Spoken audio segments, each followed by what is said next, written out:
Prologuetheclowns, decision word had yet to reach the empire, but as far as the loyal subjects of that empire were concerned, perhaps ignorance was bliss. The imperial generals who were supposed to be invading the western nations after storming their way through the forest of Jura, in other words, their beloved fathers, brothers, their very family, were all killed without having any say in their fates. Nearly 1 million troops had gone on the attack. Defeat was simply unthinkable.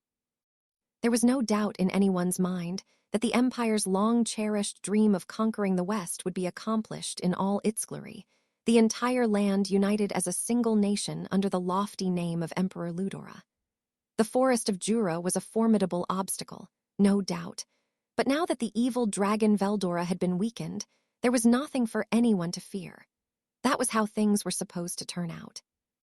And so in the reign of this greatest of emperors, the imperial army, considered the strongest that history had ever known, had finally begun its invasion.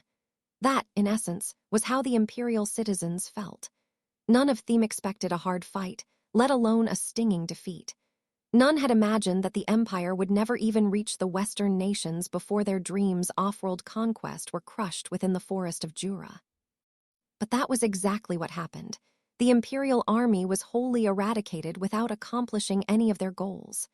Thanks to an ambush at the hands of the Jura Tempest Federation, a strike that wasn't even on the Empire's radar, these citizens would bear reminded of just how vast and unpredictable the world could be. But now, for just a few more days, the Empire's subjects would remain blissfully unaware.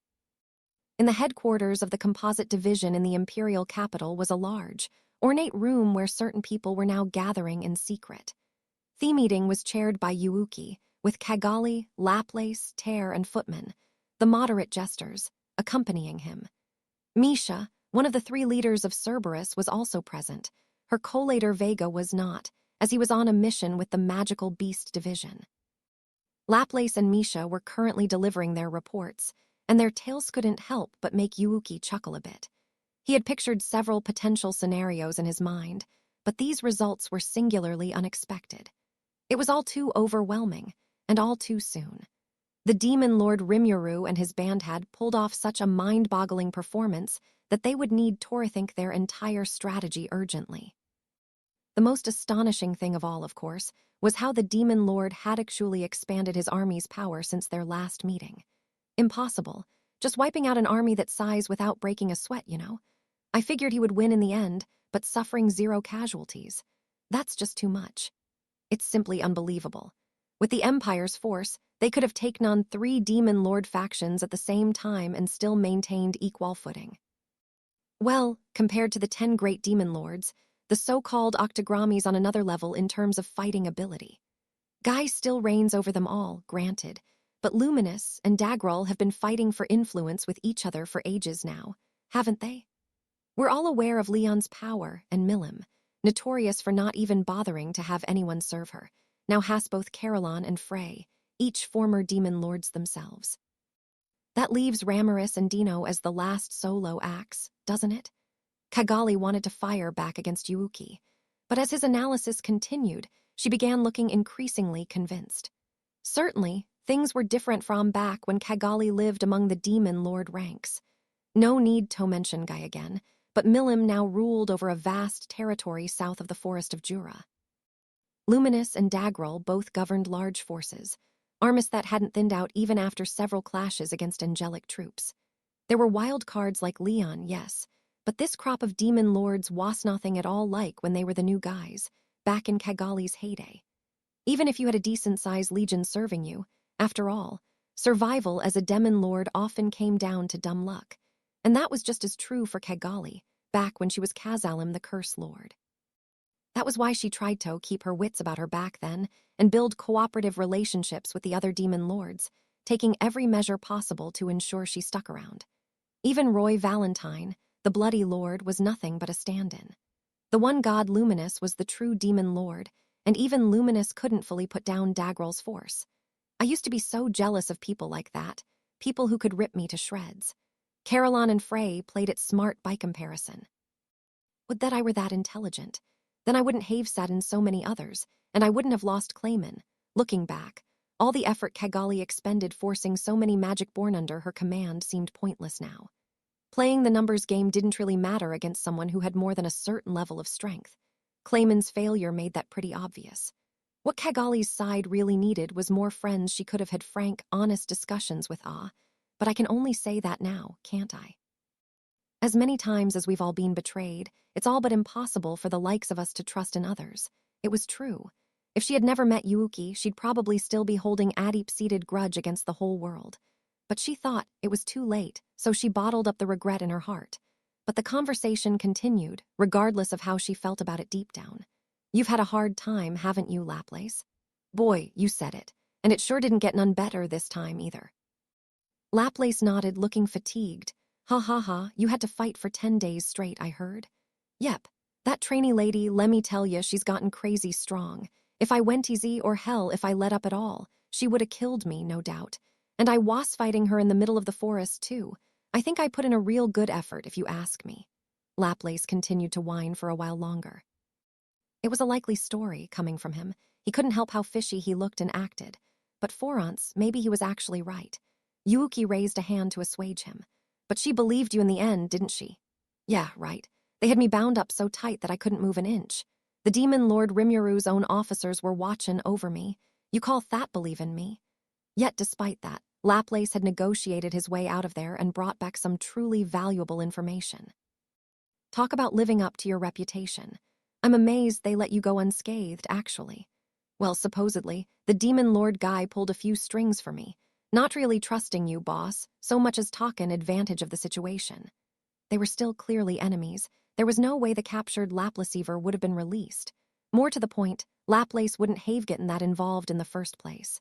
After Laplace finally stopped complaining, Yuuki breathed a sigh of relief. But it was too soon to be relieved. And I had a hard time myself, Misha added. This has been so exhausting. My job was to incite Commander Caligulio into prolonging Thuor, and I knew what I was getting into and all, but I swear to you, I seriously requested a withdrawal right in the middle of all that. When he turned me down, I was just about to really kill him and desert, even. The bitterness was evident in Misha's voice. Of course, by the time She made that suggestion, it was already too late. Misha had only been spared because Yuuki had built a war alliance with Rimuru. If not, Diablo would have personally seen to her grisly death by now. Well, we're all lucky, aren't we? Lucky that Rimuru's the type to Kifai's word. That slime is just the most extraordinary thing, because I remember some people in the armored division being demon lord caliber in their fighting skills, but yeah, you're right. Of course, Rimuru's forces dispatched them before he even had to lift a finger. As a still-shocked Misha explained, the demon lord had not just one, but several demon peers under his command. Not even she seemed convinced of the truth she was speaking, but there it was. The very height of the demon hierarchy, right here on the ground, fully unleashed and still wholly devoted to serving a single demon lord. The real surprise was seeing 2 single digits defeated before my eyes like cows at a slaughterhouse. Honestly, it's silly to even think of challenging monsters like those. Listened on in disbelief as she laid out the whole story, Yu Kai felt it proper to change the subject. Bernie's and Jiwoo's identities were another big surprise, weren't they? Knowing that I've been dancing in the palm of Damrada's hand is so frustrating. Fully meant that. Now he was sure that Damrada was a traitor, and that revelation was a great shock to everyone in the chamber. He had been Yuuki's close confidant for many years, earning his sincere trust over that time, and he served as a top-level leader at the core of Yuuki's camp. He had even entrusted him with the Cerberus Secret Society, their main foothold inside the Empire. His turning traitor required them to redraw their entire game plan. 2 of the Empire's most powerful fighters had been attached to Masayuki, someone they dismissed as a peon to be ignored. That, too, showed just how much foresight Damrada had.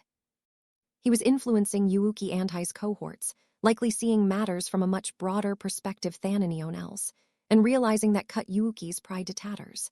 It certainly is, Kigali added, lost in thought.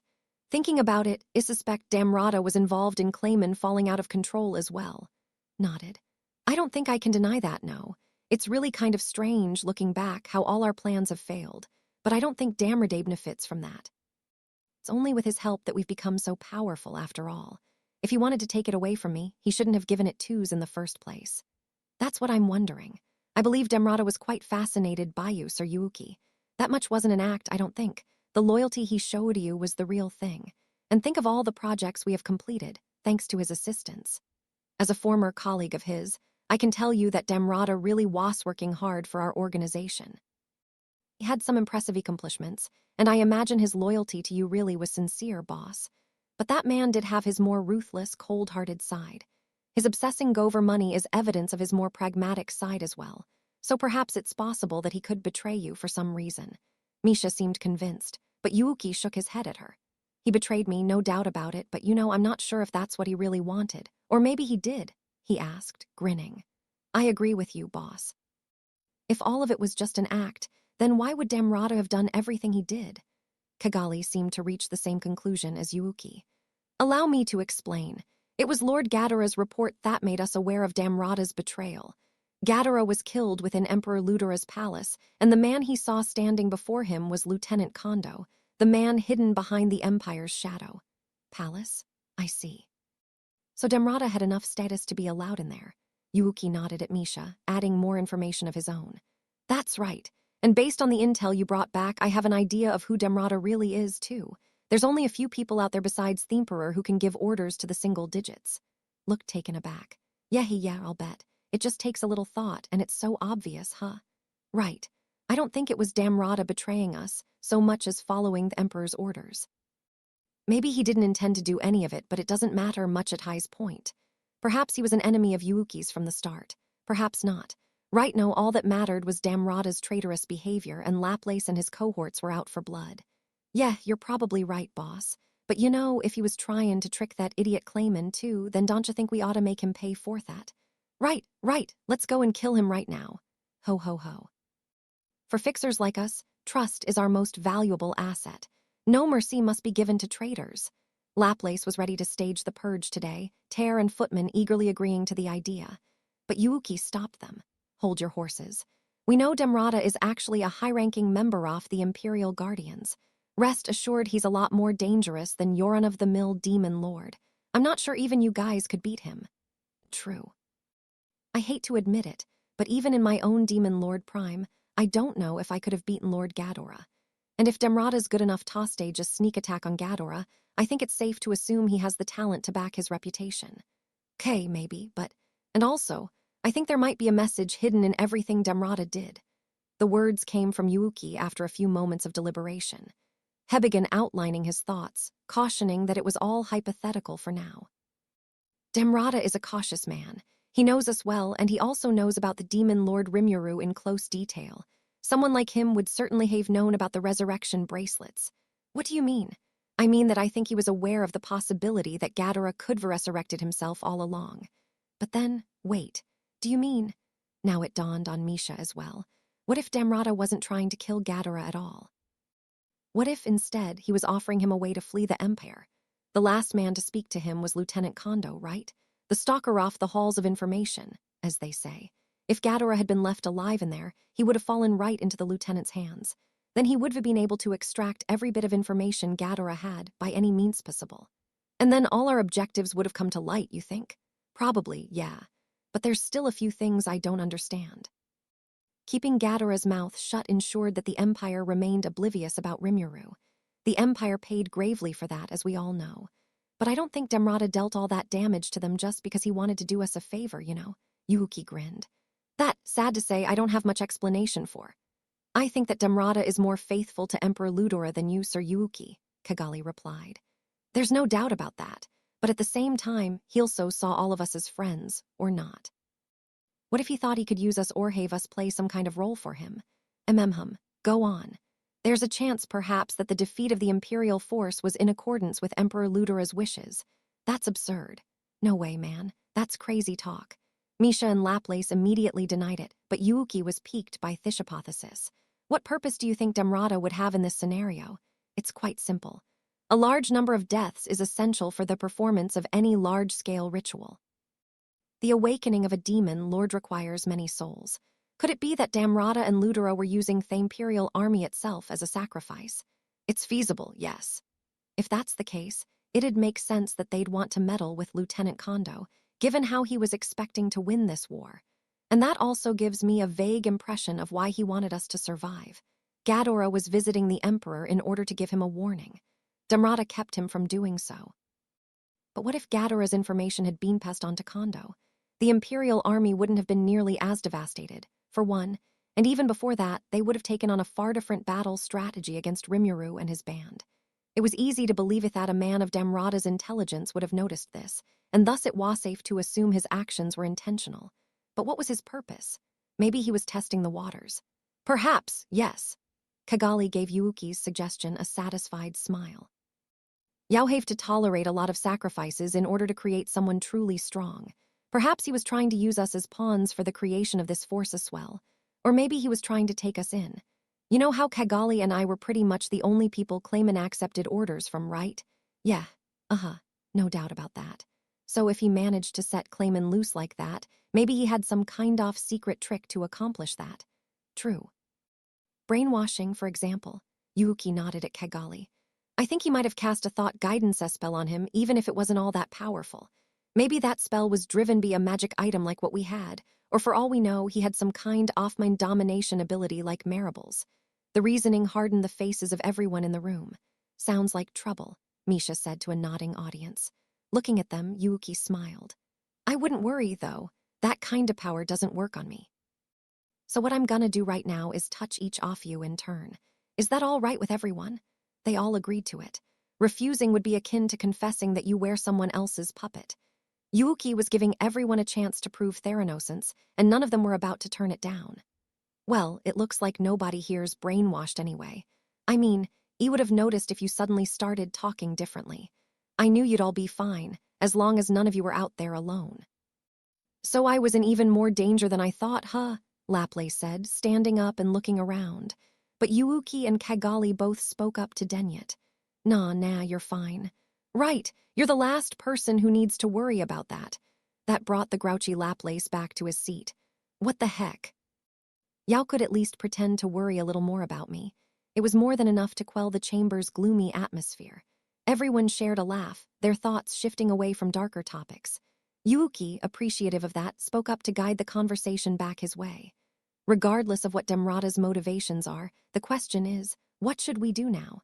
Yes, I'd like to ask him about how much our plans have been compromised. Whoa, you sure we have the time for stuff like that? He knows exactly what we're up to already, don't he? Yes, I told Damrata everything we were planning to do. We didn't exactly keep it a secret. Okay, so shouldn't we be getting out of here? Well, that's not too possible either. Yuuki's faction was now soundly based in the Empire. He still had a few people undercover in the Western nations, but that was only a tiny handful. There was no way he could lie low over there, and preparing a new hideout wasn't a very easy thing even in the best of times. Most of all, they had neither the time nor the right preparation to allow all the members of his faction to escape safely. One thing I can tell you for sure is that I can't run Cerberus by myself, said Misha. I relied heavily on Damrata's work skills for that, and I don't even know everyone he had working for him. Vega, the third leader of that group, was good for little more than wanton violence. It was very unlikely that he could serve in any kind of managerial capacity. Misha's point seemed valid there. Oh, I know that. This is one Cerberus that's gonna have to make do with less than 3 heads. We can get rid of all of Damrata's employees, maybe, but the biggest headache is the composite division. It'd be a real shame to let go of that force, or rather, to lose all its associated bases. They could cut their losses and run, maybe, but the losses were just too great to contemplate. There was no place in this world that could accept a force of 100,000 out of nowhere.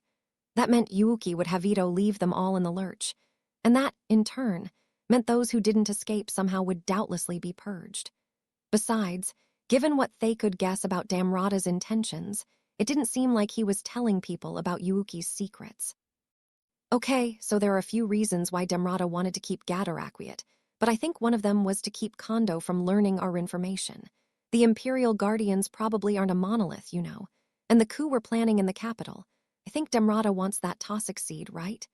We don't know what his intentions are, but if he wanted to keep Ushiden, that would be the only reason why, yes. And Kigali seemed to be anticipating each other's thoughts. The rest of the group looked on in confusion. Then, as if unable to bear it any longer, Laplace interrupted. Whoa, whoa, whoa, wait a sec, boss. The whole idea that he let Gadore go on purpose is just a guess on your part, huh? Ain't it more likely that Damrata and Kondo are all buddy-buddy and we're getting them all wrong? That sounded like common sense to most of them, but not to Yuuki. I doubt it. Look, the whole reason we planned this coup was because of the deal we made with the Demon Lord guy. Damrata knows that too, so instead of trying to meddle in our plans, wouldn't he think it better to sow chaos in the capital and pull one over on Guy? Is that even possible? I sure don't know. Ho ho, Tare and Footman looked pretty lost, instead focusing on some juggling balls they had on hand. But would someone so close to the Emperor want to see the capital in chaos? Misha asked after organizing her thoughts. But she still failed to understand Yuuki and Kagali's point of view. In a way, that was a totally normal reaction. After all, Yuuki's train-off thought was feasible only from an absolutely rational perspective, where any sacrifice is fair game if it achieves your goals. It allowed Yuuki and his Banto leverage their abilities in any way they wanted, and from Misha's outsider view, it was as contradictory as it was insane. Asking her to understand it was ridiculous. Think too hard about it, Misha. The important thing is to understand who Damrata had his eyes on as a potential hostile element. Damrata, Yauno, he never saw Sir Yuuki or Rimuru as his enemy from start to finish. For him, that was Guy Crimson and nobody else. And once you realize that, it makes sense that he'd look the other way while we ran wild all over the capital. Yeah, and Kondo's different. To him, the enemy's not just Guy, but anybody else who's against the Empire. He serves Emperor Ludora with a completely different perspective from Damrata's. That, Yuuki concluded, probably meant they were in conflict over assorted matters. It made sense to Kagali. Well, all right. If you and Lady Kagali say so, boss, I'll believe ya. Laplace was unhesitant in his agreement, Tare and Footman nodding along. Then Misha looped back to the core question. So, Sir Yuuki, what are your plans for the future? If Damrata turns out Tobe an enemy, then obviously we can't trust him, regardless of his true intentions. So should we call off the coup and force our way out of here, consequences or not? Fortunately for us, we've got 60% of the composite division blockading the Dwarven Kingdom's eastern city. Add the remaining forces in the capital to that, plus as much support as we ourselves can provide, and it'd be easy to seize a regional city or two. Use Ithos as a base, and the conquered nations with a beef against the Empire will rise up and form a grand anti-imperialist coalition. Why yes, wouldn't that be the best way to secure an army and give us the highest chance of victory? Not a bad idea, no. You don't need to look for long to find regions oppressed by the imperial nobility. Maybe we could style ourselves as a liberation force instead of a rebellion in those areas. So, but sadly, the answer is no. Misha was about to ask why. Yuuki continued before she could open her mouth. The only way for us to survive is to stage the coup as planned. Isn't that right, Damrata? Before Misha could comprehend what he meant, the clowns immediately readied themselves for combat.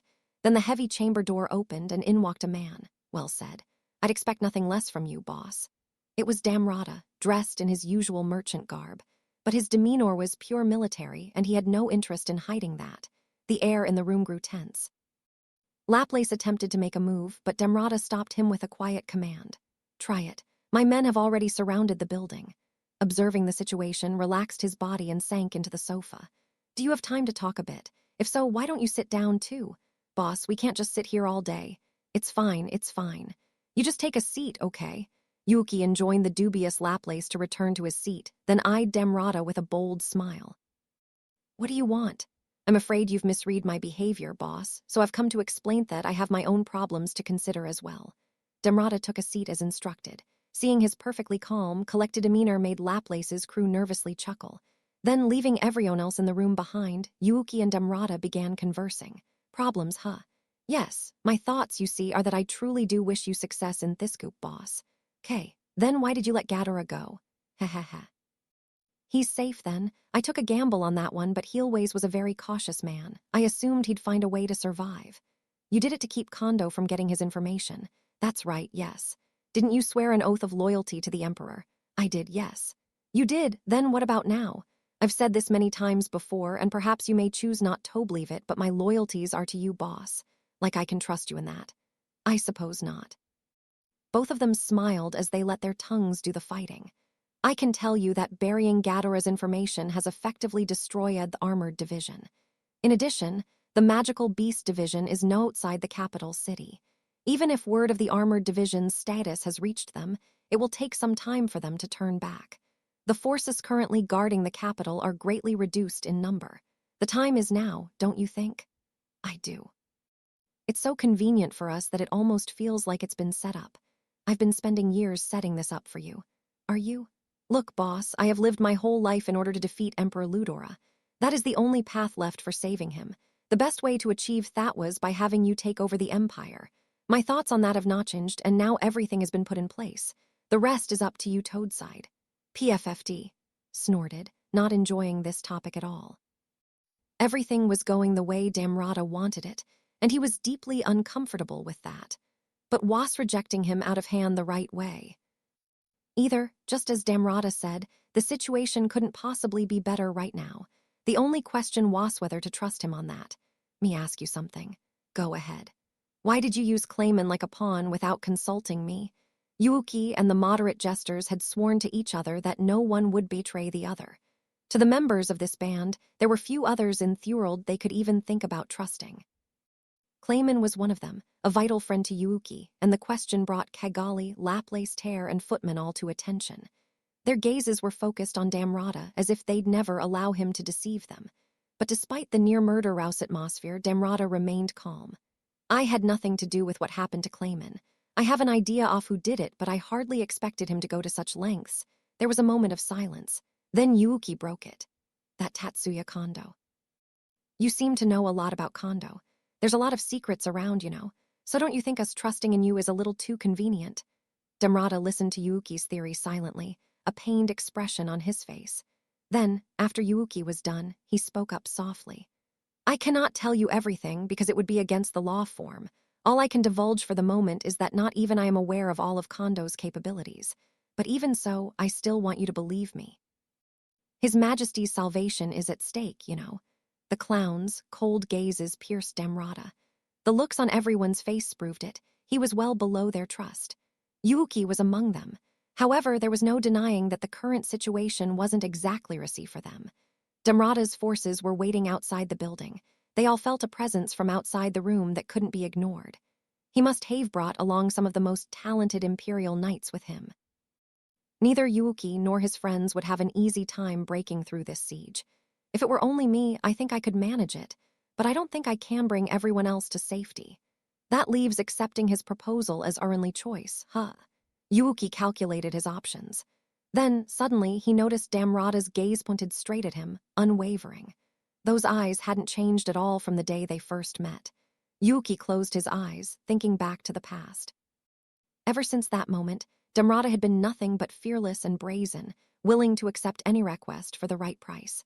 But he was also a man of contradictions, willing to invest hordes of money for the sake of his friends. I'm willing to make any sacrifice for the sake of those I believe in, he once said. But who was Damrata picturing in his eyes when he said that? It wasn't me, I'm sure.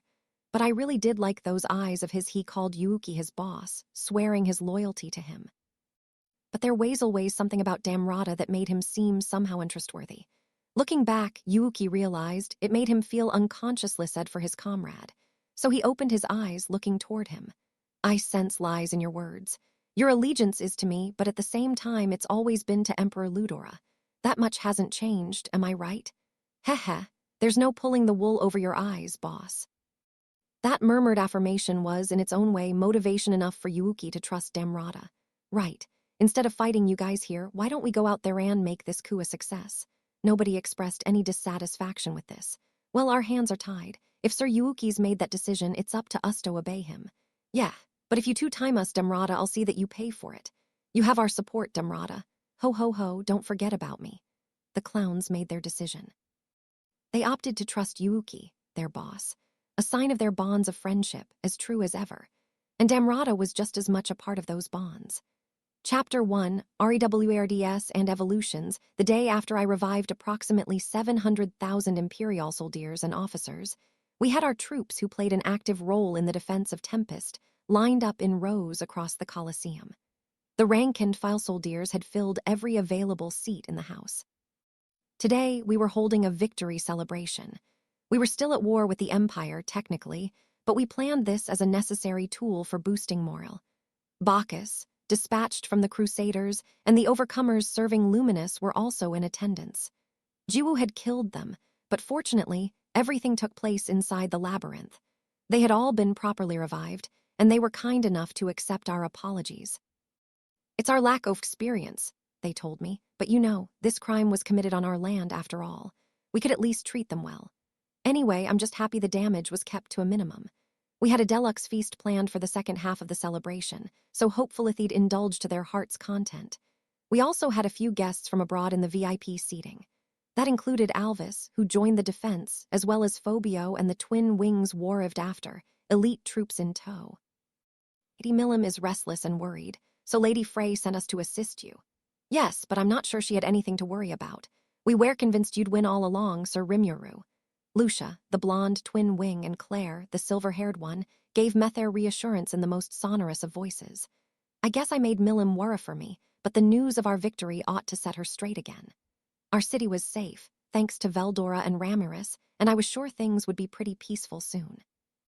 "I was sent over as a contact," Phobio told me. "The magical calls weren't coming through anymore, so I was dispatched just in case. And also, no, pardon me. Way he put it, he would go back at once and bring reinforcements if things were looking bleak for us. As the fastest member of their group, Phobio was selected for the job, based on the possibility that magic wouldn't be an option due to magicule disruption. He was about to say something after that, but stopped mid-sentence. The way he was looking at Alvis bothered me, but I decided to ignore it. I figured it was already finished business. I thanked the three of them and showed them to their box seats. After that, there was another group, guests from Dworgen. I saw Janether, archwizard of the Dworgen royal court. Dolph, captain of the Pegasus Knights, was serving as her bodyguard. Jane, for the most part, used me as her personal complaint board. "Not forbidden spell casting in the forest of Jura," she told me, but she was even angrier about me having primal demons under my wing. To be honest, I did have my regrets about that, but what could I do now? They just kinda showed up when I wasn't paying attention. They call that a force majeure in insurance contracts, don't they? No, it's not merely a force majeure. I've lived for quite a long time, I'll have you know, but I've never been so shocked and dismayed in my entire life. I'm sorry. I had no choice but to apologize. I appeased her as best I could, explained Edme's side of the story, and after enough cajoling, she seemed to be a bit more satisfied. It would have been nice if Jane could have left like that, but we needed to have a meeting to discuss the future. In fact, that seemed to be the purpose of her visit. 60,000 troops were still deployed in front of Dworgen's eastern city, all under Yuuki's command. I told her that I had a tentative war alliance with Yuuki, and that was why war hadn't broken out over there. Tensions were still running high, though, so we couldn't leave things like these. Basically, I wanted to discuss matters with Yuuki and figure out a future course of action. We'd released the captured Laplace, entrusting him with a message from me, and now we were just waiting for Yuuki to contact us. So I took Jane and Dolph to the VIP seats as well, inviting them to celebrate our victory with us. It was thus an international audience watching the proceedings that day in the Colosseum. I was seated on a chair placed atop a raised podium, in slime form. Behind me were Rigard and Rigger, the rest of our civil servants lined up behind them on both sides. Among the columns below me were the 10 dungeon marvels, people who normally wouldn't be seen in public. They were the stars of the day, though, so their presence was perfectly natural. Showing off the labyrinth bosses to the world normally wouldn't be a great idea, but today, at least, it was fine. There were no civilians in the audience, after all, or adventurers from our volunteer army. The first one to speak was Shuna, who was standing next to me. She gave me a long, impassioned speech, explicitly stating beforehand that these were my words. It was a great performance, but I didn't write any of it. That was all Shuna. In a way, she's a much more effective secretary than either of my actual ones. I'm terrible with this speech stuff, and she's been a huge help on that front. Shin not really suited for public speaking, and I'd be anxious leaving that job to Diablo. He'd just talk about how great I was from start to finish. As I internally thanked Shuna for her presence, I thought over our next steps. During this event, I wanted to announce our achievements and, as I did, give out rewards to my people. In other words, I was going to try awakening, or whatever it turned out to be, my staff. According to Raphael, granting someone 100,000 souls would awaken and evolve them, granting them strength equivalent to a true demon lord. Only those qualified would be eligible for this, but much to my surprise, 12 total candidates fit the bill. Ranga, Benimaru, Shin, Gabil, Geld, Diablo, Testarossa, Ultima, Carrera, Kumara, Zijin, and Adalman. Only those connected enough with me on the soul level to obtain a Demon Lord's seed were allowed. That was the condition. The one who piqued my interest the most is undoubtedly Adalman. He's the only one I didn't name myself. Why does he have the right to involution? Understood. The subject Adalman's faith in you has surpassed the level required to establish a firm connection with you. Oh, right. I taught Adalman the secret skills of faith and favor I learned from Luminous, didn't I? Thanks to that, we've built a connection that rivals the kind we'd have after a nomming. That's just amazing. It's like he'd qualified for it all on his own, thanks to the unbelievable amount of faith he possessed. It's a little awkward how all that faith was aimed at me, but I have to admire him for it. So that makes sense. But the next question was, how many of the sepipal can be evolved? Based on a quick count, I had a little over 1 million souls stored inside me. That didn't quite match the number of people hootied, but Raphael explained the reason why. Proposal. The obtained souls were found to have a range of individual variances. Do you want to redistribute and reconstruct them to be uniform? Yes, no, I thought yes without really understanding. And the next thing I knew, the total number ballooned to just over 1 million. The resurrected Imperial soldiers would have a small amount of energy returned to them, so I'd figured the number would shrink a bit, but it actually grew instead. Some of them, like Caligulio, had been awakened themselves, and a lot of other really strong dudes stormed the labyrinth as well.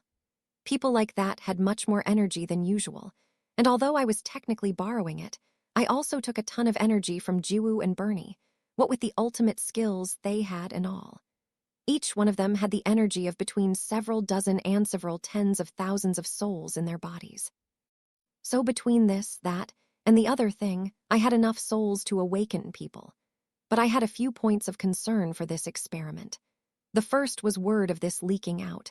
Was it really safe to do something so show-offy in front of guests like Alvis and Jane? But I decided to trust them on this regardless, not because we were all part of an alliance, but because I knew they'd find out anyway. It was utterly impossible to fool Milim, and King Gazel had already put his trust in me with Diablo. Jane was already pissed off enough at me, so it was kinda too late to keep her from learning about the Labyrinth gang. I was sure the labyrinth-running community would start spreading rumors about how unnaturally strong the bosses had gotten before long anyway. No point, I thought, in concealing anything Fromanion in this Colosseum. Next up was the uncertainty factor. This was the first time I had ever tried an awakening on someone else. There was always a chance something unexpected would occur. Thus, harnessing Ramirez's powers, I had the entire Colosseum blocked off from the rest of the city. That should prevent any damage from spreading to the outside world, no matter what happens, and it also maintain confidentiality, so we'd really be killing 2 birds with one stone. The last concern of mine was the harvest festival that likely occur to each target, much like the one triggered by my demon lord awakening. In my case, it put me in a catatonic state for 3 days straight. If something similar happened to them, it'd mean the majority of our main leadership would take a days-long nap in the middle of a war. They'd be totally off the grid for a few days, and if something went haywire, it'd certainly suck for us. But despite stewing over it for a while, I decided this wouldn't be a big problem, either. There was 0 Imperial army left, nobody in the armored division, according to what Caligulio and his officers told us, that could mobilize at a moment's notice. We did just kill 940,000 of their soldiers and officers, after all, so I kinda doubted there'd be anyone left. The Empire had nothing but their magical beast and composite divisions to wage war with. We had an alliance, more or less, with Yuuki's composite division, and right now the magical beast division was being transported in a wholly different direction by the Flying Combat Corps, the pride and joy of the armored division. My Eye of God skill was more than enough to keep track of those airships, and we calculated that even if they suddenly changed direction, it'd still take more than 3 days to reach our country. They had a normal cruising speed of around 250 miles an hour. They could allegedly break the sound barrier at maximum combat speed, but only for a short period of time due to the comical amounts of magic force it consumed. We weren't even sure they could stay in the air for the long stretches of time it require without resupplying. These airships ran incomparably faster than ships or trains, but being in the air brings its own threats. You may run into surprise turbulence or points where the magicules are too disturbed to access magic at all. Some areas were also home to monsters who patrolled the skis, so the safest route wasn't necessarily the straightest one every time. The fact that supersonic flight was possible in this world at all was a huge threat, but perhaps it wasn't as advantageous as you might think. I didn't see much need for alarm there. That just left the possibility that the Imperial Guardians would go on the move. We whipped their asses this time, but only because we had the advantage of fighting on our home turf in the labyrinth. We could revive Enion who died in battle, which let us handle any situation with the utmost calmness. If I was fighting the Guardians, I figured I could find a way to win. So'd Benimaru, probably, at the end of the day. But what about Shin or Ranga? Wouldn't it be pretty iffy for Gabil or Geld? If so, we'd need Todress that as soon as possible. That way, even if they unexpectedly encountered a powerful enemy, they'd at least be able to buy the rest of us some time. We all had soul connections, in the form of soul corridors, to Beaksact, so they had a solid link with me still. No matter the situation, we'd always be able to thought communicate with each other. They could contact me as soon as they made an encounter, and then we could stage a pincer radak to kill off the threat. Either way, I wanted to awaken everyone immediately, in preparation for what was to come. Every possibility, I thought, needed to be addressed. Anthais was the best time possible to do it. So not to hurry things, but let's get started. My first nominee, it goes without saying, was Benimaru. As our commander-in-chief, he had done an excellent job leading all our forces. He didn't look too happy about what Testarossa and the other demons got up to, but hey, every war comes with its unforeseen developments. It certainly wasn't his fault, and it definitely wasn't mine. It all worked out fine and themed besides, and I think everyone involved did amazing. After ending her speech, Shuna called Benimaru's name. He took a step forward and kneeled down in front of me. Very good. Now, Benimaru. I am ready to grant you a reward right now. I don't even want to know what this is. You're scheming something gagging, are you? What the heck? I haven't even done anything yet, and he's on to me. This whole awakening thing was actually meant to be a surprise. I knew I'd field objections if I brought it up with certain people, so I decided Takari this out without telling any of them. We continued talking as Shuna read out all of Benimaru's glorious war achievements. Well, I actually won a lot of souls in this war. I guess Testarossa and her gang have been offering them to me, and it looks like I can use them to awaken those closely connected to me enough. I heard nothing about this. Hey, I'm telling you now, right? We looked each other in the eye. He totally would have turned it down, I'm sure of it. Benimaru's a lot more serious-minded than you'd think, and has got a serious drive to become stronger on his own, I guess. He even seemed to have some thoughts about my own evolution to Demon Lord. I'm sure Diablo and Shin couldn't wait to snap this reward up. What is this awakening? That was a good question. In my case, it boosted my magicule count and magic power tenfold, as well as gave blessings to all the monsters in the lineage of my own soul. I couldn't say how much he'd grow from it, but it was sure it'd be a pretty big bump. Well, to put it simply, I evolved when I became a demon lord, right? Think of it as kinda the same thing. You'd have a demon lord type evolution. So it'll change not only me, but all who serve me. I think so, probably.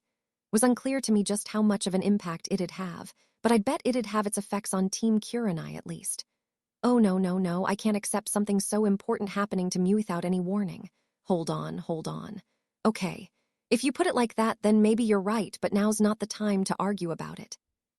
We can't be sure how strong our enemy going to be right now, so we gotta do everything we can to strengthen our forces, right? I'm sure you're right, but Benimaru closed his eyes, troubled. Then he opened them again, looked at me, and heaved a long, heavy sigh. I guess he made up his mind, that or gave up, but same difference. But it's not just me being awakened, is it? I think a paring down of our forces right now is dangerous, but what are your thoughts on that? There are 12 people who are qualified for this, but I'm only gonna don in at this time. I'm gonna leave the demons to guard things, so I decide that a few days offline won't be a big problem. I see. That, and we have the labyrinth. Perhaps they could buy a no-time for us, at least. That approach convinced Benimaru well enough. Next was the issue of things going out of hand on me. There is one thing bothering me still, however. What is that? Right now, you're stronger now than I was when I evolved. I don't know exactly how strong you'll get through this process. You might even wind up stronger than me, you know. He did. I think it'd still feed back to me through the food chain featuring off my ultimate skill Beelzebub. But regardless, the possibility is there. Plus, there's no way Diablo won't wind up stronger than me. I don't think Benimaru and his kin will betray me, but I can't deny the possibility that the sheer onrush of power could sweep them beyond control. I think they'll be fine, and I set up this isolation chamber around the Colosseum just in case, but there is still that anxiety in my mind, yeah. Even with that concern, you still want to go ahead with our awakening? Yeah, pretty much. Well, I certainly feel loved anyway. You're pulling out all the stops Tonger no enemy could ever defeat us, is that it? I'll do whatever it takes to live up to those expectations then. I don't know if it'll be true for everyone, but Benimaru at least understood my thoughts. He was all but assuring me that he'd never let himself go berserk with power. I'm glad I can count on him. I'll trust you on that. All means. Shuna chose that moment to end her rambling speech. It was time for Theward ceremony. Benimaru, your command in this battle was truly outstanding. From this moment forward, you may style yourself as the Flare Lord. Yes, my lord. Thank you for this glorious honor. The ritual was underway. Benimaru is usually a pretty friendly guy, but in front of his soldiers, he's a high-ranking officer of the Corps. He's perfect at separating public and private affairs like that. I had just granted him the title of Flare Lord. I meant that as kind of a stand-in for Demon Lord, just in case he actually did become a true Demon Lord like me. The flare part was meant to indicate intense fury. He may seem to keep his cool now, despite his more short-tempered past, but he's still got that flame burning deep down as his essence. It's just that he's able to control it, bring it down to a casual campfire if needed. As a Sortoftaman Lord in my service, I couldn't think of a more appropriate title. Question: do you wish to use the prescribed amount of 100,000 souls to evolve the subject Benimaru? Yes, no, that's a yes. As soon as I gave the word, a soul corridor was created between Benimaru and me. Not the thin, wire-like link from before, but a solid, hefty industrial cable of sorts. Through it, 100,000 souls coursed over to Benimaru, and with them the evolution began or didn't. Nothing happened. Oh, great. Did I mess this up? I wondered for a moment before a thoughtful-looking Benimaru spoke to me. It would appear one more condition needs to be fulfilled. How so? Oh, not you, Sir Rimuru. The problem seems to be on my end. He sounded oddly hesitant. Something's weird. What kind of problem? I asked in a whisper. The answer came like a ton off bricks. Well, actually, I heard the voice of the world just now, and it told Methet I can evolve from an Oni to a god ogre. But if I do, I won't be able to father any children. Benimaru put it. Becoming a god ogre meant having a de facto infinite lifespan, so there was no need to have offspring at that point. Which I guess is true. The Oni race is pretty long-lived as it is, so if we're talking Thenex level after that, I suppose having no natural lifespan at all is logical. God ogres must be a kind of spiritual life form, then. It doesn't sound like demons have children, either, so I suppose that's what happens if your natural life suddenly stretches on forever. You can come back from the dead anytime you want, so it's not like you have to worry about preserving the species. Okay, so what's the problem with that? Sadly for me, I'm in the same boat. I can't have any children. Not that it's much of a problem or inconvenience for me, but, well, it seems I have some lingering desires from back when I was still a mere ogre. I had forgotten all about it, but apparently I need to finish up my duty as the chief of our tribe.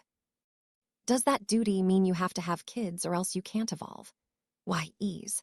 I sort of have to make sure there's a generation after mine. Benimaru and I exchanged stares.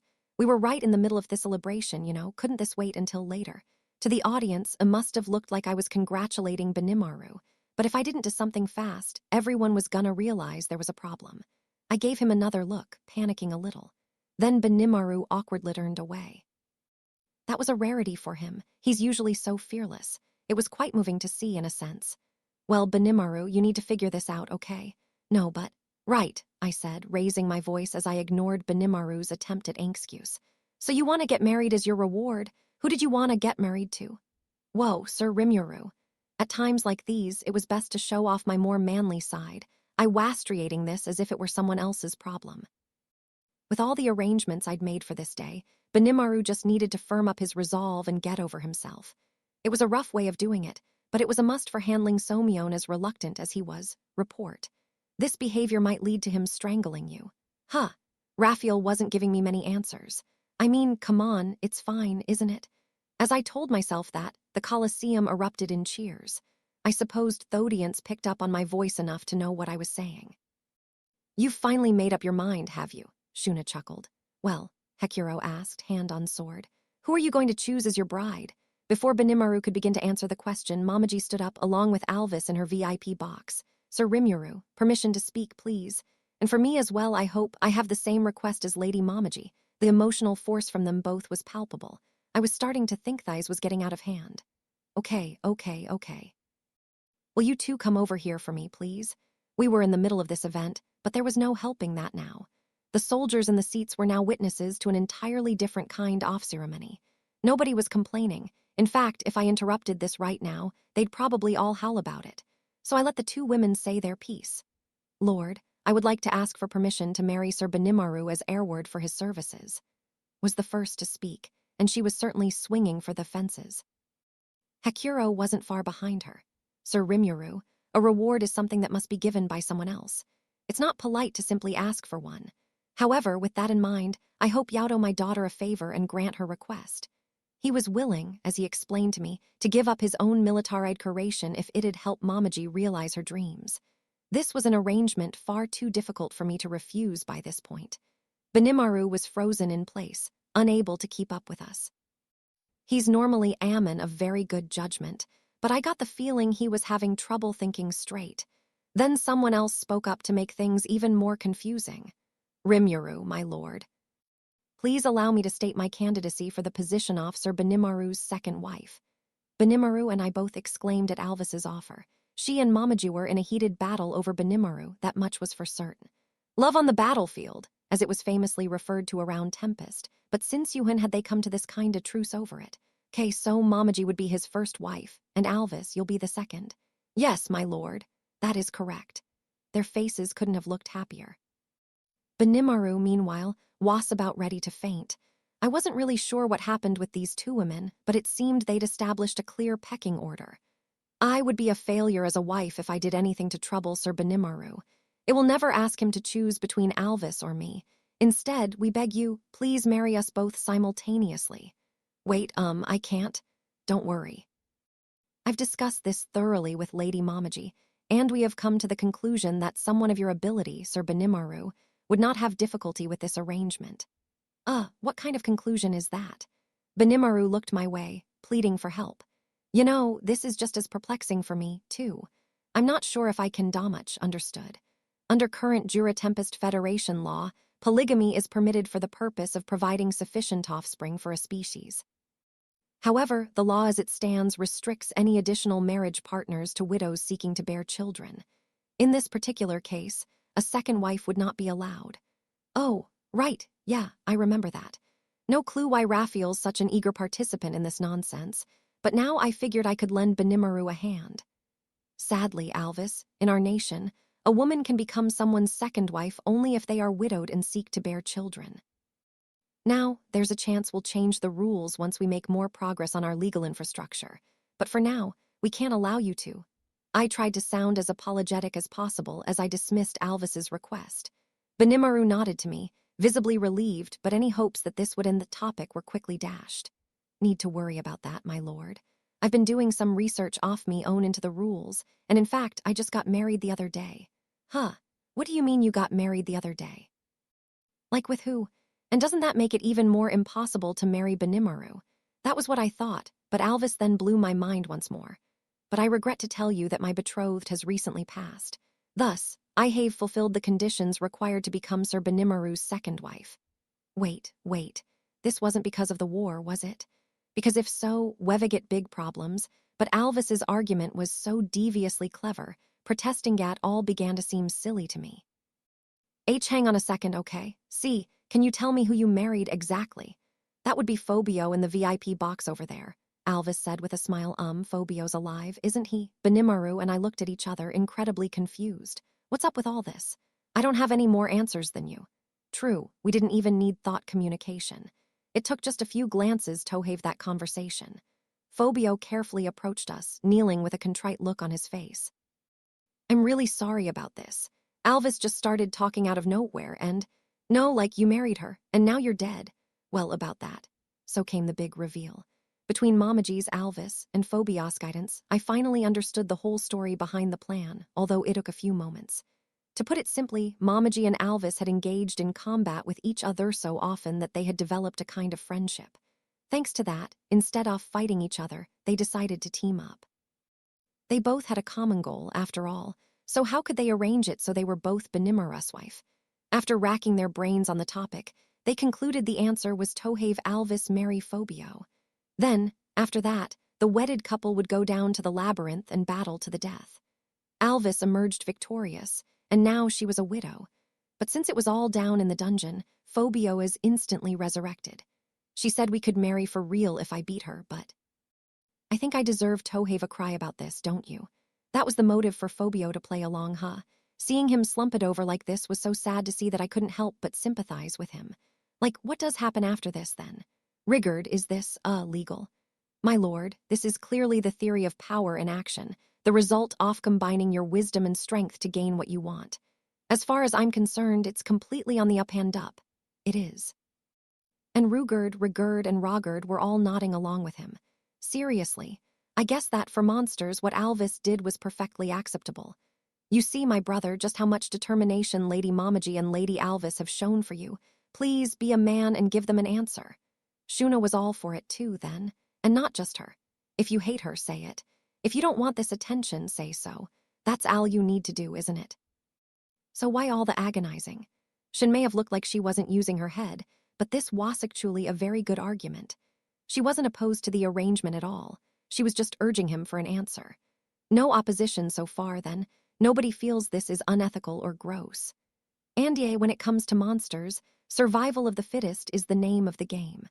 The laws I've set in place are mainly there to ensure the strongest of us don't hog all our resources. As long as everyone's on the same page and nobody's complaining, I don't see why I should object.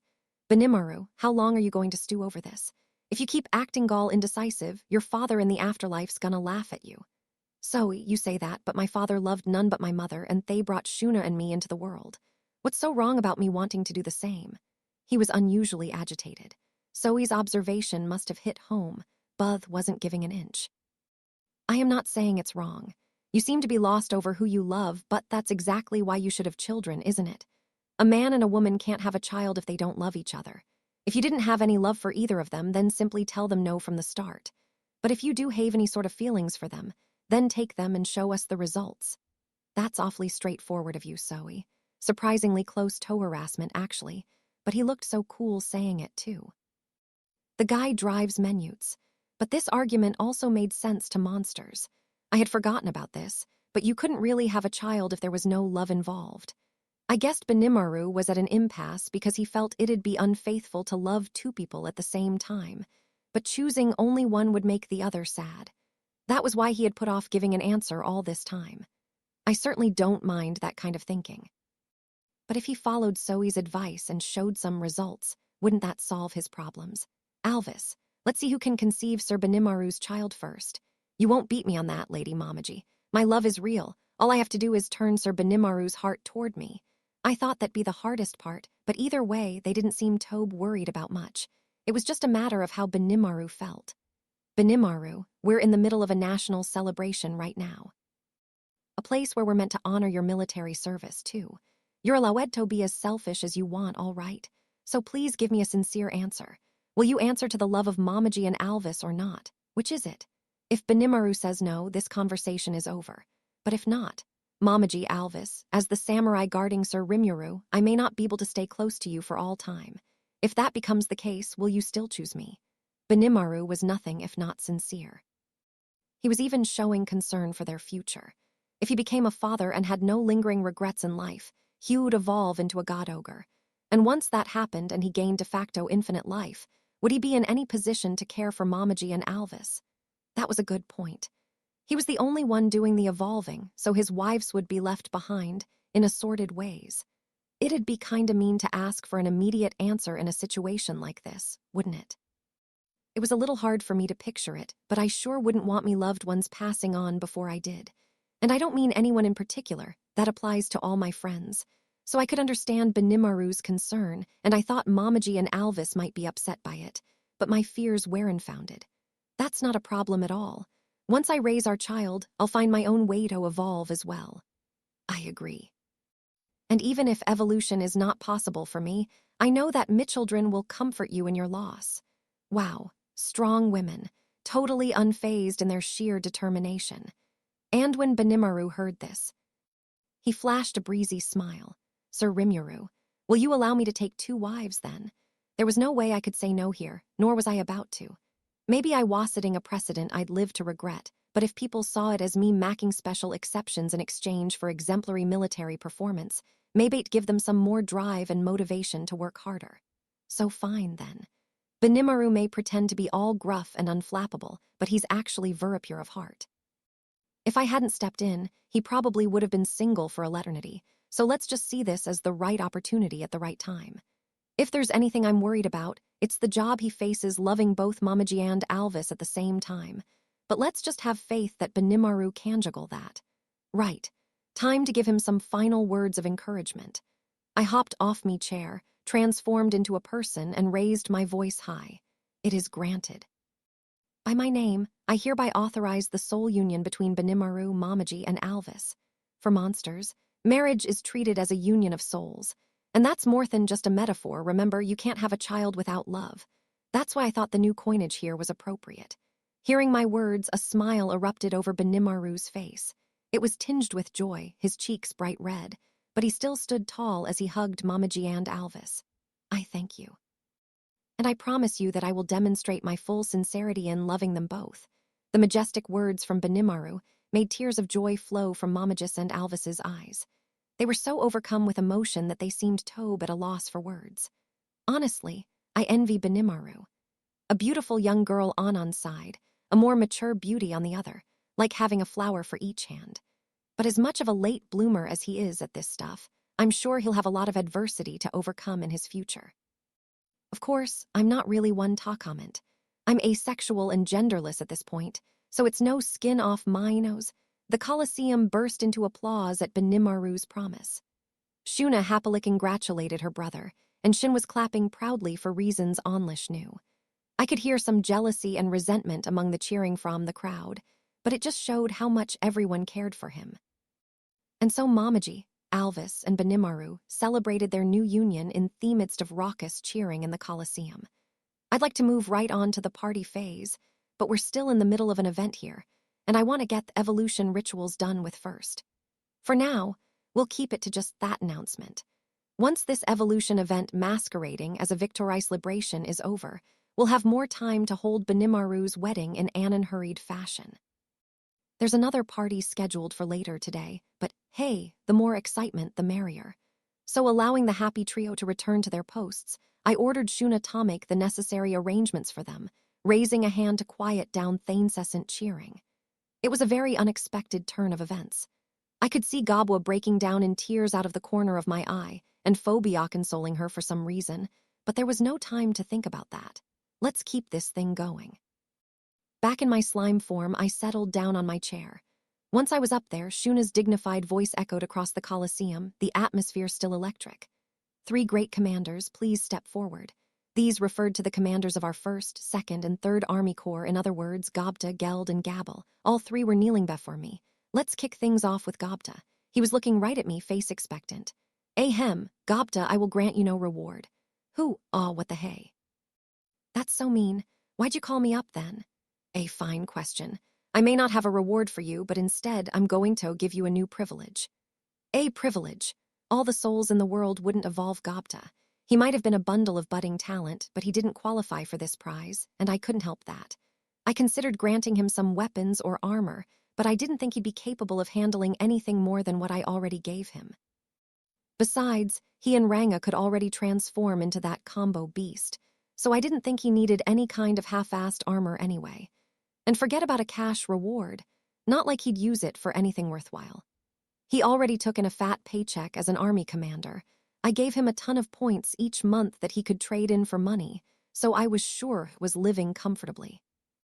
If this was a human kingdom, I'd probably be sending him territory and making him an earl or something, but Tempest didn't really work on that system. It wasn't like he had any kind off-governance skill regardless, so it was pointless to think about. So I decided to grant Gobta a special privilege instead. The concept washard for Gobta to wrap his head around, calling it just a privilege was probably too vague to understand. Let's give him the answer. I hereby grant you the privilege of continuing to address me as you Dono, in your casual tone of voice. I grinned at the puzzled Gobta as I spoke, and before he could understand what I'd just told him, a cheer, or maybe more like angry shouting, rang out even louder than the one for Benimaru. It was sheer jealousy, and there was no way to hide it. Even Shin and Shuna were giving Gobta terrifying gazes. I couldn't even guess how envious they were. You serious, sir? Like, you don't even know how to talk all fancy, do you? You'd royally screw it up if you tried, so I'm taking this opportunity to make it your formal right instead. I can sense that Gobta respects me, of course, but that's not at all prevalent in his tone of voice. I mean, I always tell people that they can be as casual as they'd like with me, but it seems to be difficult for a lot of people. Meanwhile, we'd frequently receive complaints from dignitaries about how Flip Gobta's more natural speaking style was. People wanted me to do something about it, I was told, because otherwise it'd make everyone else look bad. It was turning into a big hassle, so I decided to grant him the right to speak that way. We had foreign guests like Fobio and Jane in the audience, so I figured taking this chance to spread the word would help solve the Gobta problem. I'm sure things like appearances and authority are big problems for some people, but as monsters, we never have anything as rigid as that. I just do what I want to do. It's what's on the inside that counts, not the outside, and Gobta's a great example of that. He may sound like a little punk, but his loyalty is the real thing.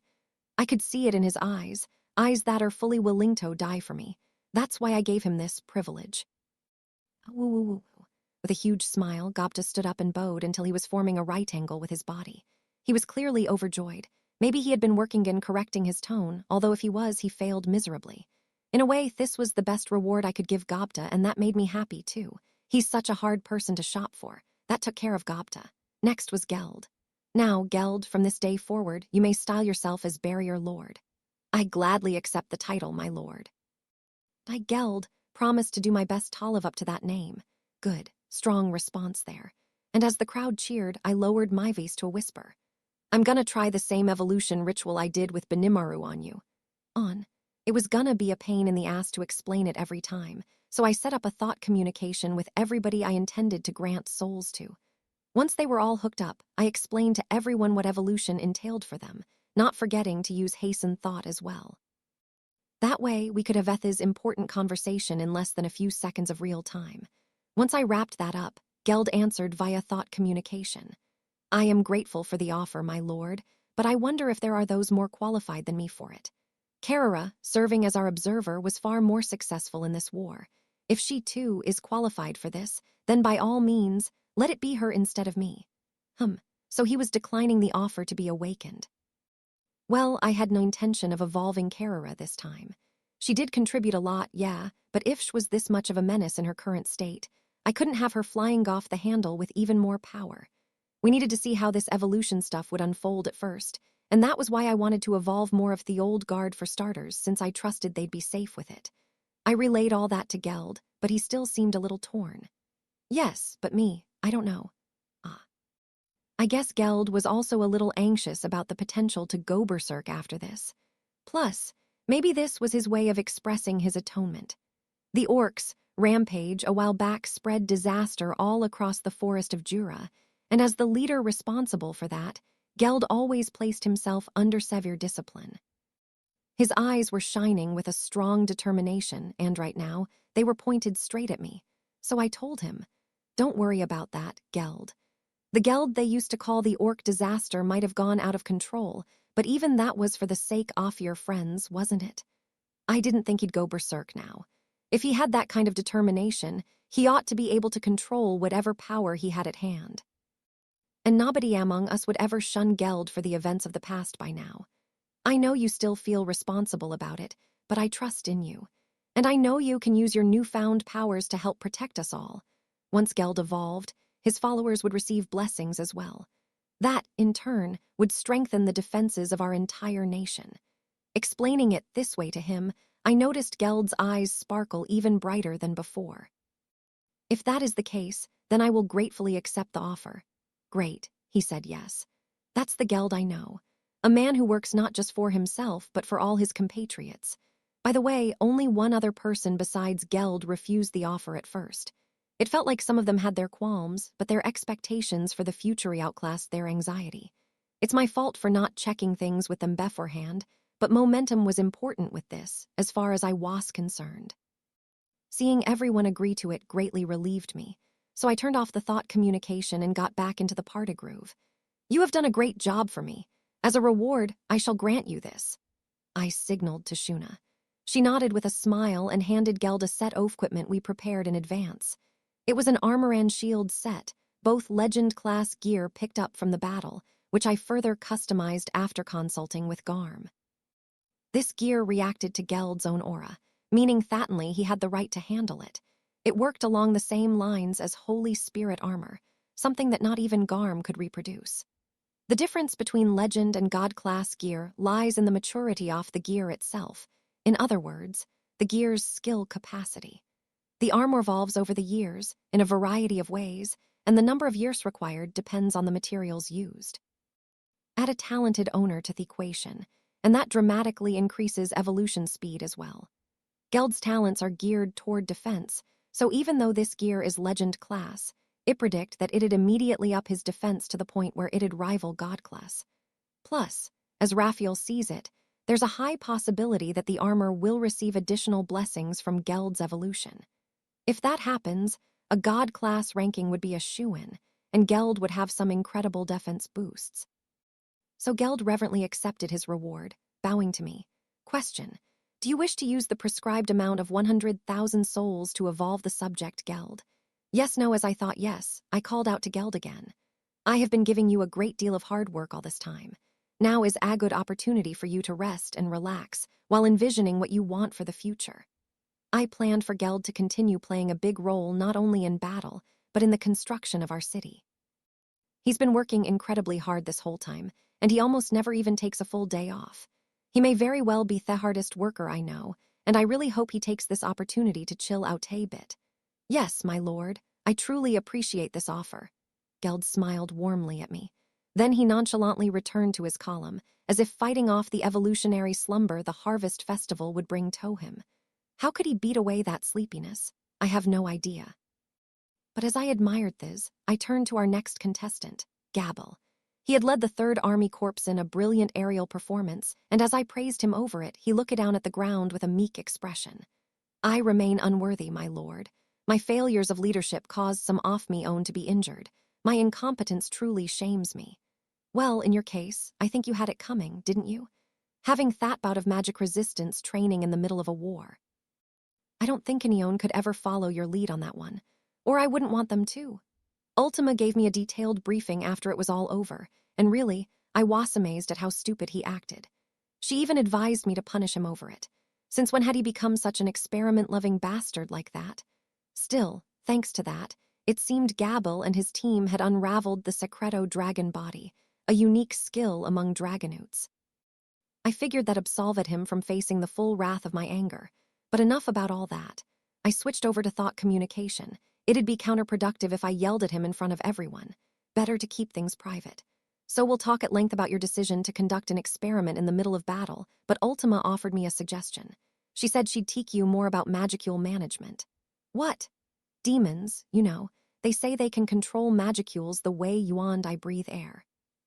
She said she'll help you learn some of that, so why don't you have her teach you a lesson or two?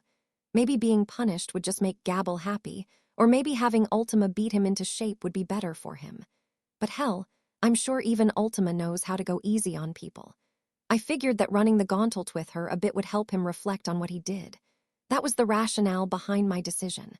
My lord, we are still in our infancy. I, Gabel, could hardly be more grateful for being given this opportunity to grow even further.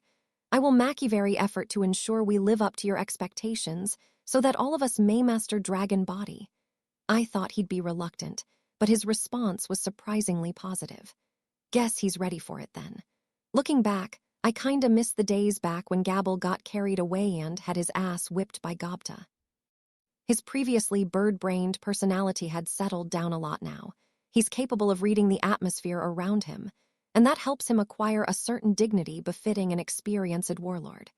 He may still have a lot of work to do, as he said, but he always had the qualities he needed, and between bitter defeats and interacting with Vester and his team, he had gained a depth of thought that he simply didn't have before.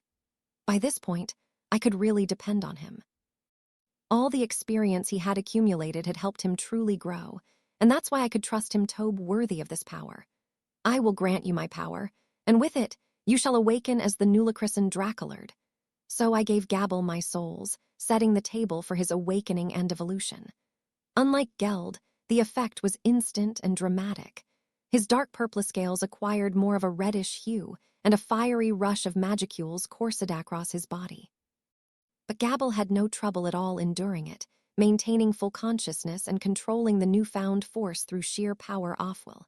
This experiment hadn't been in vain at all. It was bearing real fruit for us. Rarer, the power is teeming within me. Thank you, Sir Rimuru. From here on in, I shall call myself the Draculard, and I will use my pores for my lord and my nation. Violent lightning shot out from Gabble's body, scorching his very flesh. But in an instant, his body healed, rebuilding itself into a stronger form. I guess it worked, and perhaps thanks to me deigning to call him a lord, magnificent thorns sprouted from his temples. Pretty brash of him, I thought, but they looked good. It was a truly remarkable evolution, as dignified as it waspore bound, and I was happy to accept it. So Gabble the Draculard was born. It was interesting, though, to see how the harvest festivals affects varied from person to person. I immediately fell into a deep sleep against my will, and I could tell Geld was fighting off the same fate right now. But Benimara still had some extra homework to take care of, and in Gabble's case, it ran from start to finish in the course of a few seconds. Sir Gabble, I feel myself strengthening as well. Yes, and me too. My lord, you've done it again. Gleeful voices could be heard across the 3rd Army Corps columns. They were coming from the 100-strong members of Team Huryu. It looked like the lizard men that comprised the blue numbers had received blessings of their own, too. In fact, all 3,000 of them had just evolved into dragonutes before my eyes. Now Team Huryu had climbed over the wall to a full rank, gain enough fighting skill to be rated alongside mid-ranked demons. It was kind off like having dragon body permanently activated, and so the ability itself was no decommissioned for them. They had also lost the skill Scalify, which transformed their skin into dragon scale, but in its place was dragon skin, a new skill. I'll let Ultima coach them on controlling their powers, but this new skill really interested me. Basically, it takes in ambient magicules to cover the body in a self-repairing armor. It works on the same principle as the body armor skill, but with much more defensive ability. It could regenerate a decent amount of injury as well, which obviated the user from needing any armor at all. Nice cost savings there. What's more, the skill varied from person to person, its strength improving with the power of the user. Gabble's dragonskin skill gave him the protection of a god-class suit of armor, for example, a perfect shield that deflected pretty much anything. They might still have been dragonutes, but their strength was so high, it was no exaggeration to call them a new race entirely. They still looked pretty lizard-y, not human at all, but that was up to their own motivation, so I didn't really care. There were a few others I shouldn't omit, either. Interestingly enough, Sokka and the 4 Dragonute guards serving under her were also affected by Gabble's evolution. These Dragonutes were already in constant human form, which meant their natural defense wasn't near that of their peers, but they boasted much greater speed and offensive force. They had the dragon body skill, but unlike their friends, they still retained a certain human appearance when it was activated. They could manifest dragon scales and wings when they wanted to, but with dragon body, they looked more like Dragon-Y magic-born than anything. They were the same species as Gabble and the others, but it seemed like they were following a completely different evolutionary path. I wouldn't be surprised if the next evolution made them a different species entirely. In terms of strength, Sokka's team was more powerful than Team Huryu, to the point where you could call them high-level magic-born, and Sokka had enough magicule energy to rank up there with an archdemon. Just as expected, they had made a really significant step forward. Now let's have them go back in line and get the next lucky winners up in stage. Ranga, Hakuro, Testarossa, Ultima, Carrara, come on up. Can't have Gobta without Ranga. I couldn't imagine having any close advisor except Hakuro. And the 3 demonesses I had serving as observer sand information officers spoke for themselves. Upon my command, Ranga crept out from my shadow. Hakuro stepped Upus well, a bit zombie-like in his shuffling gait. Testarossa was as graceful as ever, Ultima light and breezy, and Carrara as regal as a queen. All of them ascended the platform and kneeled before me. Since they were so nicely lined up, I figured I'd give their rewards in order. First, Ranga. He did a hell of a job saving Gobta. Ranga, I can see you have mastered fighting in a team with Gobta. I also thank you for offering him your protection. At all, my master. I only did what anyone would have done. Ha ha ha, cute of him. But I know you're happy to have me praise you, so stop wagging your tail all over the place, could you? From this day forward, you may call yourself Star Lord. Yes, accepted it with an appreciative howl, and then the soul corridor opened between us. His evolution began immediately, just like mine, and the harvest festival was promptly underway. Jin NNHH Master. Sleepy, don't force it. Was no reason to hold back. I put Ranga back in my shadow and let them rest inside. If I had to guess, the other demon wolves would receive their blessings as well. I couldn't wait to see how the evolution would turn out. Ranga, to his credit, quietly fell asleep in my shadow, not letting the power overtake him. That made it 4 down. As of that moment, I didn't see anything to worry about, but better keep my head up until the end, I supposed. Next came Hakuro. You have performed your role as Gobta's advisor with an expert hand. I thank you for it. Oh, don't be silly. Gobta has matured magnificently. He will hardly need me help at all before long. No, there's a huge difference between you being present or not. Now, for your reward. One moment, Sir Rimuru. If I may, it's already more than enough that you've heeded my daughter Momoji's wishes. Right, I did say that, didn't I? But I wasn't going to accept that. That's a different matter. I want Benimaru and Momoji to be happy, too, after all. Besides, as her father, I'm sure you have some mixed feelings about Alvis jumping in, don't you? I switched to thought communication for this, since it let us talk without taking up much time in front of this audience. Really useful stuff. I did, yes, but I believe in this young man, Sir Benimaru. And I know when I look at my daughter's eyes that her feelings are true. Thus, I am satisfied. Good then. I have no doubt he can make them both happy. Whether they can have a child, only God knows, but so. Well, give me a sec here. It's important that I give credit where credit is due, you know? So I asked Kurobe to forge a masterpiece for you. I hope you'll take it and keep all his labor from going to waste. That's right. I had a newly forged sword from Kurobe for him. Kurobe had been improving his skill by leaps and bounds. The workmanship on this piece is nothing short of excellent, making it a legend-equivalent work of art. Benimaru's blade was also at Kurobe's forge for repairs, by the way. In the previous battle, he wasn't able to tap his full potential due to the differencing weapon performance he faced, and when Kurobe heard that, he was both crestfallen and eager to reforge the blade. I'm gonna make it the best blade I can, he told me, and he's still holed up in his workshop with it. This particular sword wasn't quite up to that level, but Kurobe still put a lot of work into it, and I'm sure Hakuro will love it. Ah, Kurobe did that. Well, in that case, I will gladly accept it. Great, feel free to then. Good. If he declined it, I wasn't sure what I was going to do. Modesty is a virtue and all that, but really, I think everyone, being a little too reserved up here. Let's go on. Not worry, Hakuro. This is something I've had prepared exclusively for you. Please do not hesitate to take it. I, Hakuro, accept this with my full heart. I promise not to let your kindness go to waste, Sir Rimuru. And so Hakuro accepted the sword. Next up were my demoness pals. At first, I wasn't totally sure what I'd do with them. If adding to their strength was all I thought about, then evolving these 3 demon Pierce would be my best bet. But as I told Benimaru and Geld, I opted against it for now. I didn't quite have enough souls for everyone, yes, but more than that, I wasn't entirely sure I could control them afterward. I really had no idea how strong they'd get, so I had to put any evolution on hold. These 3 were on the same rank as Diablo, so for now I decided to evolve Diablo first and see how he did. I had my concerns about Diablo, too, in a much different way, but well, best not to worry about it. The way I saw it, Diablo was head and shoulders above the rest of his kin regardless. It was funny to see the range of strength present among the primal demons. The 3 demonesses were under my direct control, entrusted to Diablo, and so I decided to consider their evolution once Diablo's was complete. Of course, I didn't have enough souls in my collection to evolve all three of them right now. They all seem to have a good balance going with each other, so evolving one over the other would present some problems, no. It'd be dangerous, I guess you could say. If I didn't evolve them all at the same time, it could lead to serious trouble. That was why I didn't evolve Carrara alone, despite what Geld suggested. Besides, if you looked at magicule counts alone, Carrara was ahead of Diablo on that tally. Giving her more power seemed like too risky of a bet. Uncontrollable power will be the death of her, and of us, maybe. Her nuclear-class gravity collapse magic was already too crazy to contemplate. It could even blow people like Geld away if we weren't careful. Maybe she had it fully under control, but the way she just busted that out without a moment's hesitation made me more than a little anxious. Safety first, and so on. I figured we could wait and see how things went before making a decision on their evolutions. Testarossa, Ultima, Carrara, all three of you have done a tremendous job as information officers.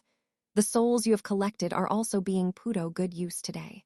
Perhaps you may not like how I'm using what you've collected for other people, but I considered not telling them about the potential for evolution at all, but Testa and her pals really did do a good job collecting those souls. It'd be rude to leave them in the dark, I thought, but they vigorously disagreed. What are you talking about, Sir Rimuru? There's no way we could ever be happy with you. Right, we're the ones who can't repay you enough. Of them speak the truth, my lord. We are already fully satisfied. We have been granted bodies, and even names for that matter. That has been more than enough to strengthen us. All three of them denied any dissatisfaction with my decision. And yes, maybe they are too strong already. All three of them are probably still stronger than the freshly awakened Gabble. I had to agree with them, but they still had a reward coming. I'm glad to hear that from you. You make me feel like my heart's never far away from your minds, and I appreciate it. That's why I want you to accept the rewards I've prepared for you. Rewards. But, well, can't say no to that, can we? Right. It'd be too much trouble for me if they said no, so I wanted to shut the door on that first thing. Recognition of your work, I hereby acknowledge you as full members of my leadership. Your duties will be the same as before, but in times of war, you will be granted partial command authority. I will also grant you new titles. Testarossa was the Killer Lord. Ultima, the Pain Lord. Carrara, the Menace Lord. I thought up those titles after consulting with a few people. They might sound pretty harsh, I guess, but it's exactly what they were up to during this war. As leaders, their role was to focus on combat, so I thought thise was a pretty good fit, actually. From this day forward, I grant you permission to call yourselves by those titles, and from now on, I expect you to serve as my close confidants exactly like the old guard. As you wish.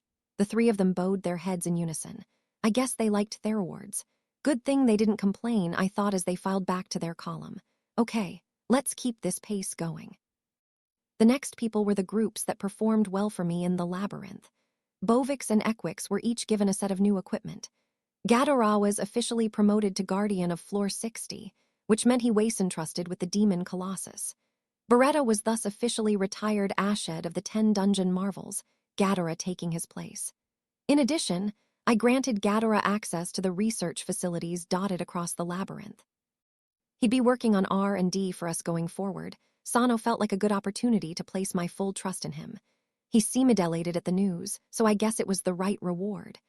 If he steals our research data, well, I'll deal with it then, but I don't think I have much to worry about.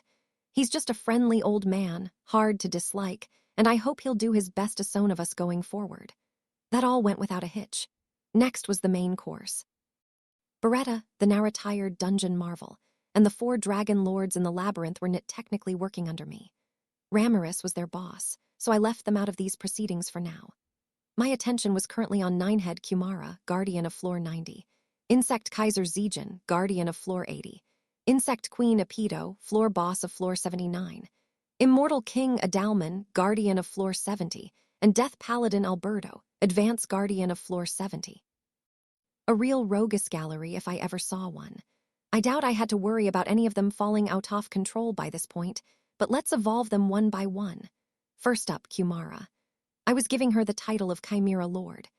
Maybe it was because she had gained her revenge in this battle, but she had a much better developed sense of presence now. It's funny to think she was my enemy when we first met. You never do know how things will turn out. Clayman might have been controlling her, but she had now defeated Colonel Kanzes, the man behind it all. I was proud of her for that. I let her in the labyrinth entirely because Ranga told me she was good at cultivating forests. I was advised to let her guard floor 90, and that's exactly what I did. If it weren't for that, she might still have been that little fox Kit for all I know. I'd always recognized that she was a powerful young monster, but not even I imagined she'd become a dungeon marvel in such a short time. But maybe it was destined to happen after I named her, though, huh? I'd Avito thank Ranga for suggesting that. Anyway, Kumara was now the master of 8 different magical beasts. They were serving as the bosses of floors 82 through 89, each a calamity-level threat. Together, they were called the 8 Legions, and they looked kind of familiar to me, actually. A few days after I gave her the name Kumara, I decided to check on her during a walk, and Kumara asked me to call her friends by their names, revealing to me this group of adorable little monsters. I had experienced countless failures when it came to naming monsters, so I knew the danger I'd be risking.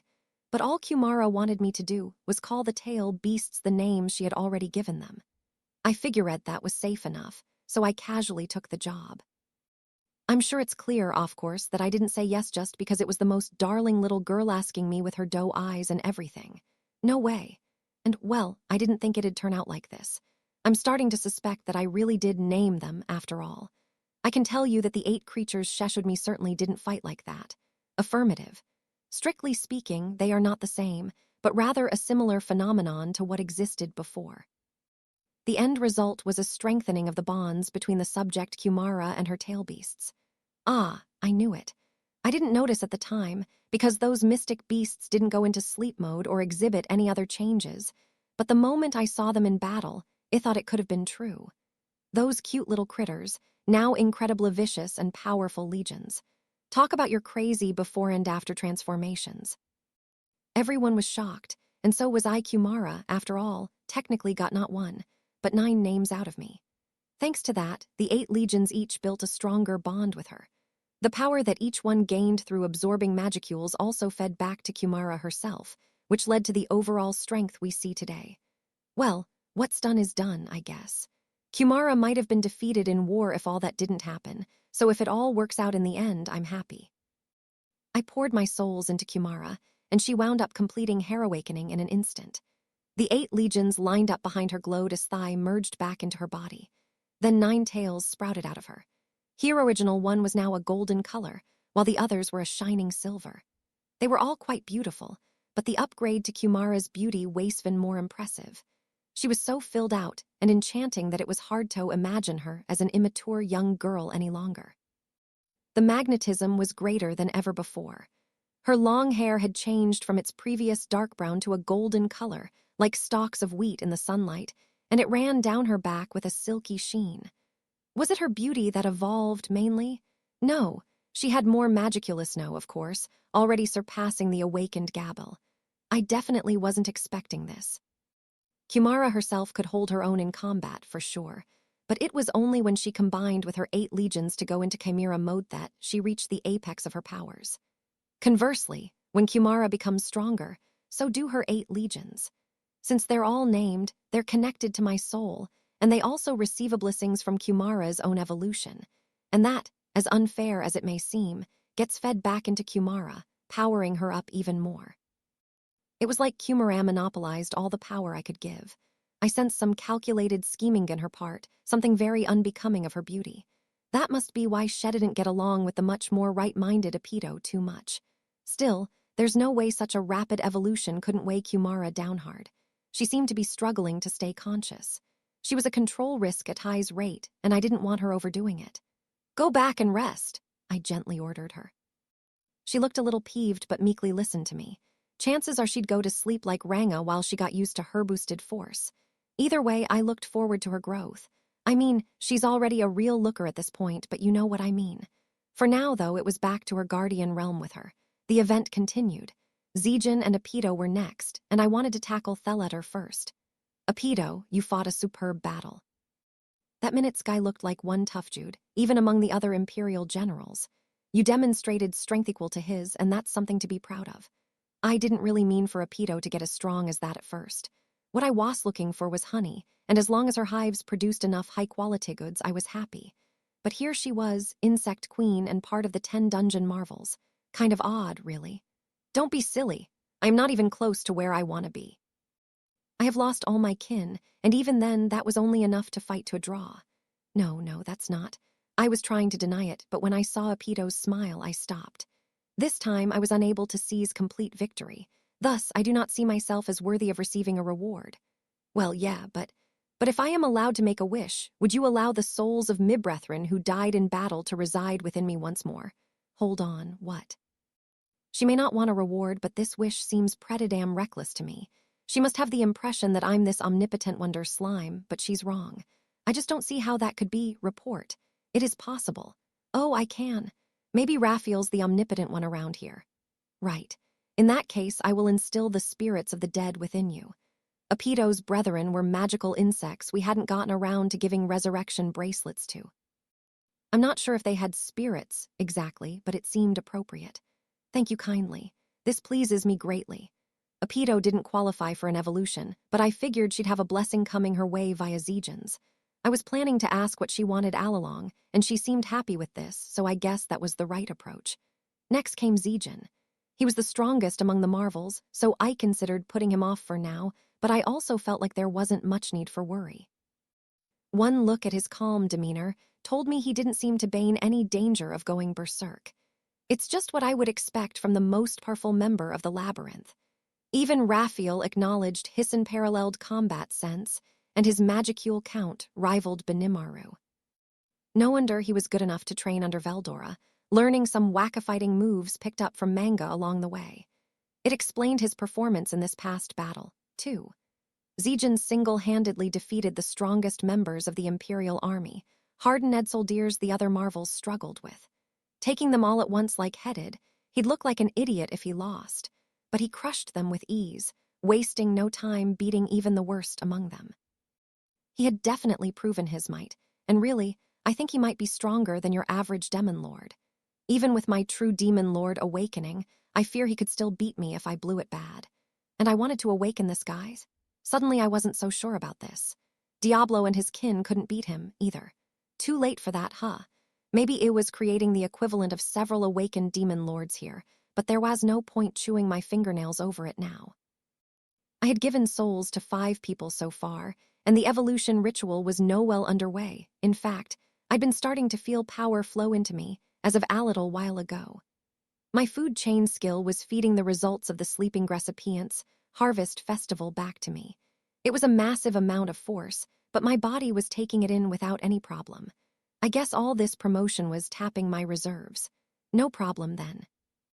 Momentum is important with this kind of thing, so let's keep this ball rolling, I say. Don't fall back now, keep going. And look at it Thai's way, how strong do you think Zegen will turn out? Isn't that exciting? It was for me anyway.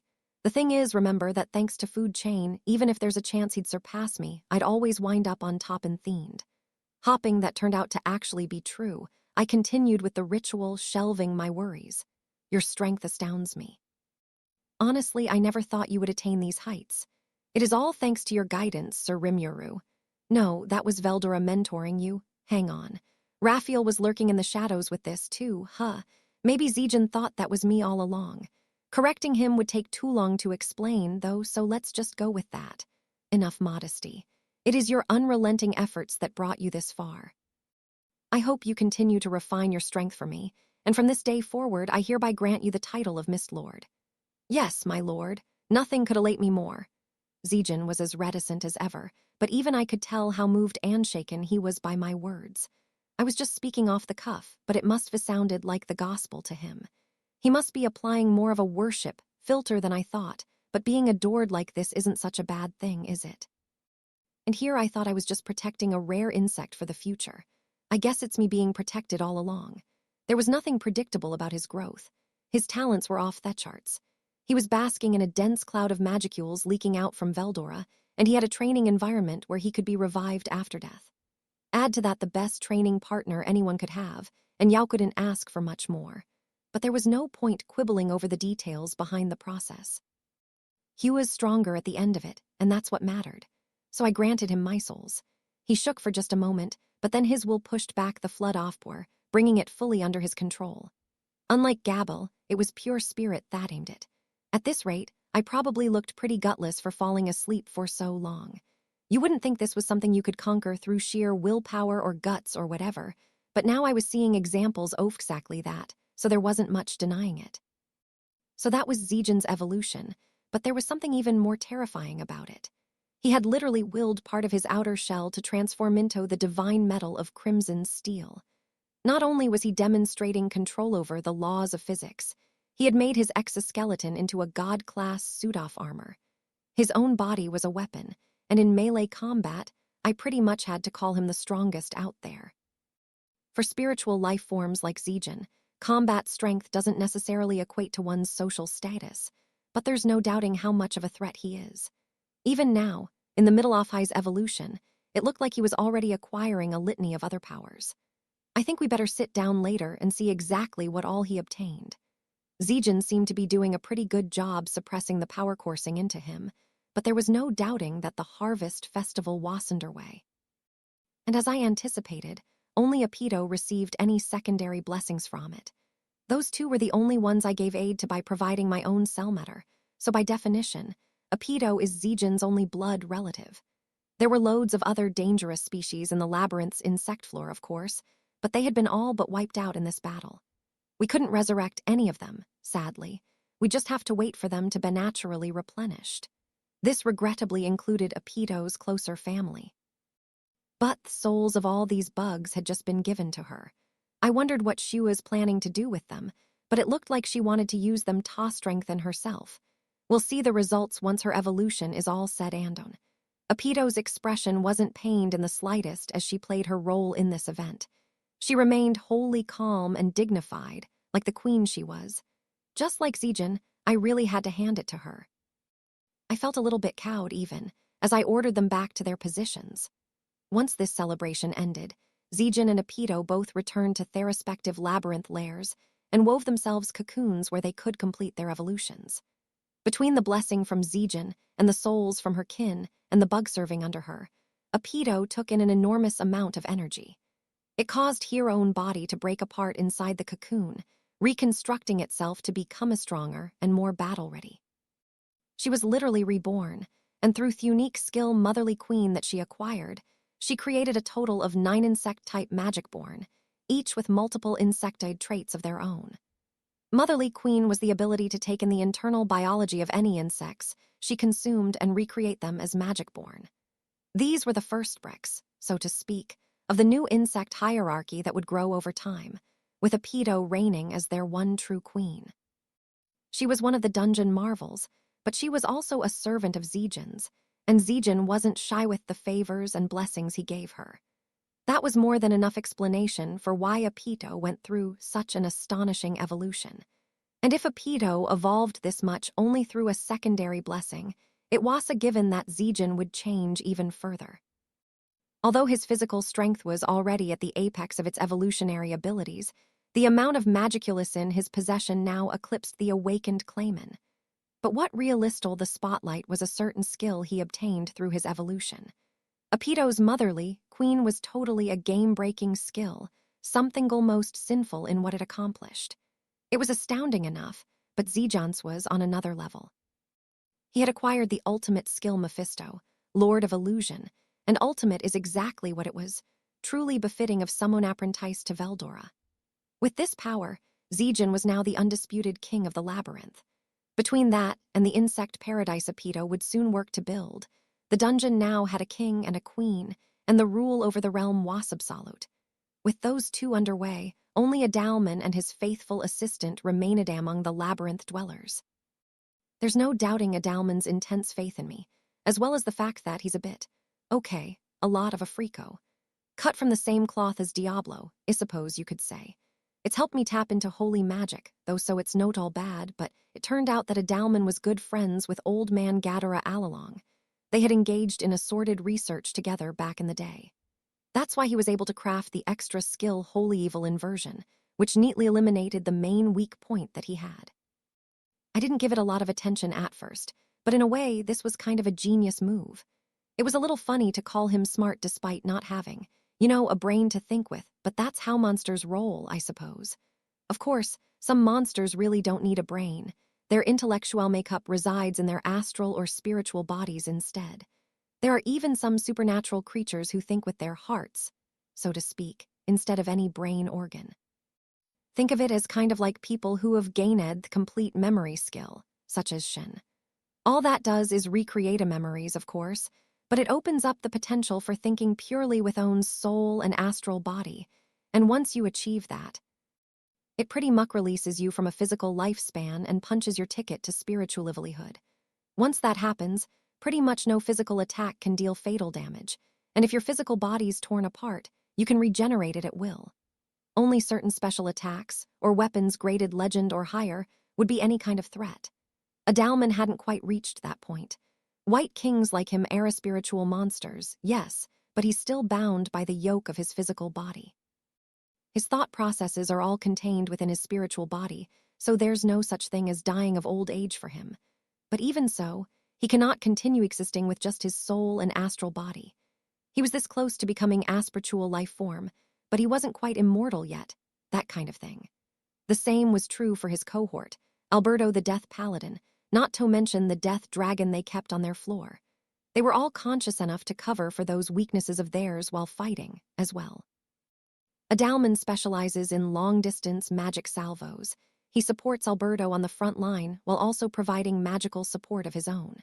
The Death Dragon is always airborne, dumping attacks from above, and if Alberto ever gets too damaged or fatigued, it would immediately take his place as the tank. This teamwork had become a proven winner for them.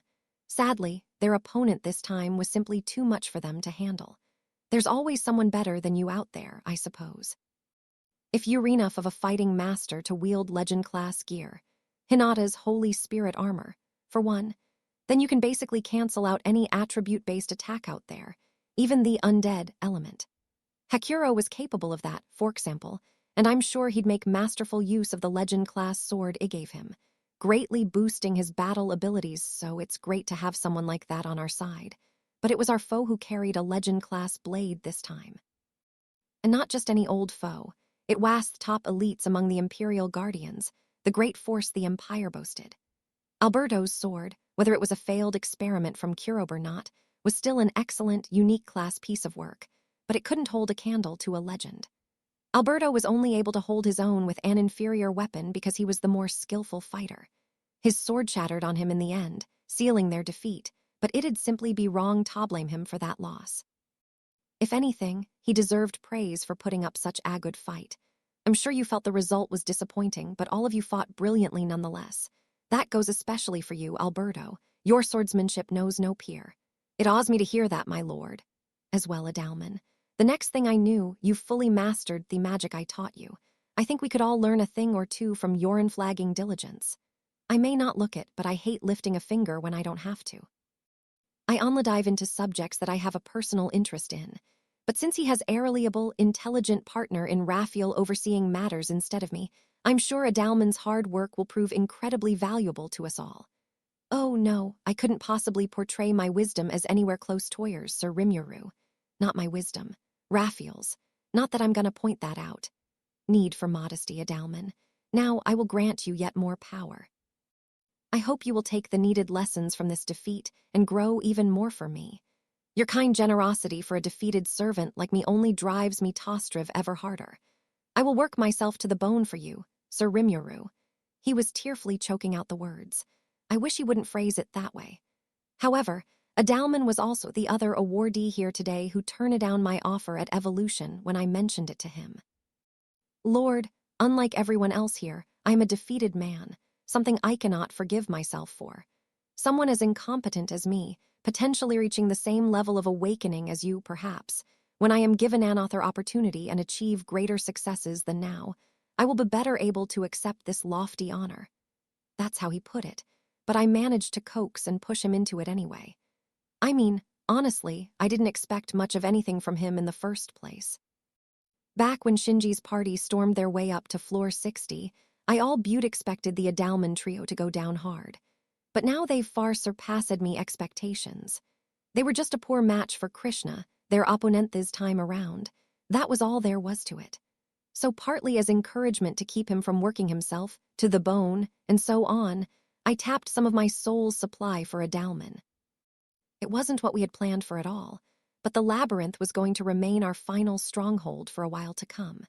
It's important to shore up its defenses, and a Dalman's evolution was an important part of that. The labyrinth contained all our vital R&D facilities, and we could even quarantine the entire capital inside it during emergencies.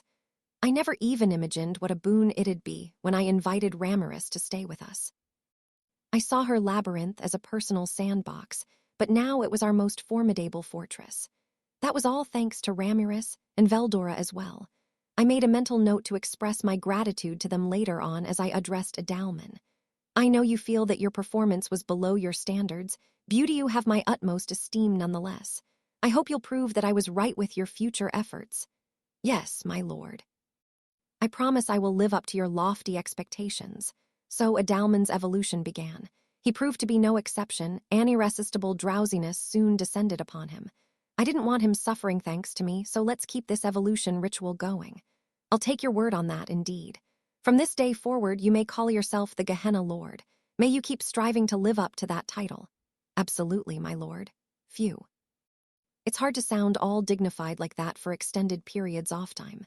And I should add, it's hard to come up with titles like this. I was up all night pondering over them. I mean, I don't need to sleep, so I was more bored than anything, but... Anyway, I decided to give Adalman the title of Lord, which was quickly beginning to signify the top rank within my hierarchy. We might see more lords in the future, but for now, Adalman was one of only 12 to be awarded that rank. It made him one of the most powerful military figures in the world, and I'm sure it'd give Adalman more of a voice in Tempest affairs, assuming I ever gave him the chance to speak up. Now, Adalman was hardly the only top performer here. Alberto was still kneeling by Adalman, who was now visibly fighting his desire to sleep. Behind him, the death dragon was hunched over, trying to make its huge frame as small as possible. They'd both received blessings from their boss's evolution, so casual conversation probably wasn't their first priority. So I decided to grant Alberto some new battle gear to replace his broken sword. He already had overwhelming sword skills, so with the right weapon in hand, that'd easily be doubled. And while I was at it, I thought, why not give him some of Kurob's best work to date? But then I reconsidered. Among the spoils of war we seized from Thenemy were a small cache of legend-class gear. Caligulio, their enemy's top general, even had some god-class items, extremely rare in the best-off situations. It'd be a waste to just hang that stuff up in a museum somewhere. It'ried palming it off on Kurob, but he said he didn't need it, claiming that I can create my own god-class gear by now, sir. And he was right. Benimaru's own blade was about to be reforged by Kurob's hands to god-class tier. That much I was assured of, so I decided not to foist this gear on him, after all. So who's the right recipient here? As Caligulio made clear enough, merely being awakened didn't make you truly worthy of god-class gear. Once you reached that level, the equipment chose the owner, not the other way around. I didn't need a fancy analysis to see that. Something gets called god-class, I feel, when after many years, the magisteel inside it evolves in Takramson steel and assumes a sort of spiritual existence as a tool, a concept called tsukimagami in Japanese. This means the owner has to be worthy of the item in order to wield it, I imagine, and that's just not gonna happen within a human being's lifespan. Here, meanwhile, we had a noble soul that had become undead, exposed to endless hardship, and still never lost his skills as an acolyte. Now Alberto is a death paladin, and for him the concept of a lifespan was meaningless. He had been applying himself, studying hard and acquiring sword skills that rivaled Hakuro. Maybe he'd be the right person for this weapon. I thought so anyway. Besides, everyone else in my entourage already had their preferred weapons on hand. Some of them even refused to carry anything not made in Kurob's forge. Such was the trust they had in him. Diablo and the three Demonises, meanwhile, could use the skill create material to manifest whatever gear they wanted. The results performed in proportion with Theskel of the owner, and for the demons, they could easily surpass legend-level protection. They had zero need to carry any pre-existing armor around. Some people, like Shin, liked pouring magic power into their weapon all the time, out of sheer love. Maybe that's why the longsword Shin preferred had now evolved into Gorokimaru version 2, with legend class murdering capability, without me even really noticing. Her sword did break, didn't it? I'm pretty sure I saw it get cut in half in the battle against Razel, but no, it was good as new. Just like Shin herself, the blade had risen from Theshes like a phoenix. It was more exasperating than surprising, if you ask me. That and scary. And they say Shin puts a lot of love into her cooking, too. But if so, what the hell does her love consist of exactly? Whatever it was, it could resurrect a shattered sword. Did I really want to consume a meal chock full of that stuff? This was turning into a dangerous train of thought. Time to get back to business. Now that I knew owner compatibility was a big issue with battle gear, I decided that I didn't need to give my top brass anything new for the time being. That was a good enough reason in itself, but Raphael was the one who convinced me in the end, assuring me that Alberto was the best person to receive this god-class blade. I nodded, not questioning its judgment one bit, and decided to go ahead with it. So Alberto would be rewarded with a complete set of god-class gear, a full suit of armor, with a long sword and kite shield thrown in. Your swordsmanship is among the best in the world. In recognition of this, I grant you this battle gear. Please maintain your world-class skill as you continue to shine in the service of a Dalman. Yes, my lord. At my cue, Shuna stepped up pushing a wagon with all the gear piled on it. Alberto watched her hand it over to him, visibly shaking with anxiety. This is... Must have noticed the caliber of this stuff at first glance. The astonishment was clear in his quivering voice.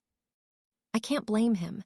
There are Aryanly a few known examples of this sort of stuff in existence, making them quite literally the gifts of the gods. Being able to handle gear like this is among the highest honors a knight could receive in this world. Do you think you can use this gear? I'm not about to take no for an answer. Sensing the pressure from my gaze, Alberto drummed up his fortitude. Of course, Sir Rimuru, and I swear I will live up to your dreams. His voice echoed through the Colosseum, and I was glad he was so over-themun over it. The moment he touched the god-class armor, it naturally wrapped Itzelfall around his body. It had no problem accepting him as its new master, apparently. But I did make one miscalculation. Once it gained this true master, the armor's capabilities wildly exceeded anything that I was expecting. As long as Alberto wielded this gear, he essentially functioned as an incarnated spiritual life form. That was the true power of god-class equipment. Its ability to temporarily upgrade a being with physical form into one with spiritual form instead. And a spiritual life form is, in so many words, a godlike existence, like Veldora, and well me, I guess. It doesn't really feel that way, but I'm definitely quite close to immortality. I know E1 age anyway, and it seemed pretty likely that I'd never die, not unless I lost my magicules or experienced a core break in my heart.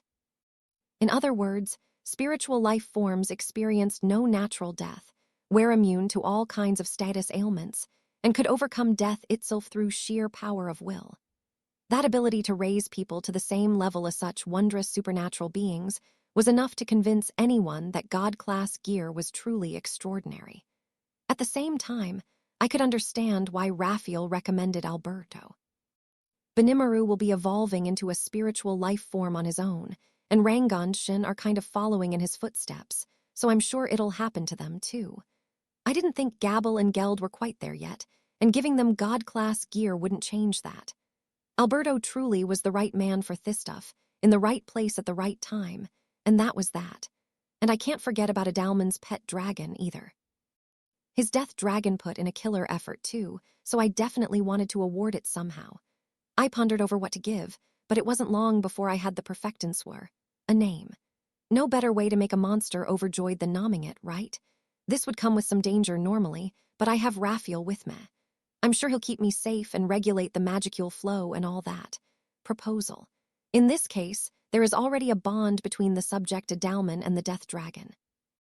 Rather than creating a soul corridor here, I recommend consuming souls for the purpose of naming it. That's an unexpected suggestion from Raphael, but if I opt for that, how many souls are we talking about? Understood. 5,000. Proceed. Yes, no, if it's around 5,000, that does sound like a much safer approach. Raphael had apparently analyzed my souls on hand and figured out a way to convert them into magicules via Beelzebub, Lord of Gluttony. It was guaranteed not to be dangerous at all, I was told, so how about we go with that? I stood in front of the death dragon, patting its head. It appeared to be pretty nervous about this. Scary looking for sure, but still awfully cute. I have a reward for you too, okay? From this day forward, your name is Venti, Dragon Lord of the Underworld. The souls were consumed, and the naming was completed. After that, several dramatic changes took place. The gigantic body of the death dragon, well over 20 yards long, began to shrink and shrink and shrink until what I saw before me was a beautiful woman wearing a dark robe. Who's this? I thought for a moment, but I didn't let it faze me. With monsters, anything goes, really. That's something I've experienced more than I care to admit, and what I've learned as a result is that panic will get Menoher. I did my best not to show my agitation, maintaining an of course Seth's would happen attitude as best I could. I think I did a good job, too. My most beloved of beautiful gods, I am awed at the blessings Yauhave bestowed upon my lowly body. Oh, sure, yeah. Of course you could talk just fine. Also, I just gave you a name, okay? Any blessings you received came from a Dalman, not me. I think we're seeing a mix of effects here, but let's keep that straight, all right? Oh, how wonderful for you, Death, Venti. Yes, Master, our God has not forsaken me after all. Indeed, our faith has been duly rewarded. It has. What a beautiful master-servant relationship. I felt like I was being left in the dust, but hey, good for them. And so Adalman and his servants had all received their gifts. Consuming souls to name monsters is actually pretty darn convenient, isn't it? If you go around nomming Dragon Lord, class creatures, there's real telling how many magicules that'll consume. Even with Raphael overseeing things, I don't have infinite magicules, you know. Beelzebub had helped me gradually stockpile more and more magicules, but I used nearly the whole supply nomming Testarossa and the other demons. I could have tapped Veldora for some assistance, but I don't think he'd like doing that too much, and getting him to change his mood about something Grekwire's monumental effort. That's best kept as a last resort, I thought. I also didn't want myself inadvertently going into sleep mode after an impromptu nomming binge. I was running on a much higher baseline off magicules now, and I had no idea how long I'd need to recover from being tapped out. We were still at war here, and this was one dangerous gamble I absolutely had to step away from. With this approach, though, I was home free. Now, on this topic, I had given a lot of thought about how to reward Ramirez. But how about leveraging this new discovery a little? In other words, I figured she'd be tickled pink if I named the 4 Dragon Lords for her. They had no real connection to me, but with this soul-based approach, it'd still work just fine. I really gotta hand it to Raphael for pitching the ideotomy. And besides, even after all this evolution, I estimated that I'd still have over 20,000 souls left over. It's thanks to Ramirez that I was able to retain so many in the first place. In fact, she didn't want any from me at all. Just take 'em. I ain't got no use for 'em. I felt kind of bad about that, so I thought this would be a nice, elegant way of paying it forward. Hope she's up for the idea. I'll remember to ask her about it later. That ended the proceedings for the Labyrinth gang. Now this celebration was at its climax, and only 2 problem children remained. Who, you ask? Well, who else but the toughest nuts of all, Shin and Diablo. Based on what I had seen so far today, I was convinced nobody was going to go out of control on me. But we can't let our guards down. This is Shin Diablo, after all, the worst of the worst. If both went on a rampage at the same time, I couldn't even imagine the extent of the damage, and with our top defenders all busy evolving right now, too. Anyway, let's begin with Shin. Shin, I hereby grant you the title of Warlord. Please continue to maintain as much calm decorum as you can, please. Of course, you'll never find a woman as calm and mature as me. Who are you talking about again? Because it sounds like you're talking about yourself there or something. Now that's what I call high self-esteem. I have been impressed with her self-control as of late, but Shin's still got a lot to learn on that front. Best to take a long-term view. I'll not comment on that, but make sure you keep consulting with your comrades, protect our nation and all who dwell in it, and prevent Yorsel from going out of control for me. With that, I granted Shin her souls. But there was an almost shocking lack of change. Shin looked at me, acting slightly put off. We had a starring contest for a while, but still nothing of transformation. Was that a dud or what? Boy, is this awkward. No, it's like I haven't given her anything, I suddenly had a crisis on my hands. I haven't prepared anything else for her. As I was panicking over what to do, something truly unexpected happened. Nothing had changed with Shin, but the members of Team Reborn under her fell to the ground one by one, fast asleep. Then I noticed that a few members of her fan club who styled themselves as her elite guard were rapidly dozing off themselves. It varied from person to person, but it looked like all of them had received blessings from her. Shin seemed completely unaffected. What a strange phenomenon. No point thinking about it too much, though. They're under her direct control, so I guess that's the kind of thing that'll happen. Best to leave that to her. Right. Well, Shin, let me know if you sense any abnormalities in your own body. Absolutely. By the way, Sir Rimuru, do you have any special rewards prepared like the one you devised for Gobta? Shin fidgeted a bit as she asked. I had to empathize with her. I'd conducted her ritual like all the others, but to the audience, it must look like I gave her a fancy new title and nothing else. Some people would be glad enough for that, but with Shin, it's not like she needed new weapons or whatever, so. Something like what I gave Gobta, huh? Very well.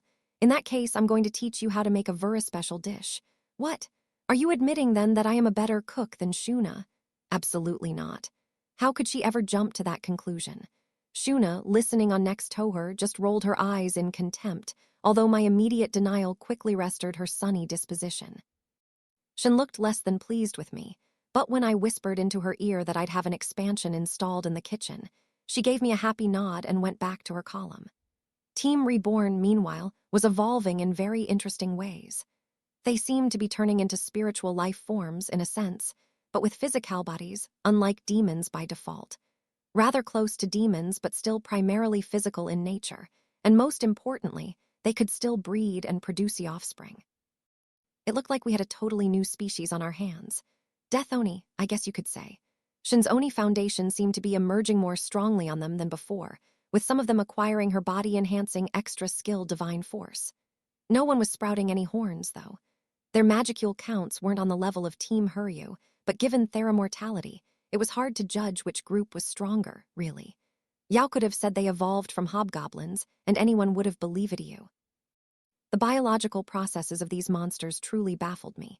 And so, despite Shin herself having surprisingly little to show for it, Herevolution ritual came to a close. And now we were at the bottom of the list.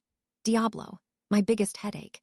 He had been visibly fidgeting for a while now, looking at me with thigh-expectant smile. Honestly, he'd probably cause more damage if I stopped Thevent now than if he went into an evolutionary frenzy. If anyone got in his way here, they were as good as dead. Well, let's do it, Diablo. Yes, Sir Rimuru. I had nothing but bad feelings about this. There's little doubting that this evolution will make him the most powerful figure in this nation of monsters I've constructed. I don't mean the strongest of my group. I mean stronger than me, no doubt. He claims Hekant beat Zijin, but I'm sure he was giving himself a handicap somewhere. He overpowered Jiwoo and Bernie, both formidable foes, at the same time by himself. Zijin's strength was a surprise to me, but Diablo seemed like Hugh was one step ahead. In other words, he was already my strongest underling. In fact, if Diablo really put his mind to it, he might even outgun me in his current state. If Yao compared him to me back just after I awakened, it wasn't even close. So how was he going to evolve now? I needed to be extremely cautious. Diablo, I can think of no title more appropriate for you than Demon Lord. May you continue to serve as my right-hand man and unite all the demons under our banner, especially those 3 demonesses. Khehehehe, I remain as ever at your service, Sir Rimuru.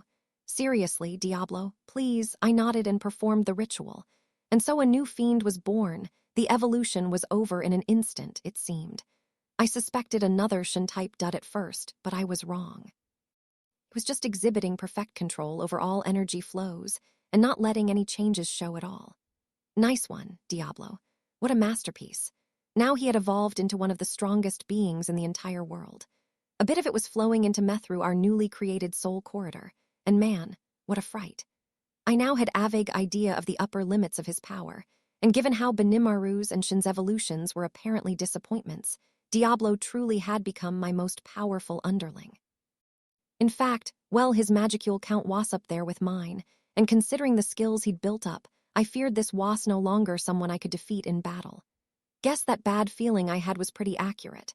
I expected something like this, though, so I wasn't wrought out over it. Impressive evolution there, Diablo. The compliment is most appreciated, Sir Rimuru. We're good. His personality was still the same. If he decided to overthrow me right now, it would be pretty funny. And don't tell anyone, but I would try fighting to keep my position. But despite the evolution completing itself, Diablo looked like he was trying to acquire some new ability. What are you doing? Well, you see, during the previous battle, I realized the usefulness of ultimate skills, you could say. I was ignoring them before since Guy was bragging up and down to me about them, but now I think I may as well gain on if it's available to me. Oh, huh. What kind of idiot is this? It's funny how stupid smart people like him can be sometimes. Feels like I'm surrounded by a lot of those types, actually. Yes, I thought I'd take this opportunity to learn one so I can brag about it the next time I see him. Khehehehe. Uh-huh. He hates it when Guy brags to him, but it's okay for him to brag back. Well, given his attitude up to now, I could easily imagine how much of an ego he copped with everyone besides me. I didn't need Raphael to spell that out. But this would be aimed at Guy, not me, so I had nothing to worry about. As long as it wouldn't come back to haunt me, there was no use fretting over little things. So it looked like Diablo's demeanor remained as rock-solid as always, and at this rate, I didn't think I needed to worry about a sudden mutiny anytime soon. He had full control over his evolution, even, so there was no reason for me to treat him as anything but the faithful, capable staffer I saw him as before. Incidentally, as I found out later, Diablo's blessings were passed on to his second-in-command, Venom, along with the 100 demons under Venom's direct command. However, and this is just a hunch on my part, I think Diablo found a way to siphon as much energy away from those blessings as possible. I wasn't sure if such a thing was possible, but if Diablo could do it, I wouldn't be surprised in the least. Strength, after all, is earned, not given. I'm sure that's Diablo's line of thought. Regardless, Venom was showing some real growth. He had undergone an evolution of his own, becoming a full demon peer. He still wasn't nearly on the level of Testarossa and friends, though, and even compared to Moss and Veyron. I wouldn't call him all that intimidating. There was no way that Somion, who had reigned as the strongest for so many years, could be defeated by an upstart out of nowhere. Even among demon peers, there was a clear ranking in place. Well, of course, Venom told me. I'm still a newcomer, you know. I haven't even been living for a century. I hardly even deserve to be compared to them. I suppose Venom is something of an uncommon case, a contemporary-era demon with little experience to his name. Given the unique skill he was born with, however, maybe he was a reincarnate with some crazy story behind his history. He had no memory of his past life, he told me, but would sometimes recall words despite not knowing their meanings. Visiting my nation frequently gave him bouts of déjà vu, apparently. If he was reincarnate, that certainly would make him something special. But Venom still knew his place in the world. He had evolved to the same level as Testarossa and her friends, but he wasn't letting it get to his head, and he didn't look down on his other colleagues. He knew how much he had evolved, and he had picked up on the gap between himself and the next level. For a demon, experience is far more important than magicule counts. That was real mature of him, I thought, but he also let me in on a little inside scoop. To tell the truth, I did actually challenge Lord Diablo once before, and let me tell you, he made disgustingly clear the difference between us. He was all smiles as he recalled it, but man, bad move there, dude. I'd expect nothing less from Diablo's closest associate, though. Guess there's Arieson why he likes the guy. Despite the sheer stupidity of that challenge, it sounds like it turned out Tobe a good thing. Venom learned from the experience, and he never made the same mistake twice. If he ever did get carried away again, I'm sure Diablo'd rub him out anyway. He had no mercy for people too big for their britches, no matter how close they were to him. Learning from your mistakes is a valuable skill to have. I look forward to seeing how Venom develops. As for the rest of the blessing receivers, well, to tell the truth, they were still having their bodies formed in our incubation capsules. All 100 of them were now reborn as Diable Chevaliers. They couldn't quite match up with archdemons, but they were now demonic knights, up there with any author high-level magic-born and capable of killing a great demon in one hit. They were way off the charts, really, but Diablo didn't really care about them at all. So they remained Venom's servants. Diablo preferred to keep himself free and mobile, retaining his position directly under me, and that convinced me most of all that he hadn't changed. No matter how much he evolved and surpassed me, Diablo was still Diablo. So all my top staff had completed their evolution rituals. I'm glad it went over without any major hiccups. But the victory celebration wasn't done yet. I continued to call out Topopple who distinguished themselves in battle, thanking them for their hard work. Then we moved right on from there to a celebratory feast, although one attended only by those still awake. We'd have to wait until next time to assemble the entire gang, but until then, we enjoyed today's party well enough. I was disappointed, however, to find that Jane and the twin Winks weren't joining us. They were quite apologetic, but said they had urgent matters to attend to, so they took off in a hurry after the Colosseum event ended. Hopefully, they'll be able to chill more with us next time they visit. Right now, however, I'm more concerned about a couple of people getting belligerent under the influence. Sir Benimaru was out of my league anyway. I knew that all along. No, Lady Gobwa, you're quite attractive, trust me on that. But look at me. Lady Alvis, the girl of my dreams, takes my hand and then she freaking kills me. That's beastmen for you know. They like 'em strong. They want a mate who's at least as powerful as they are, and if you're strong enough, you can have as many women as you want. But me, oh no. Goodness, Sir Phobio, you're more than strong enough. If I were stronger, I could have stepped in between those two ladies, but hey, you can drop the sir stuff with me. You're plenty strong yourself, Lady Gobwa. You just had some real stiff competition, is all. Not even I could beat them, you know. It is what it is. Phobio, please call me Gobwa then. Sure thing, Gobwa. Phobio, whoa, can you not do this in public, please? I'm mature enough to not cause a scene over this, but this isn't some private candlelit restaurant, all right. Then again, though, two jilted lovers starting to kindle something with each other isn't such a bad thing, is it? Love works in mysterious ways, and so forth. I'll let it slide, and the night passed along happily, the party in full swing. So our nation had a set of new lords governing it. Regulations forbade them from calling themselves demon lords, but Wenno had 9 among us who were practically equivalent to awakened demon lords. Add our 3 primal demons to this, and barring some really exceptional events, I think we were capable of dealing with anything that came our way. Since these 12 people now had lord epithets, I decided to refer to them collectively as the 12 lordly guardians. Some of them were also part of groups like the Big Four and the 10 Dungeon Marvels, but the lord term in their titles took precedence. That's because, unlike those 2 other groups, I had no plans to replace these 12 anytime soon. Being a lord, in me realm, is a sort of lifelong appointment, since all of them had eternal life in the first place. In the future, I think it'd be ideal if they eventually stepped away from day-to-day duties and only took up their lordly roles during Warser emergencies.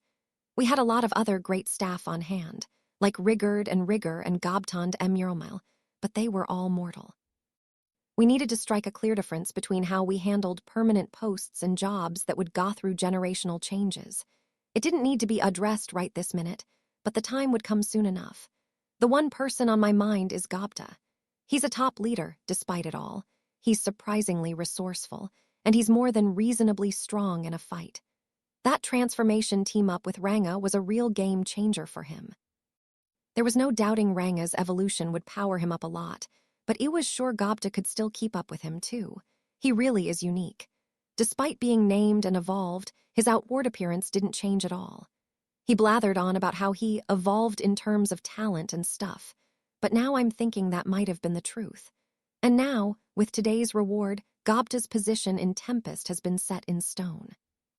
He had been granted a position closer to me than many other top office holders, and that wasn't lost on everyone looking Gobta's way.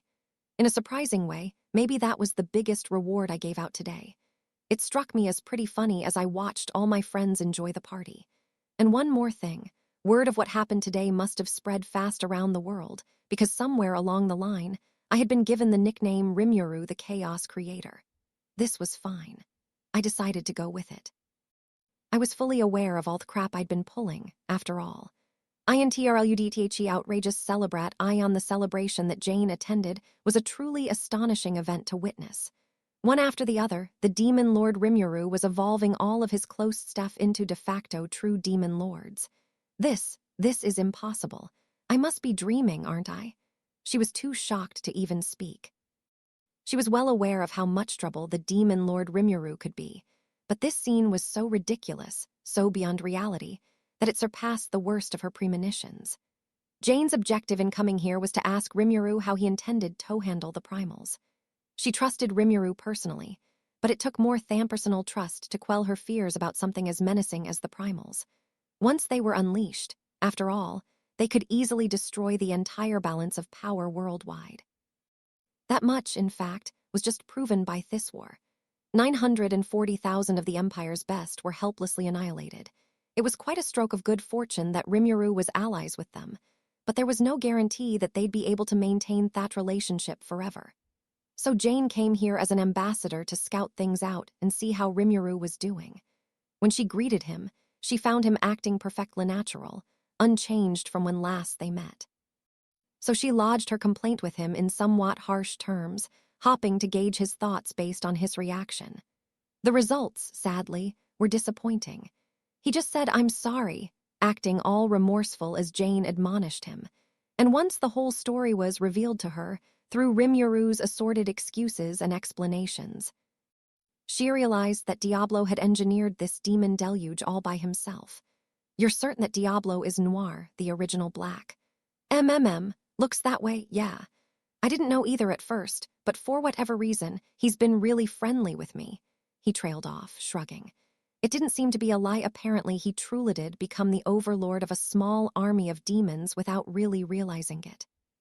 Jane had enough life experience to know he wasn't pulling an act, and she knew that further griping wouldn't make Rimuru any more capable of doing anything about it.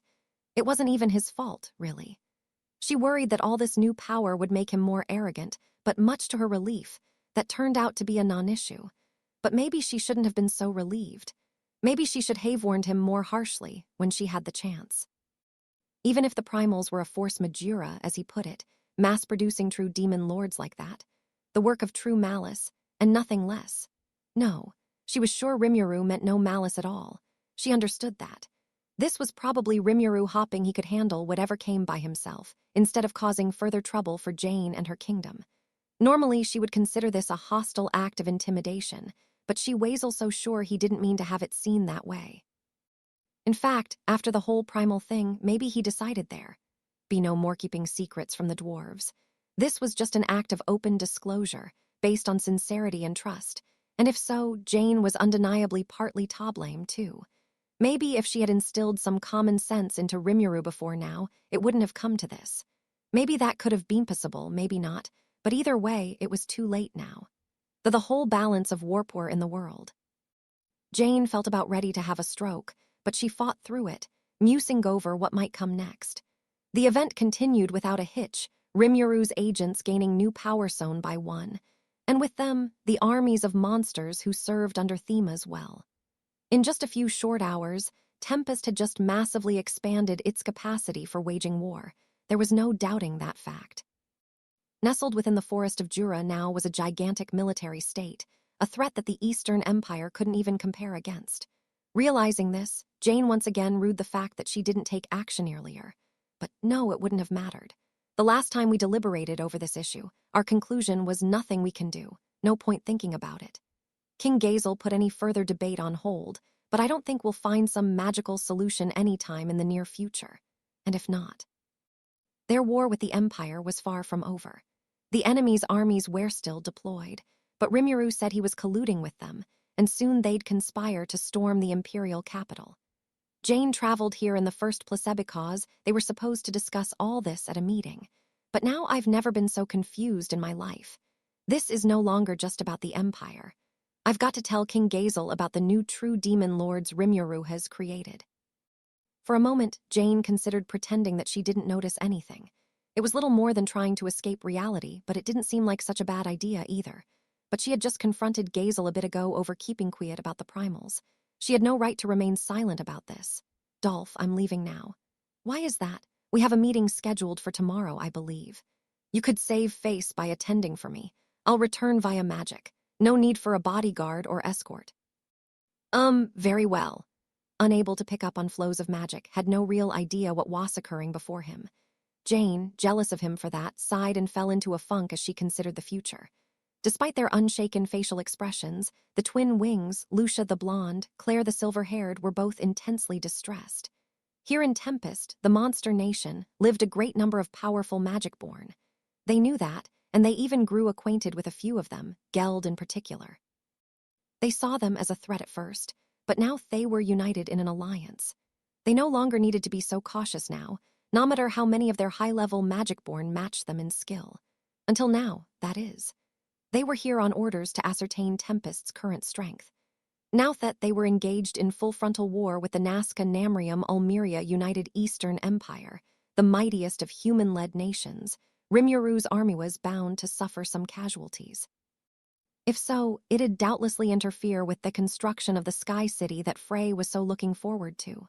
So they were asked to survey the damage and formulate predictions for Tempest's future, organizing reinforcements if need be. That need, it seemed, was hollow non-existent. Zero damage, then. It's hard to believe, but judging by how cheerful everyone is, it must be the truth, was the most unexpected of reports. Gladdened to hear that, they decided to attend the victory celebration they were informed of. They didn't expect, however, to bear witness to events that would make their eyes pop out of their skulls. This is unthinkable. We take our eyes off him for a moment, and now part off his head staff is as powerful as Lady Frey's. No, look over there. The demon Lord Rimyaru is about to say something. Claire snapped Lucia out of her panicked state just in time for the start Ofa ritual that was as unimaginable as it was appalling. Beyond appalling, even. It was so detached from reality that their minds went completely blank. Clearly, this was no longer a situation only the two of them could debate over. We must report back to Lady Frey immediately. Yes, you're right. Let us return home at once. With a brief telepathic conversation, they quickly came to a decision. Then they flew back home, immediately telling Frey what had happened. In a corner of the unfinished keep at the top level of their Temporara castle, Frey let out a long, deep sigh. What could that slime possibly be thinking? What's the matter with you? Replied a man in the room. You look beautiful when you're all melancholy like that, but I don't think sighing suits you very much. This was Caroline, and now that both he and Frey were serving as Millam's assistants, they had come to grow deeply acquainted. That's the last thing I need to hear right now. Really, what happened? Is he struggling against the Imperials? Caroline looked concerned. Frey just seemed depressed. That it were the case. Then I'd just obediently send off reinforcements, not a care in the world. So what is it? Don't tell me that bum Rimyaru pulled off another bout of crazy nonsense. Precisely, Frey declared after a few silent moments. Caroline remained quiet. May I make a suggestion, Caroline? Yeah, it's probably inadvisable to call Millam's best friend a bum. Of late for that, isn't it? You're the one who just called him Fat Slime. You even listening to me. No need to be so nasty. Don't worry, I don't talk that way to my own staff.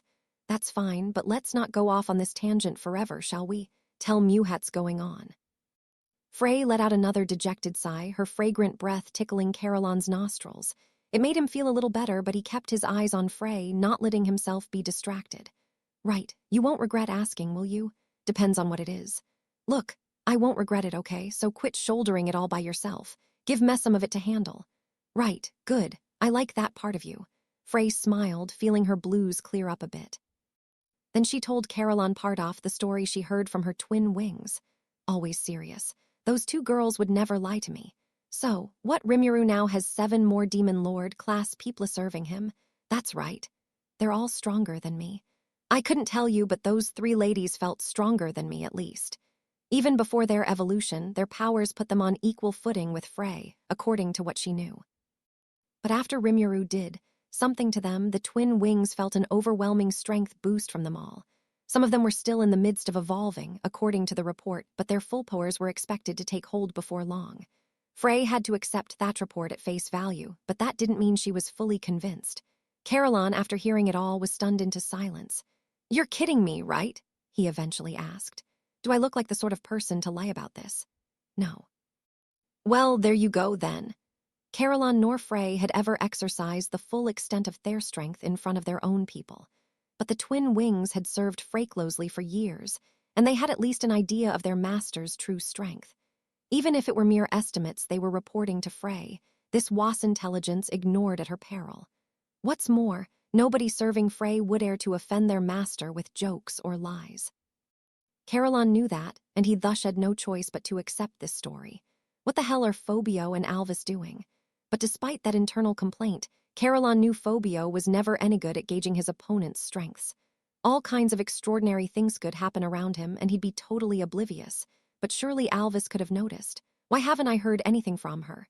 As Caroline stewed over this, Frey spoke up again, as if suddenly recalling something. Oh, right. Your understudy Alvis also got engaged to Sir Benimaru, the general overseeing Sir Rimuru's armies.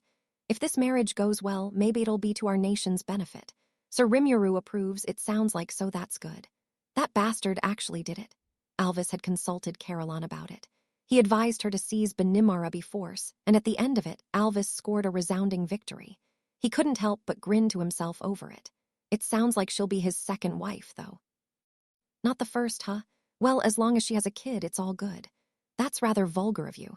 Hey, don't worry, Frey. To me, you're the only woman I've ever loved. Quit playing games with me. In our society, women take multiple husbands. It's the exact opposite of you guys. How do you think it'd ever work out? The Harpy race is almost exclusively female, with procreation reliant on of the few males or a powerful magic-born for genetic diversity.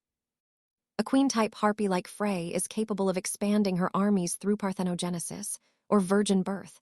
No partner required.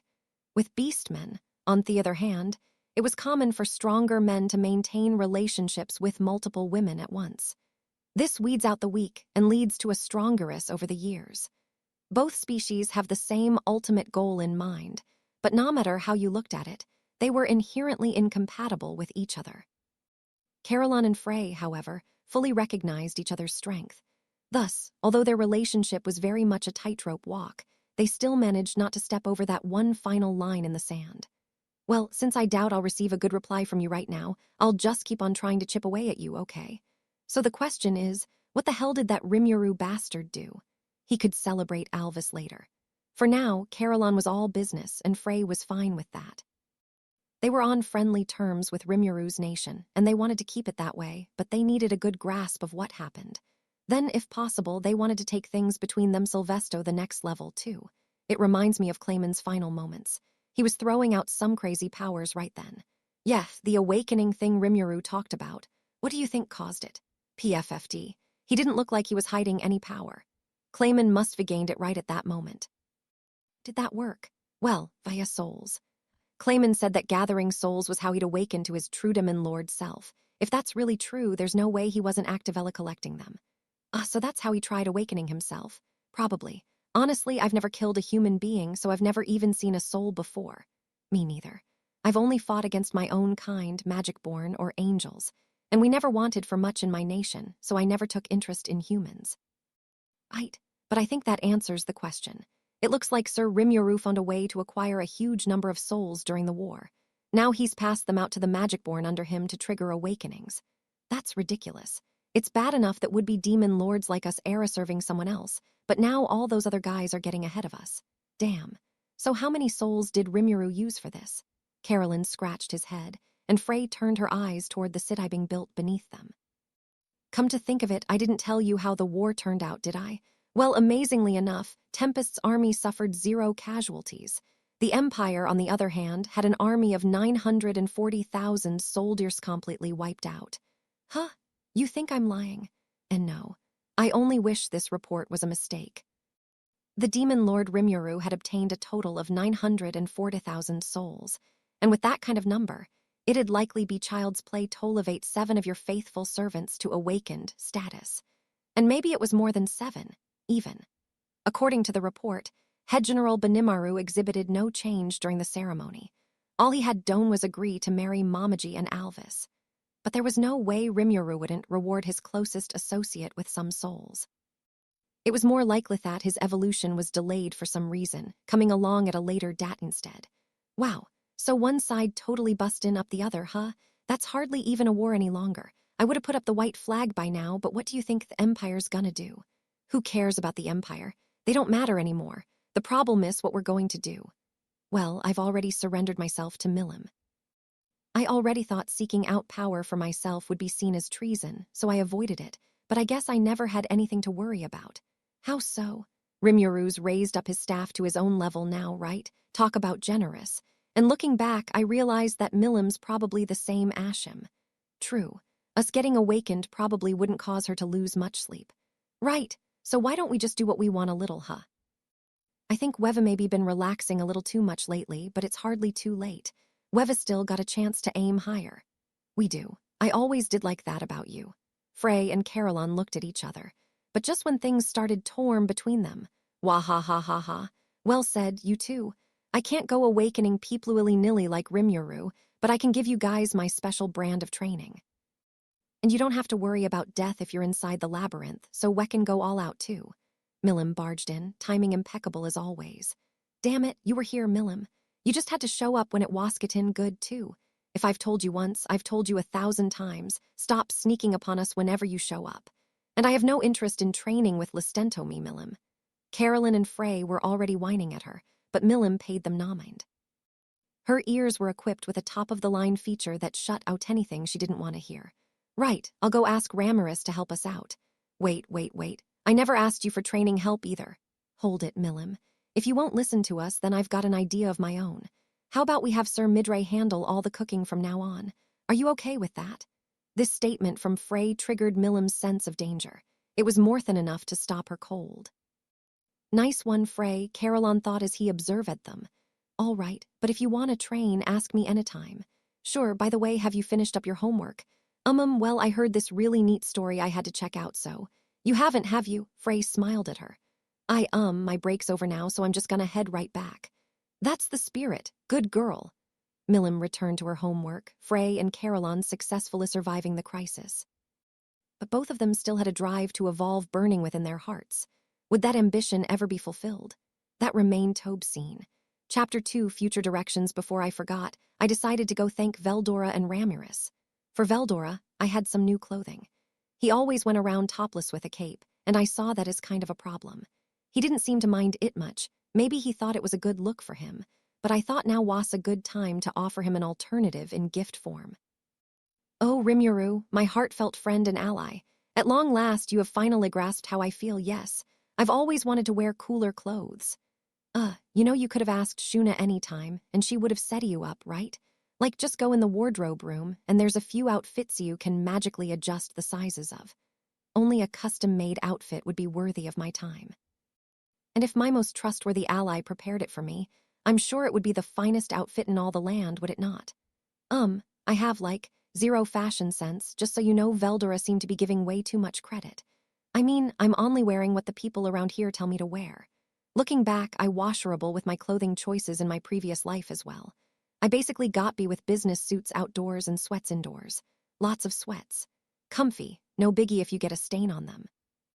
Perfect. That was what I based my choices on with Veldora, and surprisingly, it was a bigger hit with him than I had guessed. He was rapidly throwing one very piece of the outfit right in front of me. Well, I'm glad you're happy with it. Keep up the good work now, all right? Yes, leave it all to me. Qua ha ha ha.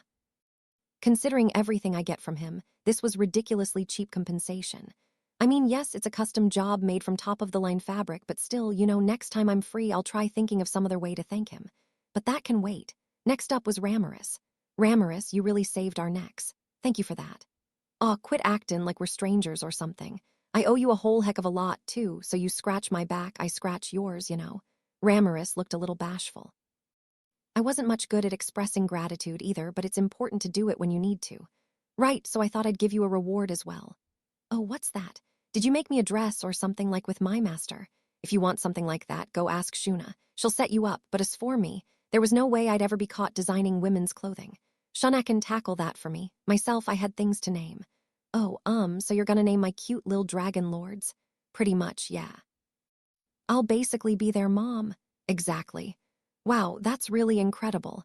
I was kinda surprised by that too, actually, but it really did work. At the event yesterday, I gave a Dalman's pet the name of Venti. Once itted, she evolved, and now she can turn into a human anytime she wants and speak to us fluently. So I thought maybe you'd like the same for your own dragon lords, Those transformation skills threw me for a loop. But if you think about it, dragons taking human form is a pretty common trope in fantasy fiction, isn't it? It's not completely unexpected. Thus, I figured there was a chance Ramaris's 4 dragon lords could pull that same trick. Then we'd have more staff on hand, and maybe life wouldn't be so stressful for Beretta. In that case, name away is what I say. Ramaris happily nodded her approval. With her consent, it was time to get started. Do you have any ideas for good names? You handle it. Guess Ramaris isn't too good at coming up with names. If she was leaving Gaul that to me, then they were probably gonna end up with fantasy game, Styla names, but maybe that works, actually. They are boss monsters, after all, so maybe it's not worth sweating over. So I had Ramiris go fetch the Dragon Lords and bring them to the Labyrinth Lord's chambers where Veldora resided. Seeing all 4 of them lined up before me, it dawned on me that these guys have probably been beaten up by adventuring teams many times over by now. They remain doggedly devoted to their posts, however, so I really wanted some cool names for them. Being a Dragon Lord means having more Magicules than an Archdemon, but it hadn't been that long since Milim picked Theme up, so these guys weren't quite as good as they could be. If nomming them triggers evolutions, that ought to give them a ton more intelligence, and Thenthi can be smarter and stronger than ever before. With something like this, going with your initial gut feeling is always the best bet. The Fire Dragon Lord became Euros the Draconic Flame Lord. Thace one became Zephyros the Draconic Frost Lord. The Wind one became Nodos the Draconic Sky Lord.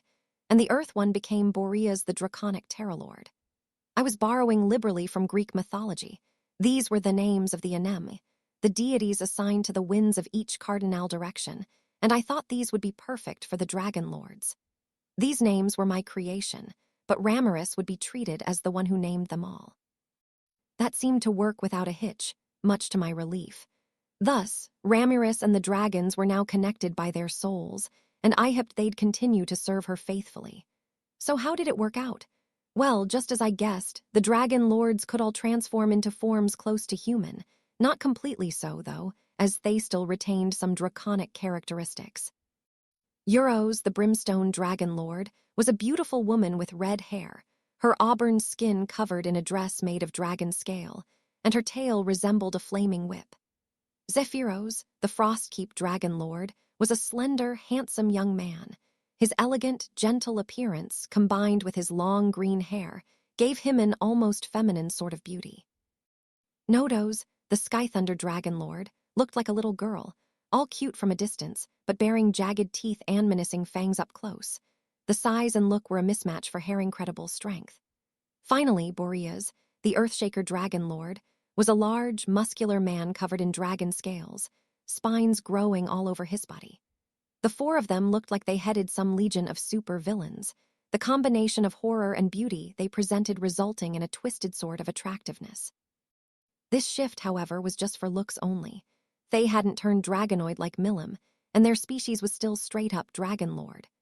Dragonoids, after all, are spiritual life forms with a physical body, a sort of mutational offshoot from the true dragons.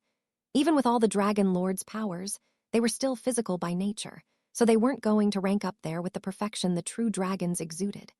Still, despite the remaining Dragon Lords, I'd call this evolution a big success. Even better, they had acquired more magic force than I anticipated.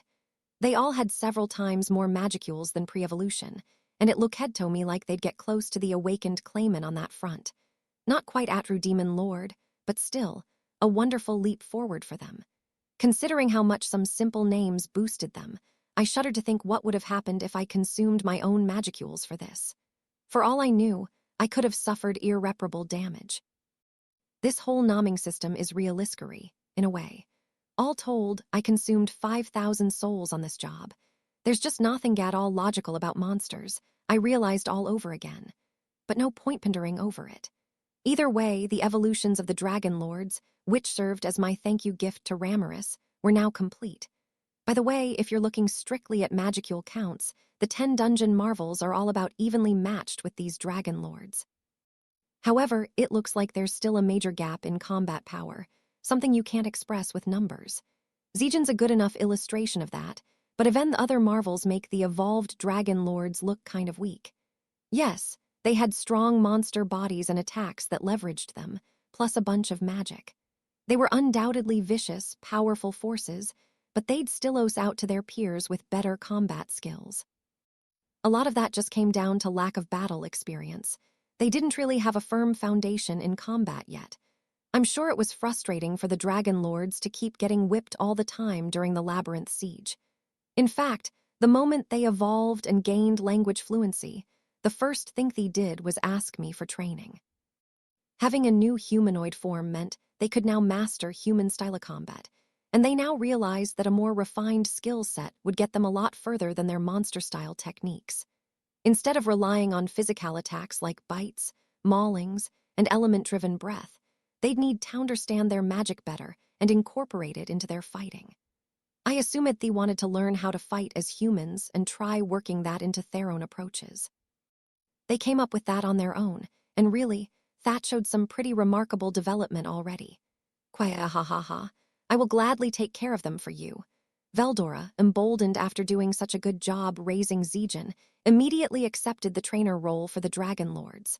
Thus, their journey began. In time, some of the Dragon Lords would demonstrate more strength in human form than as dragons. They mastered ways to transform their own claws and scales into weapons and armor, which seemed like kind of a backward way to do it, but oh well, and I assume they liked the results they get from that. I wouldn't discover this until much later, but yeah, I guess it's just as well. 3 days had passed since Caligulio and his staff were resurrected, and by now, they had regained most of their composure. The shock of being brought back to life by a demon lord was hard to put into words, but somehow, they had managed to accept it as the truth. The question then became, what happens to us going forward? For now, they were still living and sleeping in tents. Food was a word food them, carried in regularly by monsters, skeletons in fact, but nobody was complaining. These tents were lined up in a barren, hilly area with norial vegetation. The scenery was dreary, but it was neither too hot nor too cold, making it an oddly comfortable space. The death-laden atmosphere of the battlefield and the long rows of graves for the dead weren't any big deal once you got used to them. The people these graves belonged to were out walking and talking in skeleton form anyway, so it'd be silly to fear them. In short, it wasn't an arrangement to wail about at all. According to what they heard, they had been set up on floor 70 of the labyrinth. This was all explained to them by a white king named Adalman, who oversaw things on this level. Some of the people there had actually fought against him, so nobody doubted who he was. Besides, Adalman was quite caring of them, treating Caligulio and the others pretty well by POW standards. God, Sir Rimuru, has deemed fit to resurrect you all, and thus, I follow his divine will. He is not the type of person who would take away a life previously given. I will suggest you take your time to think about what do you want your future to be like. Based on that philosophy, Adalman had let Caligulio and his staff go free, but nobody was suggesting they break their way out of this level. Their lives were already in the hands of the gods, they realized, and so they decided to trust in the demon Lord Rimuru. Caligulio agreed with this, and besides, he was confident any escape attempt would end in failure. That's why, taking Adalman's words to heart, he decided to call his staff together for a meeting. Nearly 100 officers were now gathered in a large tent used for military conferences. These were senior staffers, some of the Empire's greatest heroes, but any power they had was well and truly gone now. Right, people. First off, allow me to apologize. My incompetence is what put you all in this situation, and for that I am sincerely sorry. Caligulio looked at his assembled audience and bowed his head. Nobodither thought the apology was warranted. What are you saying, my lord? We are just as guilty as you for not stopping his majesty. The staff nodded their agreement to the aide's statement. The senior officers, most notably Krishna, also agreed that Caligulio was far from the culprit here. I am of the same opinion as everyone else. Thanks to our foolishness, we have incurred the wrath of God himself, and by God's mercy, we've been given the opportunity to atone for our sins. He phrased it, the Empire's whole invasion was a sin, and Caligulio agreed with him. As overconfident of their military might as they were, they didn't even try to learn much about their enemy. Looking back, Caligulio could hardly believe his own stupidity. The thought that his friends must all be feeling the same way brought an embittered smile to his face. Thank you. Hearing that makes me feel a little more at peace with myself, and I swear to God that I will never forget this feeling. Moment he said the word God, the image of the demon Lord Rimuru flashed through his mind. Yes, as far as I'm concerned, Lord Rimuru may as well be my god. There was no place in the Empire for Caligulio to return to. If he did, he'd take the blame for the loss, and they'd skip the court-martial and jump right to his execution. He had no intention of shirking his responsibilities, but thought it wrong to throw away the life granted by Rimuru for nothing. Well, I'll have time to weigh my options there. It was natural for Caligulio to think about putting his own problems off for later. His face was no longer that of a brute driven solely by self-preservation and greed. Now, let's get to the topic at hand. I've gathered you all here today because I want to build consensus on how we should move forward. Sir Adalman has generously given me the freedom to consult with all of you in this meeting, so let's try to get some work done so his kindness doesn't go to waste. Once Caligulio said this, the people present exchanged glances and began discussing matters among themselves. That would be unthinkable during a typical military meeting, but Caligulio welcomed it. He wanted honest, unadorned feedback from everyone. After chatting about it for a while, the group narrowed their thoughts down enough to form two major factions. One thought it best to stay here and retain their current allegiance to their captors. The other argued that they must return to the Empire without delay. These two sides were deadlocked with each other, and both arguments were wholly understandable. It was only natural that those with families would want to return home, but whether that was possible depended on the intentions of the demon Lord Rimuru. Perhaps it'd be doable with further negotiations, but if they made too much of a fuss about it, it could put the demon lord off. I would like to believe that he has no interest in executing us for no reason, as Sir Adalman assures us. But we have to keep in mind that this doesn't mean we're forgiven. The way their lives were saved, their fates were all in the hands of the demon lord. They might have been granted a little freedom, but getting too selfish presented unknown risks. I imagine all of us in this tent would be executed if we came back. Beautiful, despite that, I want to make sure that the soldiers who fought so bravely for their country can get home safely. I'd like to appeal directly to Lord Rimuru and ask him for his favor here. Perhaps, but keep in mind, we are something akin to hostages right now, and we have no idea whether our nation will pay compensation or not. It's a thorny issue. Then Major General Minutes, who had been silently listening to everyone's take so far, spoke up. It's not gonna happen. We've never even imagined ourselves as defeated. You know how consistently ruthless we've been in our dealings with hostile nations. The floor fell silent. The Empire had never accepted anything other than unconditional surrender in the past. It was arrogant of them, but given their constant streak of victories, they had a right to be arrogant. But now that they had suffered a total defeat, they'd have no one to blame for themselves if they were unforgiven. Everybody here understood that, and they knew that even if they could return to the Empire, their future there would look pretty bleak.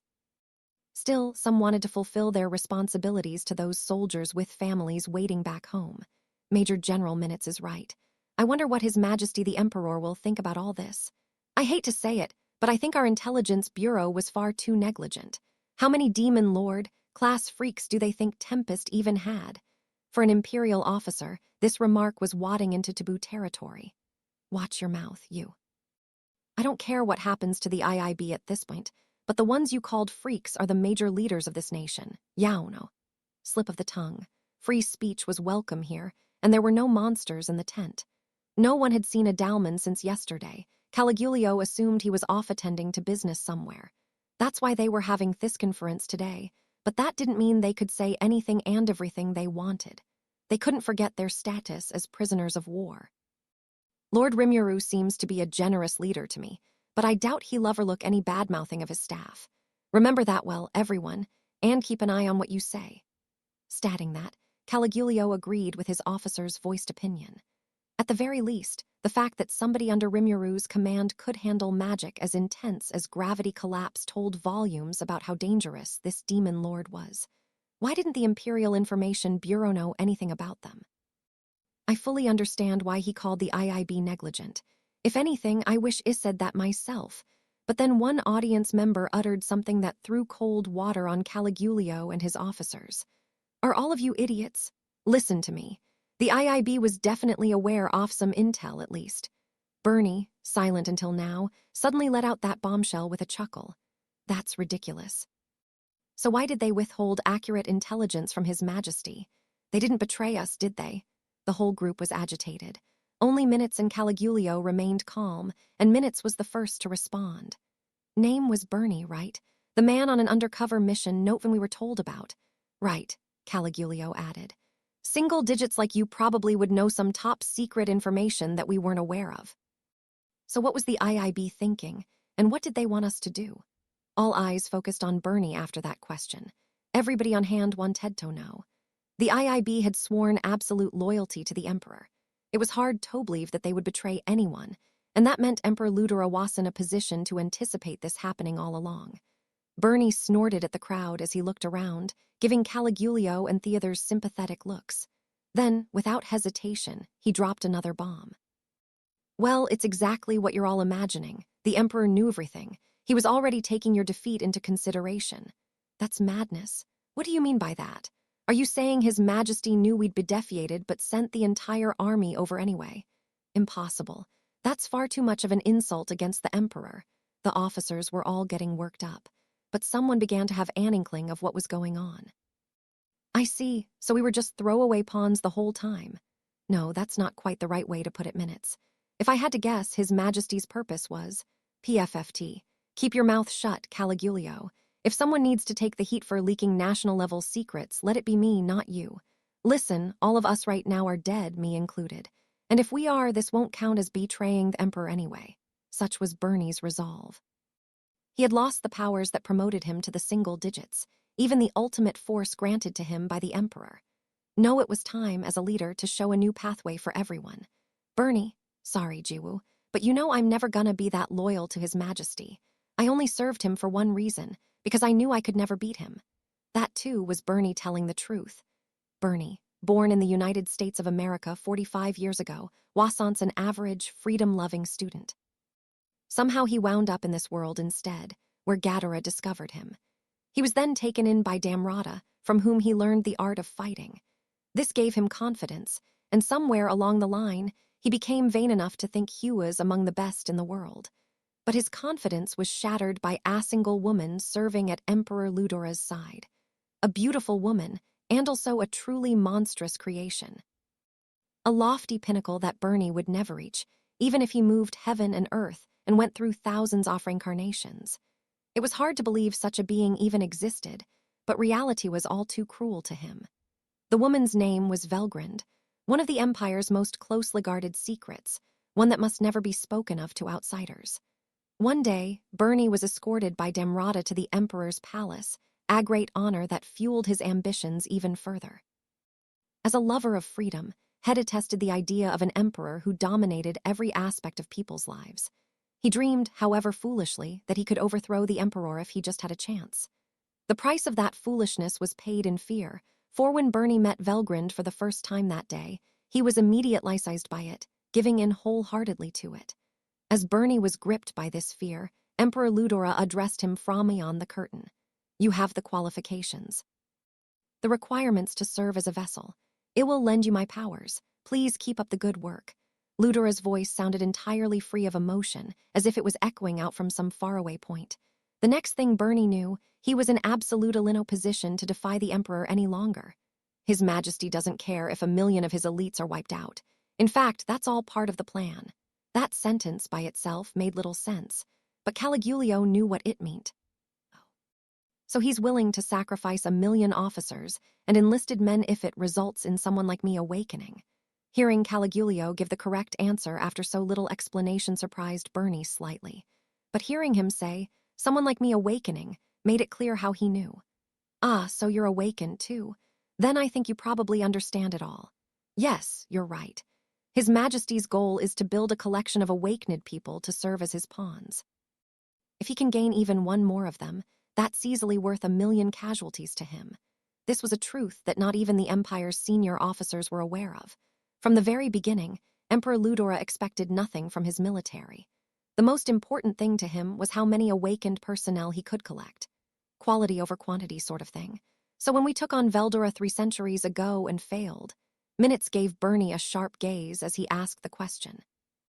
Bernie weighs aloof as always. I don't know what happened back then, but if you think about it, doesn't it make sense to you? I can kill every man in this tent by myself, or I could have, That's how vast the power gap was. I see. And that's why it was a given that we'd be defeated then. The whole strategy was built on the assumption that we'd take horrific losses.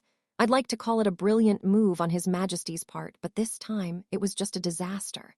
Exactly. I'm sure His Majesty didn't expect us to lose after your awakening. Minutes sounded convinced of it, Caligulio bitterly listening on. Well, I'm sorry I wasn't good enough. Mumbled it out, his tone self-deriding, but Bernie denied it. It's all right. It's not that you weren't up to the challenge. We just matched up poorly against our opponent. Yeah, there was nothing we could do against that. Jiwoo nodded her agreement. She and Bernie had both lost to Diablo, the same demon who defeated Caligulio. If they couldn't beat a freak of nature like that, they assumed Caligulio couldn't either. You're saying Tempest's strength was beyond what the IIB projected. Looks that way, yeah. The plan was to use the demon Lord Rimuru as a stepping stone to gain more pawns for us, but we blew our chances because we misjudged our opponent's strength. Couldn't help but laugh, as inappropriate as that was considering all the personnel lost, but he still wished he could rub this in the Emperor's face someday. Well, Bernie, you were trying to use us as a diversion so you could stage your sneak attack, I suppose, but it failed. What are you gonna don? Huh, I told you. I'll take the heat for it, okay? What do you mean? Minutes calmly asked. A few moments passed, everyone in the tent silently waiting for Bernie's answer. Let me get one thing straight with you folks first. Like I just said, Yao guys are all already dead. I don't mean that metaphorically. I mean Uredded as far as his majesty is concerned. Ememhum. Is it trouble for him if we stay alive like this? That's not quite the way to put it. The Emperor has no use for soldiers who have been deprived of their powers and have zero chance of awakening. And if he has no use for you, then he has no reason to protect you either. I suppose not, no. Think of it on that basis, and there's a real good chance they won't accept any prisoners if Tempest offers them. And not just that, if the surviving soldiers return home, it'll spread anti-war sentiment across the Empire. Do you think that's in line with His Majesty's will? Doubtful. Minutes sighed. Now he understood what Bernie wanted to say. Since we're no longer important to His Majesty, we're just a third wheel to the Eib. You got it. They'll seek out and deal with anyone who tries to return home? Definitely. Then they'd pin the blame on Tempest to stir up the anger and vengeance of their people, likely. Bernie was confident that's what the IIB would do, and that was the story he was giving the tent now. But we're talking 700,000 people. It'd be impossible. The people who underwent enhancement surgery didn't lose that much power.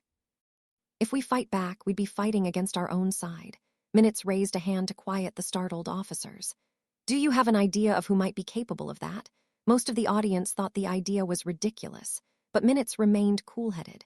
Caligulio, remembering what happened when he was awakened, remained silent.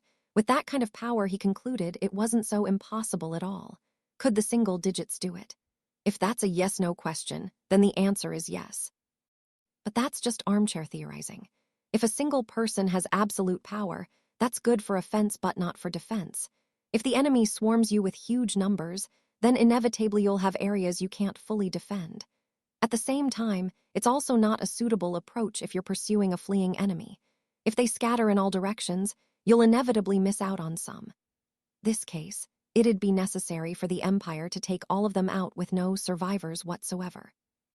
Bernie didn't know anyone who'd be capable of that, with one exception. Now, common sense dictates that this is impossible, right? But it's not.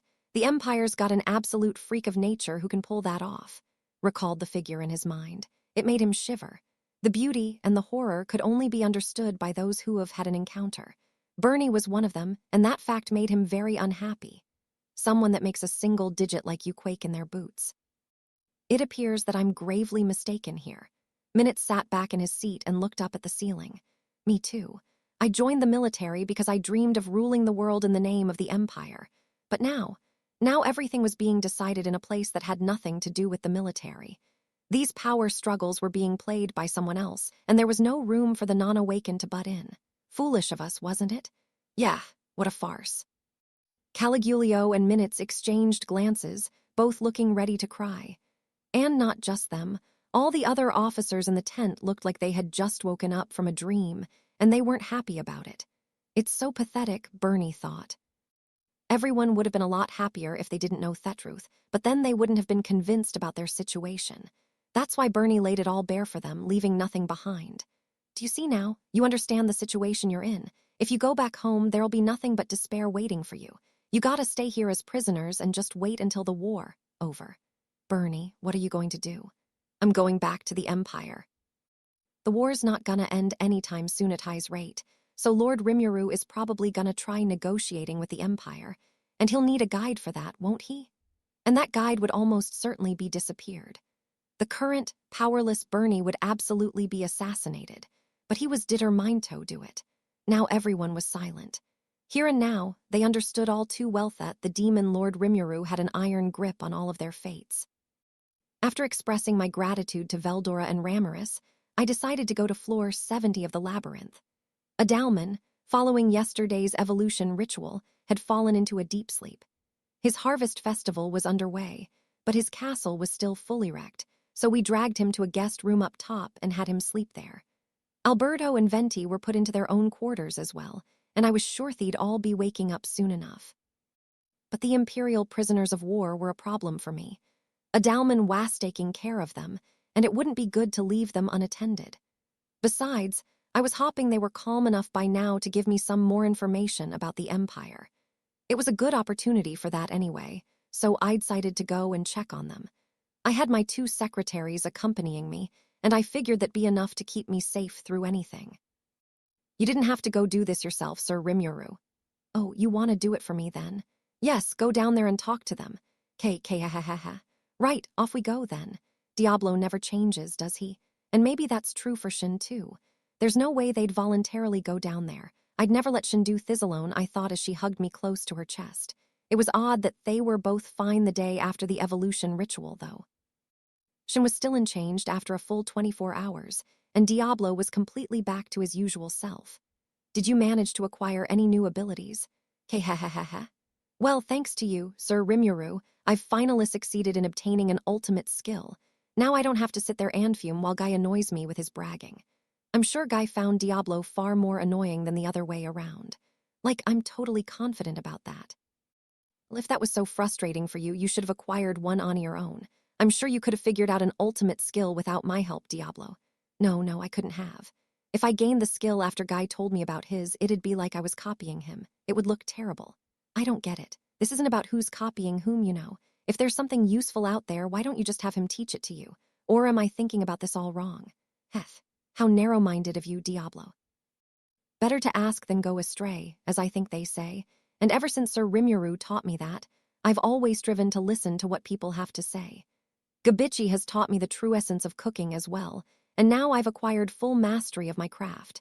Shin seemed awfully smug about that, but personally, I think Gabichi just wanted to get away from her. I really wish Gabichi wouldn't go giving Shinthai's strange confidence of hers, too. He needs to step up and take care of her to the bitter end, you know. Oh, was that the reason why Sir Gabichi was hospitalized a bit ago? If they had to put up with your cooking all the time, no wonder he fell ill. Maybe I shouldn't be chiding Gabichi, after all. But Diablo's gone through some tough times on this front as well, and Shuna doesn't even dare taste test anything Shin creates. So who'll deal with Shin's cooking? It's gonna have to be Benimaru, isn't it? Yeah. It's his responsibility to educate Shin, and I'll make sure that's clear with him. And I'm not saying that just because I want to needle the newlywed or anything. Please don't misunderstand me here. Shin got us all derailed, but as we chatted on, we reached our destination in no time.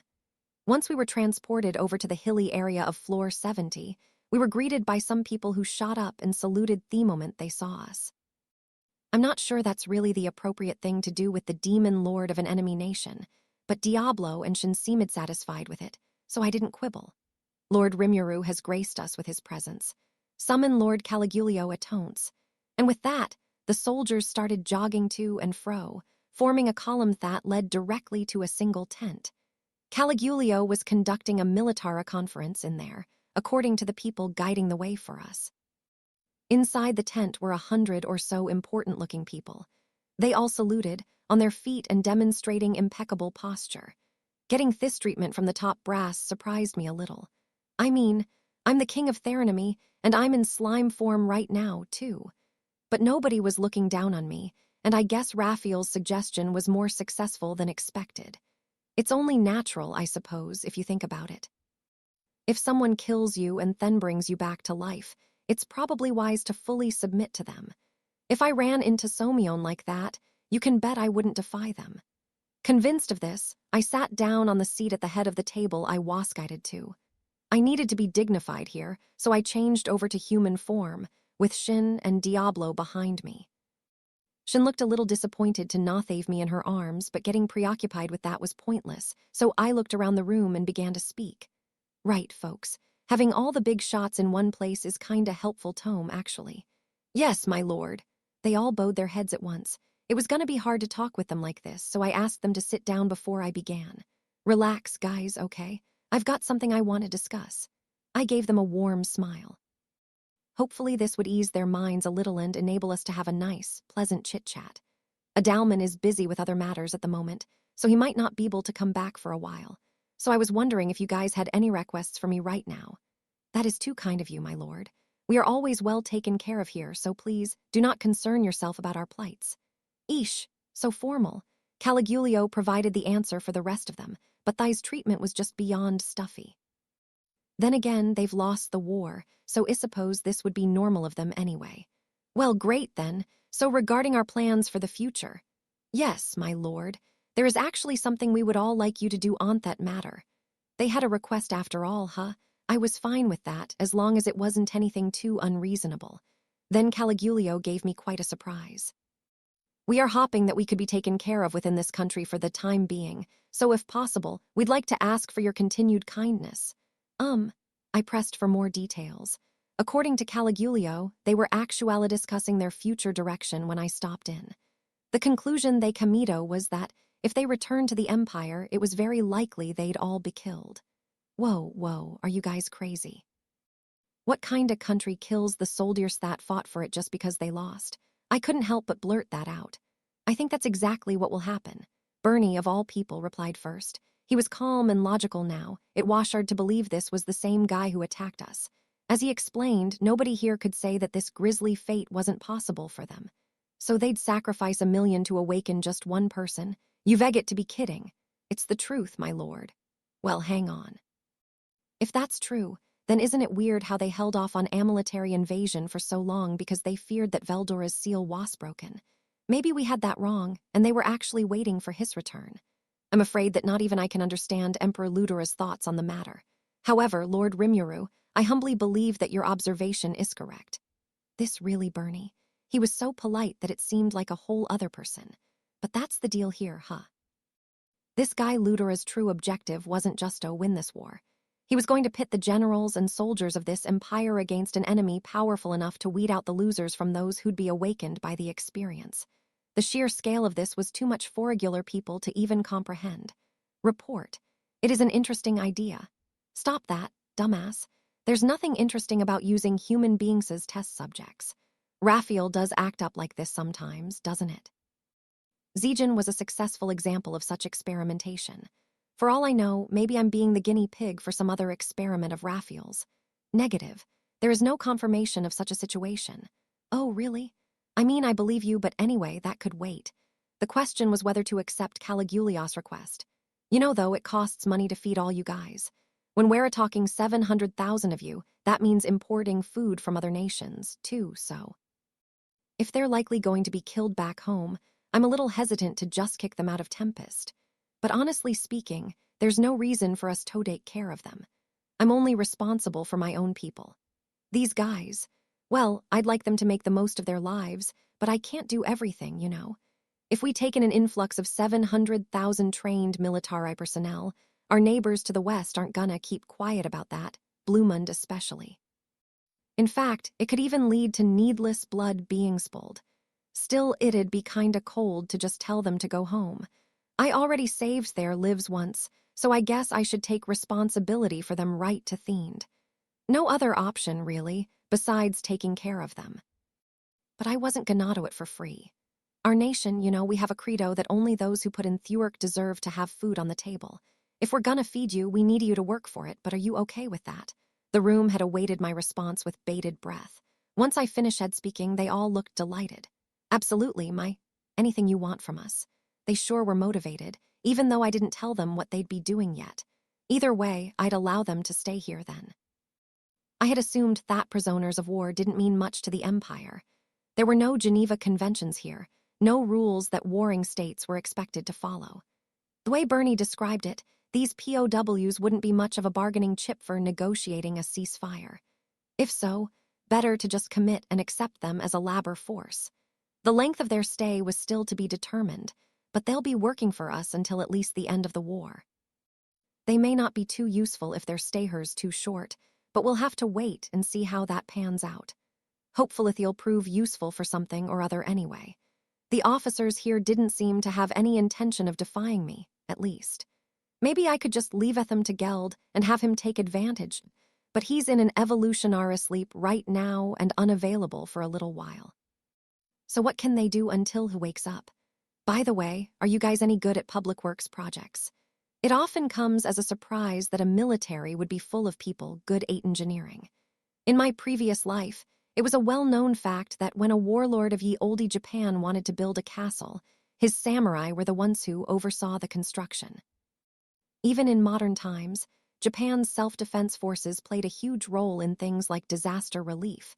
The news would talk about how active they were in overseas aid projects and so on. Similarly, the engineers over in Dworgen have some pretty high-tech talent. They're not the most glamorous soldiers, but they're quite useful. It's no exaggeration to say that Kaijin, ex-leader of the Dwarven Engineering Division, literally laid the foundation for that whole kingdom. So there's always been that link between the military and civil engineering. But, oh, of course, I'm proud to inform you that the Empire's technological capabilities are the best in the world. Good. In that case, let's see what they can do. All right. Here's your first task, then you see that destroyed castle out there. I want you guys to restore it to its former glory for me. I'll work supplies for it, but I want you guys to handle everything else from Dizignan up. Can you do that? Since they destroyed it and all, I thought it'd be nice if they could fix it up as well. Caligulio eagerly nodded at me. As you wish, he said, looking supremely confident. A few men, presumably his staff, immediately got to work with all the swiftness of a well-oiled machine. They looked like people ready to do the job. Once a Dalman wakes up, he could send some skeletons over to help out, and I think we could get this thing rebuilt in the not-too-distant future. Now the Imperial Army had a job. Time for my other objective, intel gathering. I thought we needed to go into some depth today, so I took a few of Caligulio's staffers familiar with Imperial matters and asked them to join me in one of our conference halls. I wanted to hold a meeting with them, and the members of my cabinet were still awake, so we could talk about what we'd do with the Empire next. At this point, the Empire was presumably still unaware that Caligula's force was defeated.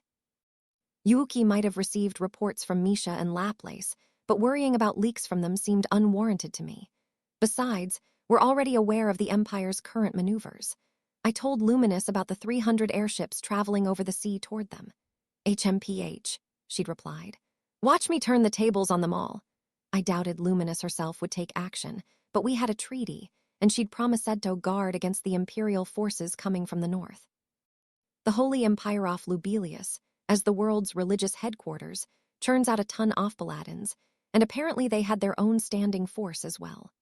Between that and the hidden threat that was the vampires, I felt fine leaving things in their hands. If Luminous got in any danger, the 150,000-strong Western deployment could step up. 2. Testarossa had them standing by, ready to respond at a moment's notice. Most of all, though, Hinata was part of the team intercepting the airships. They were truly prepared for anything, but we still can't let our guard down. I looked at my assembled group and announced the start of the meeting. The following 17 people were seated in the hall, my secretaries, Shin and Diablo.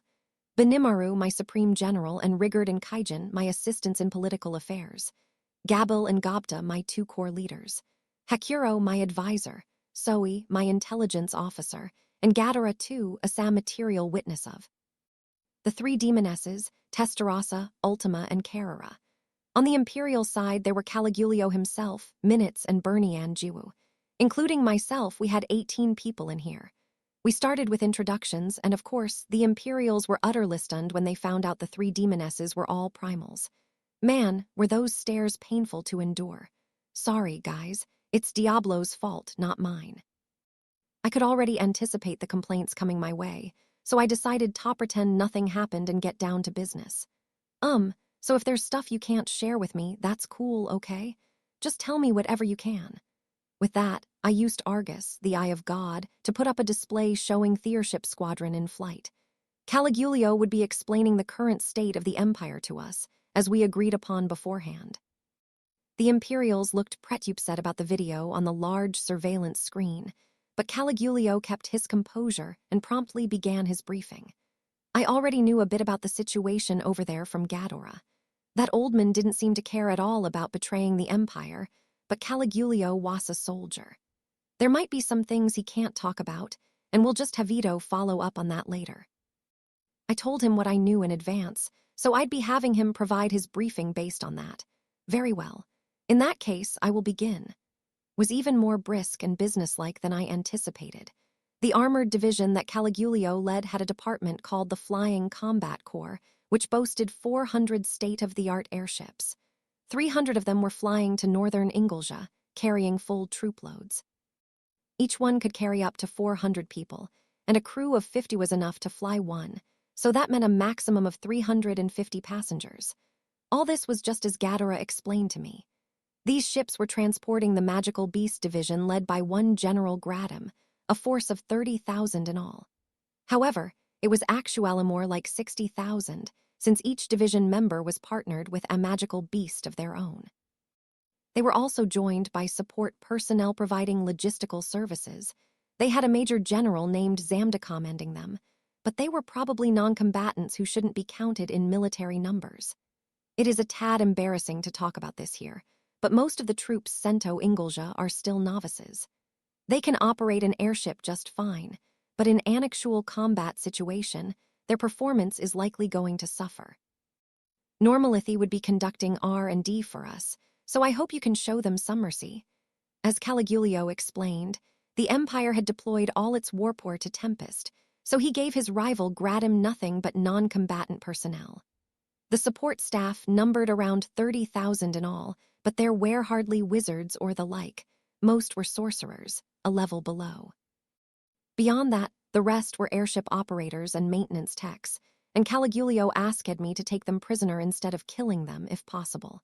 Of all the brazen things to say, you invaded another country, and now that it looks like you'll lose, you want us to save them without killing Ganion. Shin was enraged over this. It made Caligulio turn pale as he apologized. I tried to quiet her down a bit, but really I thought she was right. Caligulio understood that well enough too, which explained why he was so apologetic about it. But, well, what happens over there isn't in our jurisdiction. Depending on how things go, I might have to disappoint you there. Yes, I understand that, of course. Please do as you wish, Lord Rimuru. I'll consider his request if I think it's possible, but I can't make any promises. My resurrection magic isn't a cure-all. Sometimes it doesn't work if the conditions aren't right.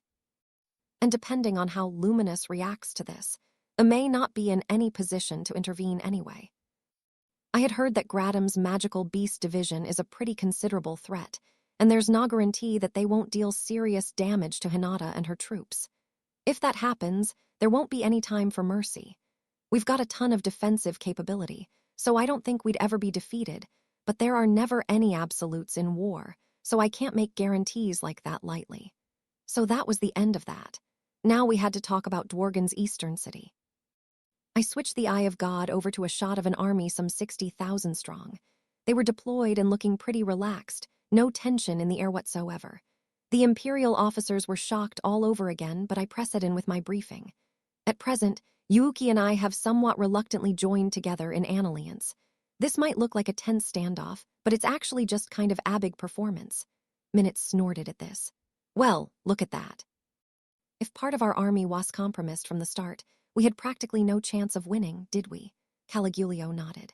Yeah, and the moment my armored division and Gradam's Magical Beast Division are wiped out, they'll turn their claws toward the Imperial capital, and then checkmate, eh? They exchanged embittered looks.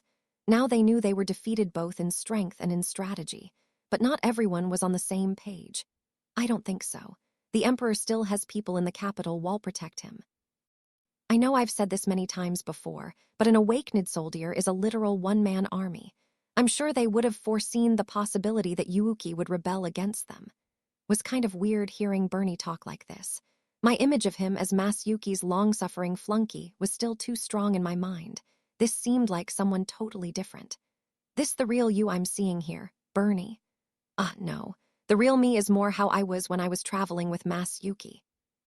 I asked the question on reflex, but Bernie was honest enough to provide an answer. So his current attitude is him in military mode, but he's usually a lot more informal, huh? He also informed me that he's originally from the United States and is 45 years old. He was originally an average student like any other, so the Bernie I saw before me was all the result of heistucation in this world.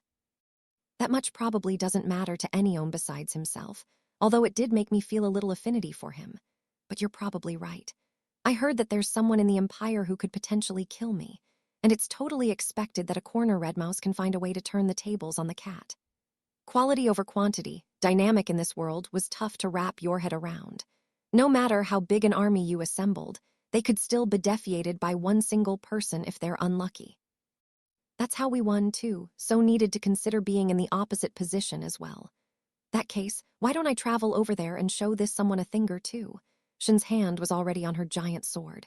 We had zero guarantee Thatch could win, so I had to turn down that request. Khehehehe. In that case, allow me to. Denied.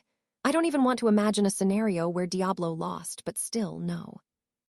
My policy here is to wait and see until we can create a situation where we're totally sure we can win. That much, as I reminded everyone in the room, I wanted to be thorough with. Intelligence is really the most important thing, though, isn't it? I can't even count the number of failures we've had because of lack of information. We gotta keep our ears open right now, so we don't fall into the same trap again. You guys were sticking with Masayuki because it let you get close to home without attracting suspicion, right? Honestly, I had no idea at all, and the timing of that attack was incredibly dangerous for me. I was talking to Bernie and Jiwoo. They might have been acting on Damrada's orders, but it really was a perfect strategy, one not even Raffle picked up on. I had to applaud them for that, enemy or not. I'm sure they had opportunities to target me before then, but it couldn't have been easy for them to keep their maximum fighting skills under wraps until that one critical moment. We had the upper hand this time, maybe, but things could have easily gone the other way, and the Emperor would have gotten exactly what he wanted. Tempest without Benimaru and me would fall into total disarray, and the Empire would have instantly overrun it. My pride got the best of me there. I was laboring under the assumption that the labyrinth is always safe. I need to remember that, during war, there is always another danger to consider. Me as well. I will be sure to more thoroughly vet anyone who gets Closetos or Rimuru. Benimaru and Zoe must have been hung up about that, but I can't pin this on them alone. They had always been way more vigilant than I ever was, anticipating every potential eventuality. I just didn't have my ears up Fordinger at all, and that was something I needed to improve on. Damrada was the one who ordered us to protect Masayuki. He never told me what for, and I don't think that order could have leaked out anywhere. Me neither. We didn't receive our orders at the same time. It was through different channels, so we wouldn't know each other's real identities. I didn't know Bernie was a single digit until the assassination order came for you, Lord Rimuru. Now Bernie and Jiwoo were a full part of the conversation. I made it clear they had a right to remain silent, so I appreciated their willingness to talk form. But something about these statements bothered me. Do you mean you didn't know, or that you didn't remember until just then? No, I've never met another single digit besides myself. I only learned Jiwoo was one as well when I got that order. Same here. I don't think any of them know each other's true identity except for the commander and vice commander. That was a surprise. The Empire's best forces don't even know each other at all. Why are they leaving them in the dark like that? Understood. Presumably it is for the purpose of preventing treachery. If they don't know each other's identities, they can't conspire to overthrow their bosses. That's just beyond thorough. It shows how careful they are to protect the Emperor's safety, I guess. I can understand that, I suppose, but it strikes me as pretty wasteful and inefficient. If you two were acquainted, you could have been working together against me from the very beginning. Statement elicited a chuckle from Ghidorah. Sir Rimuru, may I speak frankly and with the utmost of respect for you? Sure, of course. Anything's welcome. Well, if I may, Sir Rimuru, you possess a great deal of intelligence, but I fear that you are not very careful at times. I know this man Damrade very well, and I'll inform you that he's a cunning fellow. He doesn't even trust his own subordinates, and for him, caution is his lifelong mantra. Like Raphael was right, they arranged it that way to prevent any conspiracies. I knew Damrada was one of the 3 leaders of Cerberus and a man who trusted money and nothing else, but I guess he was that way with everything in his life, huh? And he was one of the highest-ranking single digits as well. I've never met him before, but he sounds like a pretty bad guy. Given his approach to killing Ghidorah, I figured he had to be a single digit, and if Hua's in a position to give orders to you two, Bernie and Jiwoo, does that mean Damrata's the head of the group? No, Ghidorah replied. Damrata is likely the vice commander. I'm all but certain the commander is Tatsuya Kondo. Right. The director of the Imperial Intelligence Bureau, and one of the people Ghidorah had his eye on. Ghidorah said he didn't know him very well, but despite the lack of information, he seemed fairly certain about that based on Damrata's true identity. Having all this exposed left the Imperials in Thurum despondent. Bernie and Jiwoo were giving me all sorts of useful info. They must have figured there's no point hiding it any longer. They said Ghidorah was right, that Damrata is the vice commander of the Imperial Guardians, ranked number 2 in the whole empire. We weren't sure if Kondo was the leader yet, but there's no doubting that Damrata's still way up there in the hierarchy. Good job, Ghidorah, I thought as I listened to them. To tell the truth, the attack on Lord Rimuru wasn't a command from Sir Damrata, but actually a secret order from Commander Kondo. It was for me, too. It was weird, I thought, because it overrode our orders to guard Masayuki. Jiwoo explained to me that she had prepared a backstory for herself where her home village was rescued by Masayuki. That way, he'd instantly trust her, and then she'd be repaying the favor by guarding him. Well, if you were going to blow your covers at the same time, wouldn't it have been better to work together from the start? I agree with you, yes. I believe he was using Masayuki to keep from arousing your suspicion, because it certainly was the perfect opportunity to tackle you. Looking back on it, Bernie realized that he had some questions about the whole thing. Assuming there were no lies in their tale, and considering Theoverall's situation, it might have been that Damrata and the commander had different objectives. Damrata organized this entire undercover operation. It'd be odd for him to order its total abandonment. Maybe it was a sacrifice made to improve their chances of success, but even so, I was sure there could have been another way. I thought it was natural for Bernie and Jiwoo to wonder about that, and to suspect some underlying reason for it. By the way, have any of you Empire guys ever seen Emperor Ludoras's face? The question suddenly occurred to me, so I asked it. Only Ghidorah raised his hand. You're kidding me. You don't know what the man you serve looks like. Benimaru sounded pretty surprised. Well, boss, you don't act much like any other ruler, Kaijin said. You're social enough to go eating and drinking around town, and you're always willing to chat with anyone who wants to. That's just weird. Oh, come on. Hey, no disrespect intended. King Gazel has that side to him, too, although he's a bit stricter with his behavior than you. But you know, Royal Sand nobles kinda like a little more prestige in their lives, right? And I think a good number of them prefer keeping their faces away from the little folk. Huh, what Sir Kaijin said makes sense to me, noted Rigard, but I'm still not sure I really understand it. That is to say, hiding your face from the people who are supposed to be guarding you, even isn't that a little too excessive? Well, yeah, even I thought that was going way too far, Kaijin agreed. It is weird in Nit. Not weird, Hekuro said to Gopta, so much as abnormal. Bernie, was it?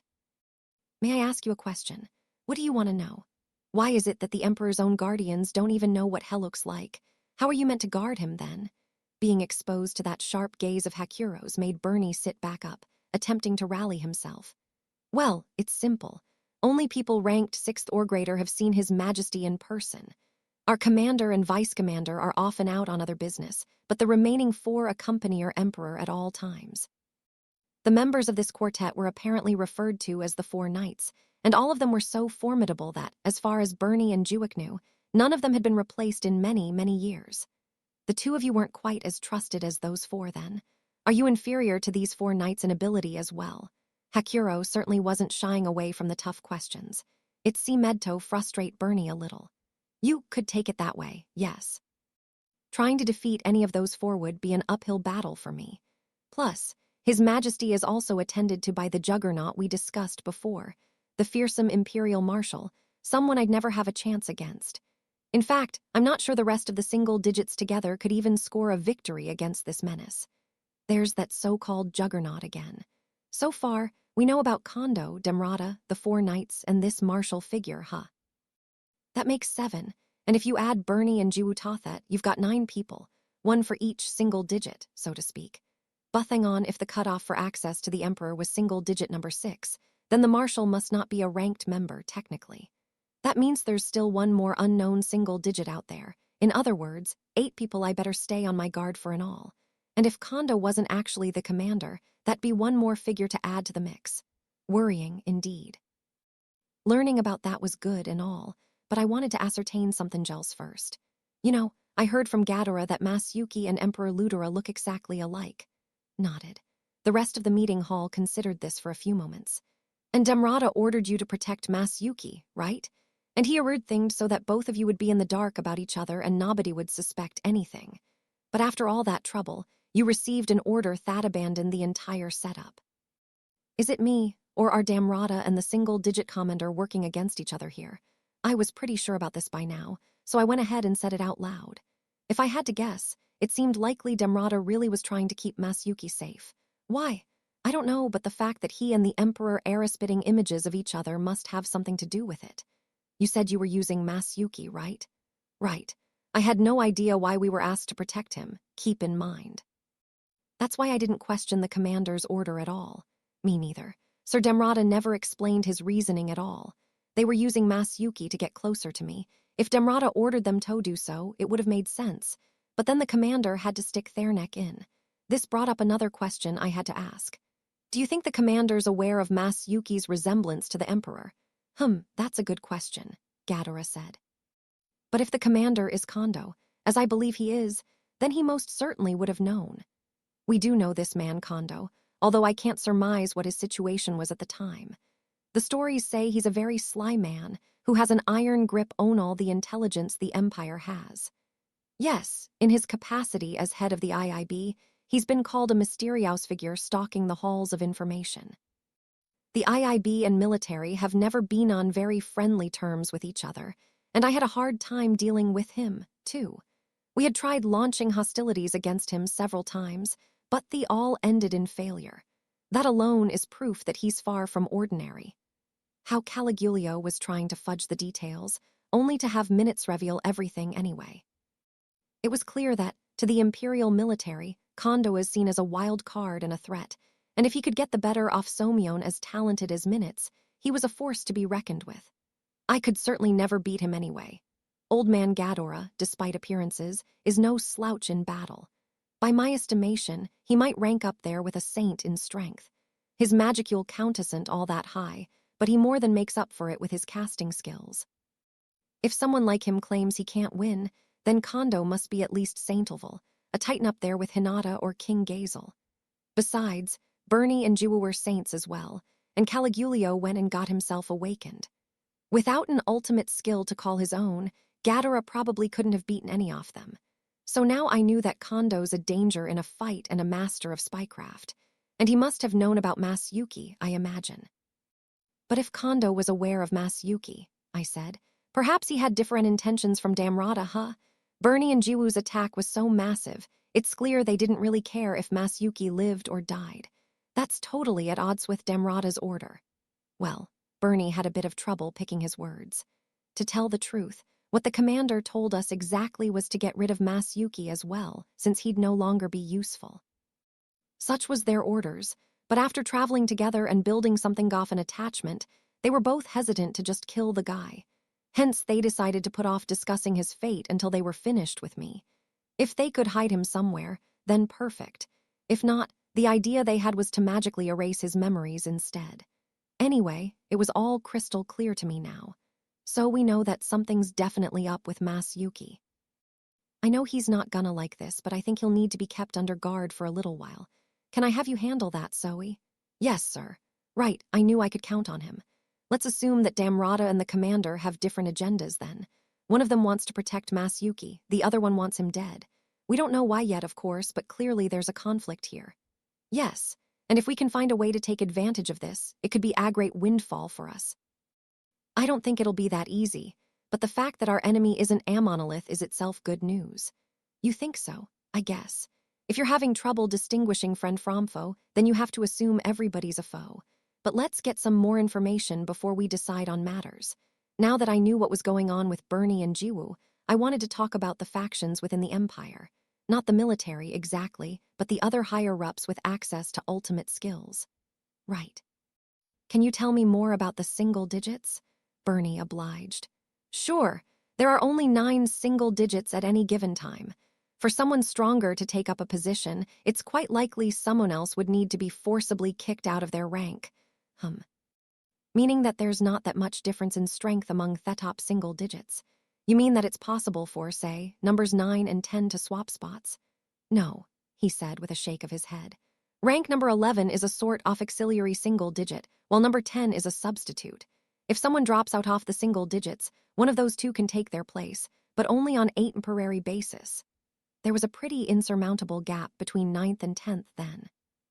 Sounds like the clincher is whether you've got an ultimate skill. Only if you were awakened, and that awakening nets you an ultimate, would you be considered for the single digits.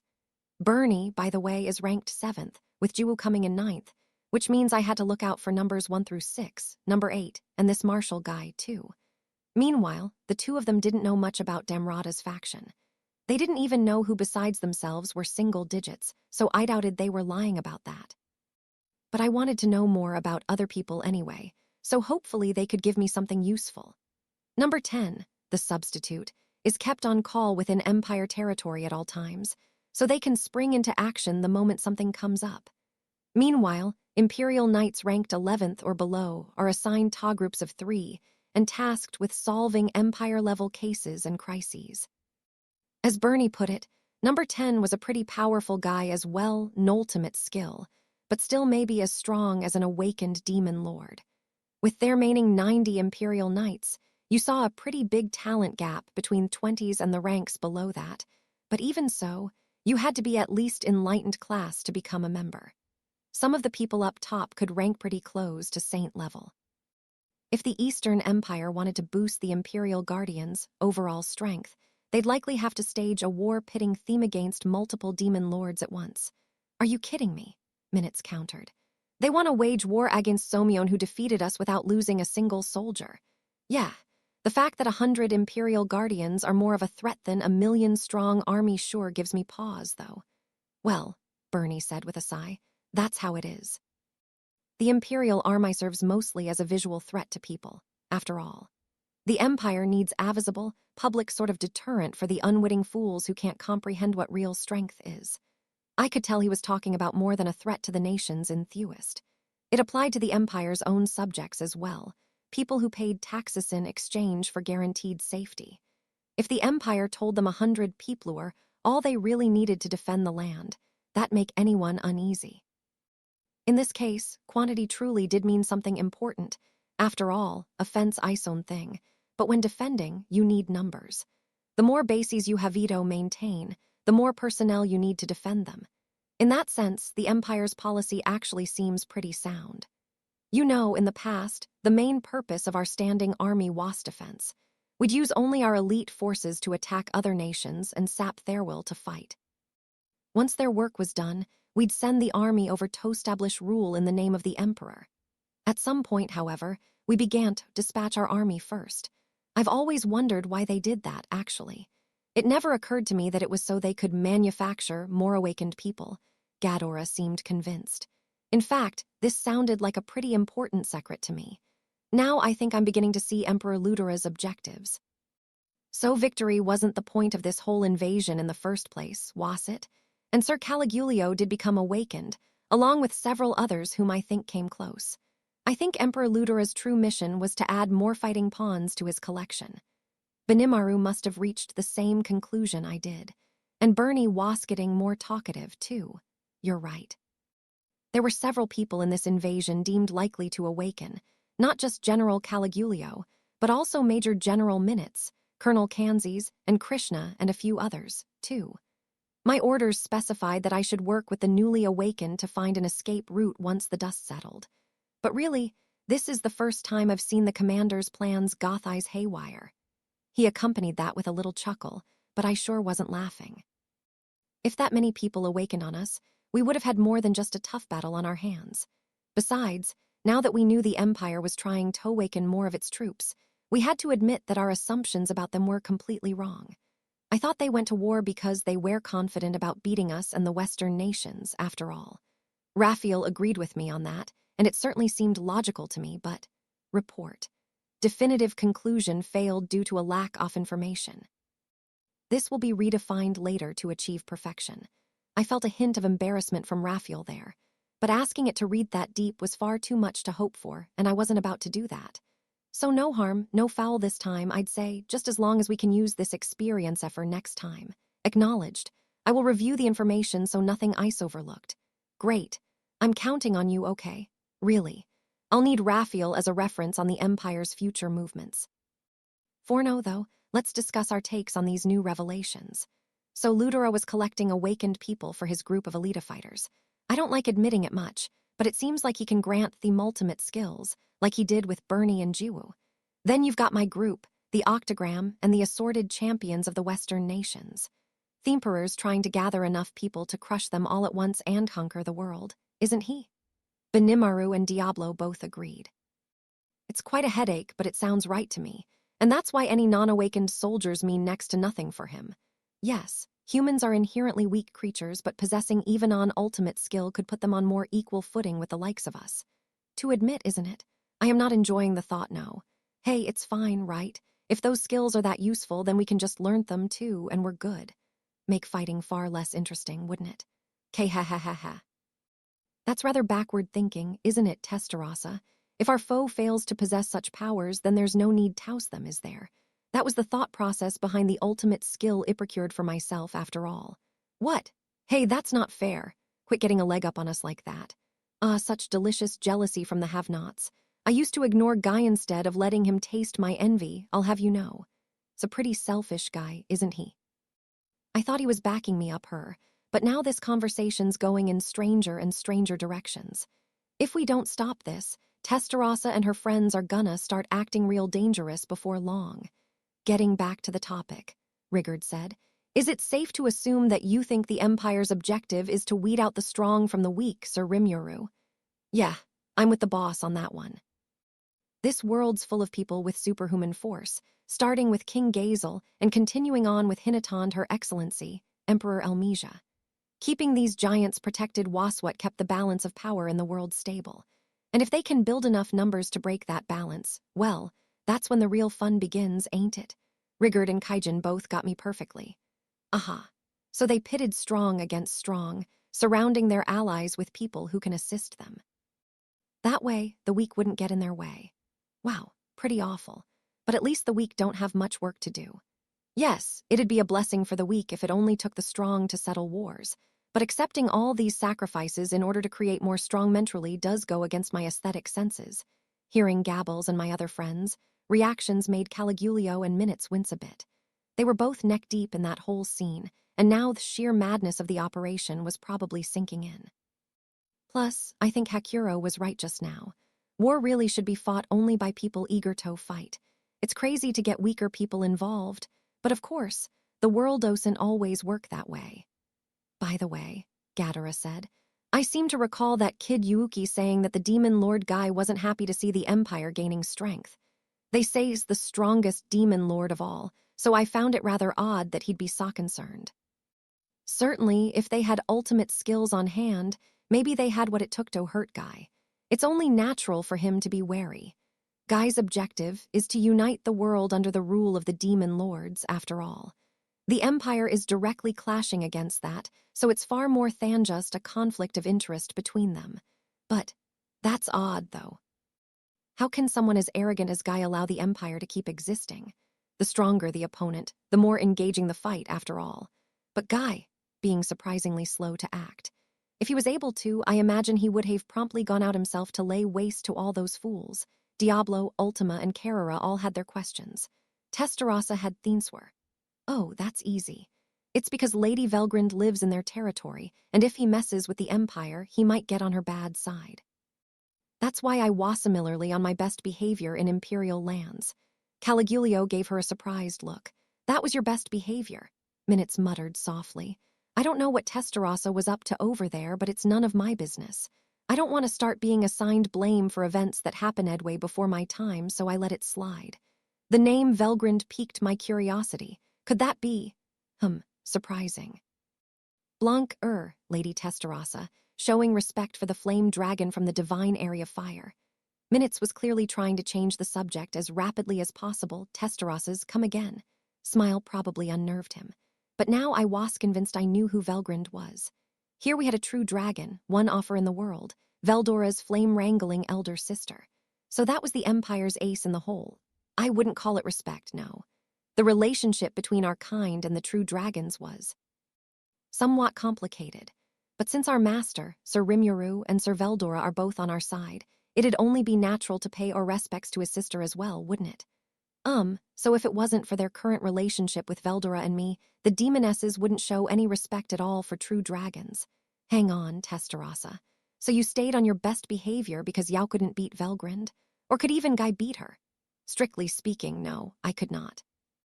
Guy I cannot speak for, but victory would have been impossible for me. It's not a matter of strength, though. The true dragons are immortal beings. There's no overcoming that unfair advantage. Testarossa was the epitome of unfairness in battle, I thought, but now she was using that term for this true dragon. What could Velgrind be like even? I just hope none of this talk gets back to Veldora, though. I could already hear High's haughty laughter in my mind. Sure. So maybe not even a true dragon's a threat for Guy, but he still can't fully destroy them, huh? I don't know. Not with magic, at least. You can't kill them. It doesn't count as a win. That seemed to be the standard for demons, and if it was, there was never any beating a true dragon. And I think Veldora told me before about how his race can always resurrect themselves after death. A demon could be eliminated by crushing their heart core, but in the case of true dragons, they'd still come back to life anyway, although their personality and part of their memories would bear a set, I guess. Maybe some true dragons can retain those memories, though, like some demons can. If so, that render them truly immortal. I see. And if the Empire has someone like that for us, we can't afford to make any ill-advised moves. What Velgrind was to Guy I couldn't say, but to us, she was absolutely a threat. But when I voiced that concern, Caligulio shot me a confused look, and then he, Minutes, Jiwoo, and Bernie spoke up in order. If I may, my lord, as far as I know, the Empire has enshrined Lady Velgrind as its official guardian dragon. If you look back in history as well, this dragon has protected us from attack by the angels. However, she stays with the Empire only because they offer her tribute. It's merely a whim on her part. She is a beautiful, noble dragon of crimson, and she symbolizes the prosperity of the Empire as a whole. We in the single digits are granted anadience with her after His Majesty accepts us. There, we have her learn her names and appearances, and we swear that we will never defy her. Yes, I went through the same ceremony. I'd have to be insane to defy her. No one could ever win that battle. The Empire and Velgrind were connected, but not in such a way that the Empire could ask her for any favors, I guess. Also, something about Bernie's reaction bothered me a bit. More than a bit, actually. A whole lot. Hey, you don't have to answer this if you don't want to, but you said that nobody could beat the Marshal, right? But who would win in a fight between that Guy and Velgrind? Sorry. Let me rephrase that. In your dealings with them both, have you ever gotten, like, a similar vibe from the two of them, or that kind of thing? Are you? Bernie understood what I was getting at. He attempted to laugh it off but failed. I also noticed Jiwoo going pale next to him, lost in thought. Now I was sure of it. This Marshal was actually Velgrind the Flame Dragon, and there was no doubt that she was the reason why the Demon Lord Guy hadn't attacked the Empire. That, and the Empire might have had some other threat that rivals this dragon. Otherwise, Velgrind alone seemed like too weak Ariason for Guy to sit on his hands. I turned toward our big screen and let out a sigh. Well, great. So if we make any kind of misstep, we'll incur the wrath of Velgrind, huh? Send out an army, and she could annihilate the whole thing in one go. In that case, working with Yuuki's force to invade the Empire would be incredibly reckless. Gathering really is important. Becoming aware of Velgrind at High's point prevented me from stepping on a huge landmine. I wanted to win peace from the Empire, but staging a reverse invasion right now would be a fool's errand. If Sir Veldora's sister is our enemy, Benimaru said, I'm not sure anyone among us would be capable of defeating her. Perhaps we could have Sir Veldora intervene on our behalf. It sounded a bit like a cop-out, but give the question some calm thought, and that's the logical conclusion. True dragons are in existence beyond gods, even, and anyone who thinks they could fight and win against one simply isn't facing reality. Ooh, I dunno about that. I hesitate to get Veldora involved in our personal affairs. I didn't want to ask Veldora for this. I'm sure he'd be reluctant to fight Hai's own sister, for one. But that just made our next move more difficult to work out. I will need to inform my boy Yuuki about this, I think. He can hardly keep his army deployed out there forever. Good point. We're gonna have to rework our entire strategy now. Soul need to get in touch with Yuuki ASAP. I pondered over this. But then my problem child Diablo Dropadan author bombshell. This sounds like a problem for Guy as well, so I've reached out to him. I think he'll arrive here shortly, so why don't we listen to what he has to say? I couldn't help but fix Diablo with a cold, sullen stare. He gave me a bashful look back, which almost made me want to kill him. Right when I wastrable the most, this idiot goes way the hell out of line like this. You called him. Yes. No, not yes. But I couldn't ignore reality, so I adjourned the meeting and began getting ready for Guy's visit. Guy was clearly in a foul mood from the moment he arrived. Hey, I'm here. You got a lot of guts calling me all this way, you know. Yeah, really. But can you say that to Diablo, please, not me? Guy plopped down roughly on his chair. He had been taken to our more luxurious reception room in the guest house to avoid offending him any further, but maybe that was premature of me.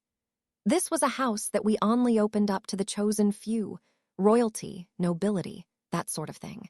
If he started taking his frustrations out on our furnishings, we'd be eating a lot of money in damages.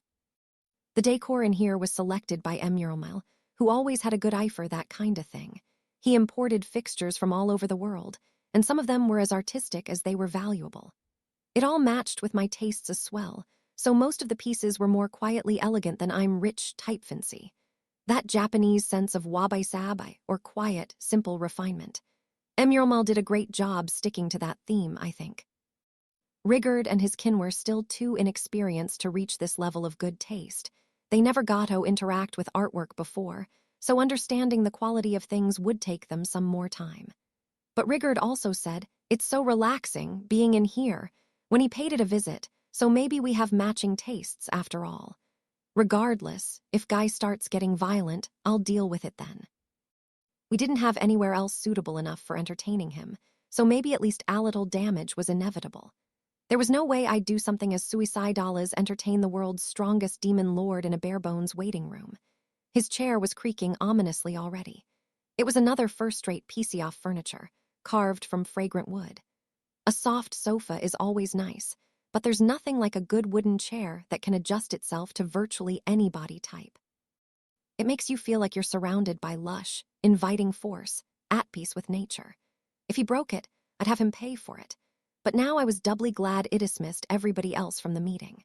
The Imperial group was back on floor 70 for the time being, Gabble escorting them down. He'd be watching over them while a Dalman was absent.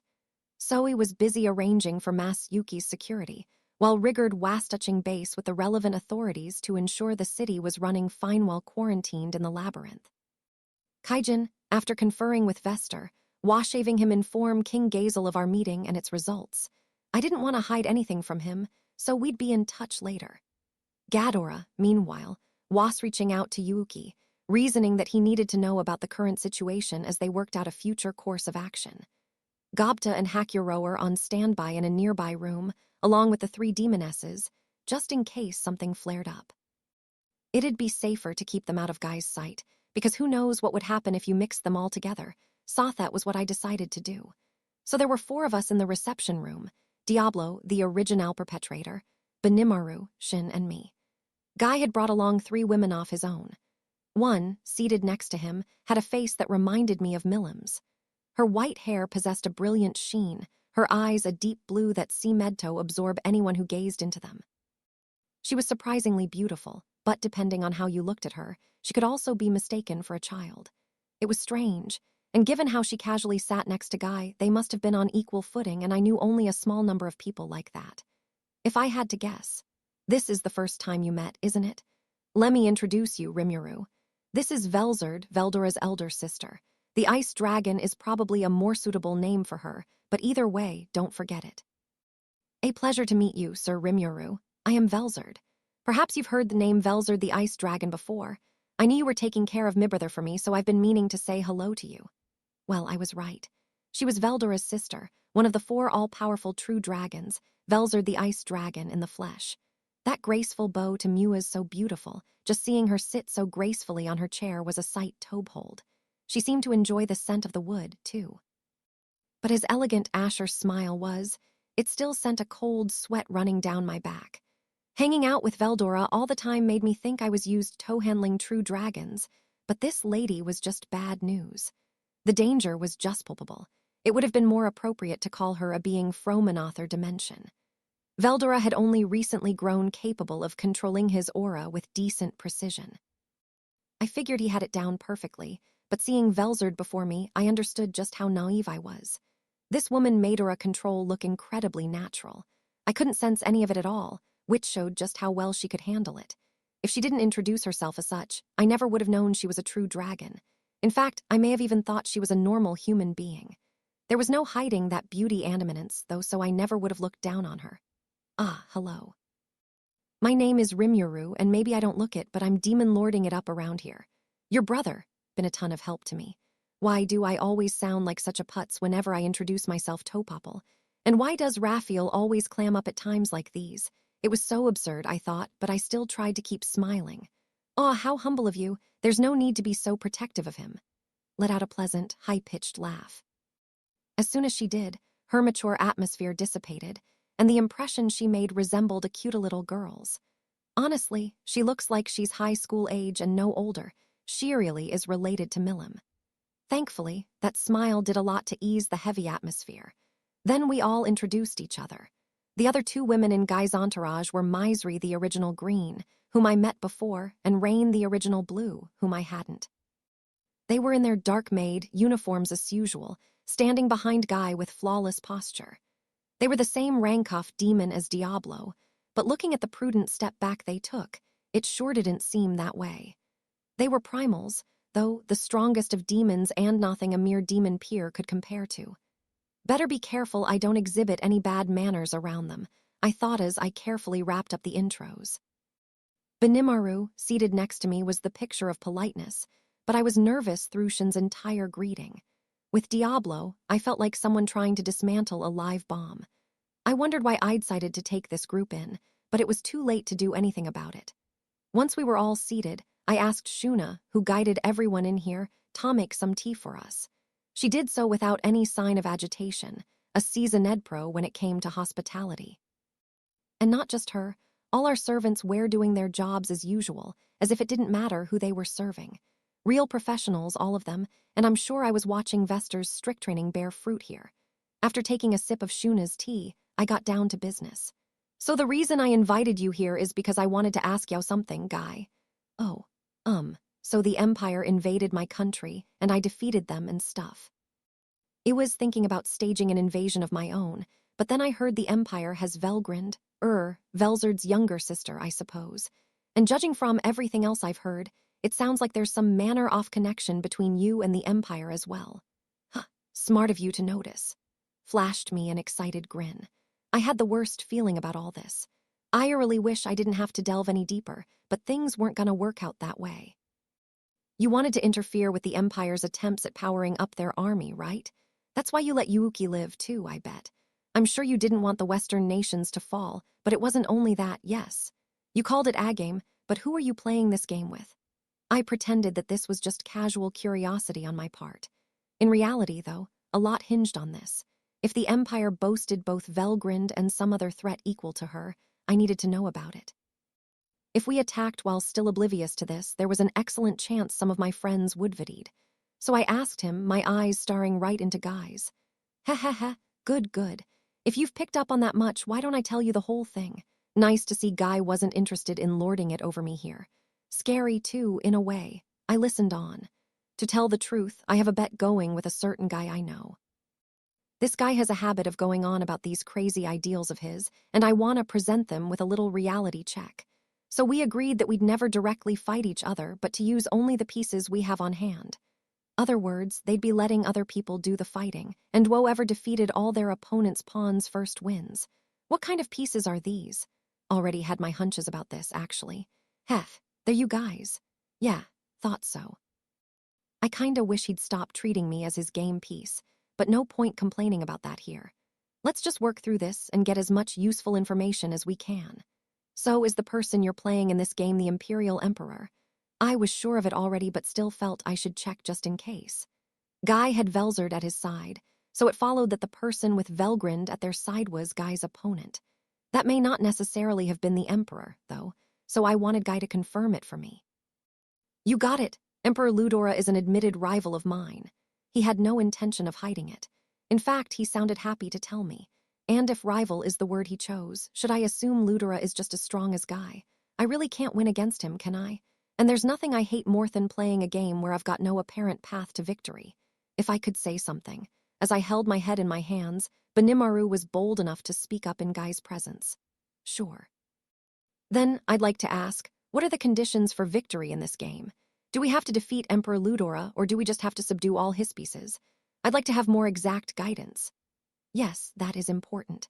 I assumed beating Ludora was my only way out, but if beating his pawns, in other words, neutralizing the Empire's force, was all that mattered, I liked my chances a lot more. We'd still have a lot offnesty dudes to fight, but that still beat tangling with someone on Guy's level. K-ha-ha-ha-ha, perhaps eliminating Guy would be another way to win the... Are you that stupid? Guy and I shouted in unison. Honestly, Diablo just exhausts me. He must they've exhausted Guy as well, because we wound up giving each other knowing looks. I didn't expect to establish a rapport with him this way, saw thanks, Diablo. I seriously can't have you offending him right now, so my rating of you just plummeted straight for the basement, but thanks. So, I said after advising Diablo to shut up for a while, how would you answer Benimaru's question, Guy? Guy, instead of answering, looked straight at me. The moment his lips curled upward into a grin, my sense of danger went into overdrive. Rimuru. Man. I got the worst premonition right then. In fact, it was beyond a premonition. Now I understood when Emurma looked a little confused the first few times I called him Molly. I'm sure I'm making the same face right now. You know, I have a favor I'd like to ask of you. No. Well, hear me out. I wish he'd hear me out first. But this is Guy we're talking about. It'd never be smart to anger someone with this much potential for violence, so I had no choice but to listen on. Emurma always heeded my requests, no matter how confused he looked about them, but I had absolutely no intention of honoring Guy's. Basically, I want you to stop that bastard Ludora. I'm not saying Yauhave to defeat him, but just do something about all his pieces and help Mew in this, okay? He couldn't have looked eviler if he tried. Then he stood up and walked behind me, rubbing my shoulders as he continued. You'll do that for me, won't you? He started applying more force. This is coercion, isn't it? If I say yes, what's in it for me? If this was one of those offers I couldn't refuse, I at least wanted to negotiate a better deal. Maybe this was suicidal against someone like Guy, but I decided to work him as much as I could. You know that the world balance I've been maintaining is now thoroughly wrecked because of you, right? What do you think about that? Sorry. An instant, I was completely defeated. I was trying my best to build a new balance right now, but I'm certain that it was me who took most of the power from Guy's side. To put it more bluntly, bringing Testarossa and the other demonesses under my wing was a bad idea. If I turned down Guy's requests at this point, I was opening myself up to the risk of being seen as enemy. So my hands thoroughly tied, I gave up and accepted the offer. Just as Guy returned to his seat, there was a knock on the door. It opened Torviel Shuna, the aroma of tea drifting in the air and dispelling the tension. She also had some slices of cake on a tray, so we took a break. I've already decided there's no escape for me, so I promise this isn't me procrastinating in my problems. Shuna had more tea and cake in the next room over, so Mitwo's secretaries and his 2 maids went over there. I thought they'd gripe about that, but they were surprisingly obedient about it. I took a sip of Shuna's tea. It had a soft, gentle flavor. Testeros's tea was all but complete perfection, but this was rather tasty as well in a comforting way. This is pretty good, isn't it? I was glad to hear Guy was satisfied. Oh, you're right. And this cake is more than just a bunch of sugar, there's so many layers of depth to it. The tea has a lovely, full-bodied aroma, but the bitterness only serves to enhance the sweetness. Velzard seemed to like it, too. That's a relief. Yeah. This room's got some nice decoration, too, doesn't it? I really dig furnishings like these. I wasn't expecting to hear that from Guy. A tyrant like him would have been the last person in the world, I thought, to understand stuff like wabi-sabi. Guess I really need to stop judging people on preconceived notions like that. They say that the warlord Oda Nobunaga was into this sort of look as well. He liked to spend time in tea rooms where he didn't have to worry about his social status. Maybe he valued the ability to reflect on matters over some tea that way. I'm just making all that up, but still, I guess showing Guy in here was the right move after all. Feeling a little more at ease, I decided to elicit some more feedback. Oh, yeah, I'm glad you like it. You're actually the first people I've entertained in here. It's the most extravagant reception room we have, so I only show it off to people I want to impress. Trying to make yourself look good around me. I sure am. Can't really be a demon lord if I didn't, you know. If I was willing to abandon all my pride, I'd just spend my life sneaking around in the shadows instead. Which would have been fun, maybe, but... Right. So a quick jab to start. Show him that I wasn't at his total mercy before I heard him out. Depending on his reaction, I'd adjust how I dealt with him. But Guy just laughed at how much I was overcompensating. Ah ha ha, trying to feel out the likes of me, eh? Hilarious. It wasn't, but at least I knew I was still wrapped around his finger now. Yeah, thanks. But no worries. What I want from you, it'll help you guys as well, all right? I just want you to keep the war going and destroy the Empire. Guy paused to take a graceful sip of his tea. He's totally in his element there, like some kind of fairy tale king.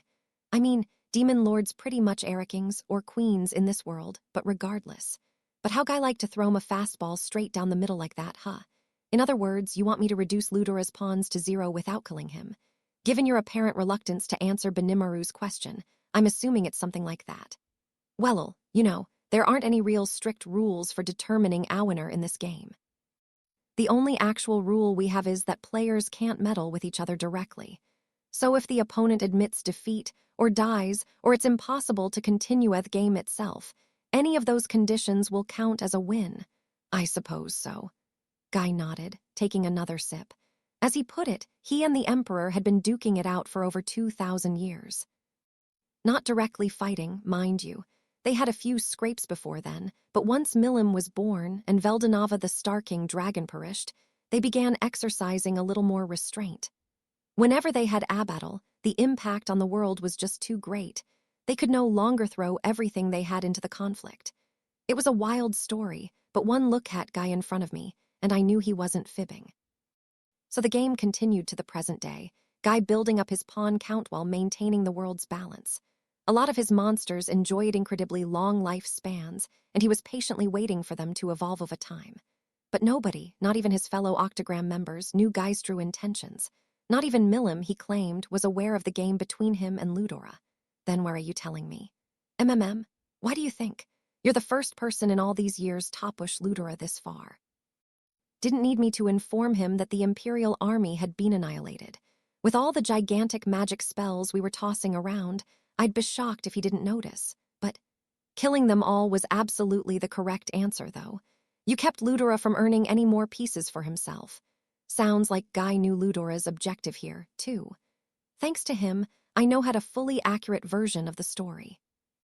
The Emperor, in so many words, was giving his elite soldiers a trial to endure, a crushing defeat, where the survivors would, hopefully, evolve for him. The basic idea was to gin up an excuse for war the citizenry would accept, expose his army to a lethal threat, and get as many survivors evolved as he could.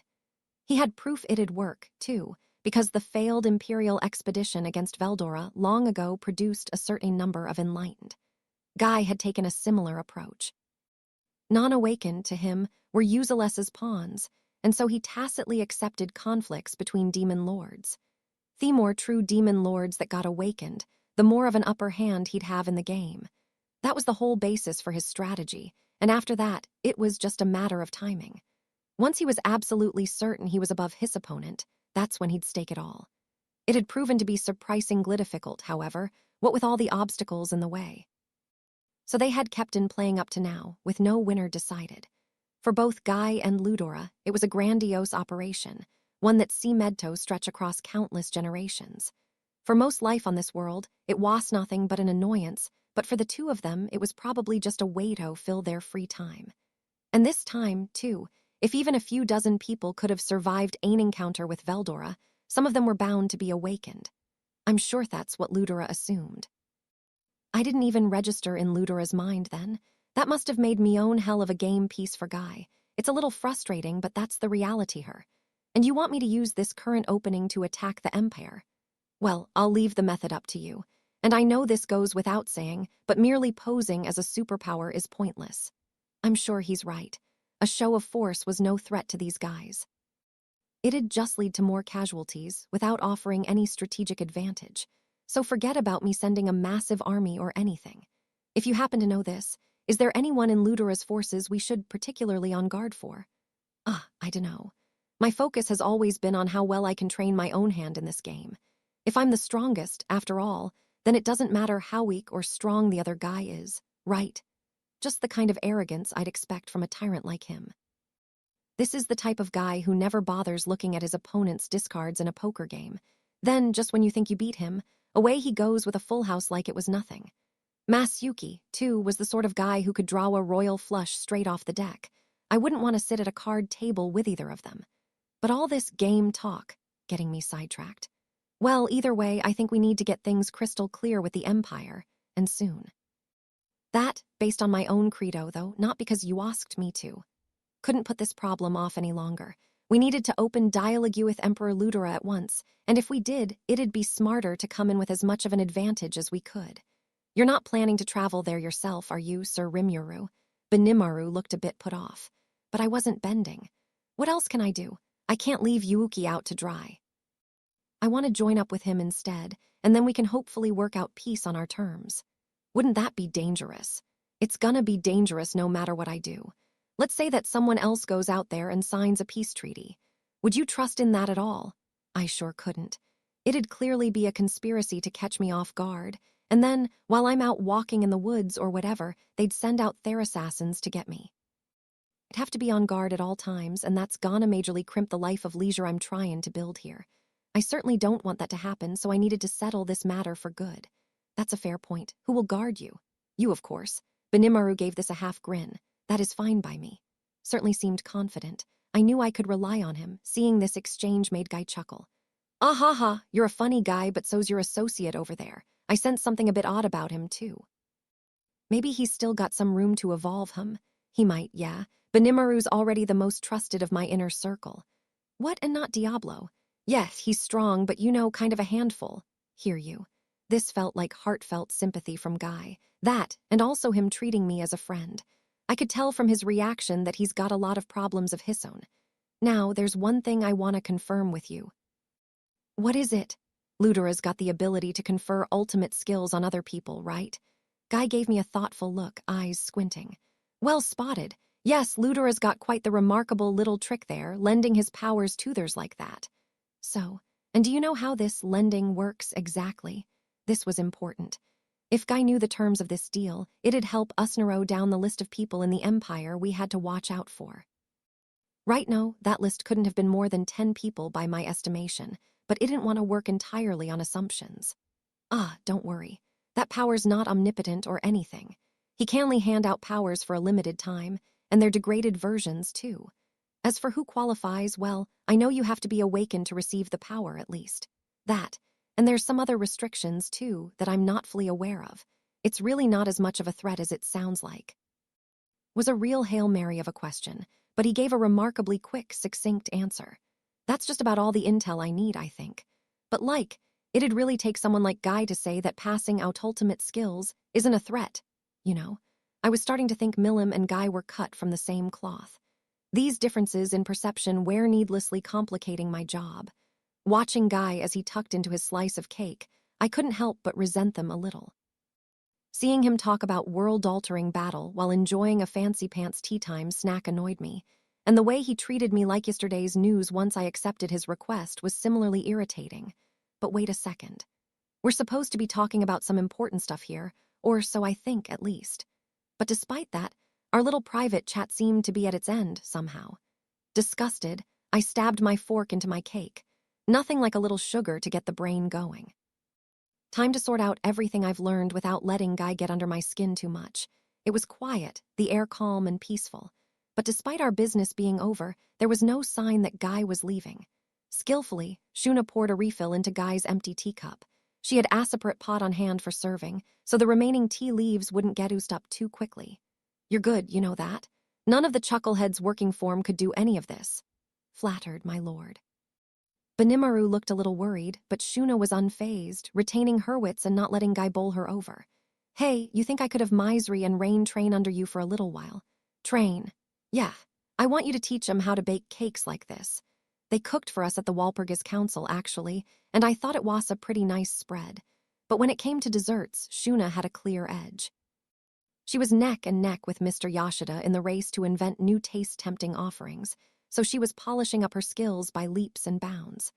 I accepted this as normal, but Guy's reaction reminded me of how much Ofa luxury this was. Like, ever since I came to this world, I'd been doing pretty much whatever I wanted, something that only hit home with me now.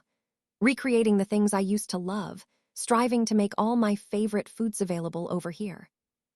But no matter how much passion and skill you had, some recipes just couldn't be recreated without the right ingredients.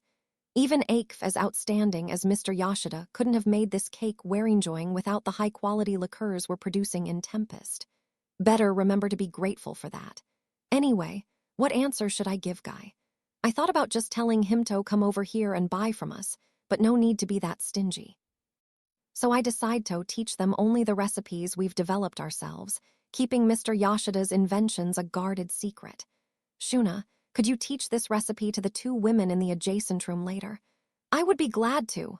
You'll need our quality ingredients to make it, keep in mind, but maybe you can cut you a deal on them later. Refined our sugar to keep any impurities from mixing in. We had Amashine for that and everything. My sweet tooth, combined with the technical skills of Kaijin and his team, was producing quality that didn't suffer at all from what I knew in Japan. We weren't cranking out enough Toppat on the market, but it allowed us to indulge at least. Maybe we could add a couple sacks to our production quotas and pass them on to Guy. You're okay with that? Sure. I meant that. I wasn't giving away our tech, but if we had buyers for a product, I wasn't going to hoard it. Having Guy invite himself into our nation whenever he wanted might cause some grief, I feared, but aides like Misery knew how to activate and run transport gates, so I was sure we could just send our goods through there once we finished making them. That, and I had some other thoughts too. If Guy found us useful, keep in mind that all but guaranteed our security as a country. The deeper our ties with foreign nations, the more it connected to our own safety. 2 countries needing each other meant that they couldn't rattle the saber too casually. A regional economic zone is as good as a strong military alliance in my book. That was my pet theory. I also didn't want any trouble with Guy, so the more cards in our hand, the better. This was, after all, the first time I had ever paid so much attention to a potential opponent. Or maybe the second time after my initial encounter with Veldora. Putting aside the question of whether I could beat him, fighting would lead to more than just needless hassle. There. Be real harm done, and barring some unforeseen emergency, I intended to respect Guy's intentions. Maybe he'd use and abuse me sometimes, like today, but I'd just have to put up with it. I have my limits, but now that I had enjoyed several conversations with Guy, I was starting to realize that he wasn't quite the blockheaded despot I thought he was. He was surprisingly rational and understanding, too, and his dealings with Diablo demonstrated that he wasn't afraid of getting his hands dirty. I'd like to hope he saw us as useful enough that he wouldn't make any unreasonable demands. So, you mind going home soon? But my tiny little wish was soon crushed. Hold on, before I leave, there's one thing I need to ask. What, is there something we haven't covered yet? Yes. Why did Diablo evolve? Da-dummum. I thought he didn't notice, but I guess I was kidding myself. I hate dealing with people as perceptive as he is. Well, now what?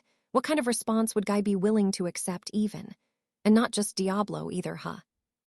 It took a while to scope out what was happening over in your labyrinth, but how come you got all those guys down there at true demon lord strength, Guy's lips were smiling, but his eyes sure as hell weren't.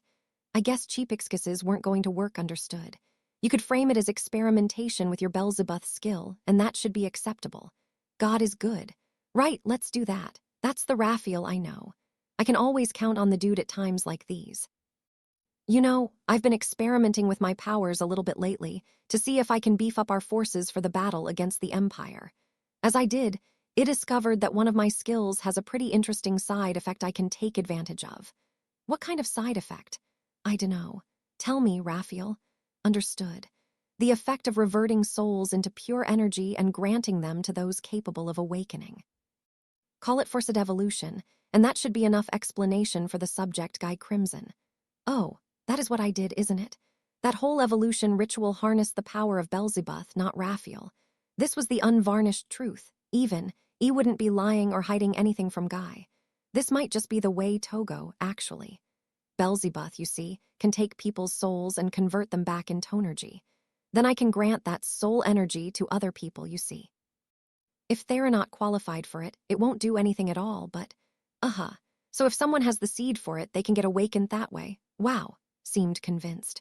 I suppose he could tell I wasn't lying to him anyway. Raphael saved my bacon once again. Yeah, well, with wars in this world, individual strength is a lot more important than vast numbers, right? So it's a given that I'll want to enhance me team's individual skills. Yes, that makes perfect sense. By the way, I've been thinking this for a while, but you're pretty abnormal, aren't you? No, I'm not. No, I mean slimes don't usually talk, you know. And I've been letting that slide, but then you won over Veldora somehow. You built up this whole tone, it's just not normal by any stretch of the imagination. Are you Reincarnate, maybe? You are Arantia. Oh, you did know. Yeah, I died in a different world from here, and then I got reborn as a slime with my mind intact. Seriously. Stared at each other. No, really, he didn't know. I thought we had broken this down ages ago. I'd been pretty public with this fact, and it was a famous story over in the Western nations, too. I thought for sure that Guy would have heard it somewhere or other. Maybe it's not always a good idea to assume the other party knows everything you think they do. Not that I misspoke or anything, but it was something to watch out for. Don't want to give out too much information just because I want to keep the conversation going. It's really true. Yes, it certainly is. Rimuru never lies. Why is he so doubtful about this? Now he's turning to Benimaru and Shuna for confirmation, the bastard. Wow. I always assumed you were a pretty-screwy monster, but that's the story behind you, huh? Simply being reincarnated between worlds is a rarity in itself, but you got reborn as a monster. Man, talk about a bad break. Let out another belly laugh. I didn't see it as all that funny. Now it all makes sense. If you travel between worlds in soul form and still manage to keep your mind intact, well, no wonder you've got such a toughened heart core to ya. It explains why you're picky about retaining a human form, too, and maybe why you evolved so insanely fast and got those ultimate skills. In short, I'm a stubborn old ass, huh? Well, maybe. I like to think I'm pretty thick-skinned, not to brag. Never give up, never lose heart, always think positive. That's what I live by. It's that convincing to you, huh? Yep. You always struck me as a shady guy, but now I think I can really trust you after all. That's just rude, isn't it? But I'll forgive it. I can't beat him in battle anyway, and I certainly don't want him all suspicious and hostile around me. Again, the power of positive thinking. Well, I'm glad we got that cleared up, and I think I've asked you about everything I need to, so I imagine you'll be heading. Oh, can I get some more of this? Certainly. I was about to push Guy back home when he interrupted me and brazen-lied demanded a second slice of cake. Shuna immediately sprang into action, and it'd be weird if only he was eating, so I asked for another slice, too. Stress eating isn't a good habit to acquire, but I just wanted some sugar to perk me up. But Guy got in my way yet again. So, Rimuru, let's go back to what I was asking. I had a gut feeling that this was going to be painful. Asking about what? You awakening your team members here. Because it sounded to me like you could share some of your power with my servants, too, but what do you think? Sound possible, or what? Damn it, this dude's just like me, isn't he? Incredibly shrewd, trying to take advantage of anything useful, making me think the conversation ice over, only to pull the just one more thing killer blow. Not that I'm this blatant about it, or maybe I am. No point pondering that, though. Guy needs an answer, and for that understood. It is possible. Oh, the guy answered me before I even thought of the question. That made me feel a little sad somehow. I could almost feel it thinking I'm getting sick of dealing with you. Understood. There is no such intention. Something about this exchange made me think it's incredibly angry at me.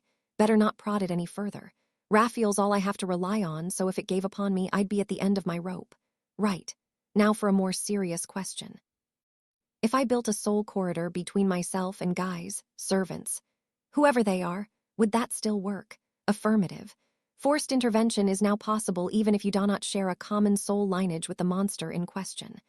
The target must not resist the connection, but as long as it is qualified to awaken, an infusion of energy is capable of inciting evolution. Roger that. This just leaves one problem: how many of my souls it consume.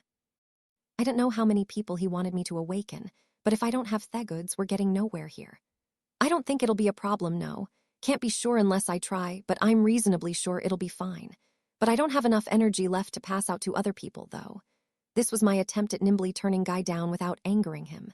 I actually had just over 100,000 souls left, but Guy couldn't have any way of knowing that. Surely he'd give up now. Right. So as long as you have souls to provide, you can do it then. Ooh, he's not giving up. Because I once gave Misery about 10,000 of my own souls. It didn't trigger anything at all, though. No sign of her awakening or anything. So I thought I was just wasting my time with that approach. He can just pass on souls as is like that. These demons are pretty clever, aren't they? But that wouldn't cause an awakening. Understood. In order to incite an evolution, the requisite souls must be converted into the required form to be compatible with the target. Simply giving away souls is unlikely to have the desired effect. Furthermore, granting souls to other people is a highly inefficient use of energy, producing only about 10% of the anticipated value. Aha. So in order to make a would-be demon lord take root, you needed to give it the right sun and water and stuff. And of course, knowing how to do that is different from actually pulling it off. So would it be better to wait for his servants to spontaneously evolve, then? Negative. A monster named by a higher level being has its vernature altered. Even if it has souls it acquired on its own, that isn't likely to cause an awakening. So once they're named, that's the end of the evolution process. It's hard enough for someone to qualify for an awakening, but that sounds like quite the unexpected pitfall to me. The vast majority of monsters never qualify at all. Nomming is a much more likely method of powering up, so maybe it's the same thing in the end. Anyway, being named changes the nature of a monster to the point that it's no longer able to extract the appropriate energy from the souls they acquire. Guy seems to be unaware of this, so I guess Raphael strikes again.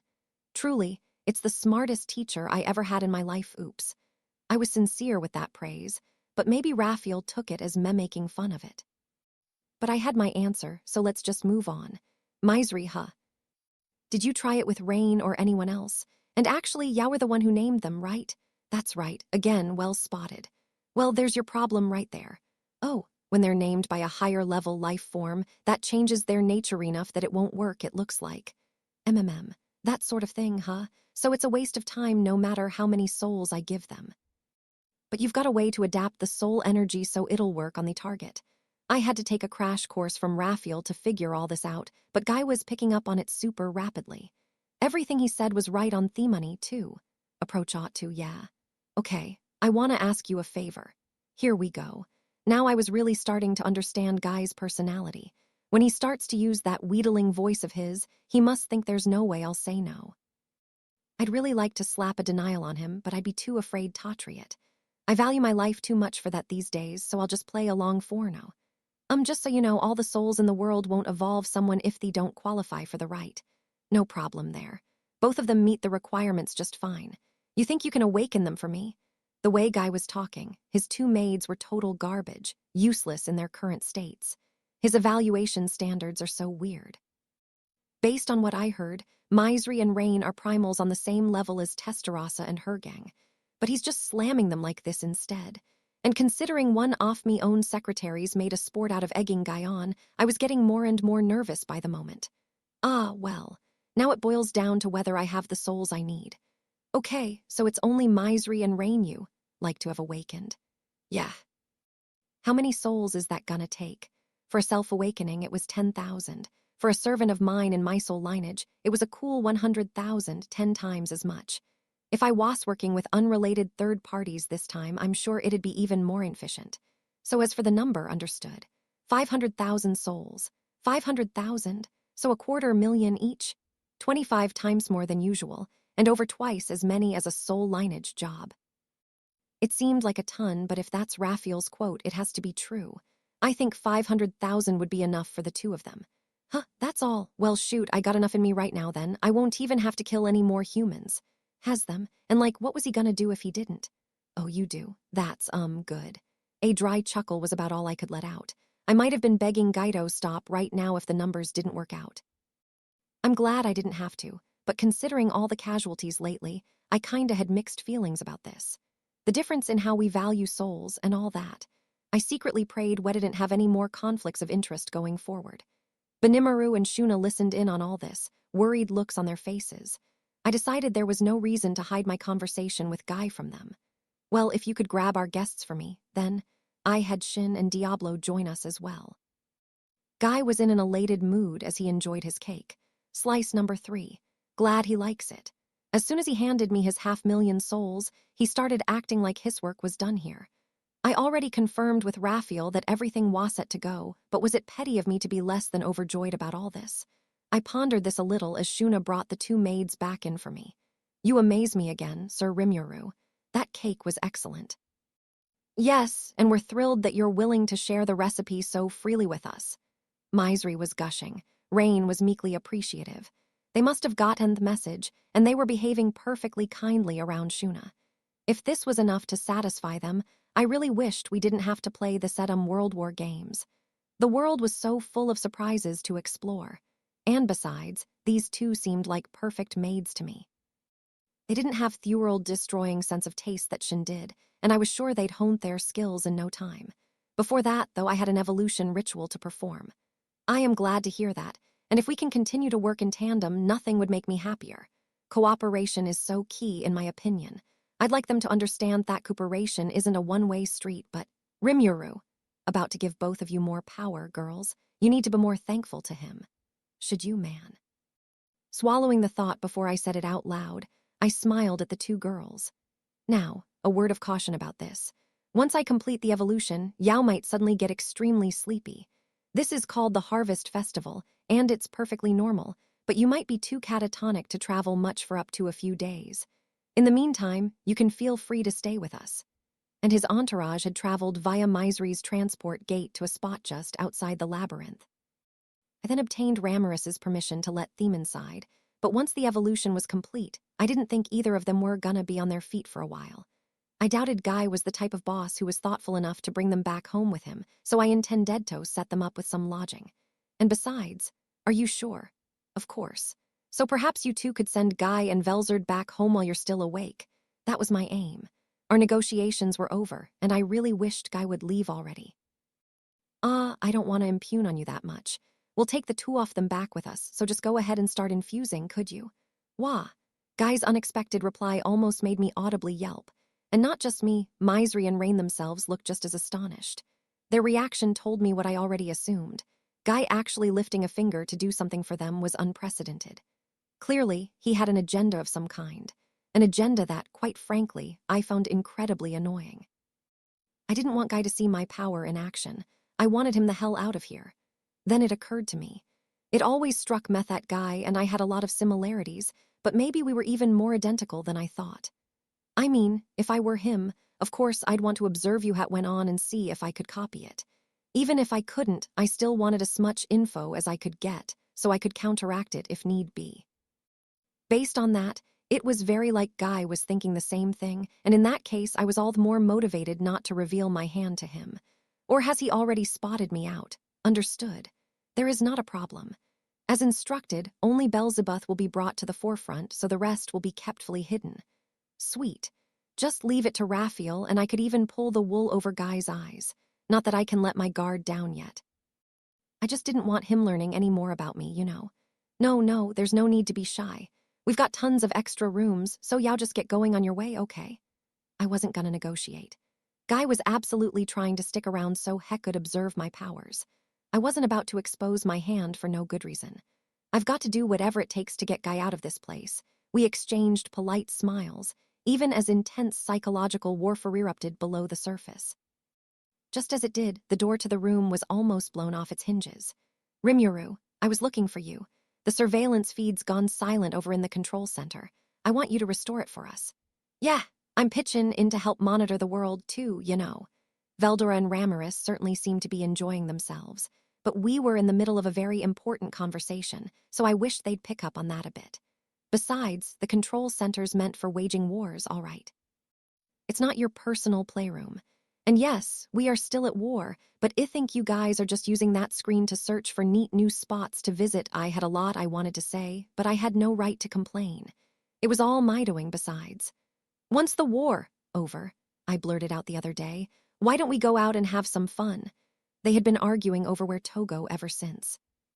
They've never traveled much around the world. despite how ponderously long they've lived, and I guess they caught the travel bug thanks to me. That's why they made a routine out of using my Eye of God to bump around Thurald and take in the scenery when they had free time. This surveillance magic never used much energy, so we could keep it constantly active. And what's more, changing the viewpoint was something anyone could do without much training. The eye couldn't cover every spot in the world, but it still had a wide range. Abuse it too much, though, and the magic effect would temporarily wear off. I'll head down there later, okay? Just sit tight and wait a second. I'll have to lecture them later about keeping quiet when I'm entertaining guests. As their guardian, that's my job. I wanted to do some travel research, too, it was important that I gave them a good education about the world. But anyway, I was busy negotiating with Guy, so I tried to kick them out. However, oh, hello there, Guy. Got some business with Rimuru, huh? Ramirez noticed Guy in the room. Veldora's eyes were elsewhere. Looks like you're having fun, Veldora. Gah, Wawa, why are you here, my sister? I thought you've matured a bit, but you're as boisterous as ever, aren't you? Great job taking human form, though.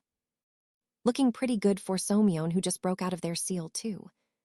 I'm glad you are well. The fun was apparently over for Veldora. Now he was stiff as a board. Velzard was being perfectly nice to him, but for my friend it must have looked different. I'd love to spend some time talking with you. It's been so long.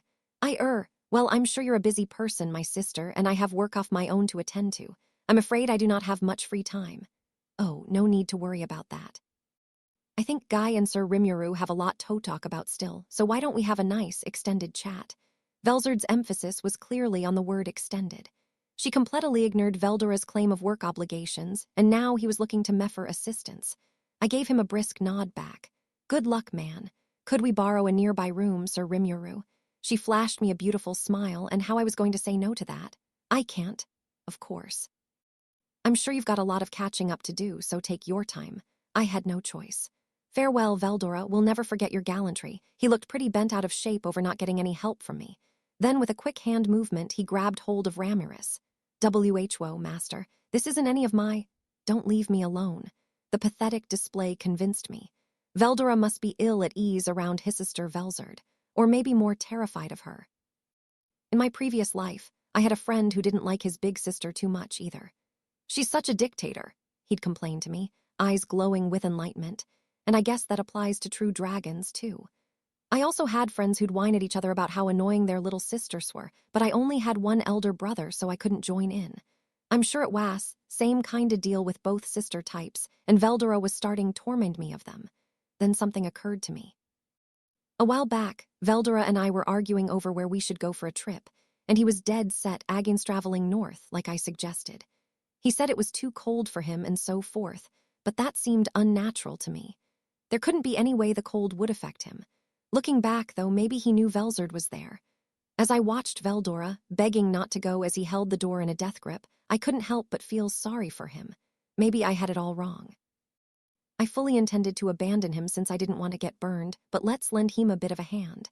If it didn't work out, I thought I'd just relent and that Bethat. Hey, Guy, you live north of Ingolja, right? Yes, you call it the tundral waste down here. Pretty cold. Yes, Velzard said, standing up and turning to me as she kept a firm grasp on Veldora's shoulders. I don't suppress my magical force up there, so no life can survive in the region. Guy doesn't like the weak, so I did that'll keep everyone else from blundering near him. Good. Let's keep it going. If I had to guess, Velzard, your power involves cold and ice. Not exactly, no. But in terms of the effects it produces, I can see if people think so. Perfect. No doubt about it, then. It's funny to think that Veldora, as boundlessly confident and fearless as he was, still had a weakness like this. You have trouble dealing with Velzard, don't you, Veldora? Do not say such ridiculous things. There is nothing I have trouble dealing with. What a time to act like a tough guy. It's only causing you more damage, you know. Right, of course not. After all, I took care of you for a long time, did I? There was not the slightest cloudiness to Velzard's warm smile. Not once did she ever suspect her brother might dislike her. When Veldora was just born, whenever he went on Rampage, I promptly destroyed and rehabilitated him. Then, when he did it again after being reborn, I'd stop him, calm him down, maybe give him a gentle lecture or two. He had a few developmental problems. He couldn't turn human, that kind of thing, so he'd always cause far too much damage. If I didn't clean up after him, he would have grown even more out of control. Velzard told me about all the things she did in the past, framing them as sisterly acts of kindness. I dare anyone to listen to it all without bursting in todars. Veldora, you've been through so much. You see that, Rimuru. Do you see that? No wonder he preferred being away from her. What she did was devious, and the worst part was that she meant no malice at all. If we didn't unravel this misunderstanding or assumption on Velzard's part, Veldora might spend his entire life fearing her.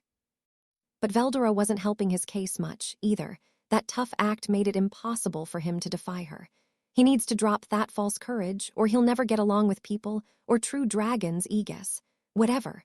Velzard, I don't mean to meddle too much, but I feel that Veldora might have a few hang-ups when it comes to you.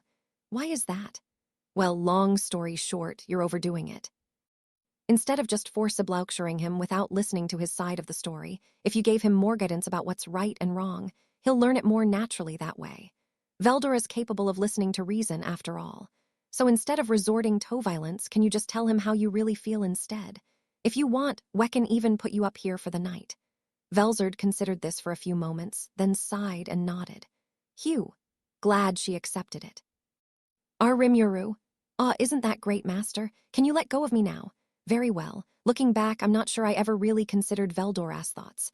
Perhaps we can take this opportunity to have a nice, long talk. So she was going to talk his ear off regardless. All right. Go easy on me, please. Veldora regained his composure, too, in a resigned sort of way. Hopefully this can help alleviate the rift a little bit.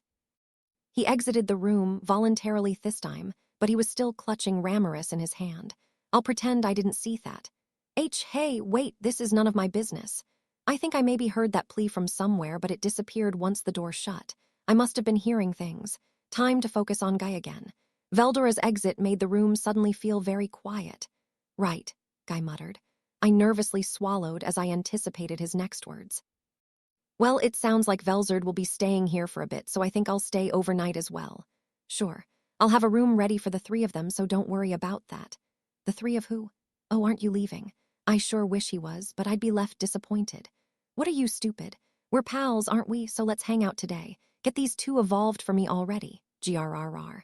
He certainly was a persuasive speaker, but I hated letting him have his way like this.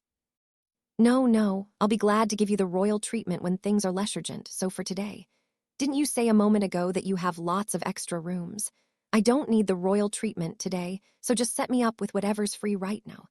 I wanted to try that tempura thing you were talking about earlier, so you mind hooking me up. Welp, I lost. After all this, I had no possible pretense for saying no. It meant revealing what I considered to be one of my most powerful moves, Butit beat refusing and stoking his anger. All right, I'll get you the best room we have out of what's available, and I'll arrange for a tempura dinner tonight. I nodded briefly at Shuna. Absolutely. I will start preparing at once. With a sweet smile and a perfectly polite bow, she left. Haruna silently took her place, standing by in one corner of the room. Her sheer unobtrusiveness demonstrated how skilled she was as a maid. Mysri and Rain looked impressed as well, so I had to assume she was top-notch by international standards, too. Guy, meanwhile, looked extremely satisfied with himself over beating me. It sucked, but I just have to admit defeat for now. But the moment I had that thought, the previously silent Diablo finally opened his mouth. Khehehehe, I see. You'll be staying over tonight, Guy? Yeah, but... Aha. Then you'll have plenty of free time on your hands. What are you? No, I just thought this would be a lovely opportunity for us. An opportunity? For what? I needed to finish the story I was telling you earlier, you know. And Yao bragged about your ultimate ability to me a long time ago, didn't you? Well, I wanted to ask you about that in more detail today, so... Whoa, nice one. Diablo, now the tables were turned. Guy was on the ropes. I can't let this chance pass me by. Well, in that case, Diablo, why don't you take Guy here over to the inner chamber? You guys can chat your heads off the whole rest of the day. Thank you very much, Sir Rimuru. I cannot tell you how much I appreciate your kindness. Soon as he said it, Diablo put his hand around Guy's shoulder. Wait. No, I cannot wait to sit down with you. Let's go. Was kind of like a house of cards if you poked him the right way, huh? All it took was Diablo's quiet insistence to ferry him right out of Thurum. He can be so unexpectedly useful sometimes. Now that Guy was gone, I could finally use my powers at peace. I didn't know when they'd come back, so let's get this ritual over with fast. I waste no time pouring my souls into misery and rain, inciting the evolution. Report. The prescribed amount of 100,000 solshes been reached. The subject misery's evolution has begun. That's odd. Guy gave me 500,000 souls, moving on to the incitement of the subject Rain's evolution. Successful. I was down only 200,000 souls. Huh. So as long as they're qualified to evolve, they can do it even if we're not linked soul to soul. Hey, wait a minute. That's not even the issue. You got 300,000 souls you didn't use here. Don't tell me. Report. I have mastered the knack behind this, so the necessary number turned out lower than expected. Oh, you got the knack down, huh? Wait, what? No, that's no excuse. I received a zillion more souls than that. He's never gonna buy that, understood. The subjects Testarossa, Ultima, and Carrera were included in the required amount. What the hell are you doing to me? Raphael's gone crazy on me. How fearless can you even get? Are you seriously trying to get one up on the demon Lord Guy Crimson? Wait, dude. If he finds out, I'm the one who's gonna pay for it, man. Understood, it is not a problem. No, it is. It's a lot of problems. Seriously, I'm kind of afraid of you right now. Acting all fearless like this is so frightening. Negative. This is simply the result of my information particle, handling skills performing better than expected. Any surplus can be considered extra remuneration. You think so, huh? Because I think you're really stretching it. But seriously, this is scaring me more than trying to run a scam against the Yakuza. If Guy ever found out, he could disassemble me into a pile of broken atoms, and I'd have no reason to complain. I don't sweat, so I wasn't betraying any of my agitation on my face, but inside me I had cold sweat falling like a rainstorm. For the first time in a while, I'm actually glad I'm a slime, so we partied it up that night. Guy looked a little miffed with me, but he never did complain. In fact, he thanked me. There's a lot I could say about today's events, but I'm tired out for now. It looks like the evolution took place without a hitch, and for that I thank you. Really did look exhausted. I wonder why. Diablo, meanwhile, was a stark contrast in how energetic he was. Weird. No, you're quite welcome. Getting involved was the smart bet here. I pretended not to notice anything as I left that sleeping dog to himself. The food seemed to be to his liking, and the hot spring bath gave him what looked like a sorely needed recharge. Velzard was in a good mood after chatting with Veldora, and for an unplanned social evening like this, I thought we did pretty darn well. I'll be back. Do our best to entertain you then. I do look forward to that. We live in a very cold place, so that hot spring was so soothing to me. Well, I'm glad you liked it too. We can't wait to have you back. Polite of you. I'd love to see Veldora again before long, so Welb's sure to take a few days next time. Of Veldora, he wasn't currently with us. That's because he wasprun on his bed, thoroughly battered and unable to move after going a couple rounds with Velzard. He, quah-ha-ha-ha. Tell him I went a bit easy on him this time, but don't expect any mercy when I return. You sure you want me to tell him that?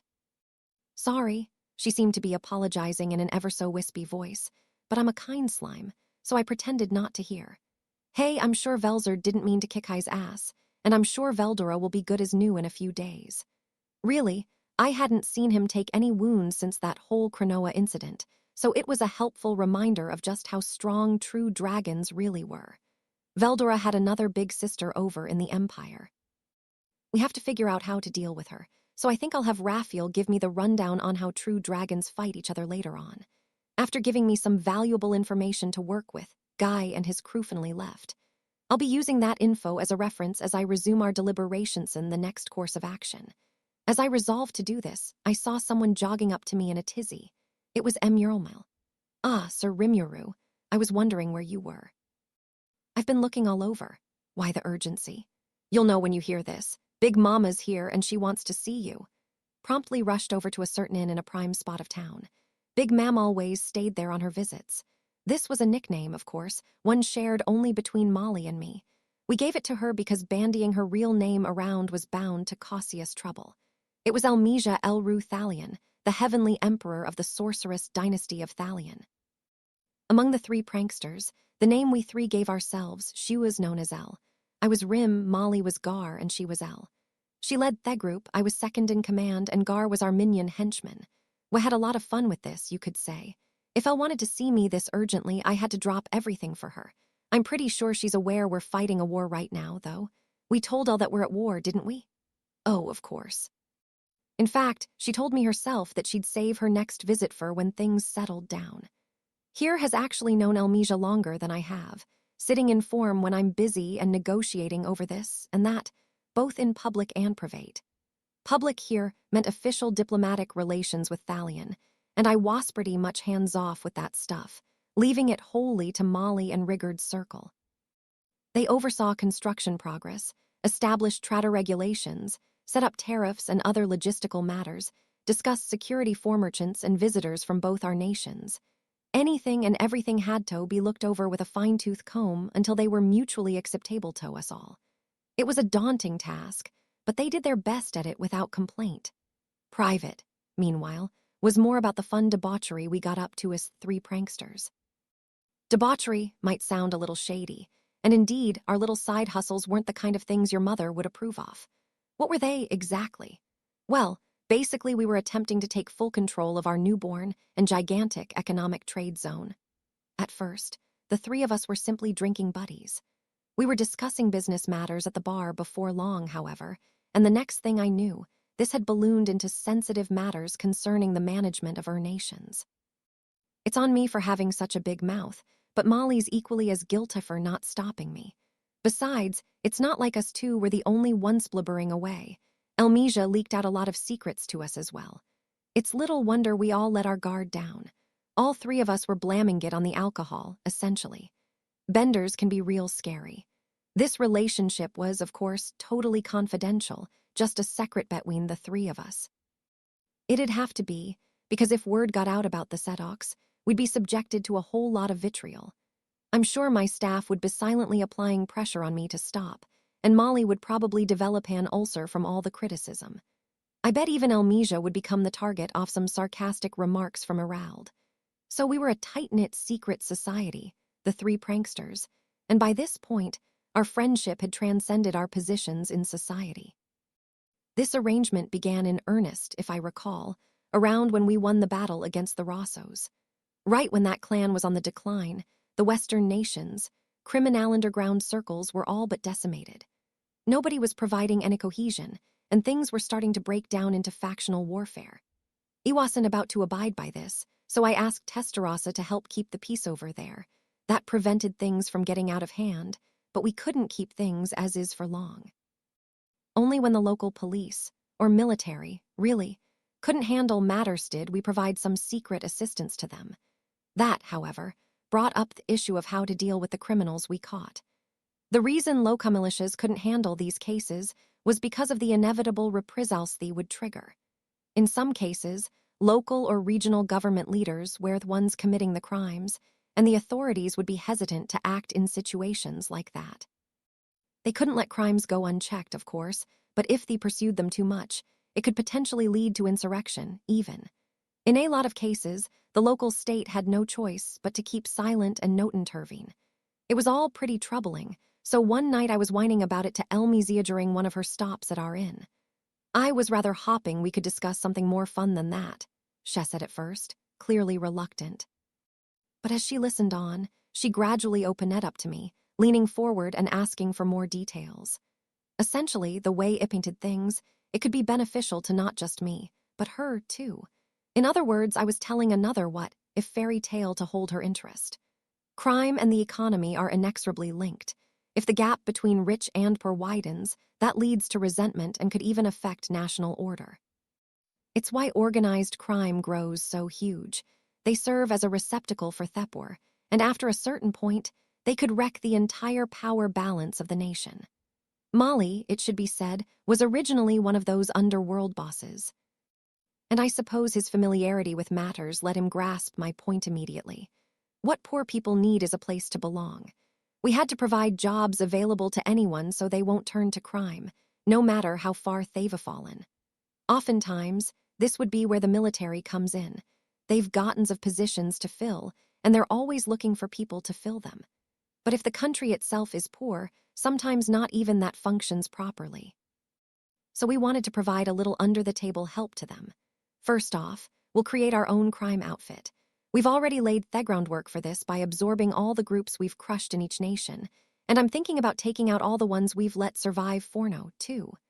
Might have been a bunch of drunken nonsense, but it did succeed in grabbing Elmesia's attention. I see. No, there's no group in the Western nations that can compete with Cerberus. And I think a lot of people would swear their loyalties to this new group as long as they're guaranteed food, clothing, and shelter.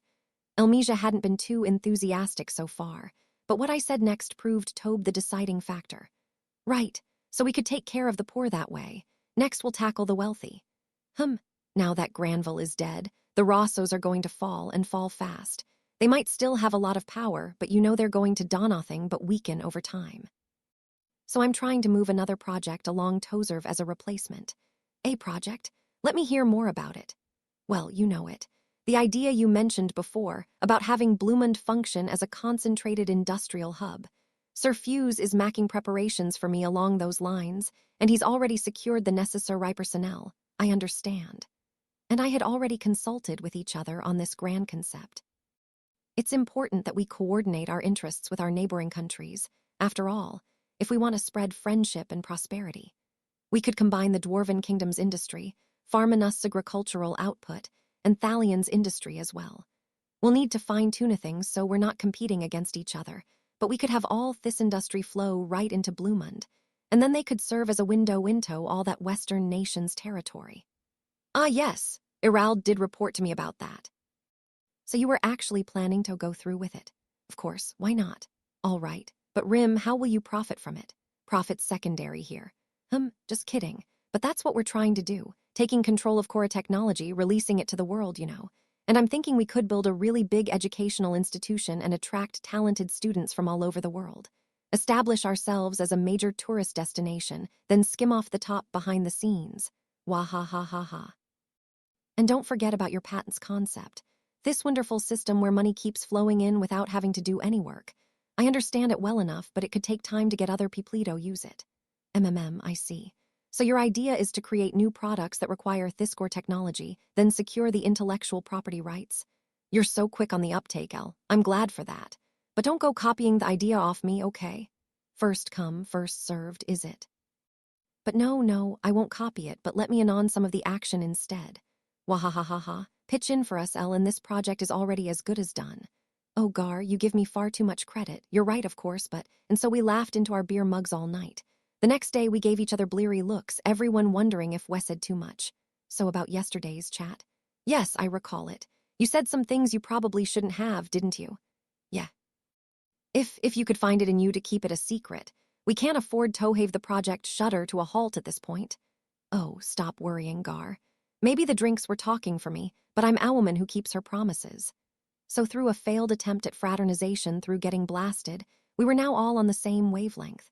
We pushed on with plans at a steady clip from that point forward. When you had the leaders of two superpowers on the same page, things went fast. Our inroads into the Western nations, criminal underground, were progressing at a pace that would have easily surprised the outside observer. In just a few months, we had finished unifying all the region's crime groups. Thus, a brand new secret society was born, one we called REG, the Three Wise Drunks. The group's members had no idea about the origins of that name, but that was certainly not our problem. What's more important is how the project's moving along. The poor people facing oppression in their local regions were quickly taken in by the mysterious REG outfit, and after a month or two of examination, the right people were selected for the right jobs. Any outstanding talents, we decided, would be invited to my nation for further study. All the little details behind this were being overseen by Glenda Atli, one of the former 3 battle sages who was still serving under Zoe. She said she'd gladly take any job, dirty or not, and now she was acting every bit like a mob boss. Working beneath her were Gerard, ex-leader of the Sons of the Velt mercenary group, and Ein, the elementalist who once worked for him. These were 2 pretty notorious names around the Western nations, with the type of leadership skills that naturally attracted the seedier elements of the local population. This underworld fame served them well as they carried out Glenda's orders. Most people seemed to assume this trio was the 3 wise drunks being referred to. We really were just 3 drunken idiots, but people were misinterpreting it as being drunk on dreams or other fancy stuff like that, so I'd keep the truth to myself. So that's what we had cooking underground. Now let's examine our activities as public figures. For this effort, we decided it was better to create hetwo organizations that would compete against each other, instead of a single monolith that'd be too vulnerable to corruption.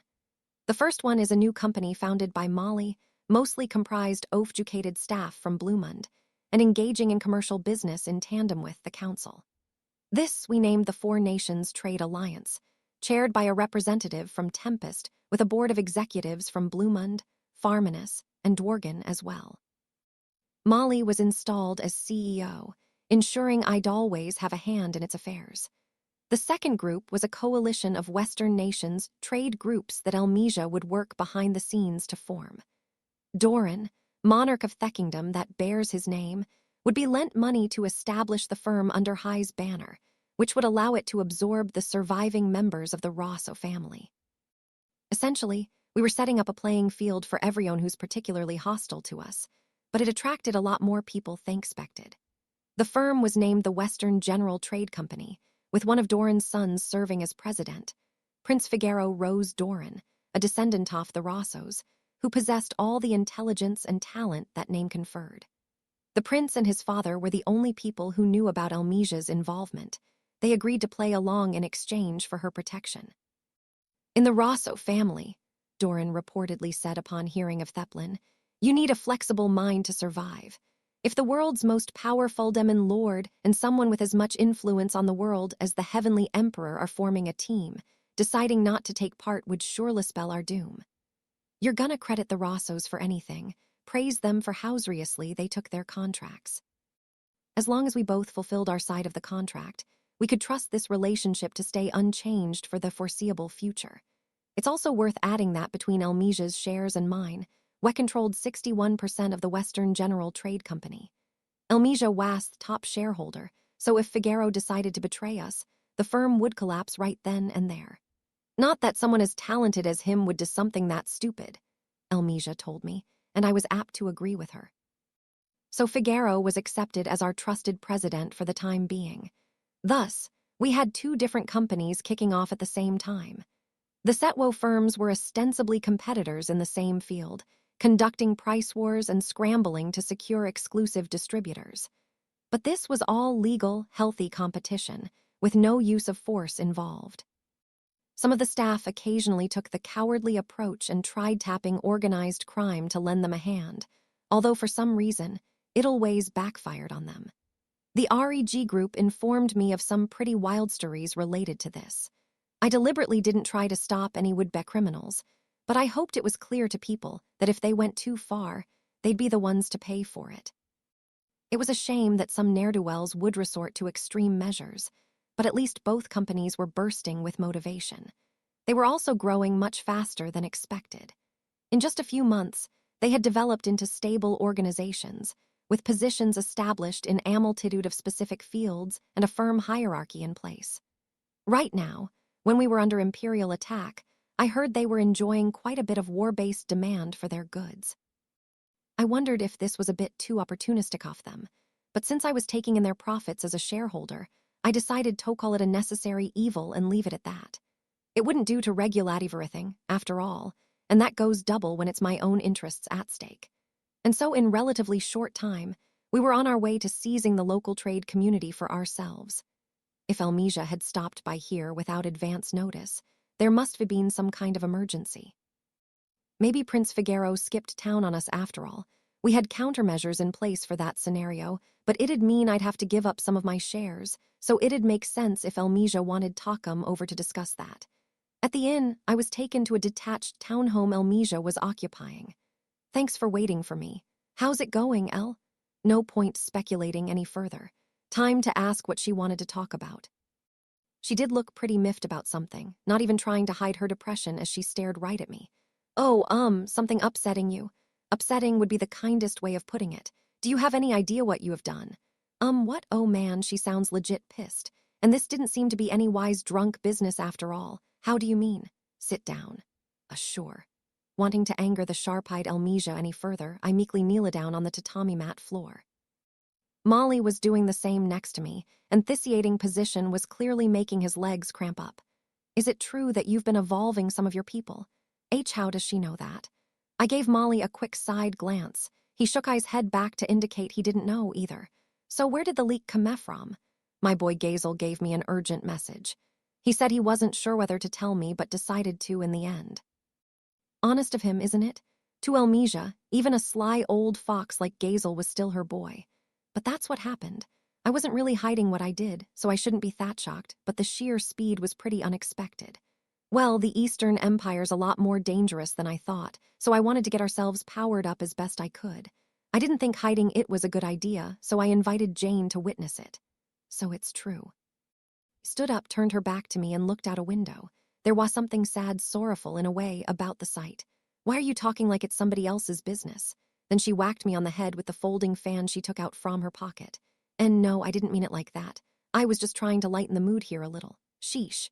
What do you even want to do with an army that powerful? Huh, it's not that I want to do anything, really. I'm trying to build a country that's fun to live in. Gazel tells me you have more primals serving you than just Diablano. Yeah, sorry, I thought I told you. I wasn't aware of it myself until a little while ago. You know Testarossa, don't you, El? I always thought she was really talented, but it turns out she's a primal too, I guess. So there's her Antwo Moore, Carrera, and Ultima, and they're serving as heads of our Suprema Court and Chief Prosecutor, respectively. When I finished explaining matters, Elmesia began to visibly shake. That is the truth as well, she groaned. Then she sat down in front of me, gazing straight into my eyes as she asked me directly, "Are you trying to destroy the world?" Huh, no way.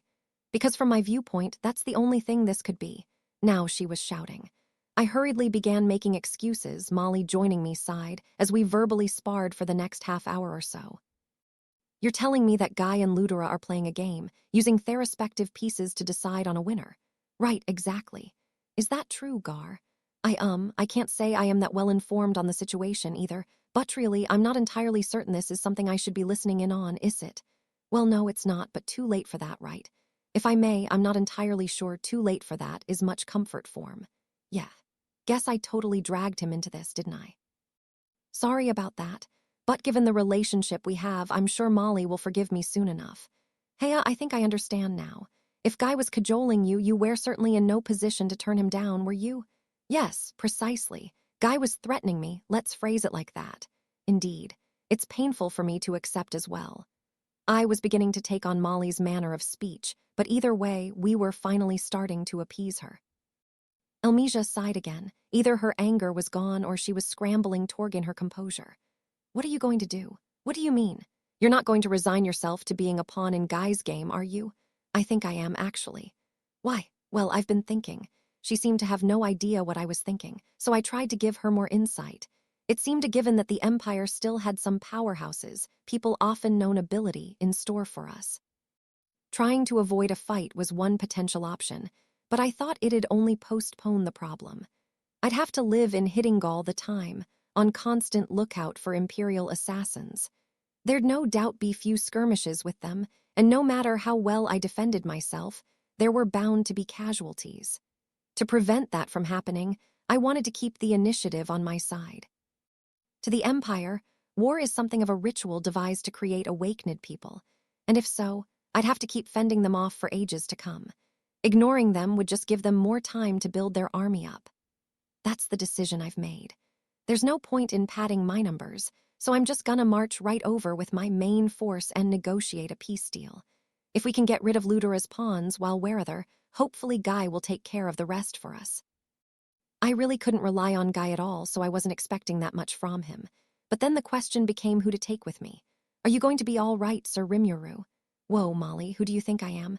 I may not look it, but I'm part of the octagram, you know. Whether it's an emperor or his personal guard, I ain't losing sleep over any of their guys. Yes, indeed. Truly, you are like a goddess too. Goddess. This guy's still looking at me that way. One glare from me made him rethink his words. I mean, truly you are a demon lord we can all trust in. Yes, well, just leave it all to me then. Ha ha ha. Wah ha ha ha ha. We both laughed our heads off. I knew this wasn't what he wanted to hear after this, but if things really went south over there, I was planning to turn tail and run back home. I'd have to pretty much become a shut-in, and I was prepared for that, so I didn't bother dwelling on the idea much. So can you specify to me whether you plan to simply defeat Emperor Ludera's guard or kill them all outright? I wasn't a fan of any questions that assumed I'd be victorious, but I already had an answer to this one. I'll avoid killing as much as I can. Based on the game's rules for victory, Guy wins once I neutralize everybody except for Ludora after all. Once I reach that point, I don't think it's a matter for me any longer. Elmesia gave that a satisfied nod. All right. Do your best not to disappoint me then. If worse comes to worst, I will take care of matters in your nation. Don't say such ominous things to me. No need to worry. I'm not into sacrificing myself nobly for the greater good, you know. My motto's for everybody to have fun together, so no way am I gonna get killed over this. Good, she replied with a breezy smile. But remember this as well. If you die, it will put this world fully in ruins. You are the only one who can't tame monsters like Diablo and his primals. The other creatures you of Volvedto Demon Lord level may not all agree with each other. If a conflict arises, it will inevitably erupt into war. Do you understand that? You can't just cast off what you're trying to do when you're not even done yet. Never forget that. That was Elmesia's heartfelt advice to me. I know, I get you, I really do. I swore it to her, my face dead serious. The game was now in its final stages. Just a few more turns, and our victory would be set in stone. One wrong move, though, and the entire board would be flipped upside down. We need to be calm and careful. The first thing, to contact Yuuki and discuss how we'll deal with Emperor Ludora. Then, the day after that, well set off for the Empire. INTERLUDTHE game among the Heavensit was a record of battles, a heavenly game continuing on for many years, a game between the demon lords and the heroes, with supremacy over the planet hanging in the balance. But to Velgrin the Flame Dragon, it was a game with no meaning. She had no interest in it, nor did she care who won in the end. Why go through all this trouble, she reasoned, when the two sides could just fight it out directly determine the better player. Of course, Guy and Ludora had tried that many times and never settled upon a victor, and that's where this game came from. The only rule, no direct confrontation. There was no point complaining about it, but that didn't mean Velgrin enjoyed it very much. Besides, if she was being honest, she felt this whole game put her side at a disadvantage. The only pawn Guy had who could defeat Ludora was Velzard. As long as they could do something about her, Ludora was the winner. But the same was true of Guy. Only Velgrind had a chance of beating that demon lord. The thing is, Velgrind herself thought it'd be a difficult slog at best. Velzard had a concrete chance of winning against Ludora, but Velgrind just didn't feel fully prepared against Guy. Hence, she thought, they were the underdogs to start with. What a pain she meant that. Velgrind was never a fan of scheming behind the scenes. Spending hundreds of years meticulously preparing for everything was simply out of her wheelhouse. So she left all that to Ludora, simply following his orders. As long as Ludora wanted to win this, she would spare no effort to pitch in. If he wanted her to fight, she would. She'd figure out what to do against Velzard, and she'd make sure they won. Guy was undoubtedly the strongest of demon lords, and Velgrind's sister, Velzard the Ice Dragon, was the worst possible match in battle for Velgrind. They were basically natural enemies, and a head-to-head battle against her would be difficult to win. If the two true dragons fought each other, they'd take each other down at best. At worst, it'd mean reincarnation and going back to the drawing board for Velgrind. But even that was being too optimistic, perhaps. Velgrind's element Washit, Velzard's ice. Two polar opposites, one symbolizing acceleration, the other shuddering to a stop. If they fought for keeps, the outcome would be disastrous. Neither would survive, both would fall. In other words, there was a good chance both Velgrind and Velzard would disappear entirely. The sisters would be reincarnated, but their current selves would fade to nothing.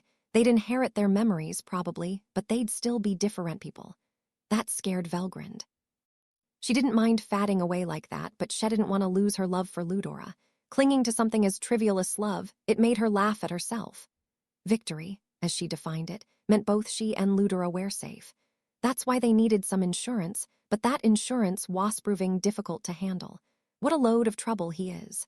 Apparently, he lucked out enough to break the seal, so why hasn't he even come to see me? Velgrind was peeved at the insurance that was Veldora.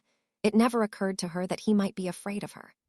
The Veldora she knew would have begun a worldwide rampage long ago, but for reasons known only to him, he was currently buddying up with a newly christened demon lord. When Velgrind heard that he even participated in the most recent Walpurgis Council, she suspected years of being imprisoned in a seal had driven him insane. Still, it was hard to believe that Veldora, as much of a fan of large-scale mayhem as he was, would sit silently in front of a million-strong army. She was sure he'd step out and make himself known, but instead she was shocked. Veldora was still holed up in the depths of the labyrinth, refusing Tasho himself. That was completely unexpected. He's always done what he pleases, but why hasn't he shown up this time? Veldora was extremely protective of his territory, just as he was in Thelust Imperial invasion. Anyone who infiltrated the forest of Jura, Velgrind assumed, would unavoidably have an encounter with its guardian dragon. That, in turn, was precisely what Ludera wanted. To him, a strong army was nowhere near as important as a few individuals who had transcended their limits, and last time as well, the few who survived were successfully evolved.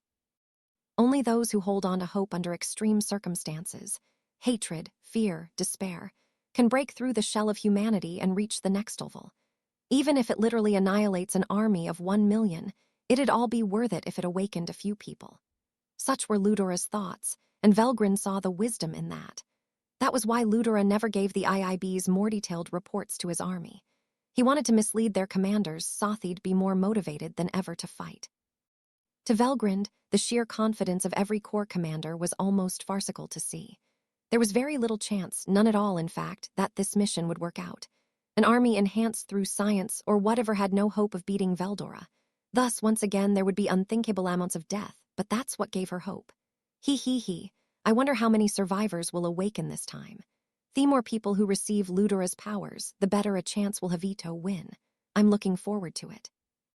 Yet despite Velgrin's anticipation, the results of this invasion left her speechless. They were all wiped out. PFFT. I was surprised myself, but you as well, eh? Quite a while since I've seen that look on your face. Don't make light of this. Neither of us was expecting a defeat, so Hugathat absolutely no one's left alive. That means your aim to get even one singly wakened has failed. Idea was to give as much experience to their soldiers and officers as possible, raising them up to be at least Imperial Knight material. Those Wereth people who'd become awakened in operations like this. That was the hidden objective of it all, but instead, they had 0 survivors. Claiming the attack on Veldora turned out better than this was, if anything, underselling the issue. Only through interacting with the greatest strength in the world, experiencing the despair that wrought, and living to tell the tale could a human being enhance their chances of evolution. That was why Thay organized this gigantic army for the invasion. But if nobody survived, then it was all for naught. As if that wasn't enough, all the Imperial Knights they had sent on undercover missions into the forest had gone silent as well. They had consumed a large number of valuable game pieces in this, a major loss with no gain in return. Well, that's how it goes. Velgrind was less than happy with Ludora's nonchalant reply, but one look at his eyes, and her anger disappeared. The sheer frustration in his gaze was too intense to bear for long. She could tell he felt the same way she did, so she switched gears. It didn't matter to her if they lost an entire army. They'd have no complaints if some awakened came out of it, but even failures like this one were no great problem. However, they couldn't afford to ignore the adversary that engineered this loss. If 1 million Imperial troops were literally wiped off the map, their opponent's strength was no laughing matter, either. They needed to be 100% sure who did this. Do you think he did it again? Velgrind asked, regaining her composure. She had seen no sign of violence from Veldora at all, but they had reports that the Storm Dragon destroyed an army of 20,000 over in Farmus. The IIB didn't have any operatives in that rural nation, so they couldn't learn more about that incident, but this time was different. They should have had a full grasp of the situation, and the files would be coming to Velgrind, addressed to the Marshal, in short order. If Ludera found out about this defeat before her, it was only because He had the power to do so. She was eager to get a viewpoint from this man she trusted so immensely. If she had to guess, her fun-loving brother would never miss the opportunity to go on a rampage. If 1 million soldiers were to king his turf, Veldora would have to come out, and then they could gauge just how much power he had. She assumed they'd find out if he truly could control his aura now, to the point that they couldn't even spot his presence. To Velgrind, her brother's growth was a joy to behold. He might be a fool, but she still cherished him. But he was also a handful to deal with. She had to recruit him to their side at all costs, lest he join Guy's side instead. Velgrind was always looking for ways to make that happen. Learning about his growth was vitally important to her. But he didn't. Amazingly enough, not even I am able to gain much in the way off detail. Told Velgrind everything he knew. The major failures of Theopenning battles. The legions entering the labyrinth who still hadn't been heard from. The awe-inspiring magic that wiped out the rest of their forces, and Caligulio's awakening in the final battle. That, and the exact way the armored corps found themselves defeated, as if he was there to watch it himself. You're kidding me. It's true. All 4 of the remaining primals are aiding the demon Lord Rimuru camp. If they decide to throw everything they have into battle, your brother hardly needs to lift a finger. Then the balance of this game has utterly collapsed. I wonder if Guy is just as upset about this. Or is it exactly what he wanted? Good question. If this is what Guy has been after all along, it's time for us to admit we're at a huge disadvantage in this battle. Ludera chuckled. They had spent years upon years building their strength, preparing for the best possible moment to strike, steadily, never rushing anything. And now, in the blink of an eye, someone else had acquired an unimaginable amount of strength. This was Rimuru, the newbie, the smallest off little specks they never even noticed before. It was time to admit as much. And Velgrind, sensing that, began kindling a burning desire to fight this threat. You haven't been able to fully grasp the scene inside the labyrinth? Heh, you got it. Annoyingly enough, not even my power can break Ramiras's own. Made sense to Velgrind. The labyrinth master had been all but impenetrable, not exactly an impartial referee for this game, but definitely not someone involved with the pieces on the board. Until now. Now she was completely favoring the demon Lord Rimuru. Regardless of how their game with Guy turns out, she was planning to set up shop in the forest of Jurathath Empire just attempted to invade. Ramiris did not have any great power herself. She seemed negligibly enough to Velgrind, someone who'd never have any effect on the game. Bother Mazecraft skill was likely capable of shutting out all information between the labyrinth and the outside world. That, she now realized as she rolled her eyes, was going to be cumbersome. But did Ramiris lose her power as the arbitrator? She certainly did. I neglected her since she was no threat to us, but her labyrinth may just be the greatest hiding place in the world. We could see into it through Bernie's and Jiwoo's eyes until now, but now you can't out of nowhere, Ludera nodded. I'm sure this was a ploy to catch me off guard. I suppose it was. This is certainly more troubling than I thought. Velgrind understood just how serious this was. Basically, they had no idea what happened inside the labyrinth. Normally, she'd default to assuming Veldora did something, but now she felt there was more to it than that. The main issue here is that Rimuru's apparently stuck some powerful compatriots of his inside the labyrinth as well. Your brother is the highest ranking among them, but who can say how much this newcomer has tamed him? The Veldora, I know, would never meekly take orders from someone else. And while you may be another matter, I doubt Rimuru could bind him down with a skill of any sort. Their reports indicated he was working in tandem with the demon Lord Rimuru, but Veldora was never the type to do other people's bidding. He openly defied Velgrind and Velzerd, his other sister, all the time. She felt safe assuming that no one could subdue him by force. So did the demon lord prepare something that could actually make Veldora his lapdog? Velgrind tried to imagine what it could be but gave up. If such a thing existed, we wouldn't have gone through all this trouble over the years. Perhaps I could ask the demon lord Rimuru himself. Best to hear it from the demon lord, I'd say. Velgrind's muttering made Ludera laugh out loud. Ha! I'm glad you've come to the same conclusion I did. This demon lord Rimuru could no longer be ignored by either of them. Given that he'd already tamed primals, it was safe to assume that Veldora was similarly at his beck and call. If that were the case, they'd need to figure out how to wrest Veldora from Guy's camp first. We're going to make a move. Now might be a good time for it. Guy has no doubt let his guard down now that our first advance failed. A demon lord is patient as he would no doubt expect us to retreat and wait for our next chance. Good point. He's always been careful with his movements, never taking major risks. Perhaps a quicker move is better advised here. We have little time to lose anyway. Velgrind was delighted. Finally, Ludera was looking to settle matters with Guy. They would no longer bide their time, and she could use this opportunity to seize control of Veldora in short order. Perhaps their momentum could also crush the newcomer demon lord Rimuru, too, bringing them toward an all-or-nothing confrontation with Guy. Hehehe, allow me to handle this, then. I'll go out there, kick some ass, and then you can come over and lay the groundwork. I believe in you, Ludora. Of course. And if we can just get our hands on Veldora, the rest will take care of itself. Tatsuya's come up with a rather interesting plan as well, so I think we can make up for this debacle very shortly. Even the nightmarish primals would be no match for a true dragon like Velgrind in a head-on matchup. If they defied her, she'd smash them to the ground so they didn't cause needless trouble later. There may be others in the camp who'd cause problems for us, but if I'm out on the battlefield, it's all moot anyway. Now Velgrind was exuding confidence. Well, how about we make those fools shed some blood to warm up? Their attention was turned toward a group of people arrogant enough to toadify Ludora, a band they had allowed to go free so far. That would end Tade. Anyone who plotted a coup against the Emperor would see no possibly outcome except death. That was why Velgrind made the suggestion, but Ludora just grinned and shook his head. I'd rather keep them alive than kill them. That's uncommon to hear from you. I thought you'd be kind enough to grant them a painless death. No, I need them for Tatsuya's proposal, you see. He was hoping to set off another big battle over here in order to attract Guy's attention. Rather like Kondo, isn't it? I'd never even think about using Imperial traitors against our enemies. Don't like it. Well, I wouldn't call Tatsuya's plan very humane, certainly, but I do believe it makes logical sense. Velgrind gave this a vague nod. No matter how outlandishly cruel Thisplin was, it didn't matter to her. She just wanted to give the traitors divine punishment with her own 2 hands. Here was a true dragon who loved Ludora, but she certainly didn't love humans at all.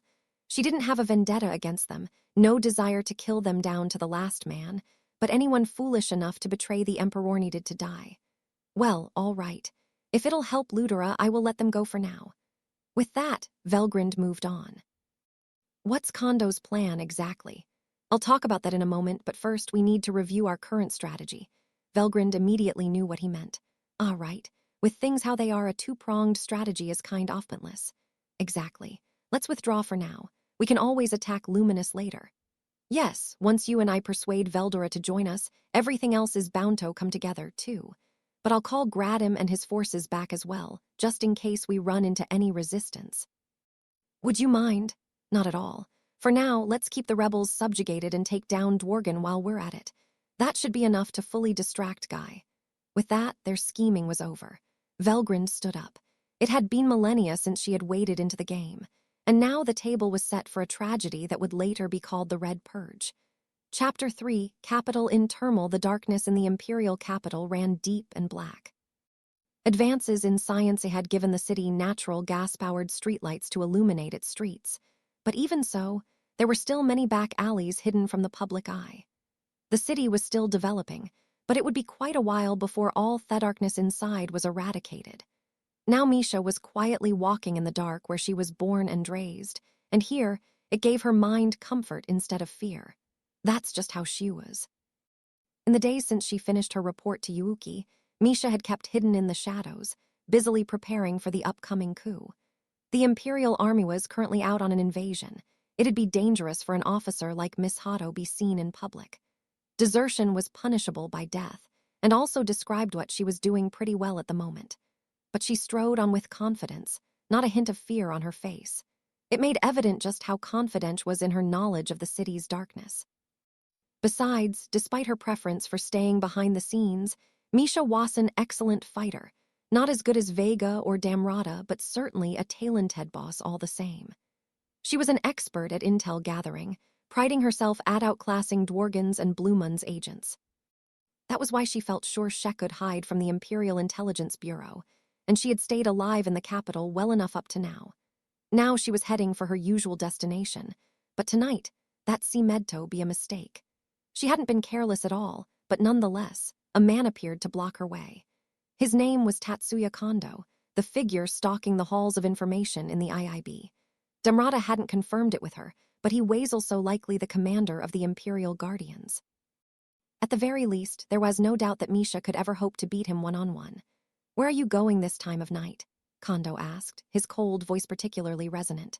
Misha smiled, even as she internally chided herself. "Oh, it's you, Lieutenant Kondo. Are you working late tonight?" Despite any misgivings, she acted perfectly serene with him. But for her, the situation couldn't get much worse right now. "I can't believe he sniffed me out in this remote nook of such a vast city. What a monster." No way could I beat him either, and my escorts won't even buy any time for me. Kondo had appeared without warning, but he seemed to be alone. That didn't give Misha much optimism. She searched for a way anyway to get out. "You're Misha, aren't you? Staff officer for Commander Caligulio? Were you back in the capital during a wartime operation?" His tone was dead serious. It was so scary, Lieutenant Kondo. "I was actually asked by Lord Caligulio to go on a secret mission back to the capital." She had to deceive him somehow. At the same time, she searched her surroundings for other people, keeping her guard up.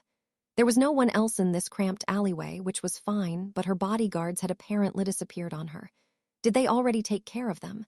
How outclassed are we anyway? It didn't even notice a fight in an instant. Misha gauged the situation. They did not know each other personally, but there was no way Kondo wasn't aware of Misha. She didn't know how he saw her, but it didn't seem like words alone would get her through this. Her guards were dispatched without a moment's hesitation. Deception, she assumed, was out of the question, so she decided to ask for help from Damrata, whom she was planning Tomit up ahead. But then an unpleasant thought entered her mind. How did they find out where I was? Sir Yuuki decided to trust Damrata. Can I do the same? It was Damrata who arranged this meeting place for them. They were supposed to work out the details of the top-secret conference they'd have with the Demon Lord Rimuru tomorrow. Not good at all. There's a chance Damrata double-crossed us, as much as I hate to think it. Sir Yuuki trusts him, and besides, I owe Damrata as well. Misha and Damrata had known each other for over 20 years. They were both leaders of Cerberus, and she felt she knew more about him than Yuuki. That's why this was all so confusing for her. He knew Damradato be cold-hearted, rational. Based on what he told her, he had no apparent reason to stab Misha in the back. She not only wanted to believe that, after listening to Yuuki explain matters, she was convinced of it. So now wasn't the time for hesitation. She had to believe in her friends until the end. So her mind made up, Misha looked at Kondo. "Gratitude goes out to the great Emperor Ludora for the good fortune of meeting you here." "Oh, it was you, Lieutenant, wasn't it? The guy who took out my pursuers. Ick knew I wouldn't be able to take on that many opponents by myself." "Ah, proceeding with that script then. Oh, are you suspicious of me? Even after I've been desperately trying to dodge it back from that hellhole to bring you my information at all costs." Misha boldly continued the performance, approaching Kondo and sidling up to his chest. This was Misha the lover's specialty, using her feminine charms to ensnare unwitting men. It was powered by a combination of curse perfume and the illusory magic charm, and it worked on the mind of the target, stimulating their base instincts while inhibiting their thought processes in order to make them fall in love with her. Their dependence on Miss Howe would grow further if she was closer to them, physically and emotionally. Once she had it all in place, she'd have as much control over the target as she wanted. She was using this on Caligulio as well. By her estimation, a few more embraces and he'd be hers for the taking. And not just Caligulio, either. A litany of men had fallen for her wiles. As far as she knew, it had never failed before. It was the most powerful card she had to play, because even if Shenever had a chance in battle, she was sure any opponent would succumb tallest for her. So Misha placed her supple hands around Kondo's back, pushing hair-ample breasts against him. Then she gauged his reaction. She could sense him slickening a little. She giggled. Hee, good. He pretends to be this stuck-up bastard, but even Kondo's still a man, huh? This was going better than she anticipated. Maybe this would work out after all. Hey, why don't we go someplace else, huh? A room where we can relax, maybe. She whispered the words, her lips close to his ear. Kondo's right hand moved a bit. Very well, she could hear him whisper back. This is going well. My best bet is to meet up with Damrata at Arendesvis Point. Even if that doesn't work out, I can have Kondo sleep with me, and then he'll become my captive. It was the last thought Misha would ever have. With a dry bang, Miss Hack collapsed to the ground, the left side of her head bleeding profusely all over the street. Somewhere along the line, Kondo had produced a Nambu semi-automatic handgun. The smoke rising from the muzzle made it clear this was the murder weapon that had shot Misha in the temple. He put it away, expression frozen, as if nothing untoward had happened. His unique skill decipherer, which read the thoughts of anyone he came in contact with, had already collected all relevant information. Miss Ha's objective, Yuuki's plans, the fate of the Imperial troops staging the invasion. It took him less than a second to read all that. But despite the devastating truths just revealed to him, Kondo's face remained frozen. Instead, looking almost bored, he spoke into the darkness. A coup. What a deranged idea. And yet you claim you're not betraying His Majesty. From the darkness, where nobody should have been, emerged a lone man. Instead of answering Kondo's question, he walked up to the crumpled figure off Misha. It was Damrata. Kondo, you didn't have to kill her, did you? With the right education, she could have been of great help to His Majesty. No, there was no chance of that. Apply a ranking to her skills, and she would be lucky to reach 37 or so. She might have had a chance if she could reach the teens at least, but no woman of her caliber could aver serve His Majesty. Besides, Kondo coldly spat, I was completely exposed and she couldn't penetrate my defenses. Damrata shrugged. If Kondo said so, he must have been right. There was no point arguing. All he had were mixed feelings over the fate of Misha, one of his friends. He kneeled next to her, holding out his left hand to the left side of her head. A soft light closed the wound. He pushed Misha's protruding eyeball back into its socket, pulling both eyelids down. Finally, he wiped her face clean, trying his best to restore at least some of her beauty. He couldn't bring the dead back to life, but at least he wanted her to rest in peace. Why waste your time? Leave her and the body will be disposed of before sunrise, said Kondo. Just answer my questions, please. I can't put my emotions aside the way you can. You're too soft. Just crazy. How can you act so thoroughly emotionless at such a young? Don't have any emotions. End of story. That's ridiculous. I have seen hell in my time. It was Emperor Ludora who saved me from that hell. If you're switching sides on me, you won't receive any mercy. I am ever His Majesty's faithful servant. I could never betray him. See about that. Remember, you're under my spell at the moment. If you want me to trust you, better prove it by your actions. Then Kondo walked away, never looking back. Damrata took one final glance at Misha, then left the scene himself. Nights lasted a long time in the imperial capital. There was still work left to be done. Not long after, agents from the Intelligence Bureau disposed of Miss Hasbody, leaving not a trace behind. The darkness of the capital's nights was so deep it could bury even these events, as if they had never happened at all.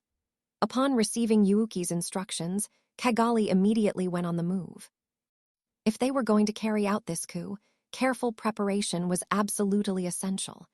Messengers were instantly dispatched, and within a few days, all the major players from around the world were gathered in one place.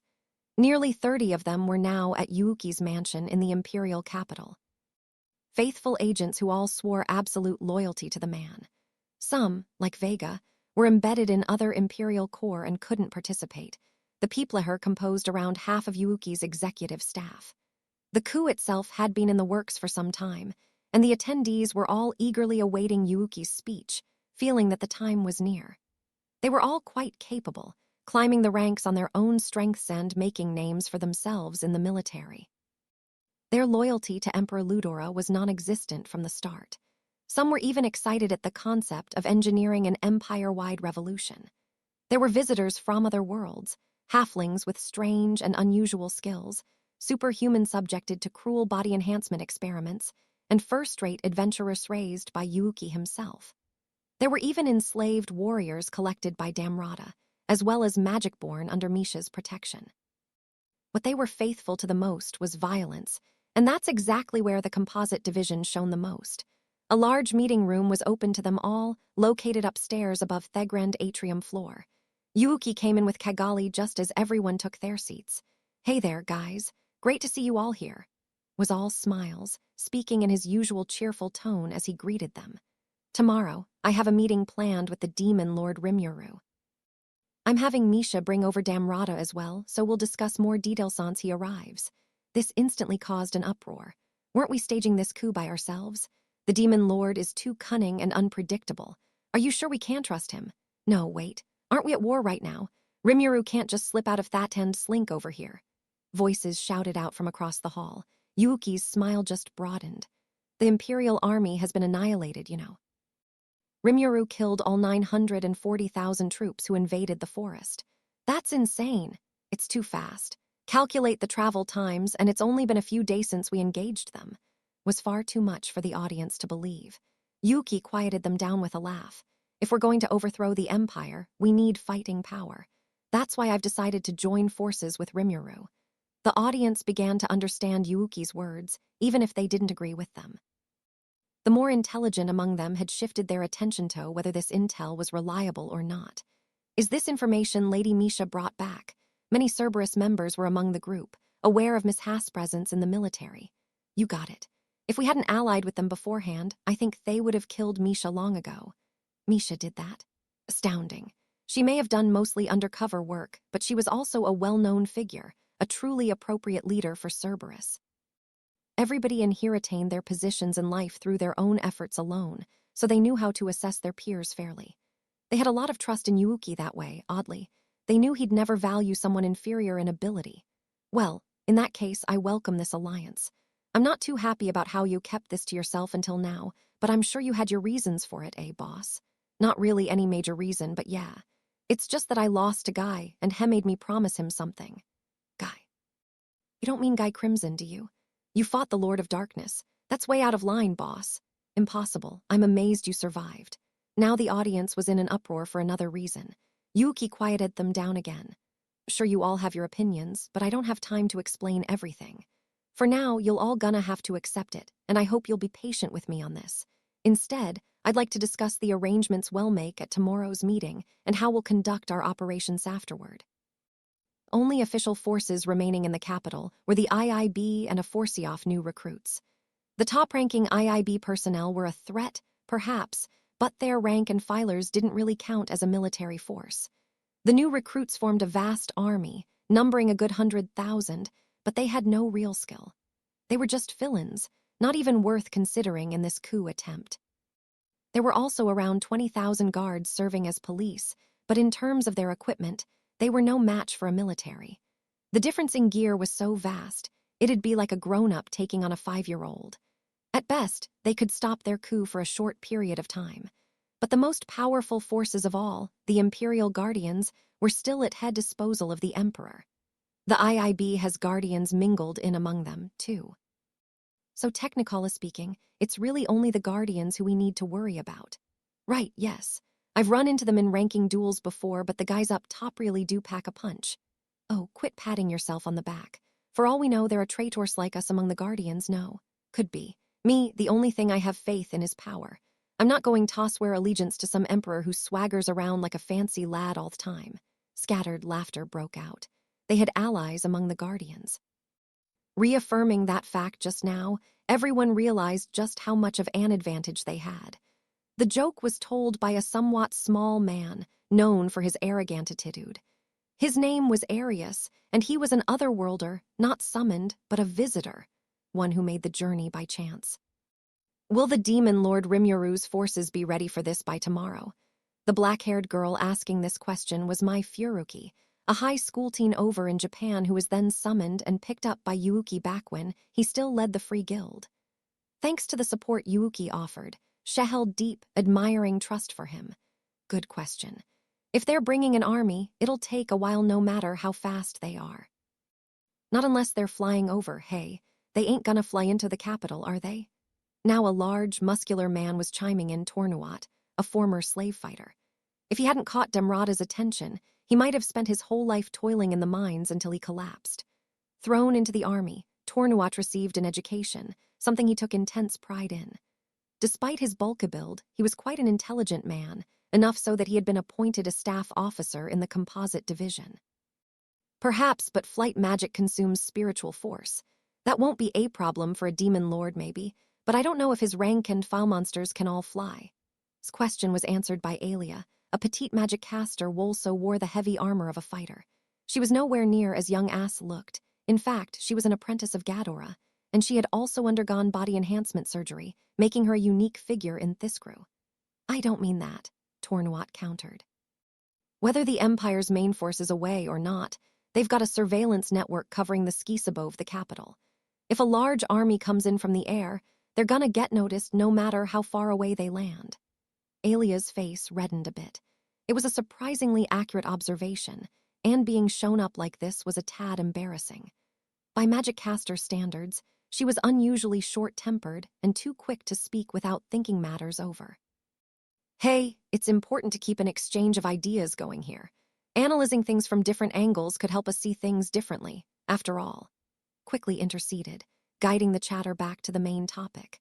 Rimyoru has contacted me through Old Man Ghidorah to say that only a small number of them will be coming tomorrow. The contact came through a Ghidorah-engineered anonymous magical call. Even if the IIB was listening in, It was all encrypted and impossible to decipher. Gadara outlined the main points of it to Yuuki, and according to him, the roster they'd send tomorrow was still undecided. Rimuru was definitely coming, but who would escort him? Sounds like Rimuru's decided a show of force won't work on Ludora, too. Quality over quantity, huh? I bet he'll bring nothing but his top brass over then. Maybe about 10 or so at most, Yuki reasoned. They're underestimating the Empire that much. Or are they making fools out of their allies? The question was lodged by a slender beauty, stretching herself out, not a question so much as just stating what was on her mind. This was Orca, a warrior, and she might have appeared a bit airheaded at first. Despite that, she was an extraordinary talent with a number of hidden skills. Wrong on both counts, Orca. Like I said, it takes a lot of time to ready a large army. Delays pop up in so many different ways. I'm sure he decided it was better to work with a small team of elites. Stepped up to explain matters again. Yuuki smiled, glad to be spared the trouble. Exactly. That's why we need to work out our own direction now. Rimuru was only bringing his best fighters. That brought up the question of who would pit themselves against whom. I'm gonna ask Rimuru what he thinks at the meeting tomorrow, so we need to put our thoughts together. For example, what are we gonna do with Emperor Ludora? It might have been pretty arrogant of Yuuki to say that. Defeat wasn't even in his mind, only victory was in his future. Discussing their treatment of Themperor before the coup had even succeeded was a tad abnormal, after all. But no one pointed this out. Even Tornuat, always ready with a verbal jab, grinned and waited for Yuuki to continue. The Dwarven Kingdom is aware of our activities as well, so the currently deployed composite division forces are free to head off to the capital without worrying about their rear. If all they have to deal with are the Imperial forces left in the capital, it'll be easy, right? It sounds that way. The Guardians are the only threat. That's right, responded Yuuki, still smiling. He knew the true threat Waiselsuher, an unknown entity known simply as the Marshal. And if you thought about why Guy let Yuuki live in the first place, why did Rimuru take action this time? He's a pacifist at heart. I figure I'd hate to attack other countries out of nowhere. Perhaps he just didn't want to have any regrets. But Yuuki felt that couldn't be the only reason. So he mentally put the pieces together, and then he saw a hint of Guy's shadow behind Rimuru as well. If that was the case, he concluded, perhaps there was a monster in the Empire that could be a worthy opponent for even Guy. Depending on how things work out, we might have to kill the Emperor, won't we? Not so fast, Arius. Yes, don't reserve the right for yourself. The crowd here was so excited now that they were openly talking about the Emperor's upcoming murder. Yuuki agreed it was too early to discuss his treatment, but he was glad to see everyone so revved up in advance. In fact, they'd be discussing Ludora's fate at the meeting tomorrow. Gadara was opposed to killing him, and Damrata's loyalty was still squarely aimed at the Emperor. They were both important collaborators on Thighs, and Yuuki hated to clash with them. Plus, there was a healthy chance this monster Guy was so wary of was Ludora himself, and if so, it'd be suicidal for Yuuki to make any careless moves. Let's wait and see how this turns out, he concluded. No need to put myself in the hot seat for no good reason. I could always have Rimuru Taketh Emperor, too. They'd be saving strategic details for after Damrata's arrival, but Yuuki already had a draft outline ready for their approval. First, the main part of the composite division would overrun and capture the capital. Any Imperial Guardians who got in the way would be taken care of by those present in this room. Yuuki expected big things from them all. They were no less capable than the Guardians themselves. Maybe they couldn't take the top-ranked ones, but they still had a numerical advantage. If multiple allies swarmed on one, that should make up the difference. The big guys like Ludora and the Marshal could be left for Rimuru, considering he was kind enough to join their fight and all. That's what Rimuru was probably aiming to do anyway, so he was sure the Demon Lord would accept that. Meanwhile, no Imperial reinforcements would come from anywhere Toadfen the capital. Out of their 3 major armies, the armored division was destroyed by Rimuru. The rest of the composite division would join them once the trend was clear, and the magical beast division was way up in the clouds over distant lands. Even if they found out and rushed over at full speed, it'd all be over by then. Now that the plan had progressed this far, it was all but a sure bet. Yuuki wasn't about to hurry matters, but he was sure victory was imminent. Still, Hestel couldn't shake the uneasy feeling that he was missing something. What could it be? "Pardon my lateness," boomed a calm voice that echoed across the heated meeting hall. The moment it did, everyone shrank back as if showered with ice-cold water. "There you are, Demrata." He was finally here. Today Demrata was dressed in his military uniform, a rarity considering his usual merchant's disguise. That was when Yuuki began to worry. "Where's Misha?" "She's dead." Hall fell silent. Everyone went on guard, sensing something disturbing. They had all been in many life-threatening situations in their time, so they were sensitive to the signs. "What do you mean, Demrata?" "I mean exactly what I said. She was killed by Kondo a moment ago." Instant he heard the news, Yuki felt the lingering uneasiness in his chest explode. That uneasy feeling that he had overlooked something. Knew what it was. He and Demrata hadn't known each other for long, but their relationship ran deep. They'd shared in countless evil machinations that could never be revealed to the public. It was his assistance that helped Yuki take down the Echidna Club, once the overlords of organized crime. They then established Cerberus together, with Demrata working tirelessly to build it up. That's what Yuki thought, but maybe he had it all wrong. In fact, everything was going exactly how the Empire wanted it. Cerberus was built from a core group that Demrata recruited for the purpose. Its mission was to weed out the talented from the incompetent, and its network was spread around the world to find and bring in new potential talent. Protecting lost otherworlders was part of that. And they hadn't started this just recently. It had been going on for a while, even back when the Echidna Club was imminent. In a way, didn't it mean that Yuki himself was discovered by Demrata in the same manner? He was in the business of scouting strong prospects and bringing them under his wing, and as he worked on that, Demrata discovered Yuki. If Demrata himself emerged from his undercover position, he'd be too conspicuous after all. Yuki was just selected as a charismatic public figure. He thought he was using Demrata, but it was the other way around. But that didn't mean Demrata double-crossed him. His loyalty was genuine. Perhaps someone had manipulated Demrata in order to make the ever-suspicious Yuki trust in him. Thinking about it that way, it seemed to answer all the questions he had up to now. Picking up on all this, Yuki let out an exhausted sigh. "Well, you sure put one over on me. So when did this all begin?" "What do you mean?" Demrata sounded indifferent. He used the same tone as always, but no, Yuki was positive something was off. Demrata didn't seem to be playing dumb. He honestly didn't understand this question. The man himself, in other words, didn't even realize he was being manipulated. No wonder, huh? If he didn't realize it was happening, he wouldn't know to keep an eye out for it. Yuki recalled their last meeting. Demrata had insisted he didn't betray anyone, and Yuki felt that was the truth. Maybe something had been done to him after that, even. If he could trust his own instincts, it seemed that Demrata's manipulation happened only recently. Right. I'm the one who decided to trust him, and I'm not going to say anything about that now. The important thing is, what does whoever sent Demrata here want from us? Someone was controlling him. That much Yuki was certain of now, and based on that, he surmised that they were in a very delicate situation. For all he knew, they'd fully surround his mansion in the time it took to deal with Demrata. Yuki was lost in thought, Kagali quietly analyzing the situation herself, but the revved-up audience was enraged by Demrata's behavior. "How dare you disrespect Sir Yuki?" Alia shouted, denouncing him. "Demrata," Tornwat said, "what are you thinking? Are you here to betray us all?" "Betray," Demrata aloofly replied. "What a strange thing to accuse me of. From beginning to end, my allegiance for His Majesty, the Emperor Ludora, has been unwavering." "That's called betraying us," Arius spat. Demrata was notorious for being corrupted by money, a fact that some off-high's companions looked down upon him for.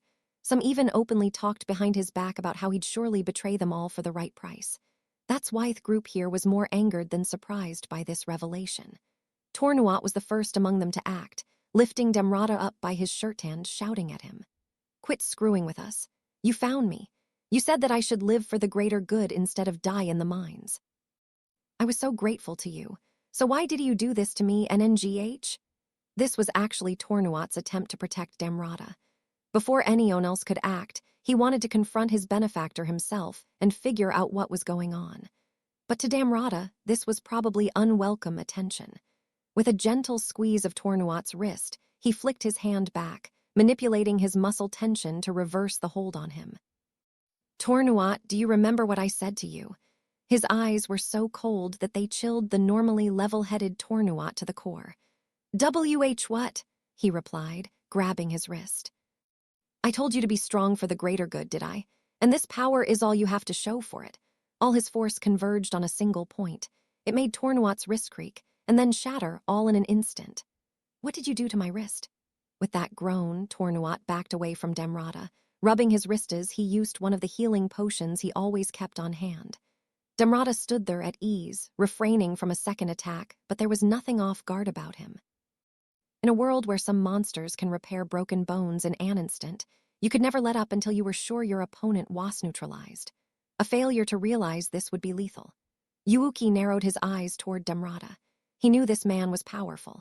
You didn't get to rank that high among the single digits without being able to outclass a room full of champions like these. The question was, did he possess an ultimate skill or not? And if so, how good was he at using it? Will my anti-skill work on it? That's the thing. Depending on the answer, he may have to kill Demrata. He needed Tano, so he didn't dare stop anyone from confronting him. You're the Emperor's dog, aren't you? Shouted Arius. I thought you were just a money-grubbing bastard, but you tricked us all. Why would Ackward like you just walk in here alone and expose yourself? Then things began to unfold. He's right, Demrata. I owe you a great debt, so I'm going to make your death painless. Now Tornuat was ready to challenge him with everything he had. Too late. But despite Tornuat grabbing the battle mace hanging from his belt and heaving it up with both hands, Demrata had no problem ducking the strike. In a clean, natural movement, he dived toward Tornuat's chest and gently pushed out the palm of his right hand. Despite the light, airy move, it hit its target with a deep, heavy impact. This was Spiral Penetrator, a type of Fa Jin martial arts move that strikes its opponent with focused, explosive force. This fighting spirit is given directional kinetic energy that penetrates both armor and muscle, destroying the target from the inside out. Its power is proportional to the amount of infused fighting spirit, and if Demrata was the one focusing it, he could count on it having the lethal force of a tank round. GNHH, his opponent crouched down, coughing up blood, legs too weak to stand back up. How could he? That single blow had just destroyed all of Tornuat's internal organs. It's crazy you were that strong. Well, judging a book by its cover, the classic move of a conceited pile of muscle supported by a massive ego. Were you laboring under the assumption that you outgunned me just because I hired you as Agard? NGH, I asked you to be strong. Humans are no fools. They don't need to rely on arcane, esoteric abilities. They can become as strong as they want if they train hard enough. Just like I did. Then Demrata shot his leg backward, executing a roundhouse without looking behind him. The attacker, aiming for his blind spot, unable to react in time, promptly died of a broken neck. Demrata made it look like stepping on an ant, but this was Arius, a man whose strength even Yuuki praised.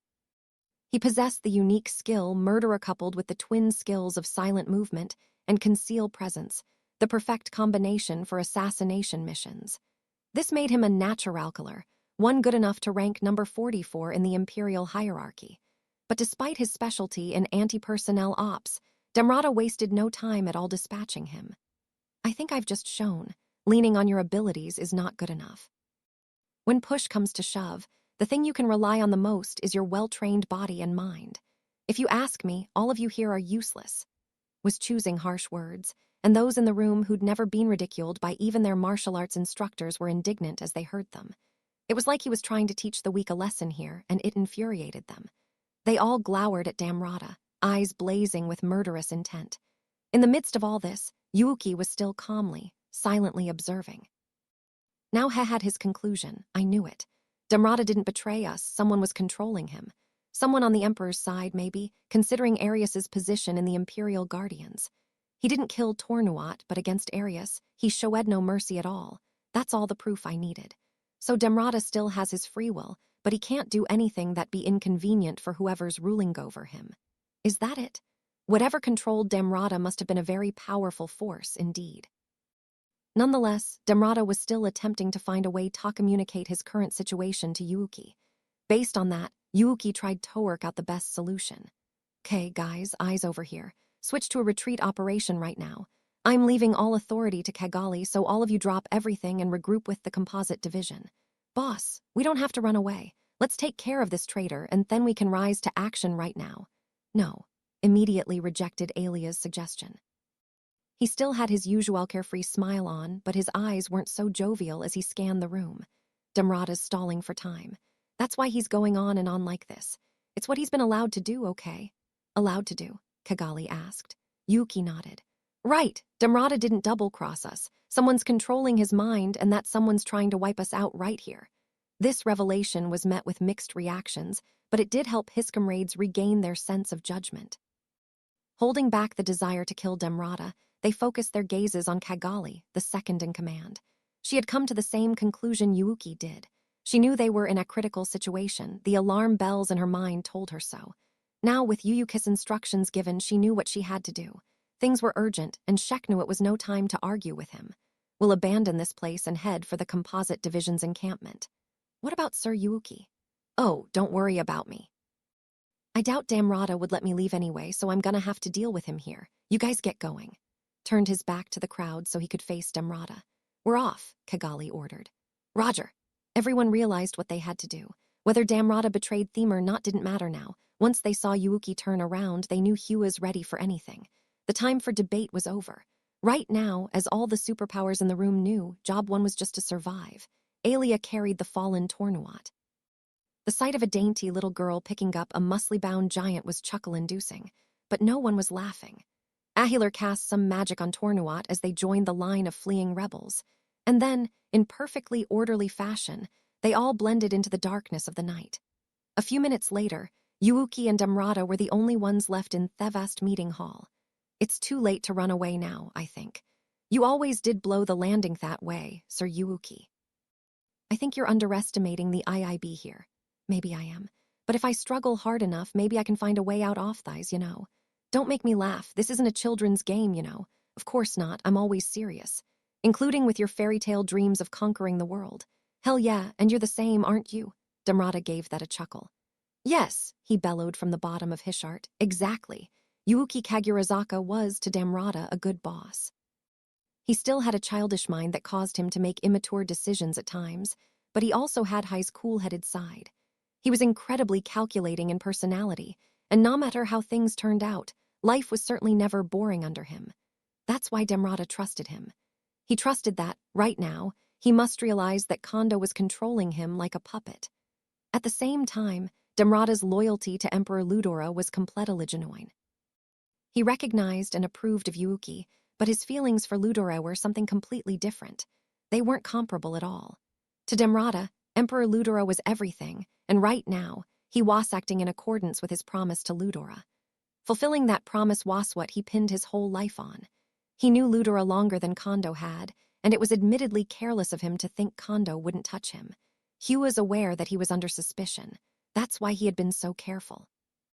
But it seemed that Kondo was even more dangerous than Damrata thought. Immediately after he said his final goodbyes to Misha, Damrata's will was put under Kondo's control. How he did it, Damrata couldn't say, but no matter what he tried, he was unable to break it. His consciousness remained fully intact, but every aspect of his actions was now dictated by Kondo. I had no idea that bastard Kondo would take over my own body, too. Anyone will tell you how cautious he is, but I didn't think he'd take matters this far. Sir Yuki has truly outdone himself. If he couldn't deactivate this body control on his own, the only hope left was to rely on Yuki. He'd need to make Yuki aware of his situation, but that posed a major challenge. No matter how you looked at it, this was clearly Damrata betraying the entire movement. It was just asking too much, and Damrata himself was about to give up on the idea. But Yuki noticed it. He did an incredible job. It moved Damrata deeply, even as he could only say what Kondo allowed him to. Allow me, Sir Yuki, to show you the abilities of the Vice Commander of the Imperial Guardians. The restrictions were permission-based. They put blocks on what Damrata could do. But despite that, Damrata tried to relay as much information as he could to Yuki. Providing his rank was one such attempt. He had to let Yuki know as much as he could give him, and after that, Yuki could utilize it as he pleased. Convinced this was the right way, Damrata decided to pin his hopes on Yuki. If he kills me after that, it'll all be over. The promise I made to Emperor Ludora will be taken on by Sir Yuki, I assume. A pity I can't see it with my own eyes, but he was sure that Yuki would carry on his will. If Yuki ever wanted to fulfill his lofty ambitions, he'd have to carry out Damrata's objectives as well.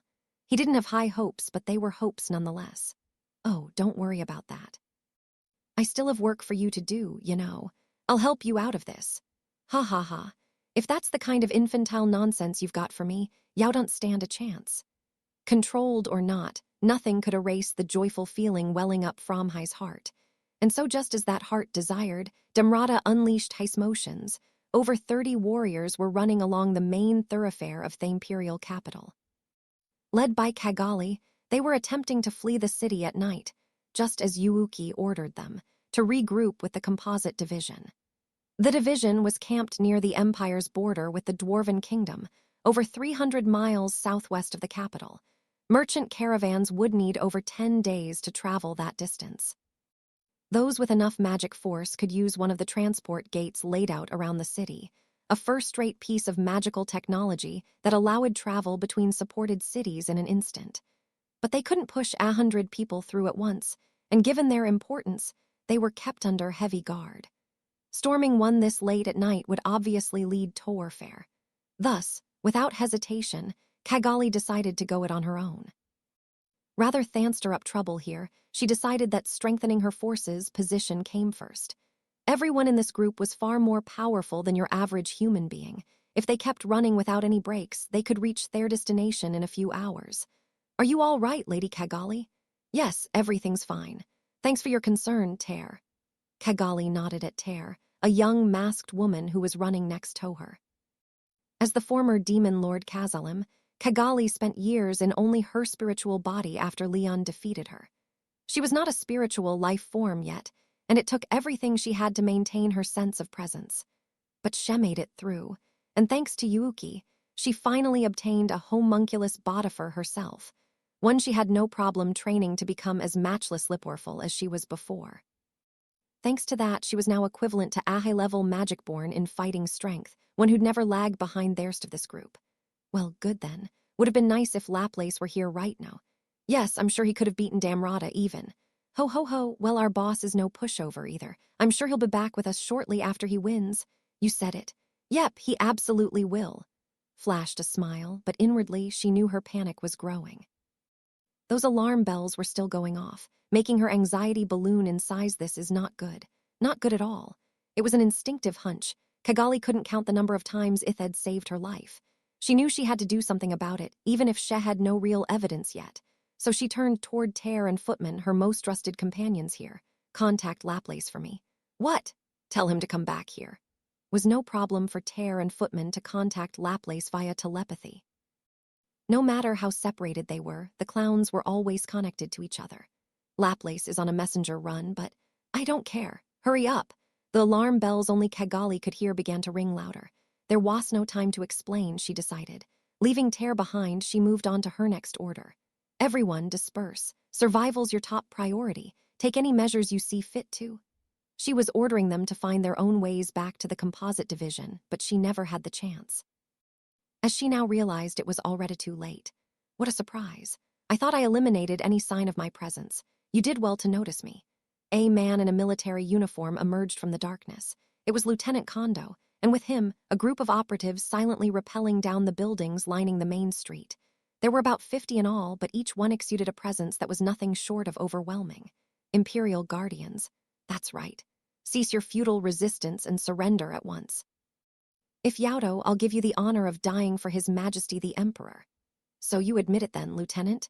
You're the commander of the Imperial Guardians. Kondo's expression remained blank. He neither confirmed nor denied it, but to Kagali, that was enough. Kagali's group crowded together, keeping careful watch of the night surrounding them. Combat was no longer avoidable. Each one of them was armed to the teeth, covered head to toe in legend-class armor. Perhaps both sides were evenly matched, but the difference in gear was as clear as day. It was a dizzying disadvantage to have, but none of Yuuki's troops would give you at this point. Let's do it, huh? This'll just save us time later. Right, let's see what the Guardians can really do. Tornuat had been at death's door a few minutes ago, but now he waskied up, and Alia was following his lead. As superpowered as they all were, they had no intention of admitting defeat without attempting anything. In the meantime, Kagali was desperately analyzing the situation. The probability of them all surviving this was practically zero. At this stage, the only tactical victory they could gain was to transport as many comrades over to the Composite Division camp as possible. To achieve that, they'd need Tabai some time, until Yuuki could defeat Damrata, until Laplace could return to pitch in. Time, precious time, was what Cagali realized they needed most. Well, I hope one of the two make it in time, but let's see what happens. She took a step toward Kondo. You want to be my opponent? Yes, I want to see for myself what the head of the Guardians is capable of. Understood that her own strength was far below Kondo, but her objective was to serve herself up as a decoy. Even if I can't win, if I can at least carve out some time. With that thought in mind, she steeled herself, facing Kondo. The lieutenant, on the other hand, seemed all but oblivious to her, sighing at the sight of the combat beginning around him. I detest waste. I have no intention of putting up with your Stalingad-imps, and you need to understand that wanting it more won't help Yao in a war. You think, because I think if you pray enough, you might just see Amiracle. HMPH. Imagine an ex-demon lord raving so incoherently. Sneered back. Only a very few companions were supposed to know that she used to be a demon lord, but Kondo just blared it out for Thurald to hear. To put it another way, he must have decided it was too insignificant to keep a secret. You're really looking down on me, aren't? Not intending to. But let me tell you something else. I imagine you retreating to regroup with the Composite Division, but don't bother. His Majesty himself has just organized a force and set out to defeat them. What? The Emperor going off to battle was an extremely unusual state of affairs, but what caught Cagali's attention more was the force being organized. What did you expect? Only the strong matter to us. If you swear loyalty to His Majesty, then fine, but a bunch of minnows with no chance to evolve. No, thank you. Do you mean? Am I not getting through to you? The only reason you're being kept alive right now is because you still have the potential to evolve. All of this is going according to His Majesty's plan. Don't give me that. Are you saying you knew our entire scheme? Cagali was furious. Kondo just gave her a resentful look. What a silly question. Or did you think you were pulling the wool over our eyes here in the capital? A dim, angry flame lit itself in Cagali's heart, the flame of humiliation. With her unique skills schemer, Cagali had formulated a wealth of plans, succeeding in most of them. She had made a number of mistakes recently, mostly in relation to Rimuru, but she was proud to be Yuuki's close confidant and chief strategist. But Kondo just sniffed at all that. Dare a mere human like you talk that way. A mere human. Do you mean Yuuki Kagurazaka? The wave of intense anger, like a rush of blood to her head, nearly blinded Cagali. But she could see that this was just Kondo executing his plan. If she let her anger get the better of her, it'd cost her a potentially winnable battle. As proof of that, Footman was now attacking Kondo like a berserker, perhaps inspired by Cagali's anger. He was the most powerful attacker among the clowns, and now he was unleashing massive missiles of magic, not sparing a moment to consider the damage to the city. Kondo avoided them without much of a fuss, but now sirens were going off. There would be panics in the streets before long. At this rate, the rebels would have to deal with guardians, security forces, and curious onlookers all at the same time. Cagali saw no reason to mind her manners. They'd have to treat anyone in their way as enemies and blow them away, but Kondo and his men were just as aware of that. Why was Kondo allowing this to happen then? Cagali wasn't sure. Stay calm. Chill out. He's just trying to piss me off. She had seen through his scheme, and all she had to do was not play along. So she stifled her anger. But then, out of nowhere, she felt a greatness, as if she had overlooked something serious. Wait, Damrata was under someone's control. If that was Kondos doing, both Footman and Tear were now joining the battle. Around them, Yuki's comrades were in a pitched battle to the death against the Guardians. Not even that was enough to change Kondo's expression.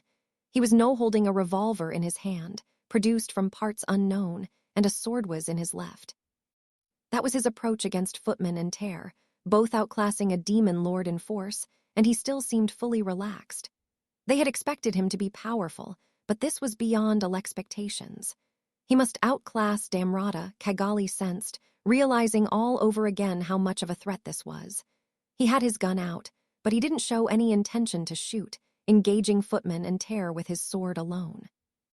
Even Cagali could tell that it was a masterful weapon, but what she didn't know was that, despite appearing Tobe a standard-issue sword from the Imperial Japanese Navy, the blade itself was a work of art, boasting a beautiful, rippled streak along the edge that was mesmerizing to look at. It was a family heirloom, handed down through Kondo's family for generations. No cheap imitation an amateur would bandy around. This was, of course, not the kind of weapon you wield with one hand, but Kondo was doing just that, holding the lower part of the hilt with his left. It was hard to believe he'd normally carry it this way, suggesting that he wasn't demonstrating his true ability with it yet. This man is a menace. He's taking both of them on, and he's not venturing to fight seriously yet. But why, though? If he wanted to kill them, he'd be far more engaged than this.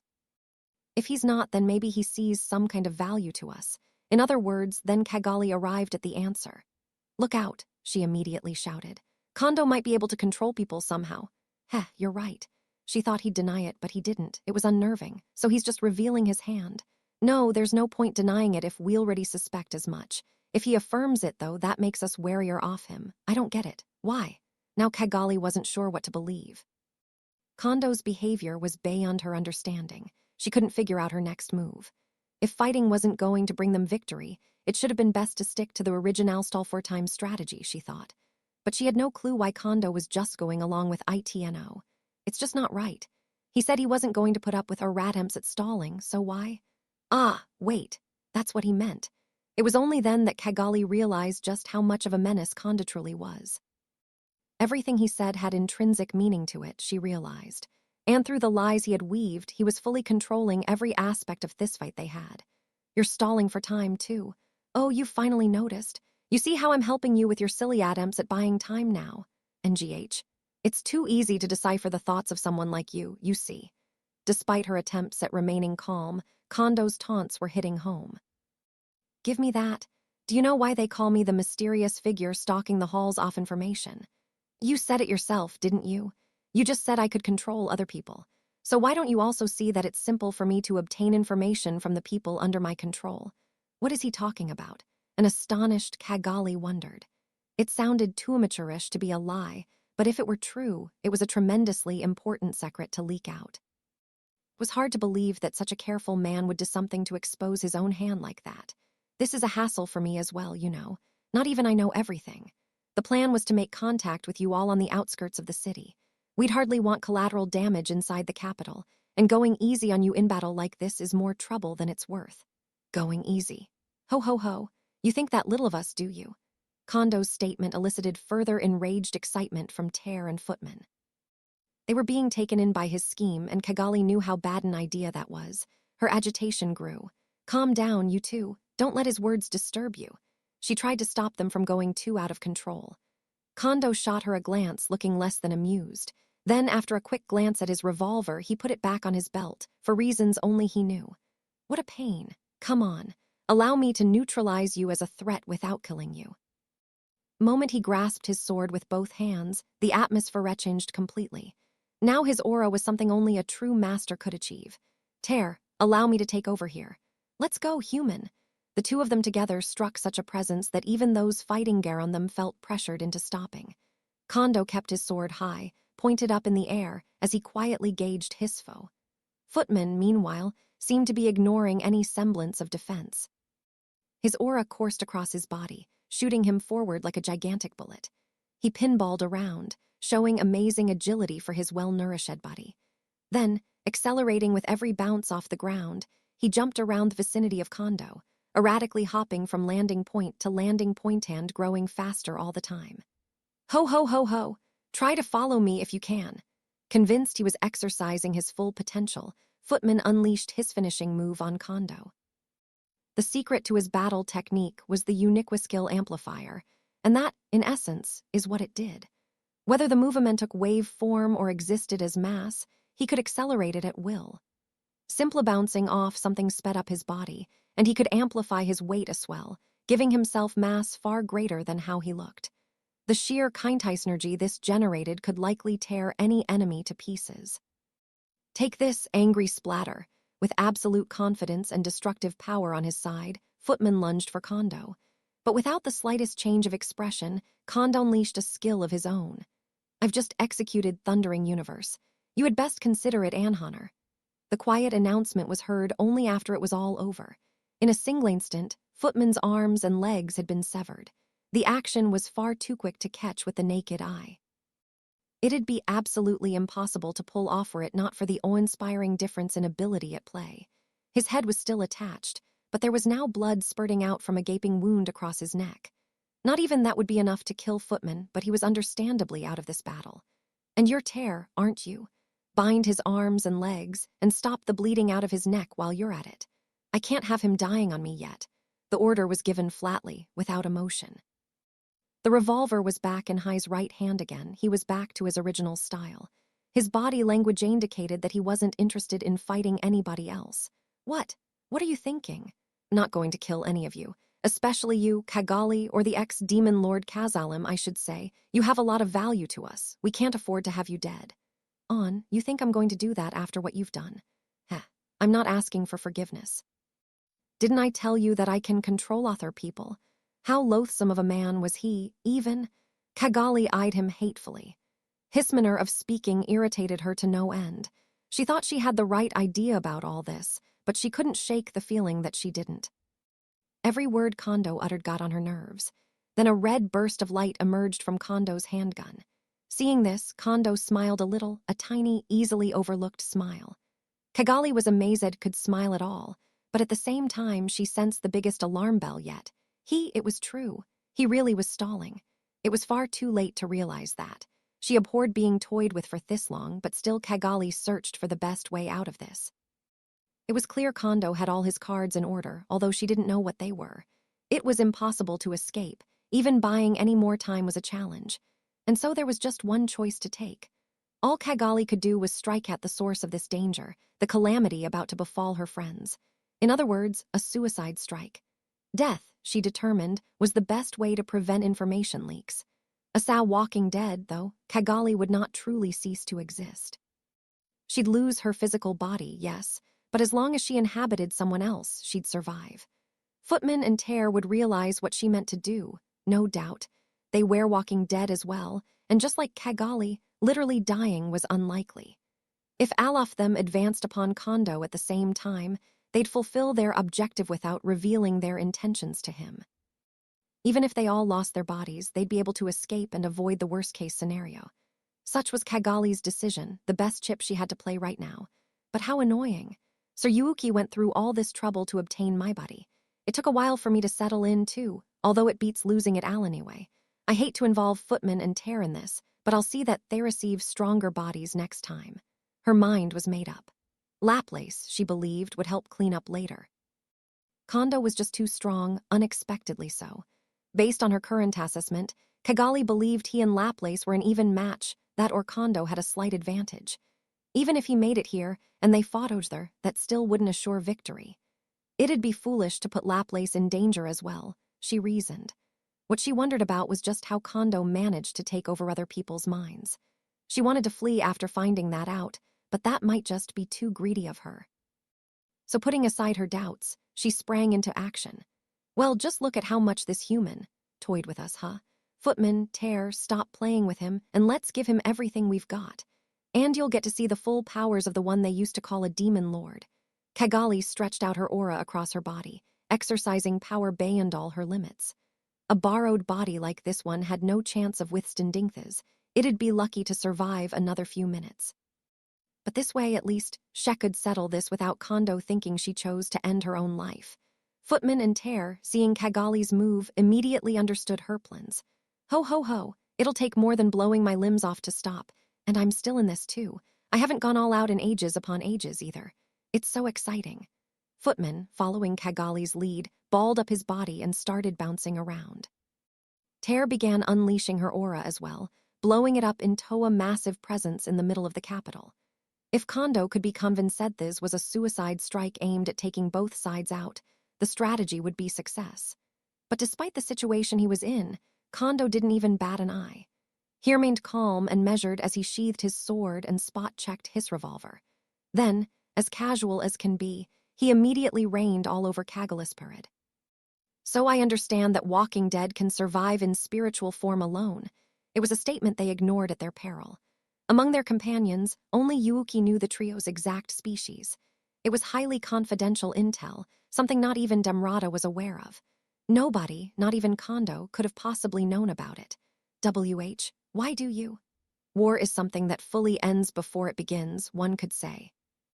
The armored division was wiped out because they underestimated the enemy and skimped on information gathering. If you simply run wild without any precise intelligence to go on, you're all but guaranteeing your own defeat. Don't you? And by the way, I have to say that your comrade in arms was tremendously disappointing as well. I had him all set up at the exact right timing, and then some upstart demon lord completely bowls him over. Hardly a demon lord at all, I'd say. It makes me laugh. What? But him losing was more convenient in the end, I suppose. I have a basic grasp of what went on over there, and it led to the creation of someone far more fascinating than Clayman anyway. The hell do you mean by that? Exploded with anger. Any shred of remaining calm was thrown out the window. Her hatred for the man before her, Lieutenant Kondo, made her forget everything else. This was no less than a full confession that Kondo had total control over Clayman. Looking back, Clayman had clearly lost his mind over time, a trend that progressed for at least several decades according to Laplace. Kageli assumed it was just the stress of becoming a demon lord, chiding herself for being overprotective of him. But if it was all Kondo's doing, that was a different story. It meant that Kondo had a hand in virtually every failure in her plans, and that was hard to forgive. Worst of all, it was Kondo's manipulation that sent her beloved Clayman to his demise. He has to pay. I'll never let this pass. Her anger was nothing she or anyone else could control. Footman, sensitive to this, also picked up on it and thus amplified it further.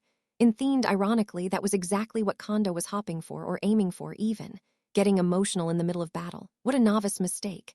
If that's all the resolve you have, no wonder it was so easy to lead you to a trap like this. With that, Kondo pulled the trigger. Ah, there was a small bang. Kageli jumped back. There was no blood. This was a very special bullet, affecting not the body, but the mind. It was called a Dominion bullet, a treasure granted by Emperor Ludora, and it was one of Kondo's secret techniques. Each bullet contained a part of Ludora's own power, making it capable of enthralling and controlling others. However, it worked on just one person at a time, and it was very likely not to work against those with strong mental fortitudes. Kondo had an ample supply, but he still had to be very careful about how he used them. If a shot missed the mark, it'd both expose his hand to Thenemy and cost him control over whoever he last shot with a Dominion bullet. Using one to take over a demon lord's mind required targeting them while asleep or in an agitated state, blinded by lust or by negative emotions like anger or grief. Once they were in the right condition, he could fire a Dominion bullet to gain full control.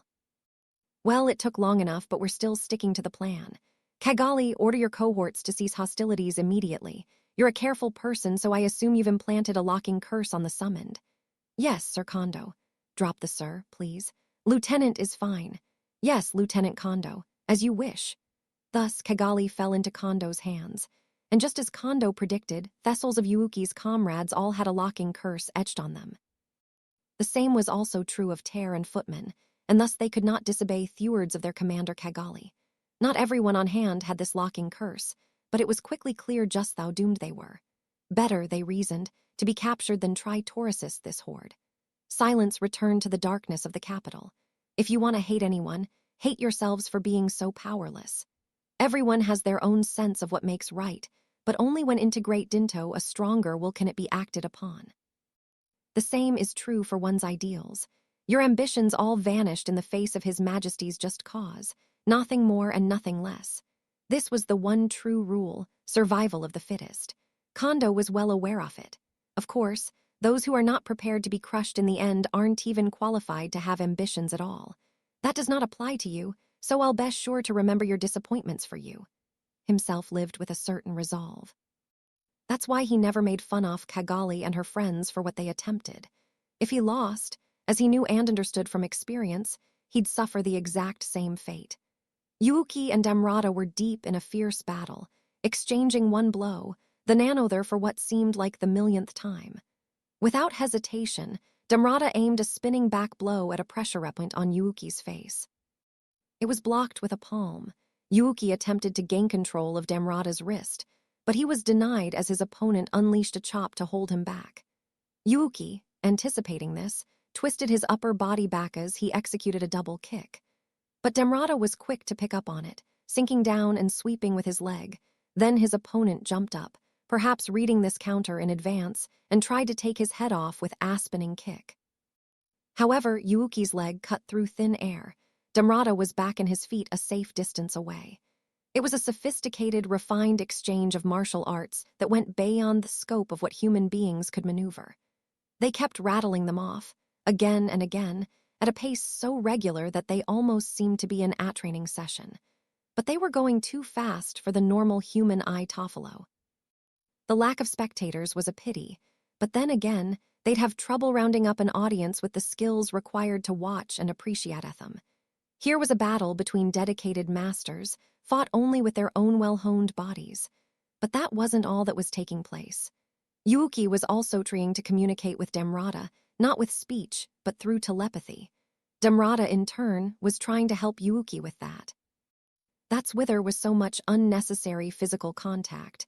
When they went hand against hand for an instant, that's when they were exchanging messages. Wow, we're finally connected, huh? I didn't expect you to gain an ultimate skill as well, Damrata. You had no idea how much trouble I had opening a telepathy link to you. Have you had this since we met, perhaps? It was borrowed, Sir Yuuki, but yes, I've been in possession of it for as long as we've known each other. I don't use it very often, however, so I doubt you would have noticed. Yuuki couldn't help but snicker at this. When he awakened to his own ultimate skill, only then did he realize the mind-boggling difference between them and regular unique skills. Still, there was something in Damrata's reply that he couldn't gloss over. Borrowed. What do you mean? Skills like these were by nature acquired by yourself. Some people could craft them like Yuuki, but they couldn't just be conjured out of nothing. They were using their own desires to change the form of the power within their soul. It wasn't something that could be borrowed. I mean exactly what I said. My power was granted to me by His Majesty. Is that even possible? I understand your skepticism, but you have me as a witness to it. You'll have to accept that it is possible, yes. I see. Fair point. Having it phrased that way, Yuuki had no choice but to accept it. That naturally led to his next question. So can he just pass on skills to anybody he wants? Oh no, Damrata smiled. The average person does not have the capacity to obtain even a unique skill, much less an ultimate one. Simply accepting that power requires an enormous amount of energy. You'd need Tobe completely remade, the way otherworlders are, to pull it off. Well, that's a relief. I was worried the Emperor was holding a close-out sale on ultimate skills. Ha ha ha, no, he hasn't managed that yet. It's one of his objectives, however. Yuuki could accept that. And that's why he's gathering all these strong people. Precisely. Humans, too, can evolve after enough training. Their entire species changes and they become enlightened. As a saint, Sir Yuuki, I believe you know the process. Pretty much. Had a general understanding. Humans can go from enlightened to sainthood, and that took more than regular old training. Even the 10 great saints, deemed the strongest in the Western nations, had just 2 real saints among them, Hinata and Sar. Only upon becoming enlightened can one break free from the framework of humanity, where they must live among their own kind. They remain an individual, but also gain the ability to connect with the world at large. Those who reach that stage here become imperial guardians, having passed the minimum requirements His Majesty has put in place. Being enlightened's the minimum requirement. Yes, that's right. If you fought against Guy, Sir Yuuki, then you understood just how strong he was, I assume. Even a saint could never beat him. Yeah, I'll grant you that. Guy was simply unassailable. That much was made perfectly clear, tacking him on. No half-assed attempt would even touch him. If you want to defeat Guy, as an absolute minimum, you must awaken to the ultimate in force. An ultimate skill, in other words. It made sense to Yuuki. That came across more strongly to him. Now Thaith had an ultimate skill of his own. The only way to tackle someone with an ultimate was to break out an ultimate of your own. Exactly. His Majesty is familiar with this as well.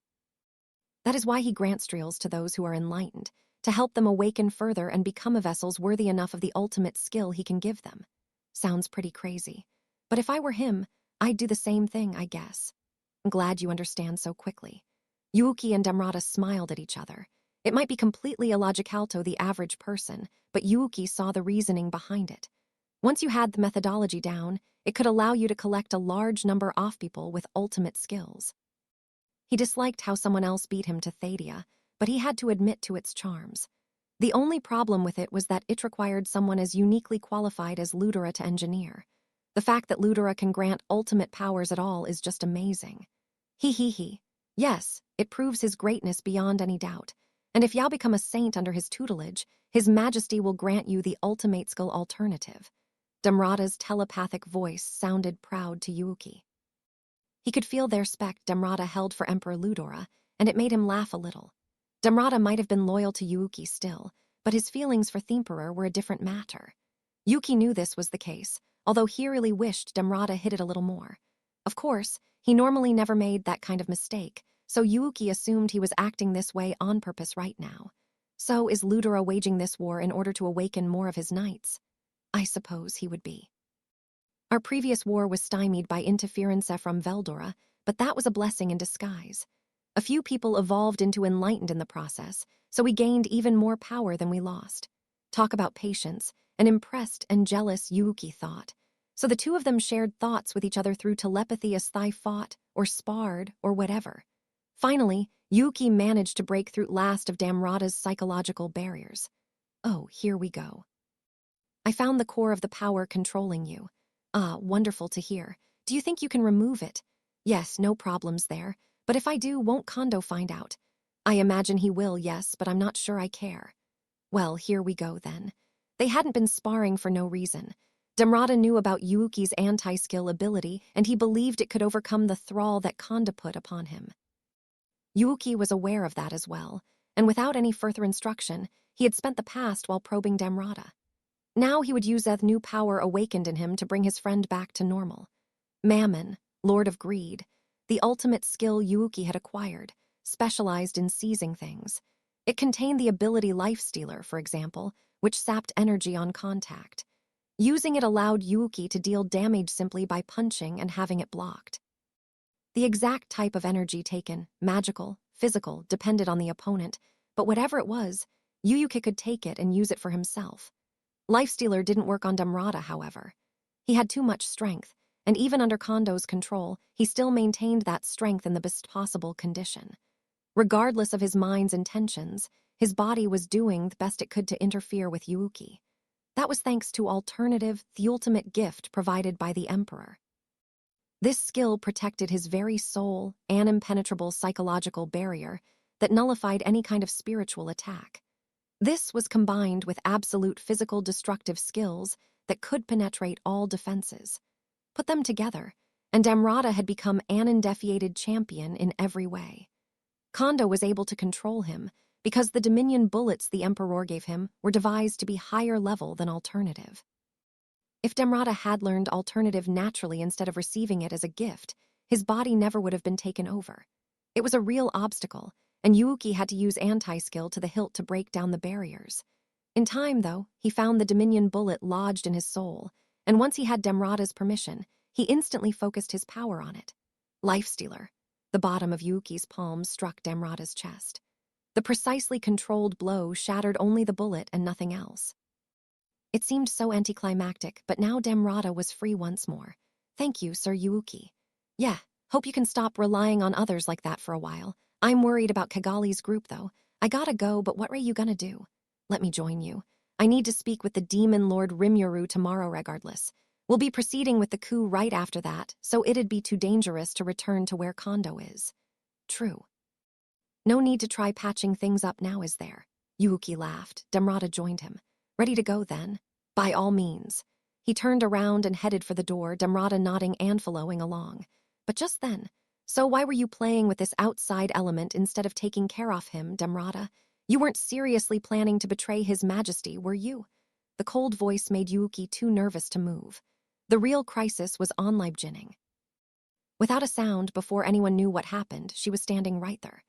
Her presence was overwhelmingly strong, her hair blue, her face beautiful. It'd be the first time they met, but Yuuki felt he already knew this figure from somewhere. The figure of the one on the other side of the curtain, seated next to the Emperor, the Marshal. Lady Velgrind. Damrata's whisper sounded bizarrely loud. Velgrind? Does he mean? At that moment, Yuuki realized his face was too tensed up to move. A true dragon, the strongest creature in the world. Now she was before him, their powers beyond compare. This sure ain't good. I didn't sense this when I saw Veldora, but with her, it's not even a question of winning or losing. Fighting someone like her head-on would just be suicide. But despite that realization, Yuuki refused to give up. If a head-on confrontation was doomed to fail, simply find a back door, and Yuki had the perfect special move for that. Play his cards right, he thought, and victory seemed possible enough. I never would have guessed Her Excellency the Marshal was a true dragon all along. Now I understand why Guy hasn't made a move yet. My, how unusual for a human. I admire you for not losing your nerve around me. And by the way, it'd be really great if you could let me go. What do you think? That's fine by me. I don't have any business with you, my dear husband does. Velgrin took a step back, and only then did Yuki notice the other man present. His eyes opened wide. Standing next to Velgrind was a man in extravagant outfit that was no doubt worth an astronomical amount of money. Yuki knew his face well. Yuki. Nah, no way it's him. Or. To Yuki, this man had to be Yuki's identical twin, but he noticed a few differences. The most notable one was the hair color. The man before him had shining blonde hair, and while Yuki usually dyed his blonde, his natural color was the standard black of most Japanese people. Looking more closely, he could sense differences in the eyes, too. Yuki's were always either darting around or just kind of blank, unthinking, but this man looked like he could see through everything. It almost felt like those eyes could consume you if you weren't careful. No way were they the same person, guess not, huh? Now reasonably sure of that, Yuki then realized who the man really was. If Velgrind called him her husband, that left only one candidate. Emperor Ludora? That's right, Sir Yuki. This is His Majesty, Emperor Ludora, the ruler standing at the peak of the empire. Damrata provided the reply. He was on his knees already, not even caring if he got his clothes dirty. He urgently wanted to prove to Ludora Thaith bore no animosity. Yuki couldn't blame him. He knew how much more Ludora meant to him. The real issue at hand, why was Ludora here at all? Well, color me shocked. Why is your eminence in a meeting hall like thys? Are you bored or? No, I'm quite a busy man, the emperor replied, unaffected by Yuki's teasing. My game against Guy is in the closing stages. I have no time to trifle with other matters. This seemed to astound Damrata. He never thought that Ludora would actually address someone lower than himself, and he never thought Velgrind would allow it. Well, you better stop bumping around my place then. Enough nonsense. I want you to join me. Agree to it, and I'll let you keep your free will. Was an order, one from far above, delivered to a lowly worm on Theground. Yuki hated this type of person more than anything else, but for some reason he felt like he just couldn't resist. Is this thought guidance in action? It resembles the brand Optiminence Marable tried on me, but far stronger. The power annoyed him greatly. But since Yuki had anti-skill handy, Heck could cancel out any skill-driven order on him. Or he should have been able to. No, this isn't any simple power like that. Yuki shivered as he came to that realization. It took a mighty effort not to fall to his knees. This was pure charisma, the unimaginable supremacy of Aroler capable of subjugating anything he sees. He resisted it with all his might. PFT not bad. I wasn't expecting you to break out this cheat code on me from the very start. He spat on the floor in anger, a little blood mixed in. It was usually Yuka dominating encounters like these from the start, and he hated having his stylocopied like this. But he was still in the clear. He was angry, and that emotion was proof that Ludora's control on him was broken. With a bold smile, He looked his way, only to find the Emperor giving him a quizzical look of his own. What's wrong? Strange to find your power doesn't work on me, huh? No, Ludora turned toward Velgrind, troubled. She responded with light giggling, which didn't make Ludora feel any better. Bother, Ludora. When this kid was exposed to your presence, He mistook it for a mental attack. You have to use a lighter touch or you'll break him before he can even join you. What, this won't work? No, you don't have enough people in your life you speak to on equal terms. That makes it hard for you to control your strength. Velgrind seemed to thoroughly enjoy how puzzled Ludora was. Yuki, hearing all this, trembled in humiliation. Are you kidding me? Do I not even register to them? Let's take that smug attitude and rip it apart right now. That's fine, he said, regaining his composure. I'll admit it. You guys are definitely the greatest rulers the world's ever known. But you know, if you have all that power and still can't conquer the entire world, then to me, you could hardly be more incompetent. As usual, he kicked things off with provocation. Velgrind responded first. Brash of you. How about we kill him after all, Ludora? Bring Ginth's kid into the fold wouldn't make that much difference strength-wise against Guy. Why keep him around just so he can sass us like this? But Ludora was more magnanimous than that. Oh, don't say that. Maybe you see him as insignificant, but give him thorough education, and he can grow to become a tremendously useful pawn. Andescent a little defiance now and then a nice change of pace. A cat, after all, is just as cute if it refuses to sidle up to you. I like him, was Ludora's way of completely degrading Yuuki. He snorted at it. Taunting Ludora wouldn't accomplish much if it did nothing to bother him. It was time to break out the big guns. With Velgrind around, Yuuki couldn't waste a lot of time. He'd have to tap his greatest weapon from the get-go and use the momentum from it to subdue the true dragon. Yuuki steeled himself. You want me to join you? Fine, but I'm not about to serve someone weaker than me. If you want me around, you're gonna have to show me some real power. As soon as he shouted it, Yuuki began to act. No time for small talk, Nappan in putting on a performance. The ultimate skill Mammon converted the size of one's desires into actual power, and Yuuki knew he was a Greedaman. It was only natural, he thought, that he awakened to the power he took from Marable. That was why he firmly believed that a skill as outlandishly unfair as Mammon made him the strongest in the entire world. So who would he target first? It had to be Ludora. He'd take control of Themperer, using him as a hostage against Velgrind. If that let him survive Thyscraces, this whole day would be a blessing in disguise. Such bullish optimism was Yuuki's driving force, and it had brought him great success so far. Anthai's time, too. He'd make a huge leap forward. It was the only thought in his mind as he started running. In another few steps, he was within punching range. In less time than the blinking of an eye, Yuuki's hand was about to touch Ludora. He activated Life Absorb, one of Mammon's sub-skills, in his right hand, combining it with Anti-skill. This fearsome combo allowed him to penetrate through any barriers his target might have covering him. This was what Lifestealer was meant for, and unlike with Damrata, Yuuki didn't care if this attack was lethal or not. If Ludora died, it only meant he had Velgrind Elenito to deal with. Escaping two strong opponents would be a formidable challenge, but a single one was far more manageable. If he survived, though, that's where Yuuki's left hand came in. It was infused with heart control, a terrifying power that acted on the target's emotions and even affected their memories.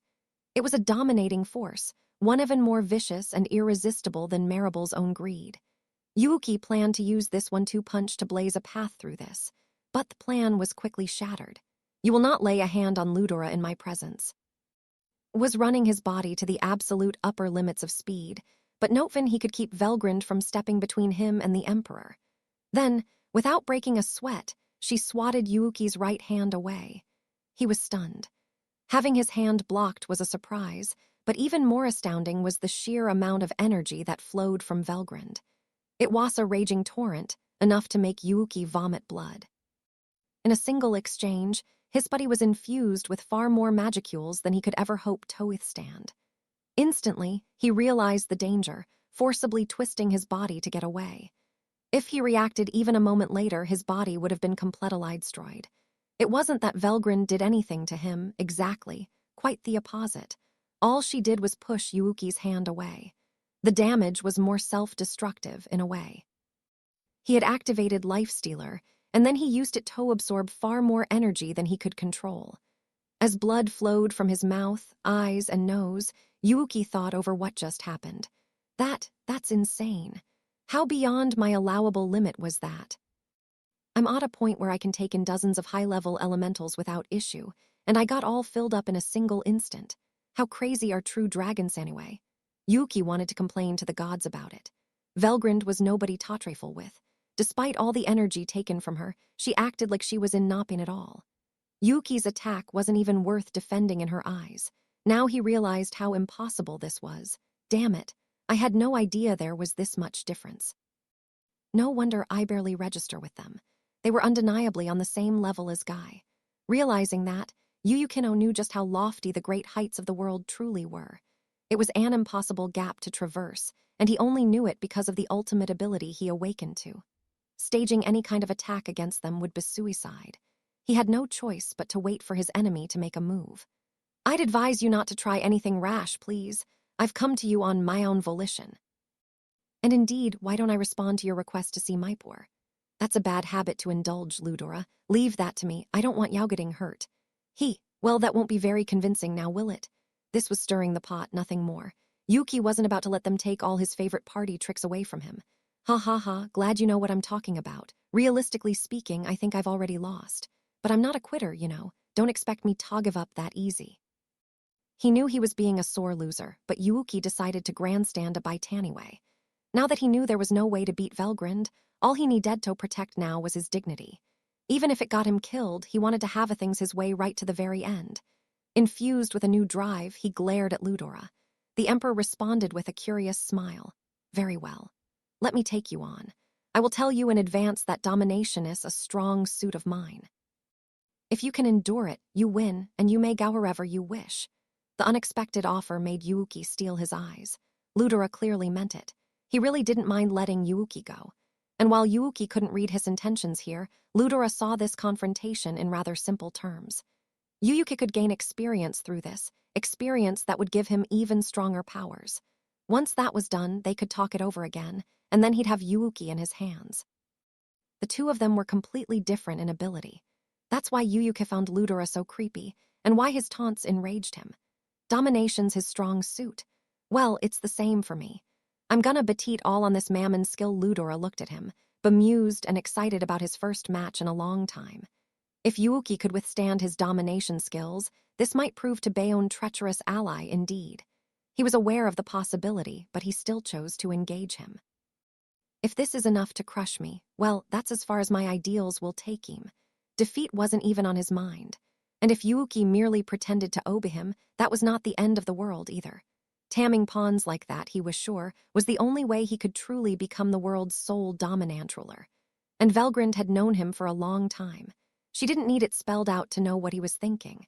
That's why she knew how useless it was to chide him for this. All right. If you lose, then I'll make sure to avenge you. She took a step back.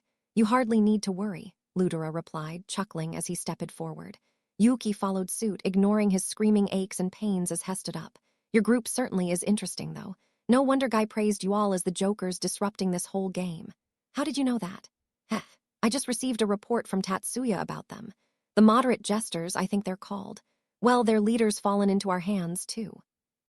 And I'll also tell you this. Everything about you is now fully known to me. Keep that in mind as you challenge me. Tatsuya was Lieutenant Kondo's given name. Ludora must have had some way to keep in contact with him, and he must have reported on defeating Kagula just now. Realizing all this, Yuuki let out a sigh of disgust. Everything from his unique constitution to the fight and subsequent conversations he had with Guy had been leaked. Yuuki had told everyone he trusted about his ultimate skill. Demrata had faithfully kept it a secret, but now all that was meaningless. Kagali was Yuuki's closest confidant, and naturally she knew all his secrets. Oh man, I'm dead. So they know absolutely everything about me? Suddenly Yuuki had an urge to throw it all away. His mind told him Thaith was out of ideas, but his pride would never allow him to retreat at this point. But most of all, then Kagali isn't dead. Ludora's got some kind of domination skill, and if I had to guess, Kondo's got something close to that. In which case, instead of trying to run in an instant, he formulated a plan. It had a very low chance of success, but it made him feel better than taking things on with zero strategy. Well, how kind of you to say, but all that ease is gonna be your downfall. That's fine. I tend to believe I've won only when I've surpassed my opponent's full strength. So please, by all means, give it your all as well. I don't want you having any regrets. Took another step forward. Then he assumed a fighting stance, unique one, no weapons involved. He was a swordsman by training, as proven by the longsword on his belt, but he intended to defeat Yuuki purely by domination, as promised. Yuuki had already seen through Ludora's personality. He had a firm, honest disposition, one not befitting a ruler at all, and now he was sincerely aiming to battle Yuuki. That's what made him so easy to read. Honestly, winning here in the primary definition of the term is impossible. Even if I pull something off against Ludora, Velgrind's still her. If I can't escape, then the best I can hope for is to cancel out Ludora's domination. But Ludora had to be expecting that, and what's more, he had total confidence that he could take control of Yuuki. And so the only option Yuuki had left was, bring it on, Ludora. Betting everything on the slightest of probabilities. Regalia Dominion. With a balletic move, Ludora sprang into action, instantly closing the distance between himself and Yuuki. Once he was in range, he began activating his imperial domination, the very pinnacle of powers offered by his ultimate skill Michael, Lord of Justice. Unlike the imitation he proffered to Kondo, this skill had no limitations, and its powers were an order of magnitude greater. Even among ultimate skills, there were still subclassifications in rank, and for someone as recently awakened as Yuuki, there was no way to resist this one. Ludora stood there, as dignified as could be. Yuuki collapsed on the spot. The winner and loser seemed clear now, but the outcome remained unknown. Are you sure you won't kill him? People like him, they'll pretend to obey you, and then they'll wait for just the right moment to strike. That's fine. That's what makes it so fun. I'm letting him off the hook as a reward for resisting my dominance. Ludora's confidence remained unshakable. His absolute dominance was assured in his mind, and he didn't doubt his victory for a moment. Right then, Ludora, the victor, boldly smiled. Then he turned toward Damrata, how was staying politely silent in a corner of a room, and addressed him like an old friend. Forgive me, Damrata, but I cannot have you getting in my way just yet. As you wish, Your Majesty. That was all it took for the two of them to be on the same page. When he wakes up, please take care of him for me. Yes, Your Majesty. Satisfied with that reply, Ludora left with Velgrind in tow. He had only just begun tightening the reins on his government, and now that he was on Themove, a new era was about to begin. Not even the capital would escape the waves of upheaval, and even though it was the middle of the night, the sky turned red as a rain of pure crimson began to fall. Chapter 4, The Red Purge. The armed nation of Dworgen's East City was currently weathering a blockade of up to 60,000 people. But it was all a cover. Beneath the surface, both sides had made it clear that they were allied, the Commandersal taking great pains to ensure that no unfortunate accidents took place. With that in mind, the mood among the lower-ranked soldiers was light. Camping tents had been set up across the area, each filled with idle chatter, but there was still a modicum of tension shared by everyone, even the rank-and file. That indicated the surprisingly high level of training every member of the army had received. It was no wonder that morale was high. After all, their superiors were currently engaged in their final meeting, one where the dream of overthrowing the empire and building a new nation would come to a head. Everyone was looking forward to it, and everyone had their eyes on the capital in anticipation. That was why most of them noticed it at the Sama time. It's red. Is the capital aflame? What happened? Wait, did they find out? On this most critical of days, something was happening over in the imperial capital, and nobody thought it was a coincidence. Everyone knew that something had happened to their leaders. Should we send out a recon team? No, we need to organize our troops and march. Don't be stupid. If we do that, it'll completely expose us as traitors. Having all their superiors away from the force meant there was no one to take command. The composite division, already derided as a motley crew in the best of times, quickly lost cohesion. The one who finally brought them back in order was a person who had silently closed his eyes before then. His name was Zero, a man Yuuki named as Corps Vice Commander, and he was the highest-ranked person on the field. Silence. I will not allow anyone to act without permission. We will stay here and wait for Sir Yuuki and the others to return. That will remain our policy. With Zero's declaration, those wavering in their opinions fell back inline. Nobody knew what the right answer was, so for now, they decided Toffolo orders. But not even that could alleviate the anxiety, and those anxieties came true in the worst possible fashion. Good evening, you oblivious fools. I know it's a lovely night tonight, but that doesn't mean you should all get too excited. The woman walked along the street totally carefree, with the ease of a vacationing tourist. It was Velgrind, her blue hair as beautiful as always. Wah, who are you? The soldiers on the far edges of the street shouted at her. If she was calling out to uniformed soldiers, she couldn't have been an innocent civilian, and even before that, anyone who didn't recognize Velgrind's utterly unusual presence could never survive in the composite division. So they began confirming her identity, sending messages out to their superiors as they moved to surround her. One soldier, a man with decent confidence in his fighting skill, stepped forward. Whoa there, lady. I don't know who you are, but I wouldn't be picking a fight with this many people if I were you. We may not look all fancy, but we are in the composite division, the strongest army of the empire. It really is funny, isn't it? The weak calling themselves the strongest. It was willing to let it slide if it kept morale high, but perhaps we should have stopped allowing it at the division level. What? Velgrin's words were those of someone at the highest reaches of society, someone giving orders from far above anyone else in the military hierarchy. It was more than enough for even the raw recruits to know they were dealing with someone dangerous. Zero, as vice commander, was no exception. When he heard this intruder was alone, he shipped himself over to see who it was, and once he heard the subsequent reports, he upped his pace toward the scene. Now Velgrind was before him, M. Marshall. He had never seen the Marshal's face, but the presence she exuded was undoubtedly that of the overwhelming figure seated on the other side of the curtain. Ah, so there are some more intelligent ones among you as well. Good. I was told not to kill all of you, but just to have some fun until Kondo and Theoders arrive. With that signal, the tragedy began. Gazel was having a depressing day. The war was still dragging along, which was a headache by itself. But more than that, Jane's report made him feel like his stomach was going to rupture. Making true demon lords out of those serving him, what could possibly have gone into Rimuru? He heaved a heavy sigh. Calling them true demon lords was something of a misnomer. Demon lord was a title, not a species, and it literally meant a lord who ruled over monsters within a set territory.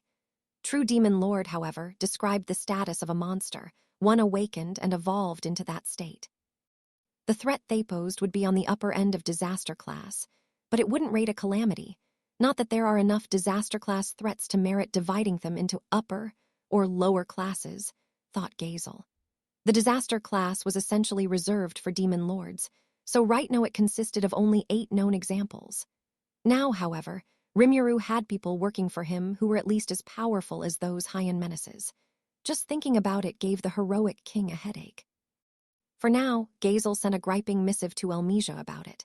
He couldn't stand to be the only one suffering, so he decided to have her share in the distress a bit. That, and his government decided to continue observing Rimuru and his band until further problems arose. It was just kicking the ball down the road, he knew, but there was nothing else they could do. If further problems ever came up, it'd be the beginning of a war for the survival of humanity. And I truly don't want that. Gazel sighed, but the bad news wouldn't stop coming. Urgent news, Your Majesty. The composite division is on the move. They're engaged in battle with an unknown enemy. The voice was calm, but Gazel sensed a panic atypical of his dark agents.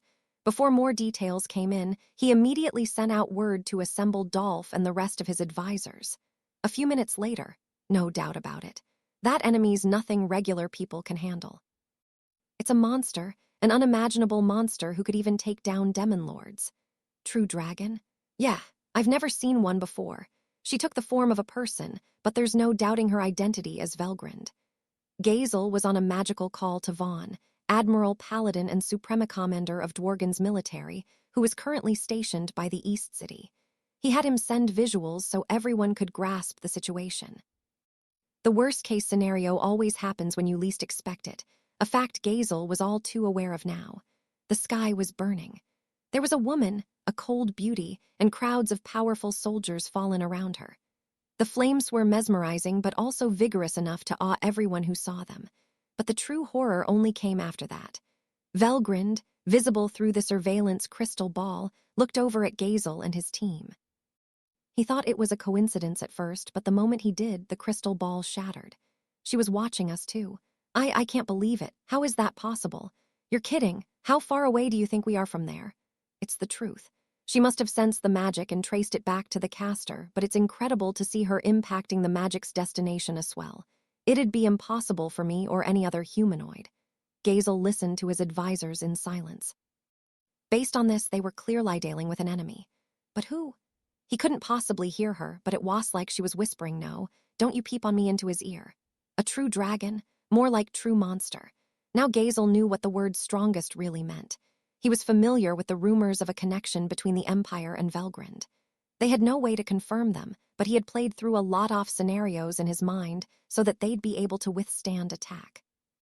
Now, however, Gazel realized it was all just an illusion. It was unclear why the Empire had sent Velgrind on the move at this point. Gazel thought and thought, but he couldn't understand what Emperor Ludera was thinking.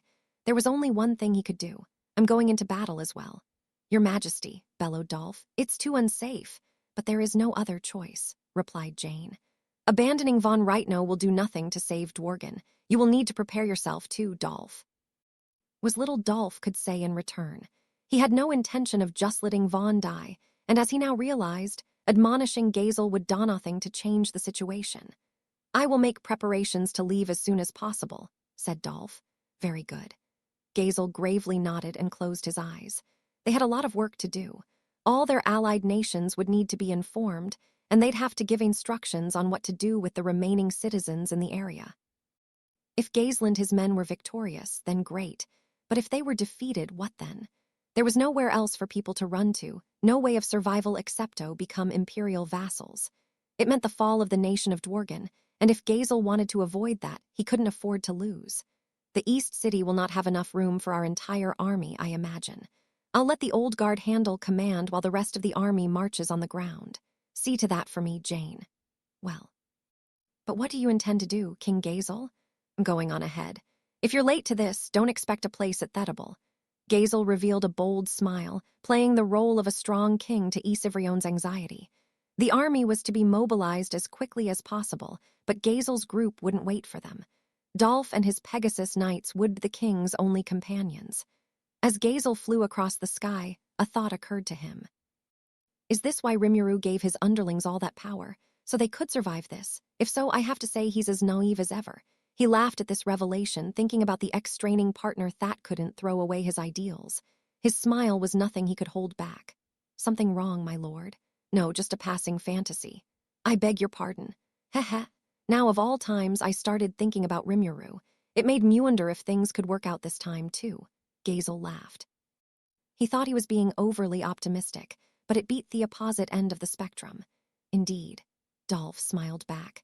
It was the case with Charybdis as well. Lord Rimuru can simply boggle the mind at times. I was amazed at the connection he had with the demon Lord Milim. Well, if you're going to bring that up, you should also mention the hardships I've faced monitoring him. People assuming that everything I report back to them is a lie is growing tiresome. Usually kept her mouth shut, but even she had some sass in her at times. Gaisel and Dolph couldn't hide their surprise. He. Sorry, I'll try to avoid assuming that next time. Even you have some complaints about your job, Henrietta? Of course I do. Wahahahaha. In that case, Henrietta, tell Rimuru that next time you see him. Why, he's a pain to me as well. I trust you too firmly, but Rimuru's behavior is simply too asinine to believe. When I heard the report from Jane, I began to question her sanity. It was one fearsome report, yes. Normally, I'm the one giving those reports, so it was nice seeing it unfold as a spectator this time. Venom Henrietta was spitting made both Gaisel and Dolph laugh, their voices echoing through the sky. I will mention that I've sent a report of our activities to Lord Rimuru along with some measured complaining. You? Gaisel nodded and turned his head forward. The anxiety was gone now, replaced with his usual heroic flair as he flew toward the battleground. Going back in time a little bit, it was the day after Elmesia's and my little drinking party, and the sun was already way up in the sky. Up early, aren't you, Sir Rimuru? I'm sorry. So scary when she's smiling. I decided to beat her to the punch with an apology. First I get drunk, then I enjoy a little nap. I worked hard to gain those luxuries, so I don't see why I have to be yelled at about it. So did you come to a conclusion? She asked, staring at me as she sighed. About what? You were troubled about it last night as well, weren't you? I am worried you were about to do something rash again, and I'm far from the only one. When she said that, I couldn't help but feel a little jittery. Don't worry, I'm not doing anything rash here. If it doesn't work out, I'll run, and then I'll bitch at Guy and make him do something about it. First, though, I had to try Alatal. We'll figure it out, okay? I'll be safe with it like I always am. Cheerful reply didn't remove Shuna's anxious expression. It's hard to fool her, what with her unique skill parser and all, or maybe it was too obvious to even require that. I mean, I didn't really want to do anything dangerous. I was taking a safety-first approach, but we had no idea about our enemy's strength.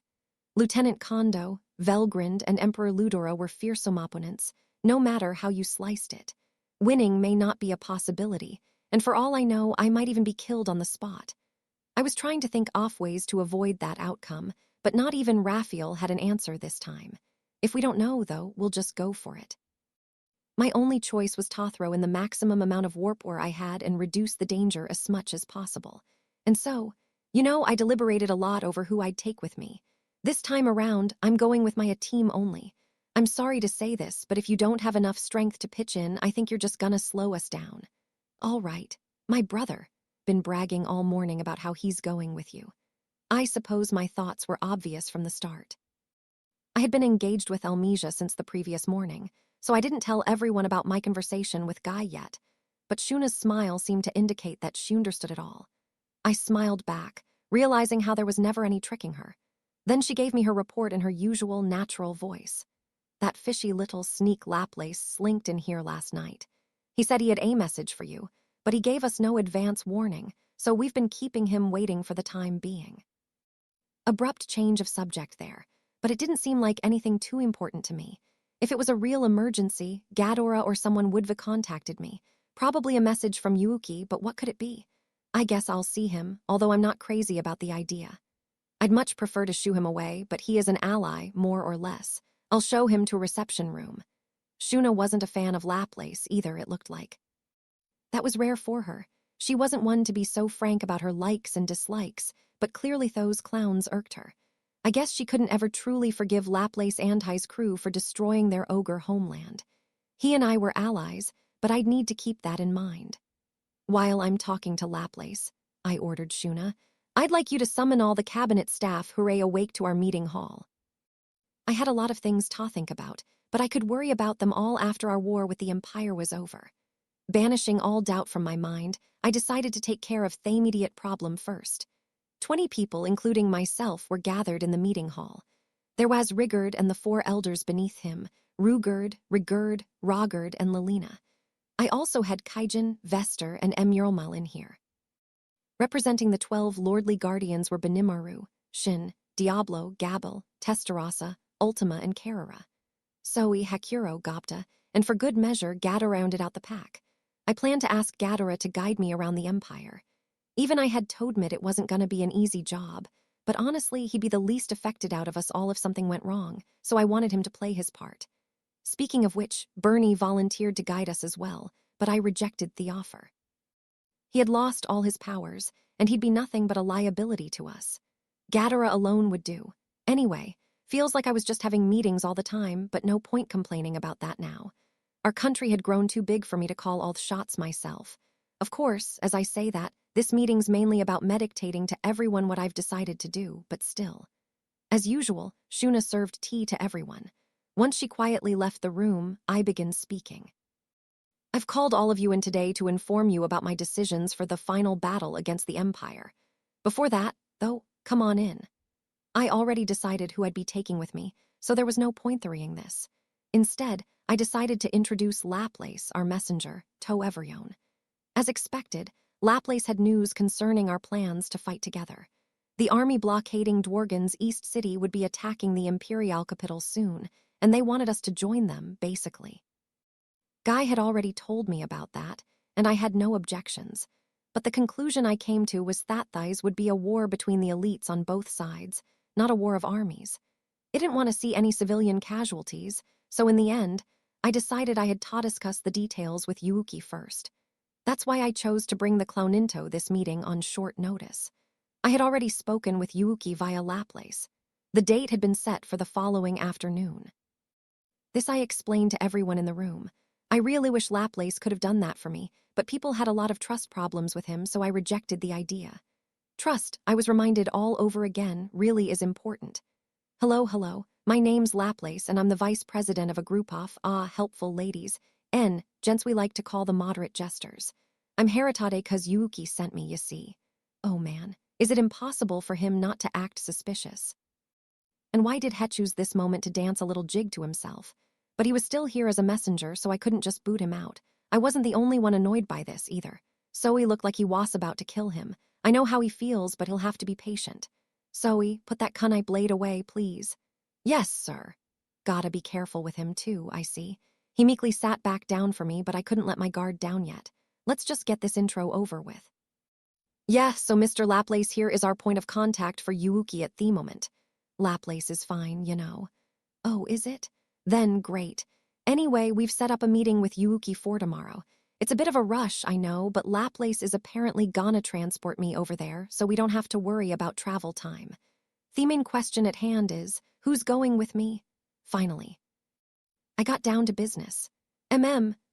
So I can only carry up to 6 people in all. Assuming that you and I are must-haves, do you mind telling me the other 4 you'll bring, Lord Rimuru? I wanted to deploy as much force as I possibly could, but even in the best case, I wouldn't have all my top people on hand. Ranga was still asleep in me shadow, and Geld had yet to wake up as well. The Labyrinth gang, Kumara, Zijin, and Adalman, had reportedly all holed up in their respective domains, showing no sign of stirring. The length of everyone's evolutionary slumber seemed to vary a lot. I guess that's just how the cookie crumbles. So I looked over who was available one more time. Benimaru, I'd like you to come with me, but how are you feeling? What, does he have a cold or something? Laplace asked, a wary look in Hai's eyes. I'm sure he'll find out soon enough anyway, but I wasn't feeling this enough to explain it all for him. I'm feeling fine. Best shape of my life, actually. Benimaru flashed a heroic smile, retaining his coolness and completely ignoring Laplace. He's much more capable than I'll ever be, a fact that occasionally amazes me at times like this. I gave him a closer look as I internally praised him, only to find that he had changed species while I wasn't paying attention. He must have worked things out with Mamaji and Alvis, so to speak, and now the evolution was complete. In fact, according to what I heard later, Benimaru had spent 2 nights with each of his new wives in turn. I don't know if I should congratulate him on weathering that, or just sit here, seething in all my jealousy. Now he had abandoned his physical body, only to reincarnate and become a fully spiritual life form. The name of his species was Flamesoul Ogre, a type of elemental soul. Like true dragons, he retained both the holy and evil attributes, making him something like a chaos elemental, a stripped-down version of a true dragon. Both true dragons and chaos elementals could take the form of various attributes, with flame being an upgraded version of fire. Natural family of elements consists of earth, water, fire, wind, and space, the 5 major attributes as they're called. The rule of thumb is that fire beats earth, water beats fire, wind beats water, space beats wind, and earth beats space. Picture it as fire scorching earth, water extinguishing fire, wind scattering water, space blockading wind, and earth occupying space, and there you have the conflicts in a nutshell. In addition to these 5 major attributes, you also have the 2 opposing attributes of light and darkness, as well as time, which exists over all the other ones and cannot be restrained by any of them. Elemental spirits like Ifrit are bound by these physical laws, or to put it another way, they're the embodiments of the laws governing the world, and apparently there are 8 types of these embodiments. The light and dark attributes are somewhat special, with light being derived from angels, and darkness from demons. The angels and demons I know of so far could be called elemental spirits, technically, if you trace their roots. Someone like Diablo could tell me more if I asked, but I'm not that interested, and it's not like I could do much with the knowledge anyway. The key takeaway here is that there are 8 kinds of elemental souls, each higher up than elemental spirits. The highest ranked among them are the true dragons, and currently only 4 are known to exist. Veldanava, the Starking dragon, is probably associated with the space and earth elements, judging by the name, and maybe more as well. Velzard the ice dragon is likely water-based. Velgrin the flame dragon is almost certainly fire-based, and our own Veldora rules over not just water and wind, but space as well. A pretty big deal, despite how he acts. So the true dragons stand at the pinnacle of all elemental souls, and it's safe to say that Benimaru had evolved into a similar existence. Flamesoul ogres are spiritual life forms, but they also have physical bodies that let them properly interact with the material world. Their infinite lifespan, calling people like him god ogres wouldn't be pushing it at all. It's a very special evolution that Benimaru pulled off, and I was impressed. His magicule count received a major boost as well. It was noseroll times what Carolon boasted, I think. It probably wouldn't max out quite at Luminous's level, but I still thought Benimaru was decent competition. At this rate, I was reasonably sure he could fight the single digits at an even keel, or maybe better. All right. In that case, Benimaru, you're my first choice. As for person number 2, Gadara was already on the list, so I had 2 picks left. I was planning Todake, Shin, and Diablo as well, which brought me very neatly up to 4. I'm going to have Gadara serve as our guide, and after that I'll bring me secretaries Shin and Diablo. Laplace would be taking me, Gadara, Benimaru, Shin, and Diablo. You can count on me, Sir Rimuru. You will be completely safe and sound around me. Shin was beaming. I'm not so sure about the safe and sound part. I had a lot of concerns, in fact, but Shin's a bodyguard I knew I could rely on. She defeated a superior opponent in Razul, and when it came to battle, I couldn't leave her off the list. Khehehehe, I don't know what kind of scheme guy may be hatching, but putting you through all this hardship is simply outrageous.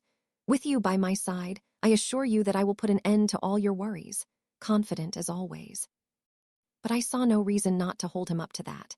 Diablo's good at his job, and it's times like these that I want to rely on him. We might be an elite team on this mission, but we couldn't rest on our laurels. The others here would be following soon. I'd have them join us in the Empire later on. But before I could outline all that, one attendee was already expressing her dissatisfaction. If you could, Sir Rimuru, I humbly suggest that I would be better suited to serve as a guide. I hope you'll consider having me accompany you, was Testarossa. She was born in the Empire, I suppose, and she probably knew a lot about its geography. She was proving to be a talented diplomatic officer, gifted in negotiation, and there was certainly not complaining about her fighting strength. Hell, she might even have been stronger than me. The only real advantage Ghidorah had over her is his acquaintance with Yuuki, so if you think about it, I could probably get along without him. Ghidorah's pretty strong, especially for his age, but he couldn't hold a candle to Testarossa, and I still had a slight nagging fear that he wouldn't think twice about double-crossing us. With that in mind, I didn't want to have any regrets no matter what I'd sighted on, but at the same time I did feel a little bad for her. Maybe I should take the hint. All right. In that case, maybe I should replace Ghidorah with you then. It would truly be an honor. Testarossa gave me a beautiful, almost blinding smile. Ghidorah didn't seem to mind either way, fortunately, so let's go with that. Righto, interjected Laplace. Looks like you've made up your mind, so I'm gonna go prep. Let me know when you're all set. Sure, but what are you prepping for? Laplace gave me an awkward look. Well, he's prepping for a trip to our hot spring. He's been going between there and our dining hall since yesterday, using our recreational facilities like they belong to him. So he sounded pretty pissed about it. Good thing I was having Laplace surveilled. Ha ha ha, you got me, I guess. Don't be such a stick in the mud, Zoe, as if we'd never notice. He really does have a lot of guts, doesn't he? You were paying the bills for that, right?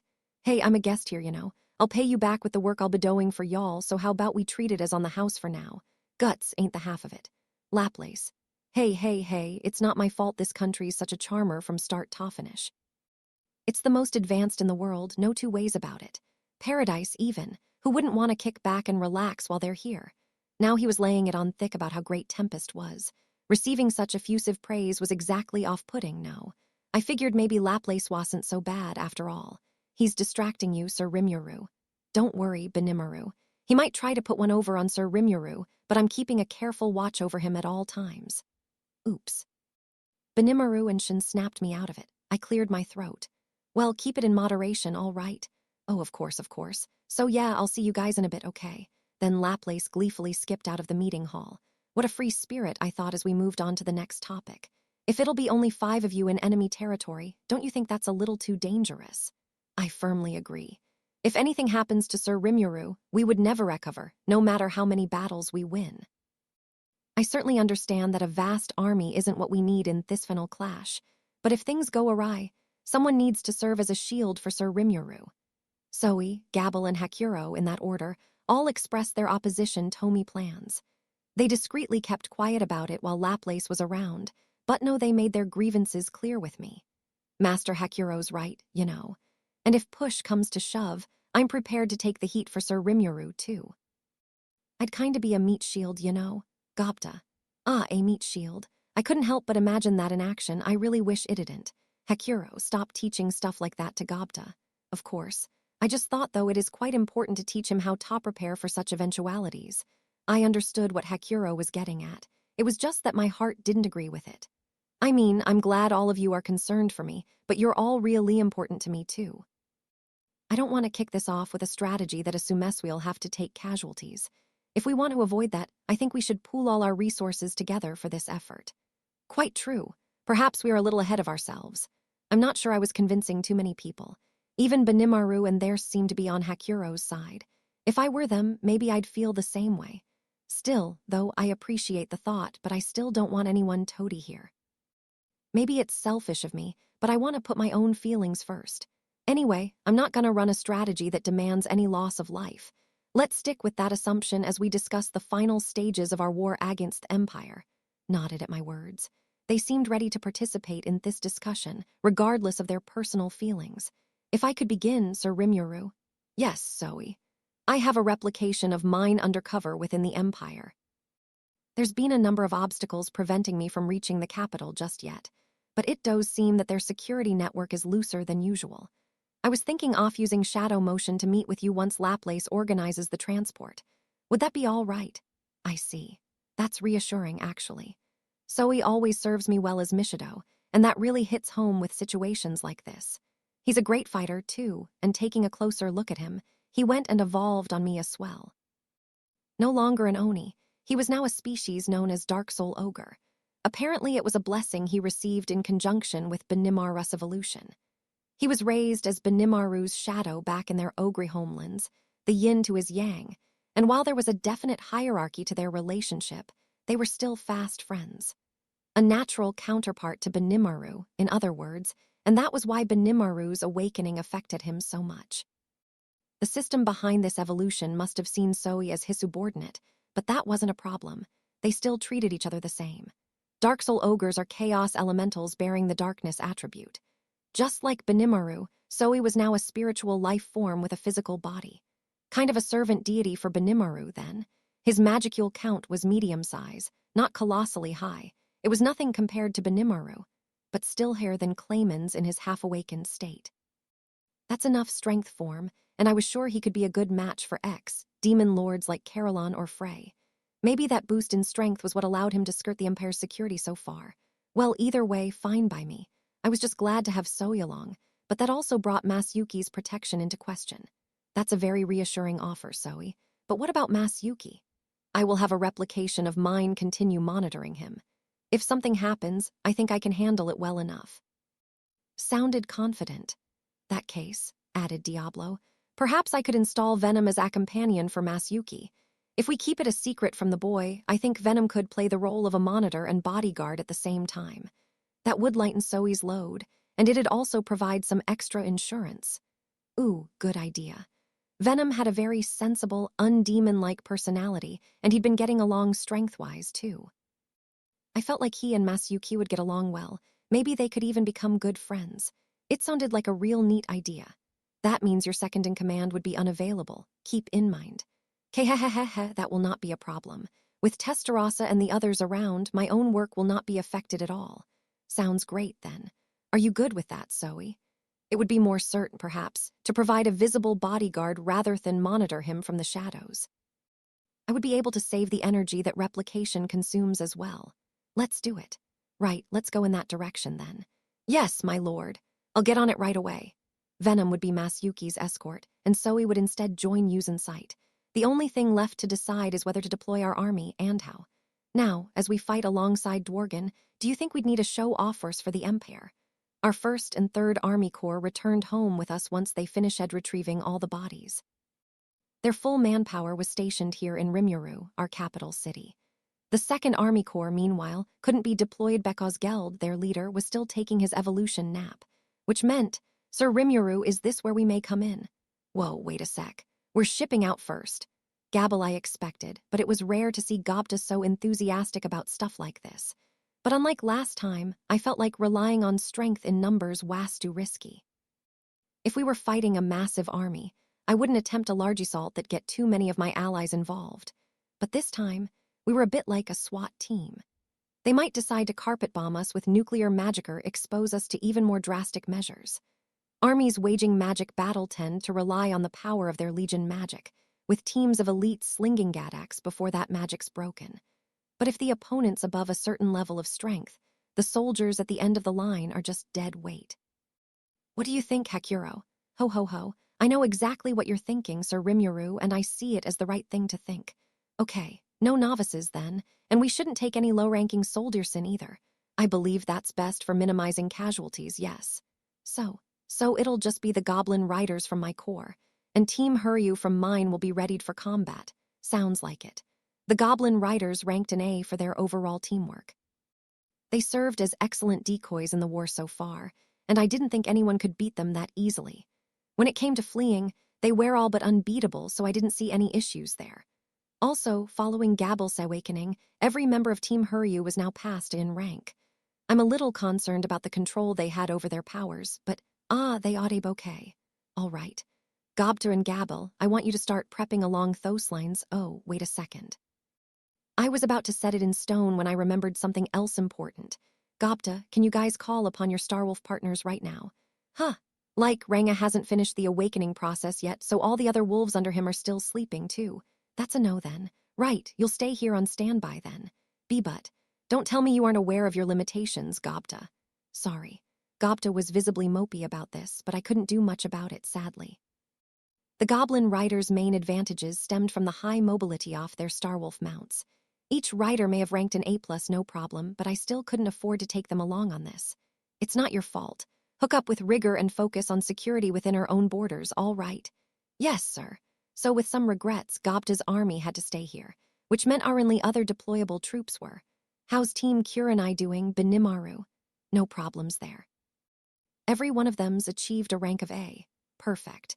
They had an excellent commander in Gabwa, and some of them had even evolved into ogre mages during the blessing process. They ought to be reliable enough if we send them out. Zoe, how about Team Kurayami? They are deployed across the land, gathering intelligence and gauging thenemy. I can call them back if necessary. No, keep them working behind the scenes. Well, no need to demand them back here. The importance of their intelligenceaps went without question, so let's have them keep that up. That just leaves Team Reborn. I'd love to deploy them, Sir Rimuru. They're ready and willing to play a more active role at any moment. Yeah. Shin's awakening brought about no special changes in her, but Team Reborn's fighting power had grown a lot, with some members achieving an A rank. They were hard to kill, which was a big advantage. So I figured they'd be okay in this battle, but Team Reborn was at its most effective only when Shin was with them. If nobody was around to command them, they'd be rudderless. It'd be less risky, I thought, to keep them back home like Gopta's force. Nah, I think we'll leave them. No, Team Reborn's more of a bodyguard force than an army, you know. I'd feel safer if you're with me instead, Shin. Ah, I see. Shin readily accepted that. So now we had our deployment fully worked out. Team Huryu had 100 members. Team Kurenai, 300. That was 400 people ranked A or higher in all, making for an excellent little fighting division. They may not have been the largest, but no one would ever doubt their battle skill. Still, this wasn't quite enough to reassure me. Now, Ultima and Carrera, I have a job for you too. Oh, absolutely, anything you like. What is it, my lord? Ultima, I want you to continue accompanying Gabble's force as an intelligence officer. Carrera, I'll be assigning you support duty for Gabwat his time, not Geld. The lizards again. Understood. I'll try to be as discreet as possible in my post. Their replies weren't exactly filling me with confidence. Ultima C. Medto have a beef or two with Gabble, and frankly, I didn't believe Carrera could keep a low profile doing much of anything. Heavens, Ultima, do you have some issues with my force, perhaps? Yes, lots of them. Like the way you guys act creeps me out. It's kind of hard to figure out what makes you tick, from a common sense perspective. Ha ha ha, no need to worry about that. When it comes to battle, we always take things fully seriously.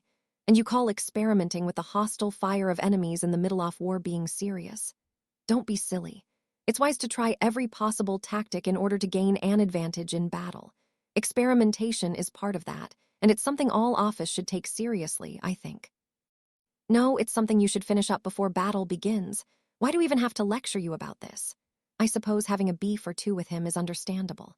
From what I was hearing, Ultima seemed to be in the right, too.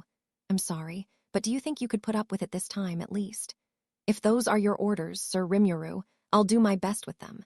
I was thinking that I'd need to teach them a lot of things anyway, so I'll try to see thighs as a good opportunity and stuff. Even with that resentful glare, Ultima was as cute as always as she evaluated Gabble. They may not get along well, but I felt like I could leave Gabble in her care. Carrera, well, you don't have to worry about keeping a low profile too much. Oh, she was bound to start bashing heads in battle anyway, so trying to be discreet here seemed pretty absurd to me. Instead, I just wanted Carrera to think a little more about the right time and place for that kind of thing. The number one rule I want you to remember is to keep your allies safe from damage. Beyond that, just keep quiet until the fighting starts, all right. Sure, that sounds simple enough, is it? I wouldn't make any more demands, I promised her, as long as she absolutely abided by that one. Hopefully this would help everything work out, but Hakuro, could you accompany Gabwa as well? Certainly. To Rain and Carrera for me, okay. Hakuro nodded, sniggering a bit. We had our deployment all sorted out, or so I thought, before Gadara raised his hand. Sir Rimuru, if I may be so bold, I'd like to discuss something else with you. What's that? I think it might be a good idea to include the demon Colossus in this war. Aha. Getting it out of the labyrinth is a bit of a problem, but even if it breaks, it won't lead to any human casualties. With Gadara taking control of it, I was sure he could get out safely if need be. He had both a resurrection bracelet and an emergency return spell in his arsenal, after all. No matter what kind offraging battlefield we threw him into, we wouldn't need to worry about him, which was a big advantage. But did we really want to reveal the Colossus's combat capabilities to the world? Vester, what do you think? I asked Vester for his opinion. He replied with a defiant grin as he pushed his glasses up his nose. It might be the perfect occasion for the big unveiling, actually. I've already given a detailed report on it to King Gazel, and he's been eager to see it in action for a while. I'd like to collect data from it in all kinds of conditions, so it'd be interesting for me to see how it performs on an actual battlefield. Vester really is a scientist, isn't he? The value of a weapon is determined by how powerful it is. You gotta fire it off in public sometime, even if it's just for a show of force. From that standpoint, maybe this battle would be Anna's place for a demonstration. That's what Vester thinks, I presume. Certainly, the demon Colossus was best suited for close-up warfare. It wasn't a weapon of mass destruction that way, but it'd be killer for intimidating opponents, sapping their will to fight. If I was letting the three demonesses out on the battlefield, it'd be morally wrong for me to turn this down. If the enemy seized it from us, wouldn't that be a serious technology lack? Oh, I promise we won't make that mistake. Well, if that happens, we'll just develop an even better golem next time. There's no single endpoint to technology, after all. Still, just in case, it has been equipped with a self-destruct mechanism, so there's no need to worry about any leaks. Hold on. He was making this out to be a nice, happy story, but there was one part of it I couldn't ignore. A self-destruct mechanism. That's right. Sir Veldora was quite insistent on having one in there. I thought he was joking at first, but I have to hand it to him. He must have anticipated a situation like that. He definitely didn't. I had a feeling Veldora was behind it. It was that kind of harebrained thing either he or Ramaris would come up with, given all the manga I've been feeding them. I really wish they'd stop obsessing over useless crap like this. Still, better to have it than not, at least. Right. In that case, I don't care too much if it breaks down or falls into enemy hands, but don't be reckless with it, all right? So we can bring it out. Yep, you're clear to go. And Gadara, we may or may not need you in battle, but I'd still like you on hand in case of emergency. By all means, Sir Rimuru. And personally, I don't want to be too cruel toward my former colleagues. The way I see it, the demon Colossus will come into play only if they break out some new weapon we're not aware of. Sounds safe enough to leave to him, then. Gadara's quick on his feet, so might decide to switch sides again if defeat starts looking inevitable for us. Maybe he was angling to position himself outside our labyrinth just in case it came to that. That seemed plausible to me, but it wouldn't be right to voice that yet. We needed to be optimistic for now and keep Gadara away from any second thoughts. In other words, all we needed was an undeniable, overwhelming victory against the Empire, and we were good. So the final lineup, with Gadara included after all, was now set in place. It was evening by the time the meeting ended. Once it adjourned, each of us began to prepare for tomorrow, although for me, that meant relaxing a bit in our dining hall. Tomorrow I'd be giving a pep talk for my personal entourage in the morning, and then we'd all head off via the transport spell. In the afternoon, I'd confer with Yuuki.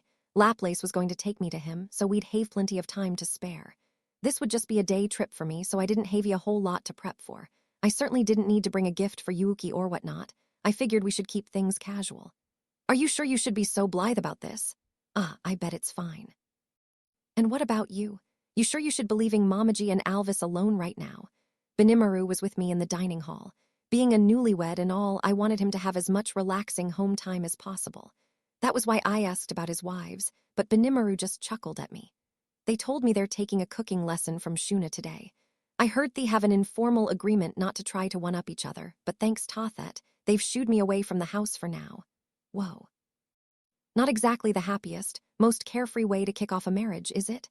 I wondered if they could keep things up like that, but it's not on me to comment on other people's family lives. I see, I said, sagely nodding in agreement as Diablo excitedly brought a meal over to us, like a real butler for a change. I mean, it still felt weird having a primal demon serving as my butler, but he seemed to enjoy every minute of it, and I wasn't about to shoot him down. I was used to this treatment now, besides, and I wasn't about to change my mind. Thank you very much. No, this is part of my job as well, so. You think so, huh? Well. If you're happy, I'm happy. I have this as well for you, Sir Rimuru. Shin was there, pouring me a glass of wine. She didn't make it herself, of course, so it was perfectly safe and non-lethal to drink, but something about their presence made me really uncomfortable. This was a simple meal of fried pork cutlets and rice, after all, so I really didn't need this 5-star service. Having Diablo and Shin standing behind me just added to my fatigue. Here, why don't you guys sit down and eat with us? What a kind thing to say. Oh no, I'm already full, so don't worry about me. Yes, Shin's been sampling the wares in the kitchen, after all. Damn you, Diablo. Eesh, they were at each other's throats over every little thing. It seemed pointless to give them any more attention, so Benimaru and I let them be and enjoyed our meal. Do you intend to fully trust Yuki, then? Not from the heart, no. That's kind of asking a lot. But right now, I kind of have to, and I want to also. Then I will follow your lead, Sir Rimuru. Our entire strategy, after all, assumes that we can trust him. What if he turns traitor? That would be trouble. But we can manage, I imagine. Well, sorry for the trouble in advance. Always ready and willing. Something about Benimaru's smile really encourages me. In war, you always have to trust your allies, your friends. Let any doubt seep into your mind, and that throws your chances of success at any operation in Town Certainty. If Yuki betrays us, we'd pay an enormous toll for that, so it's certainly a difficult choice I'm being forced to make. But I decided to trust Yuki, and now that I made that decision, there was no point worrying over it. I was wondering, by the way, do you even need to eat now? I posed the question to Benimaru, who was tucking into his meal right alongside me. Terms of need, the answer is no. Ah, I thought so. But the same applies to you, doesn't it, Rimuru? I'm just glad I didn't lose my sense of taste. Oh, I hear you. When I lost the 3 main desires all human beings have, I thought the world was gonna end, honestly. I went through a lot of hard work to regain my appetite and need to sleep, so I'm really enjoying every day now. Sure. I was worried about the possibility as well, but I'm the samey as always on that front, so I can't complain. Nodded at each other. Then something occurred to me. Oh, so all 3 of your major needs are still there. Yes, fortunately, all of them. Even sleep. I don't need to sleep, but meditation puts me in a sleep state. It still helps me recover from fatigue as well. Wow, so I had to go through all that work in order to sleep, but he gets Tokep that from the start. And it even gives him a lot of benefits I don't get Tonje. But what I was even more interested in, and your sex drive. I lowered my voice as I asked it. Benimaru nodded back, looking a little embarrassed. Oh, what the hell? I thought you couldn't evolve because you won't be able to have children then. That's right. But both Momaji and Alvis are pregnant right now. Well, congratulations, but wait, did you keep your sex drive after Thevolution? I assumed it would disappear as well, but whether I'm fertile or not, it's still there, yes. Looks like I won't be leaving them lonely after all. I was just too jealous. Keeping functionality I never had in the first place, talk about a perfect evolution. God damn it, why can't I have it that? Gee, that's greedy. Hey, why are you taking my food? Shut up, you! Jealousy finally ignited as I took Benimaru's dish away. All I got left to enjoy is food, but look at you, you bastard. Could anyone have faulted me for thinking that way? Anyway, we continued to enjoy ourselves well into the night, the usual scene, kind of. But all that was about to end abruptly. Holy smokes, guys. Something really awful happened, apparently, so I gotta get back, like right now. Laplace was shouting as he stormed into the dining hall. He wasn't alone. News, Sir Rimuru. We just received a call in the name of King Gazel. It informed us that Velgrind has appeared before the composite force and they're requesting immediate support. Vester's eyes were bloodshot. Surprised, I rose from my seat. Okay, assemble the group I'm leaving with ASAP. Right away. Benimaru promptly sprang into action. They'd all be here in short order. Laplace, give me just a little bit. We'll join you. WL if you want, but I wondered if Laplace's panic was just an act, some scheme to lure us in and trap us. But upon hearing Vester's report, I saw that it wasn't the case. Something major was going down in the Empire, something not even Laplace was informed of. It was important to stay calm. I know this is a big deal, but don't panic. We're in an alliance, remember. You'd be a lot more useful bringing all of us than going back alone, won't you? Useful. If the enemy's strongest fighter is right in front of the composite division, maybe we could consider this an opportunity.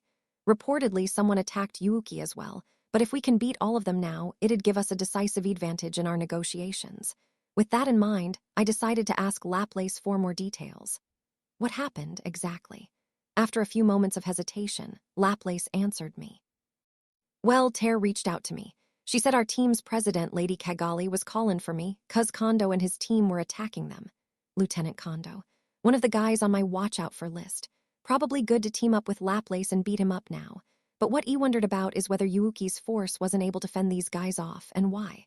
What's Yuuki doing then? Did he lose, too? Well, it sounds like Demrada's talking him on. The Cerberus leader who's actually vice commander of the Imperial Guardians, right? So he turned traitor on Yuuki. I was under the impression he was on Yuuki's side. But he's not. I've never met him, so I can't guess at his motivations. That I don't know. Ter and Footman keep on changin' their stories. But for now, it's clear he was fightin' the boss. Hard to say much. But one thing, for sure, a lot of enemies are on the field and they're dispersed all over the place.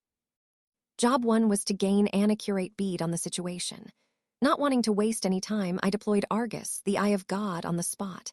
We already had the coordinates, giving me a pinpoint view of the composite division's encampment. I projected it in the dining hall wall. Wow, muttered someone in the room. There we saw a beautiful woman, a lustrous smile. Her most notable trait was her blue hair, tied up in buns on top of her head. She had on a dress I'd describe as similar to Kippo, plus a military jacket draped over her shoulders. She was standing alone, as if strolling through an empty field, except there was a large army of 60,000 troops behind her, or at least, the vestiges of an army. Those were dead bodies in the air, huh? We could see pillars of crimson connecting heaven and earth, a high-gravity force field. Gravity collapse, huh? What a drag, stealing my greatest trick like that. Was taking this pretty lightly, but her expression was dead serious. I could see why. The magic this woman, presumably Velgrind, had broken out was even more precise than the spell Carrera cast. She perfectly specified the range of it, keeping it at bay and under control. There were neither traces of destruction in the area, showing that her spell affected the gravity and nothing else. So she used gravity to send the troops flying without damaging anything else. That's right, my lord. And even more vexing to me, there's not even a single grain of sand caught up in it. The only thing it's blowing into the sky air whoever she sees as an enemy. That possible? I guess it must be. We were seeing it happen here, so there was no point doubting it. We're going to fight her. K-ha-ha-ha-ha. She is every bit the elder sister of Sir Veldora, is she not? How fascinating. I've always wanted to have a serious fight with one of them. Was bold as always, but honestly I didn't see any way that he'd win. Negative. If we challenge her with all our strength, we have a chance to win. Great to hear, but the all-hands-on-deck approach was a non-starter form. There'd definitely be casualties then, so I'd prefer to avoid battle if I could. So would going after Emperor Ludora be a better bet than Velgrind? If I could have Guy and Ludora settle their game, we could bring this battle to an end and avoid any unnecessary sacrifice. I don't understand. Why isn't she completing the spell fully? Perhaps she doesn't like destroying nature, unlike us. I doubt it. Look at that. There's a pile of corpses with the blood all drained from them. Pointed at one corner of the screen. She was right, we could see multiple corpses in a pile. I used a split screen effect to focus on the spot, and there, near the pile, we saw a man in a military outfit and a woman I was familiar with. Is that Cagali, Yuuki's secretary? She's the head of the moderate jesters. She created us. God damn it. I don't want to believe it, but it's true. Footman N. Ter told me as much through telepathy, but I guess Kondo really was controlling Lady Cagali. Controlling? You mean mind control? Yeah. And worst of all, Ter and Footman can't defy Lady Cagali's orders at all. Our telepathy got cut off a bit ago, and I bet it's 'cause she ordered them to stop. That sucks. I think it's awful to take away a person's free will like that, but that's not the pressing issue. We're in serious trouble. How far does Cagali's thrall or whatever extend if she's being mind-controlled? Are you all right? I couldn't really tell since he was wearing a mask, but Laplace really did look frustrated. If he was as helpless as Ter and Footman against his leader's orders, that was a major problem. Nah, I'm fine. Lady Cagali created me, it's true, but I'm the only one who ain't obliged to follow her orders. The bigger deal right now is that most of the folks Yuuki's gathered have a locking curse on them. Their top leaders are gonna be the main problem in that case, but judgin' by how Thierry's lookin' right now, I don't see much point worrying about him. Yeth, it looked like Yuuki's force was done for. Even if there were survivors, none of them could ever escape that magic. It seemed like a few people were still safely outside its influence, but after seeing this tragedy unfold, they'd mostly lost their will to fight. Locking curse or not, I doubted we could count on them for much. Given all that, Laplace's safety was actually pretty darn good news. Well, I'm glad you're okay, at least. Ah, don't bother. This is it for all our friends. He sounded unaffected, his voice flat, but I doubted he was too serene. Watching his friends get manipulated like this had to be infuriating.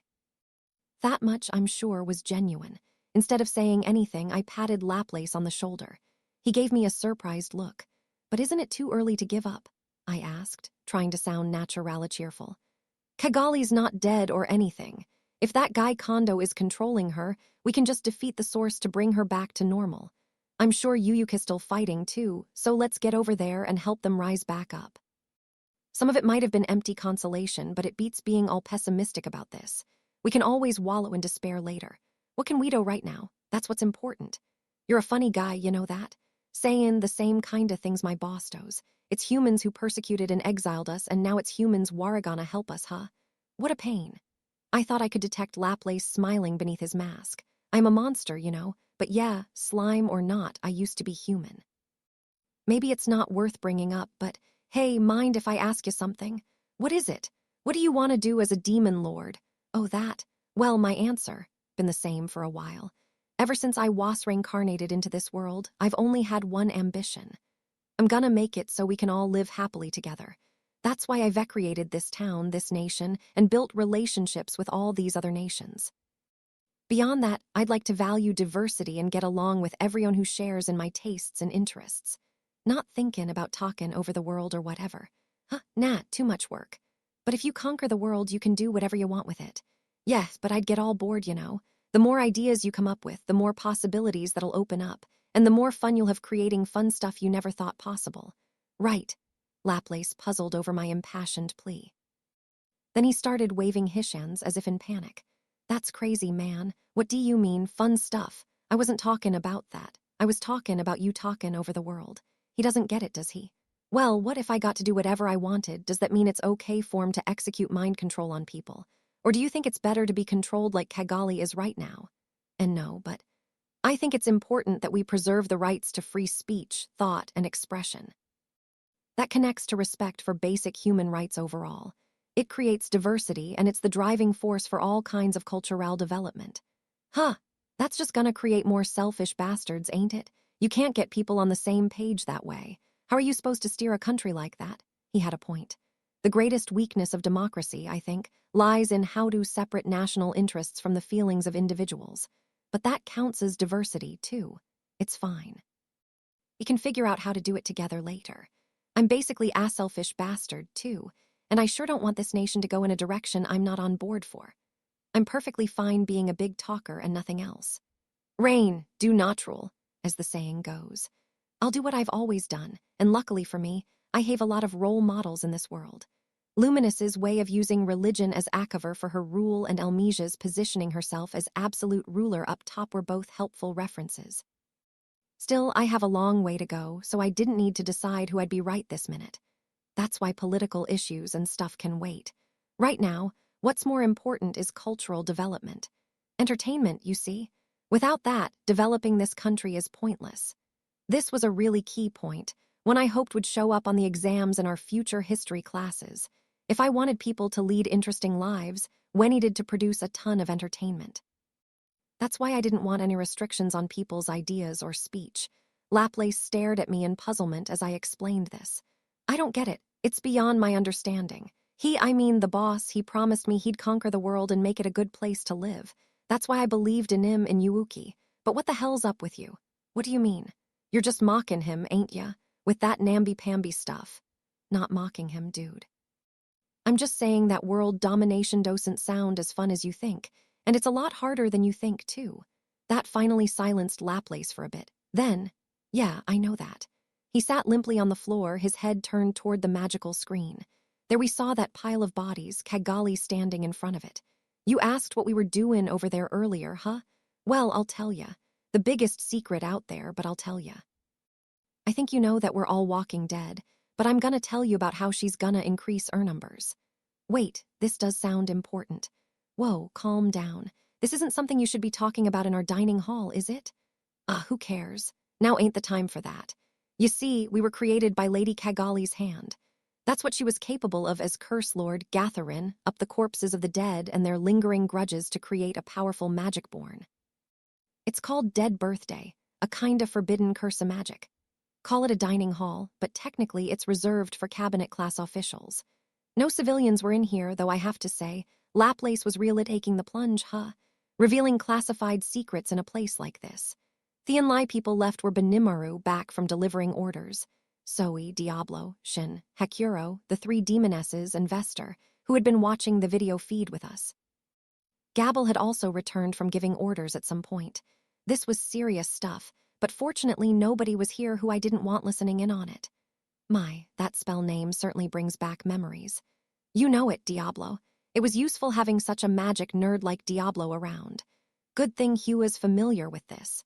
The body I received from you, Sir Rimuru, was forged through an application of Dead Birthday. In my case, the body didn't come with a soul, but it was perfect for incarnating myself within. The original intent of Thespel is to take at least 10,000 corpses, join them together, and take therpores for yourself. Was an inhumane kind of dark magic, a forbidden curse if I ever saw one. Of course, I'm kind of a serial soul stealer myself, but let's ignore that for now.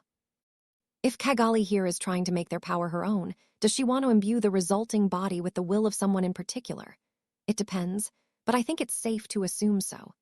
Yeah, Diablo's right. Footman, Tear, and Clayman are all survivors from where Sir Kazalim came from.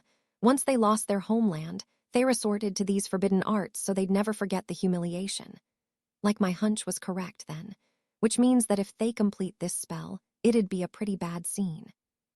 There are, or were, around 60,000 people in the composite force.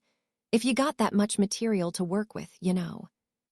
You could probably create at least 10 Walking Dead at Clayman's level. Whoa, whoa, whoa. And what's more, those 60,000 contain a lot of really strong folks. And unlike Footman and Tear, they're gonna offer just a ton of easily controllable power, you know. I asked Laplace to expand on that, which he did with visible disgust. Ash put it, Footman and Tear were still emotionally immature because they were swallowed up by the vast amounts of power running through them. When Kazalim created his first Walking Dead, he wasn't too adept at allocating the right amount of power and souls to the right target. As a result, he gave those two far more power than they could hope to withstand.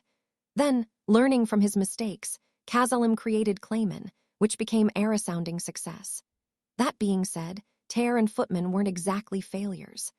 Their immature minds led to some delays in intellectual growth, but they still wielded a lot of power. In fact, the pre-evolved Geld would probably have his work cut out for him against Footman. In light of that, in terms of fighting ability alone, they were an even greater success than Clayman himself. If you were to create power-oriented Walking Dead from a group of 60,000 corpses, Laplace estimated, the results would be condensed down to 6 or 7 people. This is an empire that didn't bat an eye at sacrificing 1,000,000 troops to create even one awakened person. I'm sure they lost no sleep at all over doing this. Man, we were all kids back then, you know. And Tear still is a kid, pretty much, and that goes without saying for Footman, too. Only claiming Ver really grew up, but then he went and got himself killed through his own stupid antics. Still, though, I don't think we did you guys wrong at all, Survival of the fittest. And all that. Only natural to want to test someone out if you don't trust them, and we sure don't give a crap about sacrificing others if it'll expand our own powers. That's how I see it anyway. So you still want to join forces with me? He didn't have to tell me any of this, but he did. There was no point trying to deliberately agitate us with this. In fact, it'd be a really bad move. But if he was going through with this anyway, kid yourself. I will never forgive you for inciting the orcs and destroying our orcish homeland. But Sir Rimuru has decided to join forces with you, and I am in no position to refuse it. Benimaru is right. Just thinking about what happened to everyone in our homeland breaks my heart. But there is nothing I could do to you that would make me feel better. Only when we have a world where everyone can live in happiness, the world Sir Rimuru desires, will I lose my regrets. I'm sure you're trying to monopolize all the blame so we can take out our frustrations on you alone, but don't kid yourself. We'll need more than that to erase our anger. It's nothing small enough to be alleviated through torturing the likes of you. Yes, quite so. As you say, survival of the fittest is all that matters, and our inexperience at the time, most of all, was the culprit. I'm sure you've echoed over your own inexperience at times, haven't you? And if you have, I'm sure you understand how we feel. Benimaru, Shin, Soi, and Hakuro, the four of them loathed Laplace and his band, but they were still swallowing their pride so we could all fight Ojther. It's just that they couldn't forgive Laplace's gang for what they did, but they're trying to work through it. These ogres sure can be generous sometimes. I noticed that back when Geld first joined us, and I'm seeing it now. Right? We haven't forgiven you, and I sure don't trust you completely either, but for now we're allies. So let's forget our differences and just fight Ojther, okay? Yeah, and you too, right? I want to save the boss and my president. So lend me a hand, won't ya? Laplace bowed his head deeply. For once he was being sincere, not at all High's usual aloof self. If this was an act, I'd lose faith in other people for good. For now, at least, I wanted to trust him. Laplace's request was met with nods of approval from Benimaru and Theodors. His gestures toward us all were so determined, I suppose it tugged at our heartstrings. Right. Then we'll head over with the six of us as planned and rescue Yuuki. Sounds good. Let's save that bum so he can give us a proper apology. Benimaru was certainly motivated. Of course, this is Yuuki we're talking about. Knowing him, I'm pretty confident he'd beat Damrata and emerge without even a scratch. The real problem is how to deal with Velgrind, though. But just as I was about to offer some instructions about that, Shin surprised me. This Kondo man is the mastermind behind all this. If he's capable of controlling the likes of Kigali, then perhaps Clayman was being controlled, too. We all fell silent. Benimaru was frozen in surprise, while Laplace just muttered, "The hell?" KKHH. The first secretary says some rather interesting things. Diablo could try laughing it off as much as he wanted, but perhaps remembering how things were back then, realized there was nothing inherently wrong with what she said. "It's possible," Hakuro even added. "No, guys, it's definitely more natural to believe that."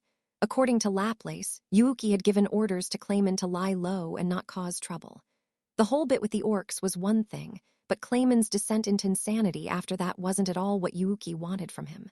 Affirmative. Based on the newly obtained information, I have redefined the situation as this. The subject Clayman exhibited some unexplainable behavior, but if he was being influenced by condoned other people, it begins to make more sense. The clear answer is that the Empire stood to gain the most from him. Yeah, that's what I'm thinking. So you're saying that we had to go through that stuff with Clayman because of Kondo's intentions. Shit. Watch your mouth, Benimaru, or else I'll tell Shuna. I will. So don't, okay? Ignoring Benimaru and Shin's back and forth. I hate to say it, but I have to agree with Shin.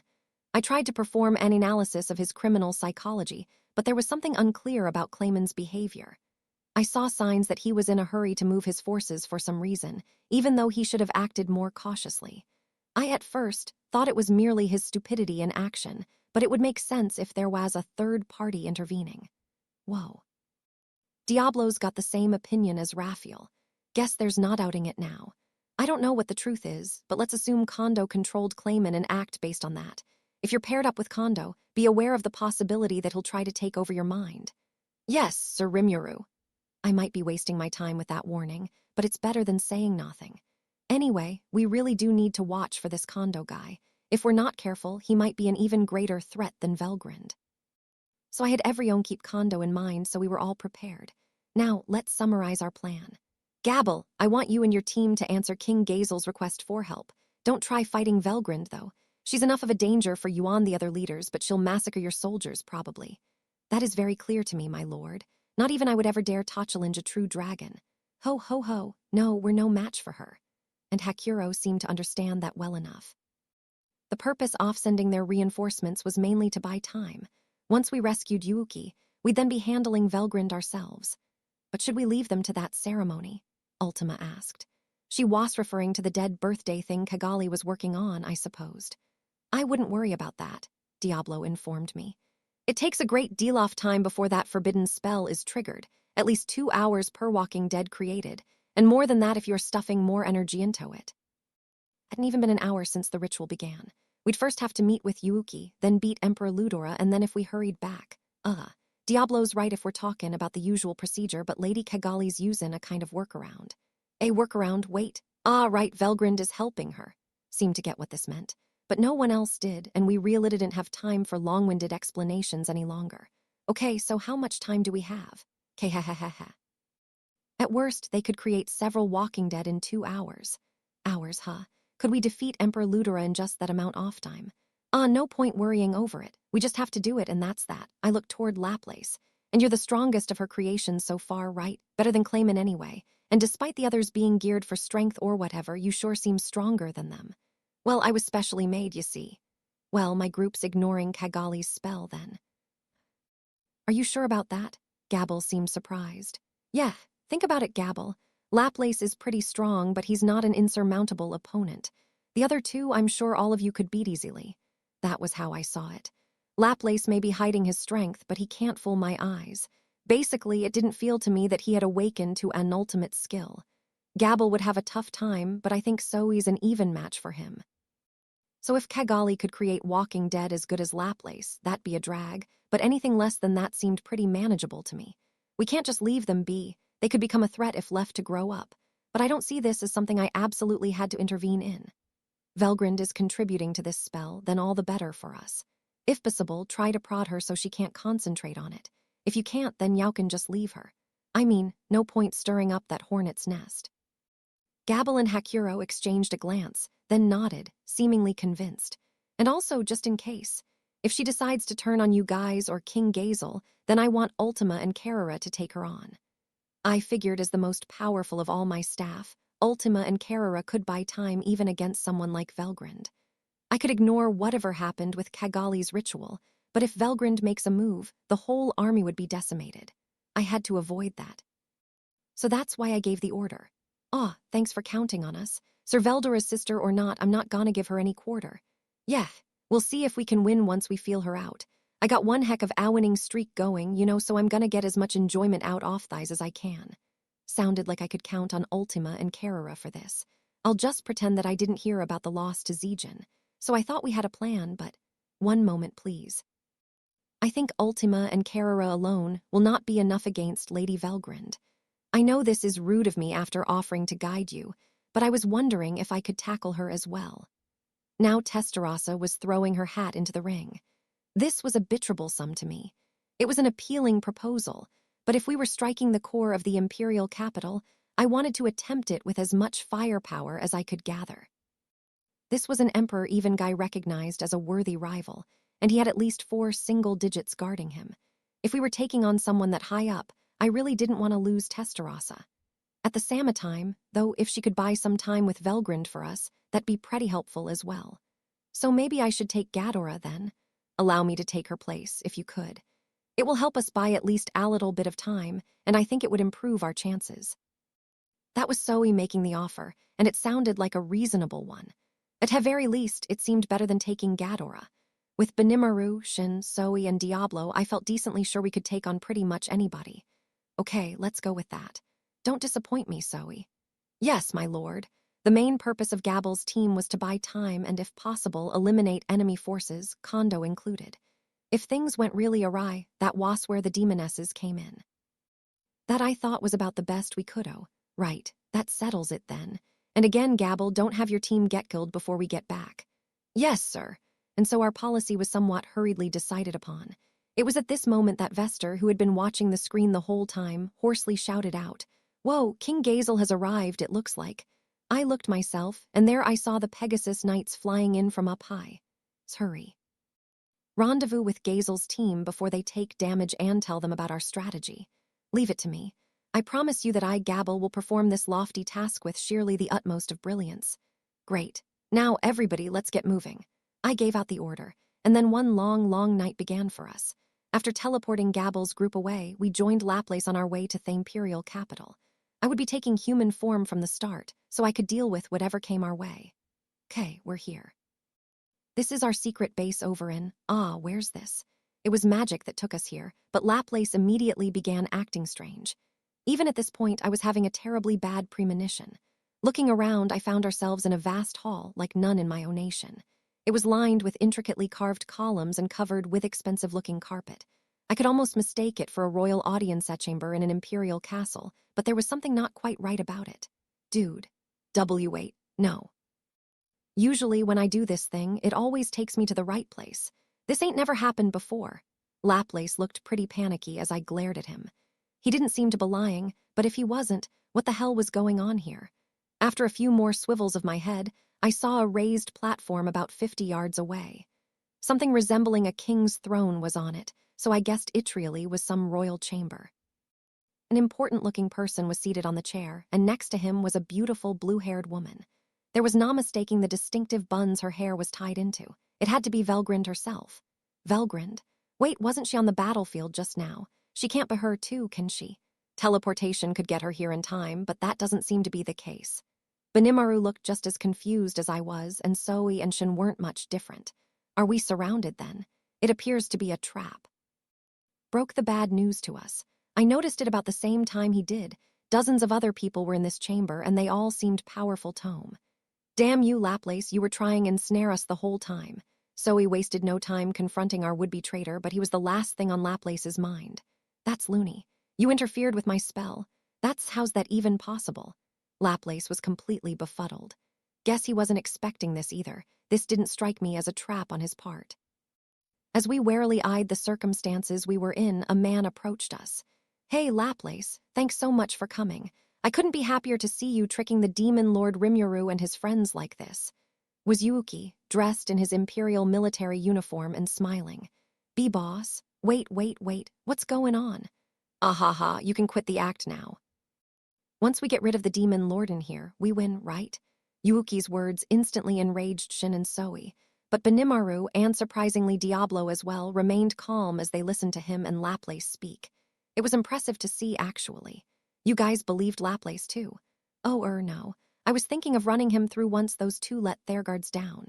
Hey, well said, Sir Benimaru. Kill before you show any external sign of it. The classic rule. What kind of mafia gang am I running here? There's no classic rule like that in my country. Dumbfounded, I persuaded them to wait and see how things unfolded. At the same time, I tried to appease Zoe and Shin, who were practically using with murderous rage. In the meantime, the argument between Yuuki and Laplace had grown rather heated. Laplace was all but begging for his life, swearing up and down that he meant none of this. Please believe me, guys. This time, I promise, I didn't mean to Donathan against any of you. The more desperate he got, of course, the more suspicious it made him look. Yuuki really painted him into a corner here, I had to admit. Feeling sorry for Laplace, I decided to end this charade.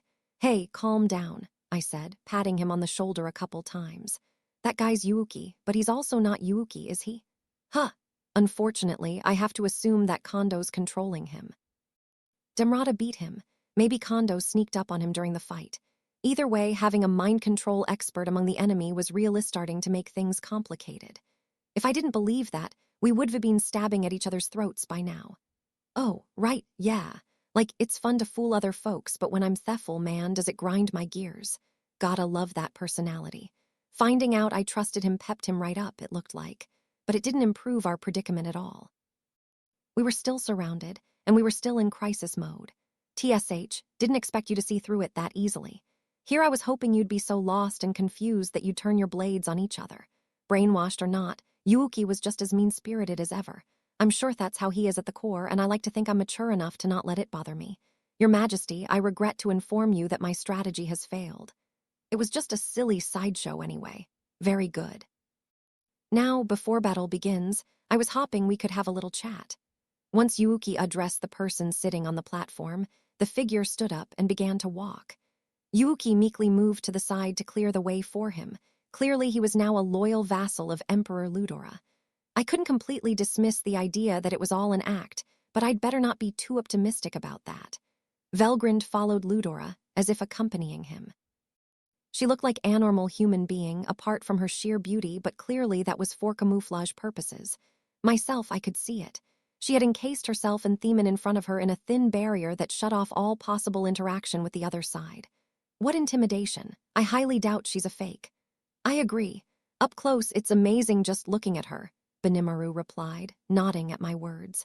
But not everyone reacted like us. You think so? I've trained with Sir Veldora often, so the feeling's familiar to me. Not that I've ever defeated him.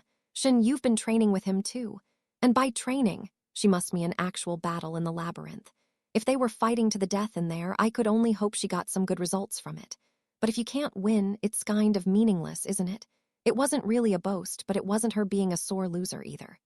Yes, a very impressive barrier. But like Shin said, I don't see that much of a difference between her and Sir Veldora. Diablo's opinion seemed closer to Shin. Did this mean they thought Velgrind wasn't anything special? Or was Veldora actually a lot more impressive than I believed? I wasn't sure, but even the normally confident Diablo couldn't guarantee a victory for us. That was important. Diablo, despite it all, never lied to me, so he wouldn't claim he could do something that he can't, and I knew what that meant. Sure, this wasn't quite in your plans, but I thought a meeting between two heads of state would prove rather interesting. Smiled as he addressed me. Wow, he really is Masayuki's lost twin. His hair was an almost shining blonde, though, and he styled it a bit differently. That and he had blue eyes versus Masayuki's brown. Actually, there were a lot of little differences, but somehow the two of them projected the exact same vibe. And actually, I recalled something odd Masayuki said recently. I've been worried about my hair lately. What are you balding? Yeah, the stress and all, no, of course not. I've been noticing that my hair's getting lighter in color lately. It's gone from black to more brownish. Maybe you're losing melanin or something. You think so? I hope I'm not worrying about it too much. You know, the sort of self-image problem every young man goes through. Or that was how I saw it, but for some reason it popped back into my mind right then. It was a concern, but not one I should have been thinking about immediately. Ludera was now right in front of me. You're right. We weren't planning to come out here, but there is something I wanted to talk to you about. Wonderful. Why don't you have a seat? Ludera waved his hand. 2 chairs appeared before us. Some kind of magic trick. I don't know how it worked, but it didn't seem like a chintza trap or whatever. Atmosphere was key here, so I sat down without hesitation, Benimaru standing by my right side and Diablo insisting on the left. Shin swiftly took her place right behind me, and Zoe was next to her. Laplace, now seeming very out of place, looked around a little before sliding into a spot to Shin's left. Once everyone took their locations, we were greeted by Velgrin's teasing voice. Oh, you're sitting down first. Rather questionable manners. Manners, I don't know jack about those. He told me to sit down, so I did. Need for that, Velgrind. He didn't do anything wrong. If he's a demon lord, then he, too, has a land he rules over. He and I are equals, I think. That's a real-life emperor for you. He sounded like he meant it, too. How generous. Well, if you're fine with it, I have no complaints. Velgrind also seemed rather easily convinced. I guess she didn't really care much. I wish she'd stop threatening me like that. So Ludera sat on the opposite chair, Velgrind casually standing to his right. Behind him were 4 guards lined in a row, armed with god-class gear, the 4 knights Bernie told me about, I assumed. Finally, standing to Ludera's left was a man dressed in an all-black uniform. He didn't look Japanese to me, so I guessed he was Damrata. Yuuki had the nerve to stand next to him, making his position in this hierarchy clear. I had no hesitation considering him an enemy now. Still, this meant that all the Empire's top people except Kondo were here. I brought all my high-ranking officials as well, but we were at a serious numerical disadvantage right now. The Empire had several dozen top-ranking members of the Imperial Guardians here, including 5 single digits, and Evan Velgrind was on hand. To be honest, I had serious doubts about our chances in a fight. Plus, they even had Yuuki. It's no exaggeration to say this was a crisis like none before. I guessed from Ludera's words that this state of affairs wasn't Laplace's fault. It had all been a setup from the beginning. Funny to think how unnerving it is to have everything go your enemy's way like this. But I kept up my bold demeanor, not revealing what I felt inside. Well, guess you got one up on me today, huh? I considered the possibility that people would be expecting us, but I didn't quite anticipate this. That was a lie. We were aiming for a surprise attack on their elite forces, so I thought we were about to seize the initiative here. Ha ha ha, no need to be so modest. It was just as unexpected for me. I thought the armored division I sent would be defeated, but the fact that there were no survivors and no awakened stemming from it was beyond any of my estimations. Well, there was one, but Diablo killed him. I wasn't about to tell him that, but really, whoever devised that plan was a real genius, in my opinion. Pretty inhumane, maybe, but still. Who came up with that strategy anyway? I lightly asked, no expecting an answer. But then, rather surprisingly, Ludera told me everything out of his own mouth. As he explained, the plan was drawn up by Lieutenant Kondo. That expected. But it turned out the plan was a lot crazier than I thought. First, they'd awaken a few people from the invasion forces. After that, they would pretend to back away in defeat. If we gave chase, the composite division would intercept us. However, since there was a possibility this division had already turned traitor to the Empire, they would be treated as an enemy force as well. Once they were certain about the betrayal, everyone would be eliminated all at once. The Marshal would take on that role. However, that plan kind of fell apart on step 1, so Kondo made some major alterations. Ensnare and capture Yuuki's group, after letting them run free for so long. Even based on what they knew from the Demon Lord Clayman, Yuuki's betrayal was pretty much confirmed by this point. Kill off Yuuki's group, confirm what he was scheming to do, and make final adjustments based on that. That left 60,000 people in the gathered composite division, who would then be sacrificed to produce Magicborn. At this point, the Marshal would go into battle and make a flash display to attract the attention of Guy and the rest. Any would-be troublemakers would be rounded up and killed all at once. That's why they needed to concentrate their forces on that one point. The advantage of such flashy moves was that it'd make the Imperial capital look thinly guarded. Someone was bound to try attacking it, and it'd undoubtedly be an elite force as well. They needed to be hit with maximum strength. The most important part, chances are the monster nation is running short on firepower by now, so the Marshal, the greatest force in the Empire, would take them on. While Guy's eyes were pointed elsewhere, they would take the Storm Dragon, the strongest pawn of all, for themselves. That was the long and short of it. If they were gaining intelligence from the Demon Lord Clayman, it was safe to assume that he was under Kondo's control as well. I only had my suspicions before, but now it was crystal clear.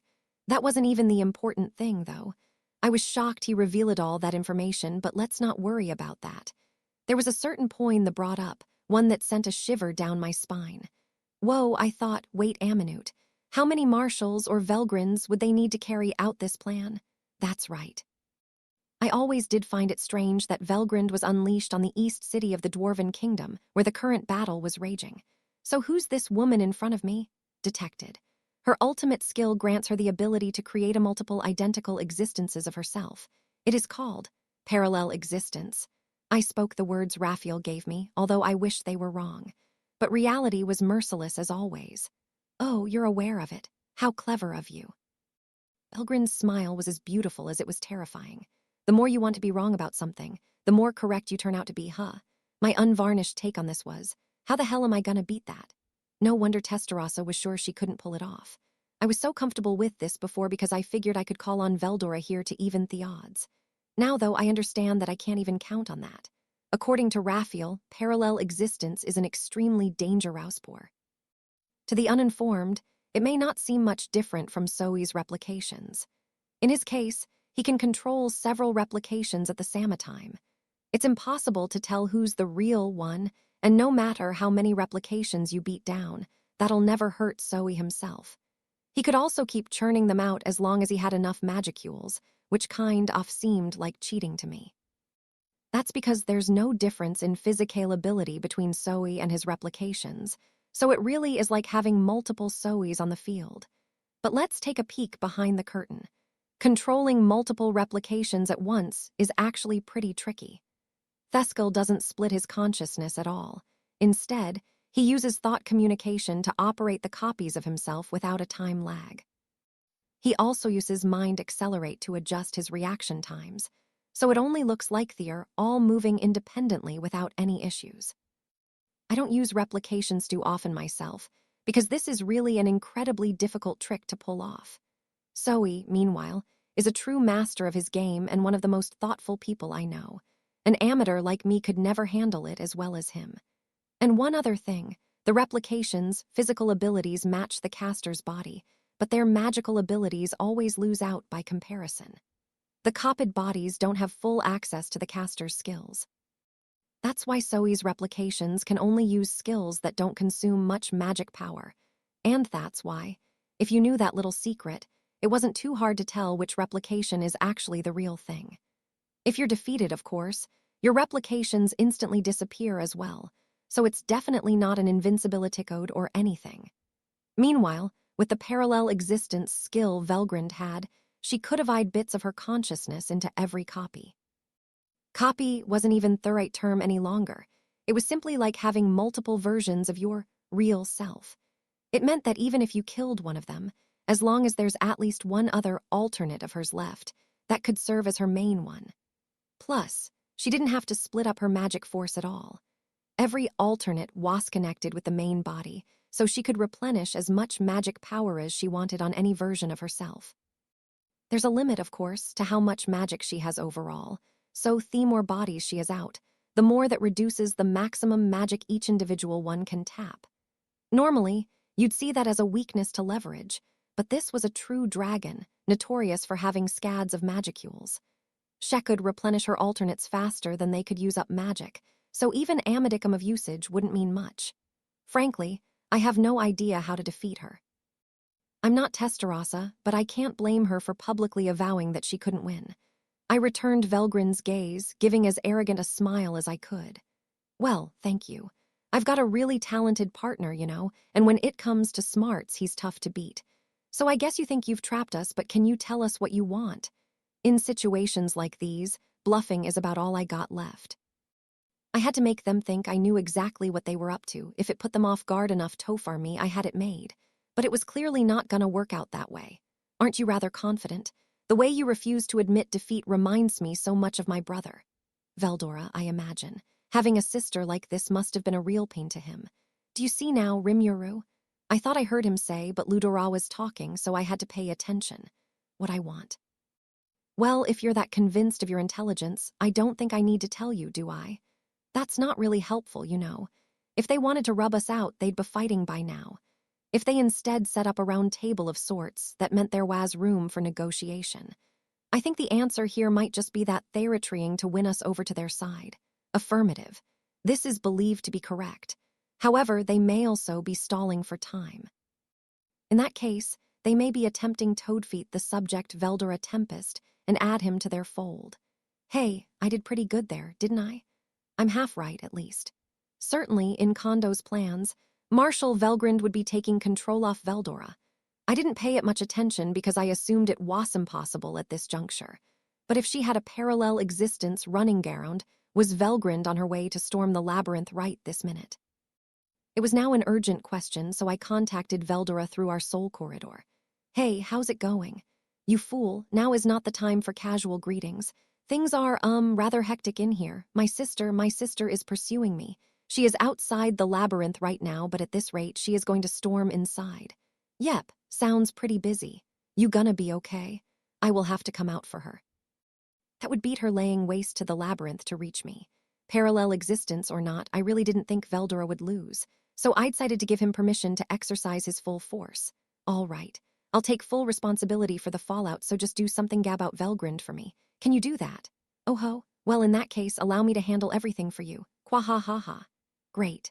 I ended the call, now much relieved. Leave it to Veldora, and I've got nothing to be concerned about.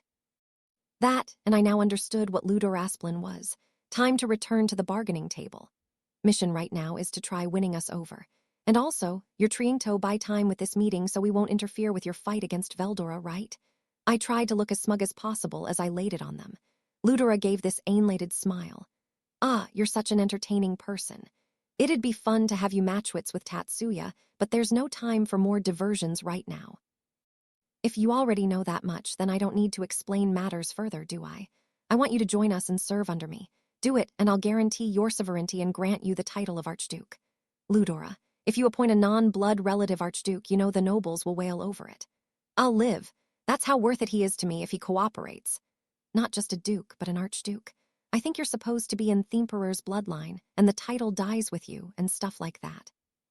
And Ludora's promised to let me have that. From the Empire's perspective, this must be an unprecedented offer. After all this talk about how they never offered surrender to their foes, too, and how they always subjugated and colonized the nations they conquered. This empire that's expanded through countless wars of aggression was about to give me one of the best deals possible. Honestly, they were rating me a lot higher than I ever thought they would. But sadly, I already had my answer. Well, I know that's an excellent offer you're giving me, but the answer is no. But here's a proposal for you. How about we just call it quits here?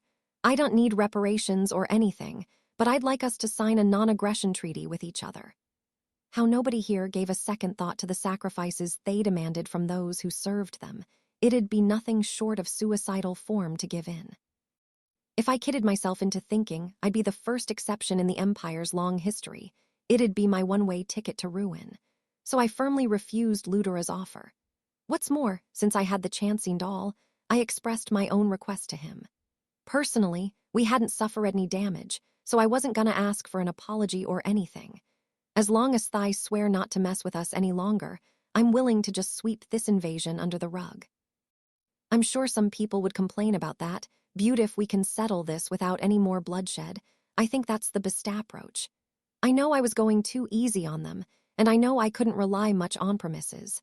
If we don't trust each other, they're bound to break the treaty at some point. But the most important thing right now is to buy time. By making peace here, we'd have more time to get to know each other. There was hope, I felt, that more time to deepen our mutual understanding could lead to a future where war could be avoided. If we kept fighting like this, we'd have no choice but to take it all the way to the end. And if that's how it was, I still wanted to take a chance on this possibility, however small. But Ludura answered with a cold smile. I see you are not so fit to serve as a ruler after all. You fail to see my mercy for what it is, and you spin a web of nonsense instead.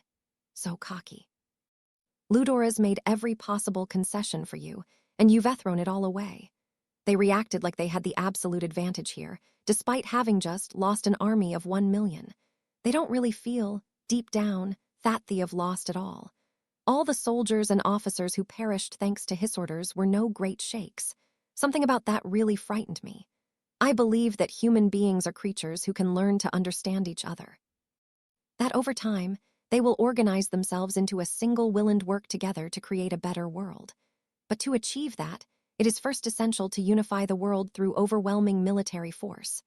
Ludura's words might seem like the kind of ideals I go on about, but there was a major gap between us, one that would prove hard to fill. It was so frustrating.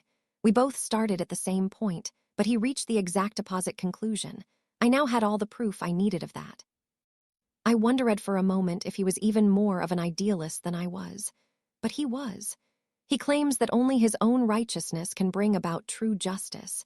He's a dictatorial thinker who refuses to accept the ideas of anyone else. Just as I thought, it's unlikely that we'd ever be compatible. And if we were this far apart in our arguments, it'd likely be impossible to find a compromise through discussion. Humans are creatures with free will, you know. There's no such thing as sun-changing justice in this world. There are so many ways people can think about matters. And don't you think refusing to acknowledge this will only sow more seeds of conflict? How foolish of you. My way of thinking is supreme, supremely just. If you keep catering to the selfish whims of the idiotic masses, you know you'll never reach that ideal world of yours. People make mistakes, don't they? That I cannot deny. I do listen to the voices of my most trusted advisors, but I can't listen to all the voices from the people below me. If I did that, we'd be in constant turmoil. MMPH. He might be right about that, yeah. I feel like I'm gonna be losing the verbal argument soon, too. I hated to admit it, but Ludura had been pursuing his career as a ruler for far longer than I don't see the point in further argument. What we want is your loyalty to us. Demon Lord Rimuru, abandon your friendship with Guy and come to our side. There's that offer again. No doubt trying to place the pressure on Guy. If I'd decided to give in to Ludura, I was sure that was gonna tip the scales. That, I suppose, is why we've been kept alive up to this point. Still, though, my answer was the same as before. Now that negotiations have broken down, it seemed like a fight was inevitable. Perhaps reading my thoughts, Velgrind smiled coldly and gracefully waved her index finger at me 2 light wags. Then a video image appeared in empty space, the same kind of principle as my Eye of God.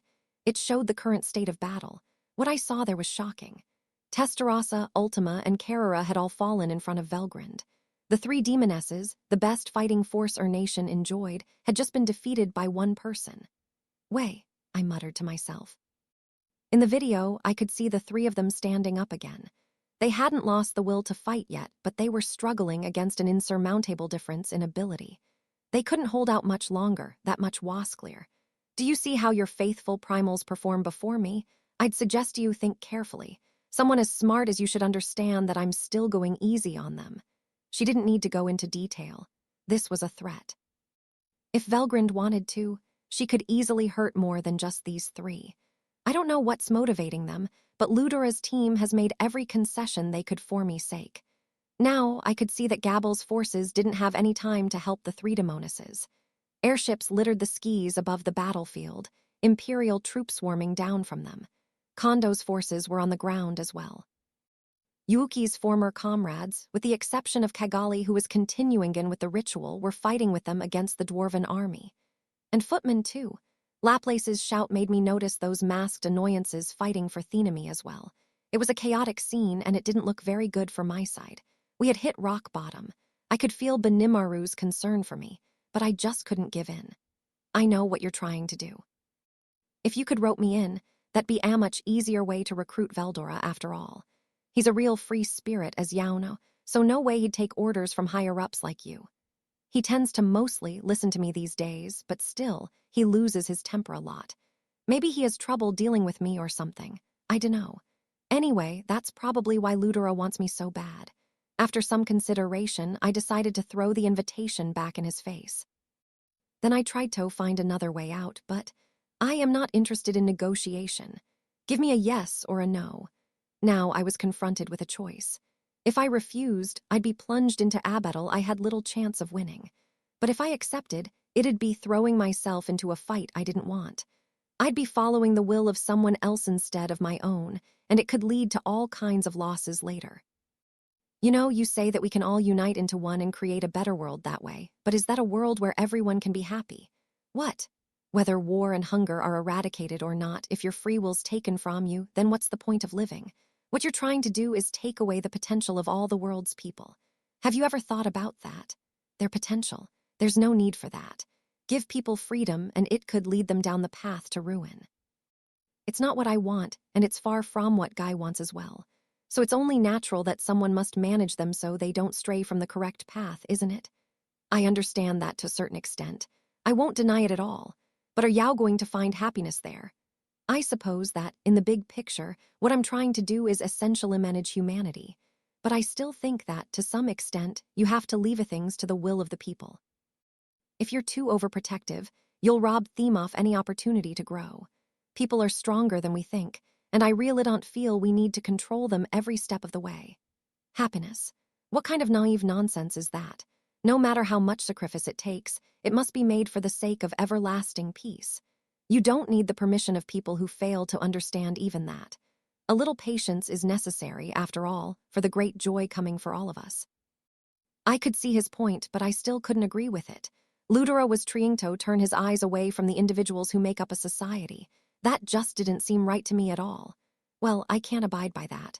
I feel like what you're aiming at will just create more misery for everyone, and I can't accept that. Then you are a fool not to take my hand. With me? Look, what are you even sitting here being a king for? Is it because you want to act all fancy or have a bunch of toys to play with? What are you talking about? It's for the people, of course. Yeah, right. I like to think I became a demon lord for the sake of all my people, too, but I still want more people than that to have a happy life. There's gonna be sacrifices, of course, but I'm working myself hard to keep them to as few as possible. I can't just make myself as cutthroat as you airy about it. I'd love to make the world a better place without sacrifice, but that's not possible. Look at all the people who died to make me a demon lord, for one. It's not that I regret what I did. I still think they had it coming. But I'm not sure the victims' relatives would be too convinced by my argument. That's the cross I bear, and at the same time, Ludura has his own crimes he shouldn't take so lightly. When he heard my words, he stared at me for a moment, eyes burning. Buth immediately regained his composure. How young, he muttered, and how naive. Ludura, don't worry, Velgrind. It's just been so long since I've been soppassionate about anything. I've failed to persuade you, perhaps, but you seem far too talented to be destroyed by us. That's a bad habit you're developing, Ludora. It was the same with Yuki over there, wasn't it? Your odd hoarding habit as of late confuses me. Quit treating us like toys, I wanted to shout, but I stopped myself. Negotiation was a non-starter now, so it was time to prepare for battle. I looked over at my friends, they all looked ready to go. They had been doing their jobs during our conversation, which I was glad to see. We had to beat Ludura here. I made up my mind, so I opened my mouth. But it's too bad we failed to convince the demon Lord Rimuru. His friend's getting stronger than I thought, you know. He just refuses to listen tome, though, so I thought I'd punish him a little. I won't strike enough of apprehense if I leave parallel existence on, so how about I break out my full powers for the first time in a while? Oh, he's not listening either. He never did heed a word I said. That's exactly like him, but I couldn't help but turn my attention back toward Velgrind. Veldora wasn't my mind. I didn't think the invincible storm dragon could ever be defeated, but this was just an unimaginable monster here. There was no telling what would happen next, and out of nowhere I was in a state of deep concern. Oh, are you worried about him? Then I'd suggest taking Ludora's hand while you can. Then I won't have to torment my little brother any further. Velgrind brought up another screen. This showed Veldora in dragon form, wounded and fighting frantically. I've been meaning to ask you, but how did you ever tame him in the first place? What? I said, how did you get Veldora to listen to you? I didn't really. Veldora and I are friends, that's all there is to it. So you won't tell me then? That's too bad. Velgrind exhaled, visibly disappointed. In that case, I'm afraid I can't go easy on him. In terms of magicules, at least, he's even above me. Then Velgrind disappeared. This was surprising and upsetting in equal measures. We knew that Ludora's goal was to stall long enough to defeat and subdue Veldora. I went along with that, because we were buying time for ourselves as well. Velgrind's parallel existence might be nearly invincible, but it has one drawback: rapid energy depletion. If you eliminate each individual body, you can also deplete the magicules divided between them. Those can't be recovered immediately, so keep it up, and you can weaken her on an overall basis. The fewer magicules divvied up, the less often she can use her most powerful moves. That was why I thought Veldora had an advantage, but looking at the screen, even one of Velgrind's parallel existences was a bit too much for Veldora to fully defeat. In fact, I could tell through our soul corridor that Veldora was growing flustered. On that screen floating in midair, I saw the Velgrind that was engaged with Testeros's group disappear. The three demonesses did their best Tobias time, but it was all for nothing. Not good, I thought. Velgrind's power was even beyond my expectations, so they had seen through our intentions and just used them to ridicule us instead. Curious, I imagine. Well, I'll give you one more chance after this battle is over. Perhaps you'll change your mind once you see the error of your ways. Ludora's voice seemed far away to me. It was awful, but there was nothing I could do. Now that Velgrind was gone, I really should have tried defeating Ludora there, but for some reason I had a bad feeling it wouldn't work out. So I decided to watch Veldora fight. In the second screen, Velgrind left for us a crimson dragon roared. It was the clash of the century, a bout between two true dragons, and it was about to get even more extreme. Epilogue Rejate was a scene that could only be described as a massive kaiju battle. No, really. That's the only way to put it. There were two dragons fighting each other, and although their forms were different, they were both equally huge. Velgrind the flame dragon was, in her original form, a very refined, beautiful figure. She was more flexible than Veldora, with a body that looked pretty well adapted for flight. What kind of battle approach would she take with that? It was the middle of the night, but the sky was bright. The forest of Jura was ablaze, turning the sky a bright red. The city of Rimuru was safe inside its labyrinth and undamaged, but if we left it outside, it would have burned to the ground, leaving nothing behind. That much was proven by the large gateth that connected the labyrinth to the outside world. It was now thoroughly destroyed, and I was sure the upper floors of the labyrinth had sustained catastrophic damage, too. The battle was now at a stalemate. That was why Velgrind turned off her parallel existences. It was hard to imagine, given all the devastation to the forest, but they were both doing an admirable job controlling their power. We're talking huge amounts of energy clashing against each other, but the battle was actually being fought on a really sophisticated level. They were also evenly matched in speed. Really, Veldora had grown an incredible amount. He had expert control over his power, letting him fly at very high speeds, and he wasn't losing a single step against Velgrind. He must have been training in secret, and the results of that were showing. From what I could tell, Veldora had an ever-so-slight advantage. If Yao simply looked at their power, their magicule count, Veldora's was higher. It had gone up since back when he was sealed, and he had padded that with new skills and tricks of his own, leading to these results. Still, I couldn't shake off my uneasiness. Velgrind, after all, had a clear advantage in control over her magic, and now that she was focused entirely in Veldora, the battle was really just getting started. And I have to say, Ludera's breeziness worried me. Velgrind, his stoutest of shields, was no longer in the room, so how could he stay so calm like this? For me, the fact that I could call upon Veldora at any time was a sort of security blanket for me. No matter what kind of crisis I was in, I knew I could get through it with some of his assistance. I'm sure Ludora's a good fighter himself. Guy saw him as an equal, and the way he so easily took over Yuuki indicated how much of a threat he was. But I've got an ultimate ability, too. And like I did with Benimaru, I have a little trick where I can grant people skills through my own discretion. If I'm being honest, I didn't see the top-ranking Imperial Guardians around us as much of a threat. Only the 5 single digits in Yuuki were a concern, in particular that Demrata guy over there. I don't think he's undefeatable, though. Even without counting Laplace, I figure we had the upper hand in a fight over here. That's how I felt about it, but it's also why I was so worried. Wasn't Ludera anxious at all? That was the question. Does he think he has an insurmountable power advantage, even without Velgrind? Even so, it doesn't benefit him to take unnecessary risks. What makes him so confident? I had no idea, but I was also curious about Veldora's battle. Velgrind launched a flaming heat attack, which Veldora blocked with a barrier. Then he unleashed a howling wind attack in return, but that was-dodged. It was a tremendous battle, and I shuddered at how mythical it felt. This is the first time I've seen Veldora fight for real, and it's beyond anything he imagined. I never thought he'd be an equal match for Velgrind, even after she dominated Testarossa and her friends. If you think about it, though, maybe it's only natural. Veldora had mastered Faust, Lord of Investigation, his personal ultimate skill, and that's why he was keeping it even with Velgrind. His opponent had the edge in skill, but Faust made that seem moot. As Raphael explained to me, his power involves manipulating probabilities. He also had Investigate Truth, a top-level analysis skill.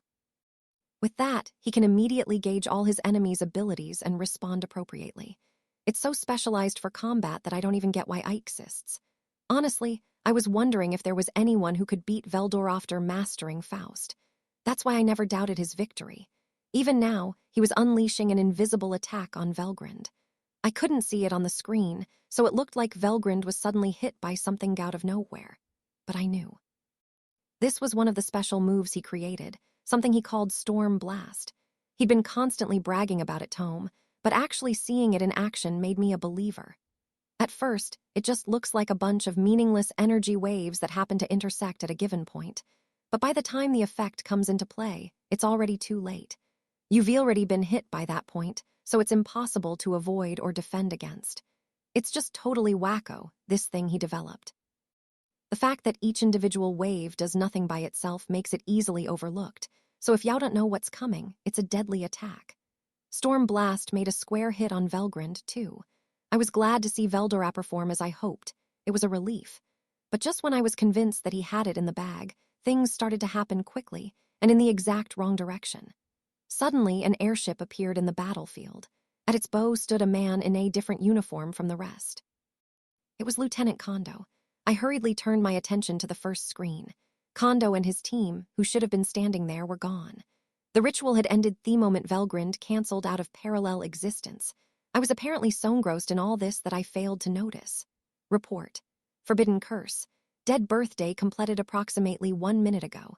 A single minute was all it took for Kondo to reach Veldora and Velgrind's battle site. The premonitions wouldn't stop in my mind. I had no idea what he was planning to do, which led to a surge of frustration in my heart that shouldn't have been there. Then another person appeared on the bow of the airship, a man who looked exactly like the man sitting in front of me right now. Masayuki. Wait, no. A parallel existence. By the time I realized, it was already too late. Everything after that happened in a split second. Kondo shot at Veldora with the gun in his right hand. There was no way a handgun round would do much against a true dragon, but the moment that thought crossed my mind, a bullet coursed into him at truly impossible speed. Well beyond the speed of sound, even approaching sublight speed. There was no exit wound, the bullet staying lodged in his body, and then its evil power was fully released. It made Veldora writhe in pain. He'd normally recover at once from something like this, but that extra moment proved fatal. The Ludera on screen reached a hand out to him. I'll let you in on a secret. That's known as Regalia Dominion. It's an absolute dominating force that rules over anything that has free will. Not when a true dragon can escape its control. Ludora in front of me stood up. He was walking out of the room, as if his business was done with. Whoa, wait. Heh, yes, I did make a promise, did I? I'm afraid I've lost interest in you now, but if you serve me, I'll show you a whole new world. Now Ludora couldn't care less about me. And I guess the Ludora here was an imposter all along, crafted by Velgrin's parallel existence. It shared the same consciousness as the one on the airship, but even if I defeated him in this chamber, it wouldn't have counted for anything. From start to finish, I was being rolled around the palm of Ludora's hand. It spelled total defeat for me. You underestimate Veldora. I know I was just being a sore loser now, but I muttered it anyway. But Ludora wasn't pulling punches any longer. He certainly is a true dragon, is he not? It took a lot more trouble than Ithot to get a handle on him, but now he's finally under my full control. And he was right. I felt a pain in my chest right afterward, one so intense that not even cancel pain could alleviate it. It was like someone was trying to pull a soul out of me report. The soul corridor between my master and the subject Veldora Tempest has been compromised.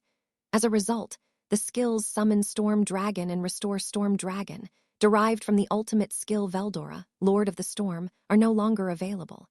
The reason for the pain shocked me. What? You're saying they took Veldora from me? Veldora from me? God damn it, you tried taking a swing at Ludora at the highest speed I could have hoped to achieve. He didn't attempt to dodge it. He didn't need to. My fist flew through the air in vain. He was erasing the Ludora over here as he no longer needed it. And that's your answer. Very well. I would very much have liked to have you on my team, but it's a pity. I suppose my authority isn't quite as all-encompassing as I thought. It'll be difficult to apply any more control right now. What are you? But this has been quite productive, I think, so I'll give you a little more time to mull it over. I trust you'll have the time to do so, because you've been trapped inside this dream fortress since the moment I called you over to it. Let's hope that you'll decide to exit here voluntarily. Then Ludora disappeared. On his signal, the rest of the guards there teleported their own way out. I couldn't bring myself to give chase, such was the intense feelings of loss and rage within me. You asshole. This was all a result of my carelessness. I had planned to take him by surprise, but I fell right into his trap.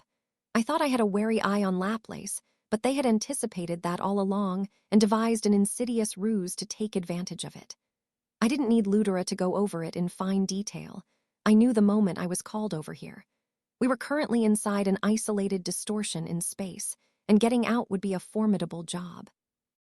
But I can do anything, and that confidence is probably what led me to be careless without realizing it. I thought I was being cautious, but my opponent was simply one step ahead off me. This is war, and wars aren't something you win every time. I know that, you don't have to tell me. Damn it, I shouted as I punched myself on the cheek. There was nothing, but it only accentuated the tearing ache I felt in my heart. Please, Sir Rimuru, stop. Shin's words didn't reach me. I did it again and again.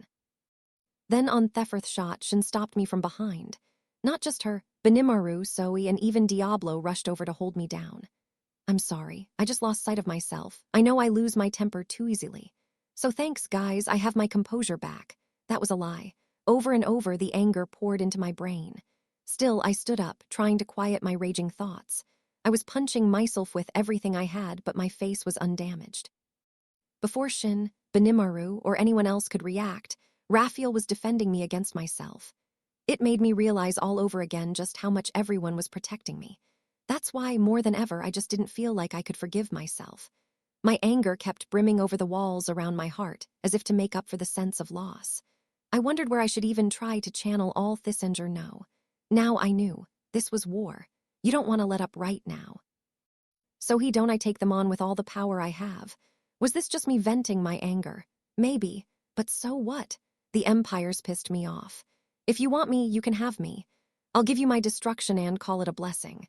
Those fools have offended me, and in my anger, I'm ready to unleash the power I've constantly been suppressing.